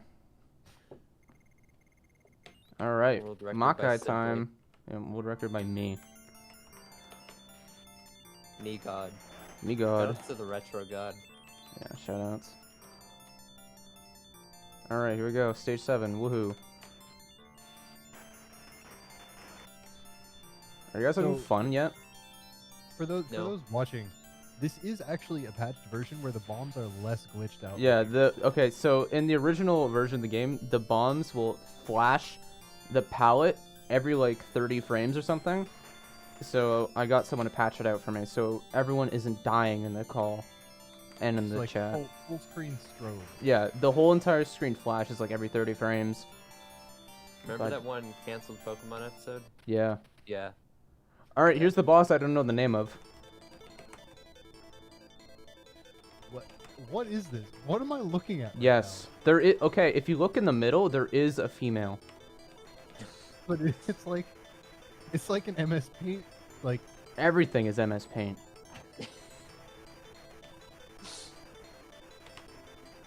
all right. It's got angry eyes. I Yeah, guess that's what basically. matters. It's mad. Mad Ball. Oh no. Where's 9 when you need him? 9 appreciated that. Yeah. Ah, we didn't get the funny. No funny? Okay, we got the funny hit. What is the funny? Hitting it during the green phase. Why So this that is funny? because it's hard to hit it. Oh, okay. So for survival, this was actually a pretty good boss fight, but I need to actually suicide now. I can take a drink of my milk now. Basically, you're doing too well, is what you're saying? Yes. Yeah, he's gotta calm down. Okay, I gotta calm down the gaming. Will this run in the Sega Master System? I don't know. Can you put it on there? Try that. 5 Evil Eyes. Thank you, Jamers. But I don't know the name now. Alright. Makai stage 11. You do the same thing again. Oh, great. The fucking corner one again. Oh. That's hell. That looks fun. Yeah, because I forgot to mention this actually. I don't know how I forgot, but in Lunatic and Lunatic only, every card you destroy will shoot a suicide bullet aimed directly at you. So you can imagine how fun that bottom one is. Oh yeah. Well, We basically just have to get it last. Like that.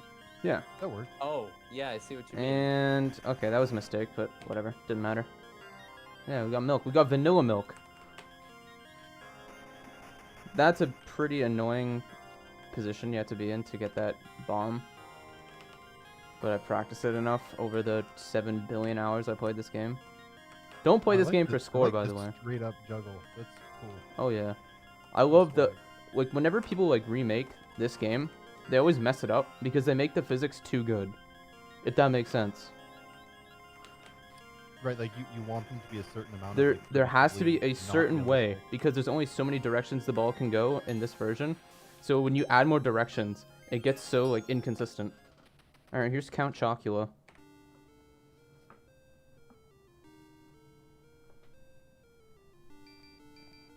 Yay. You're supposed to split after you beat him. No.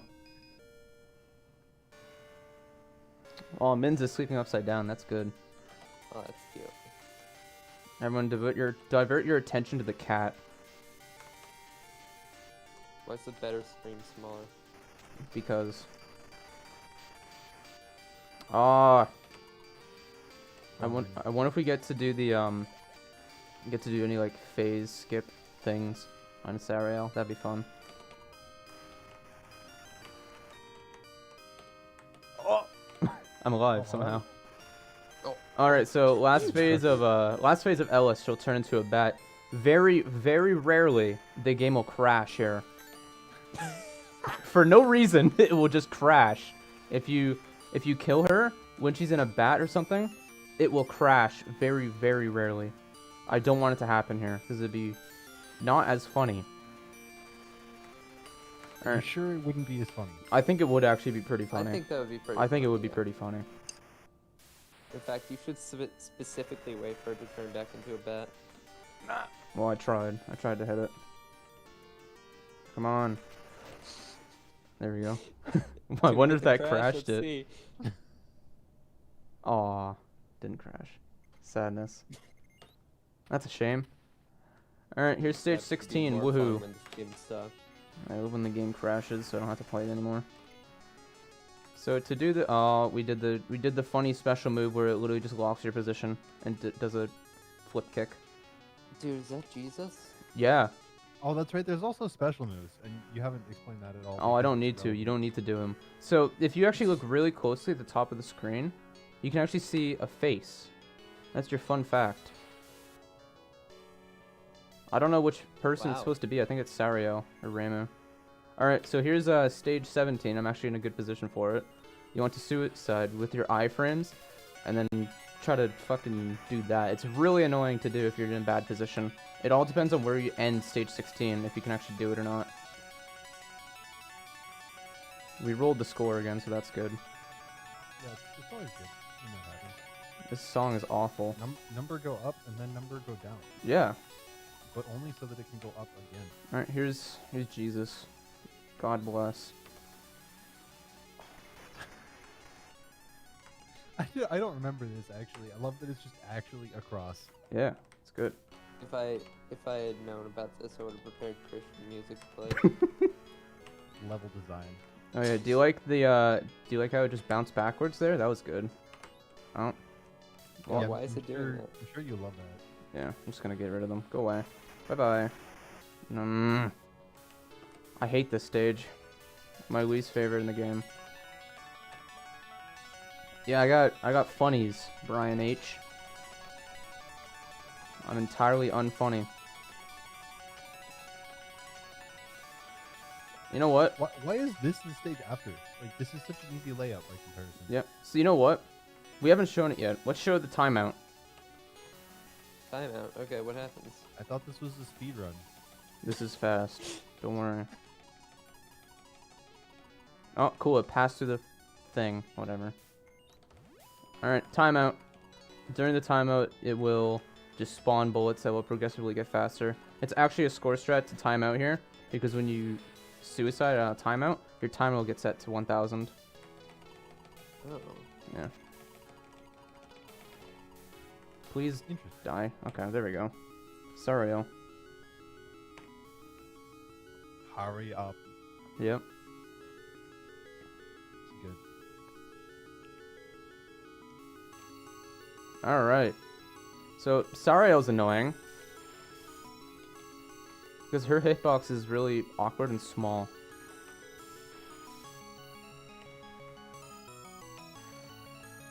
So as a counterpoint to the previous, like, this is the final boss of this route, right? Right. Yeah, so the other one just has Finally. a huge hitbox, but here there's like a small. Because this one looks like it would be a much bigger hitbox. Yeah.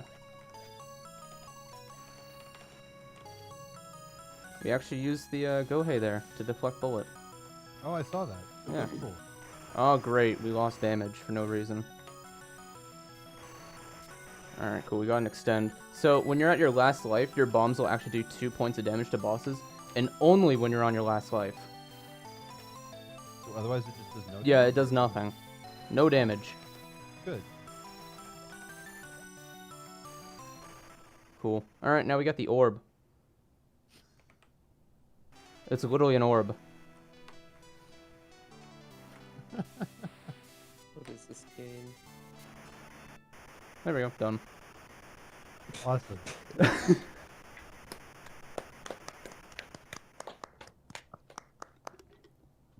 Orb. Yeah, TLB, very, very hard. Alright, so if you look at the splits, we have a few more splits to go through. We're going to show some unused stages. Alright. And we're going to Unused show... stages Yep. for you to bomb through. I will at least show them. And we'll also show a garbage data stage, because that's also fun. I need to remember what stage it is. Is it the one that you sent me a picture of? Yeah. One of Did them at you least. take a picture of the settings? Yes. Okay, good. Sending is still cute. Ah. So you're telling me she doesn't get crucified here? No, but she gets a wish fairy. Oh. I think Makaira has a better ending. She's actually a small fairy.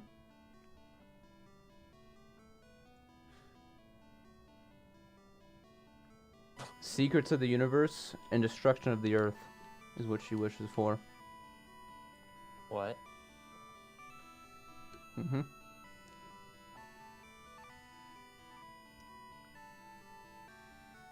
I think that's pretty relatable. Yeah. Honestly. Whatever you say. We got 17 minutes. I think it's good enough time to show everything. Yeah.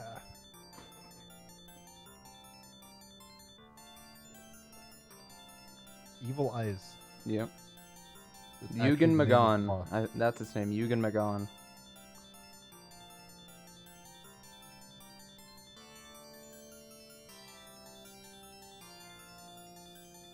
Man.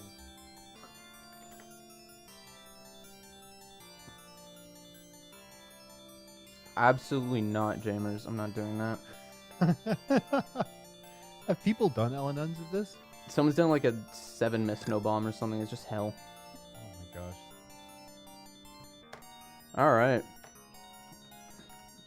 So we already did SS3, so I'm gonna do my traditional name entry. There we go. Okay, so let's show some unused stages. Alright. So, to show some unused stages, we have to boot the game in debug mode.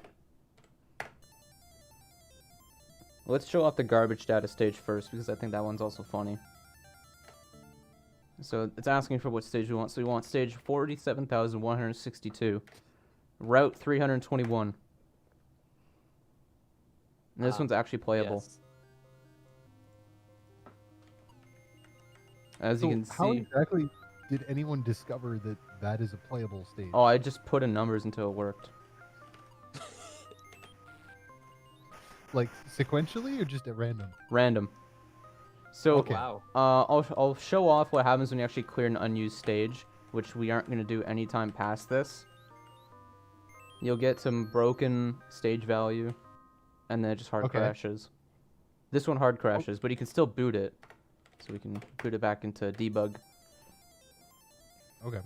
Alright, That's so kinda cool, actually. So let's show stage 21 on Route 0. This is an actual stage. No music. And no background, huh? Yeah, no background, broken color palette. Oh wow, yeah, everything's green. Yep. Wild. So I'll I like show the random seed.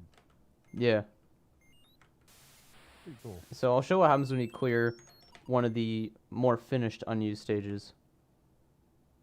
That's what happens. So we have to reboot the game. Oh, so just like get stuck in a loop? Yeah, it gets stuck in an infinite loop, trying to start the next Ah. stage. Okay. All right. So I won't play the rest of them except for a very special one. I'll just show them and then quit out. Just because it would take too long and I have to reboot the emulator every time. So stage 22, Route 0. So this one's pretty cool. There's a lot of combo you can get here. Oh yeah, okay. Yeah.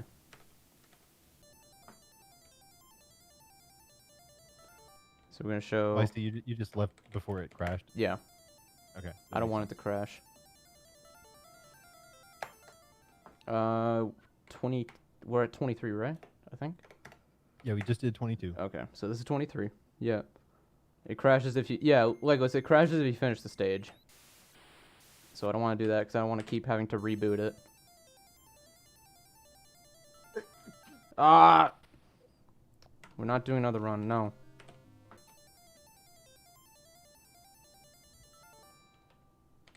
Game D.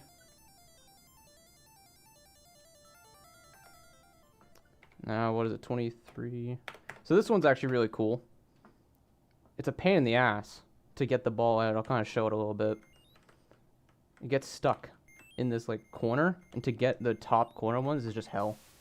Oh, yeah, okay. So that one's fun. Alright, so we're going to show the final one.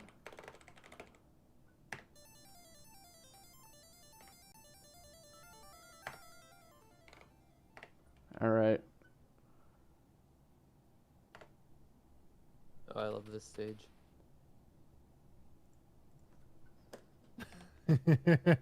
All right. Welcome to my Black Tiger speedrun. Yeah, as you can probably see, Zoom included a lot of gimmick mechanics for this specific Yeah. stage of the game. It's a bit Plus, weird, turn honestly. off the players. This entire segment was scrapped from the finished product. Yeah, it's a bit strange. Yeah, it's really quite impressive how different. Yeah. Like. Oh It's crazy, man. no! No. Okay, this is fine actually. Nice. Shut Nice. up! Shut up! Shut up! That's fine. We don't need health at all. So, those of you that know Black Tiger, it's a pretty good game. So, actually, I don't know why there's no sound. Hold up. I can just wait here. Alright, that's good. There we go. That's better. So, on bosses, what you can do is actually hit them. You'll hit them and then they'll start moving as soon as they take their first hit, or as they're about to take their first hit. Like that. I need to turn that down more. So this is the Gargoyle. Gargoyle 2 is pretty annoying. He does 3 damage per hit, which means I only have 2 hits. You can crouch under him. In the international version of the Black Tiger, international version of Black Tiger, you have a really small crouch hitbox, and I'm using that to my advantage here. Slide hitbox was made pretty small. Yeah. Just like Mushi, right? Yeah. Oh, that's a good point. Yeah. So, yeah, we got the wrong warp. We wrong warp into a different game entirely. Glad we could do that. It's a pretty hard trick. Bowser in the Dark World. Yeah, we're about to get to Bowser in the Dark World. We'll do the Bowser throws once the Gargoyle goes away. Alright. Alright, sick. Nice. Alright, so we get to stage 8 now. And what's our armor gonna be? Okay, 2. Okay, this should be okay. We're fine. Yeah. There might be slight-ish issues, but you know, we'll try. Those snakes will poison you. What poison does is it removes the knives that you use. The knives are like most of your damage in this game. For survival and speedrun, you want to just run through that section. Nothing will hit you. You'll get hit a little bit, but you won't die from the rocks. Rocks will instant kill you if they land on you. Alright, let's go do the last boss. I must have missed all the plants. There were 2 plants, Kiwi. You missed them. Alright, so here's the last boss, the Black Dragon. Oh man, really impressive observation from Legolas here. The old man is actually Rinosuke. Shit. Wow. That's crazy, man. Dude, the lore, it Real makes sense. Good work. I didn't even put that together. Alright, so you can literally just crouch under most enemies in this game, because in the international version, your hitbox is so small when crouching. There is a single part of this boss that can hit you when crouching. It is the absolute tip of its wing, the spike of its wing. That's the only place it can hit you.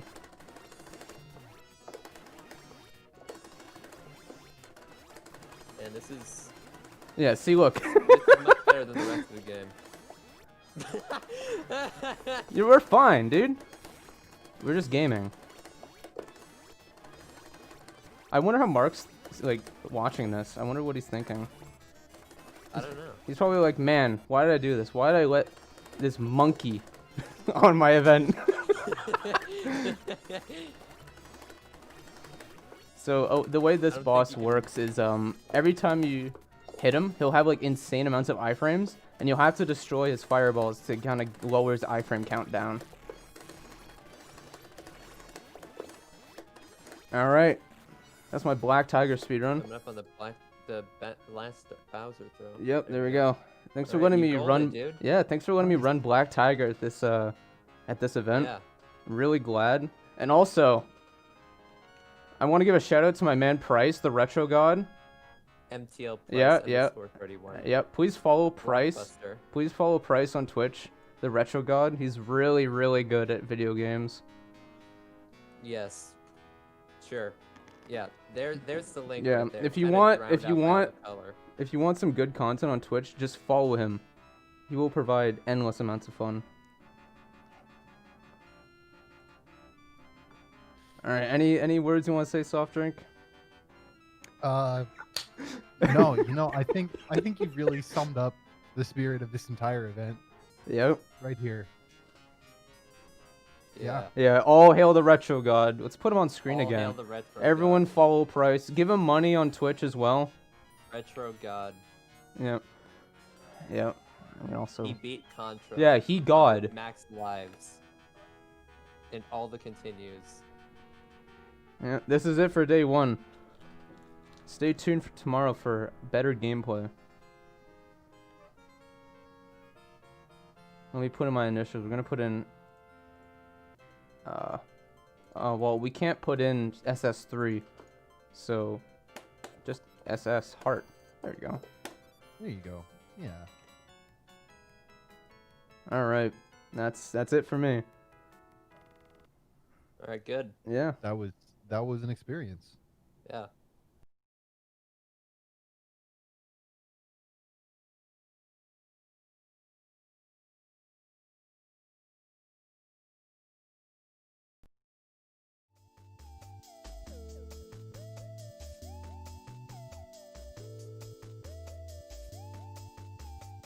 All right, everyone. I hope you all enjoyed that.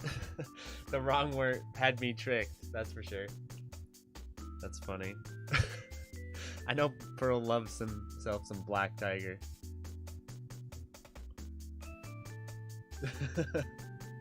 That was quite a setup to sneak some Black Tiger into the event. You probably could have played it if he asked, but maybe it was more fun that way. So anyway, before we close it out, I want to, well, okay, people are leaving, so maybe I'll save it for tomorrow. Anyway, I was going to do one more shmup trailer, but it looks like people are peacing out, so don't want to do that to, you know, poor Dev who's, you know, at the end there. So I'll just play the trailer along with the other ones tomorrow. So everyone, make sure to tune in tomorrow. It's an hour earlier than it was today because time zones. So yes, Shmup Slam 2, day 2's coming up. Let me go ahead and read off the schedule real quick for those that are curious. Oh crap, I'm playing tomorrow again. Forgot about that. Okay, so we're starting off with Dodonpachi, DFK, Aura to All, with HSM and Daring Spino. These guys are DFK legends, so this will be a really good way to start the day. Then Sorcerer Striker with Neon Antoine. That's a really cool game. Dekoromi shooting. I'm sorry, I can't pronounce it. With Eero. Eero's an MVP. He's been in every single Shmup Slam. Him and Kiwi, I think. The both of them, and then myself, have been in all the Shmup Slams. Then Touhou 12, Lunatic, No Bomb, ZPS. Dodonpachi Range by yours truly. Darius Gaiden, Bofner. Remember, he was the person on commentary. I have no idea how to pronounce this. Aiku-san! Lunatic, 50 quadrillion score. That'll be real impressive. Gray's Counter. Ilvino? Ilvo? I don't know. I can't pronounce some of these games' names. Blue Revolver. Little bit of a chat. Probably will end up eating up just because of things running late. Super XYX. Maho Daisukuzen. So Sorcerer Striker, but Shippu version. I'll be interested to check that out. And then Radigy Swag, and then maybe something at the end. You'll never know. Thanks so much for tuning in, everyone. It was really fun. Hope you all enjoyed. Yeah, thanks for everyone. This year, this had at least Saturday we had great viewership. Around 260 average. That's rock solid for shmup events for sure. So yes, I'm yeah, I don't know how to pronounce some of these games then. Mecha Ritz Steel Rando. Okay, cool. Yeah, thanks for tuning in, everyone, and thanks to everyone for commentating and playing. It's not over yet though, so we'll save the real goodbyes for tomorrow. So wake up. You can be crazy like me and wake up super early and sit down for 8 hours of shmups or however long this has been. All right, adios. I'm quitting while I'm ahead.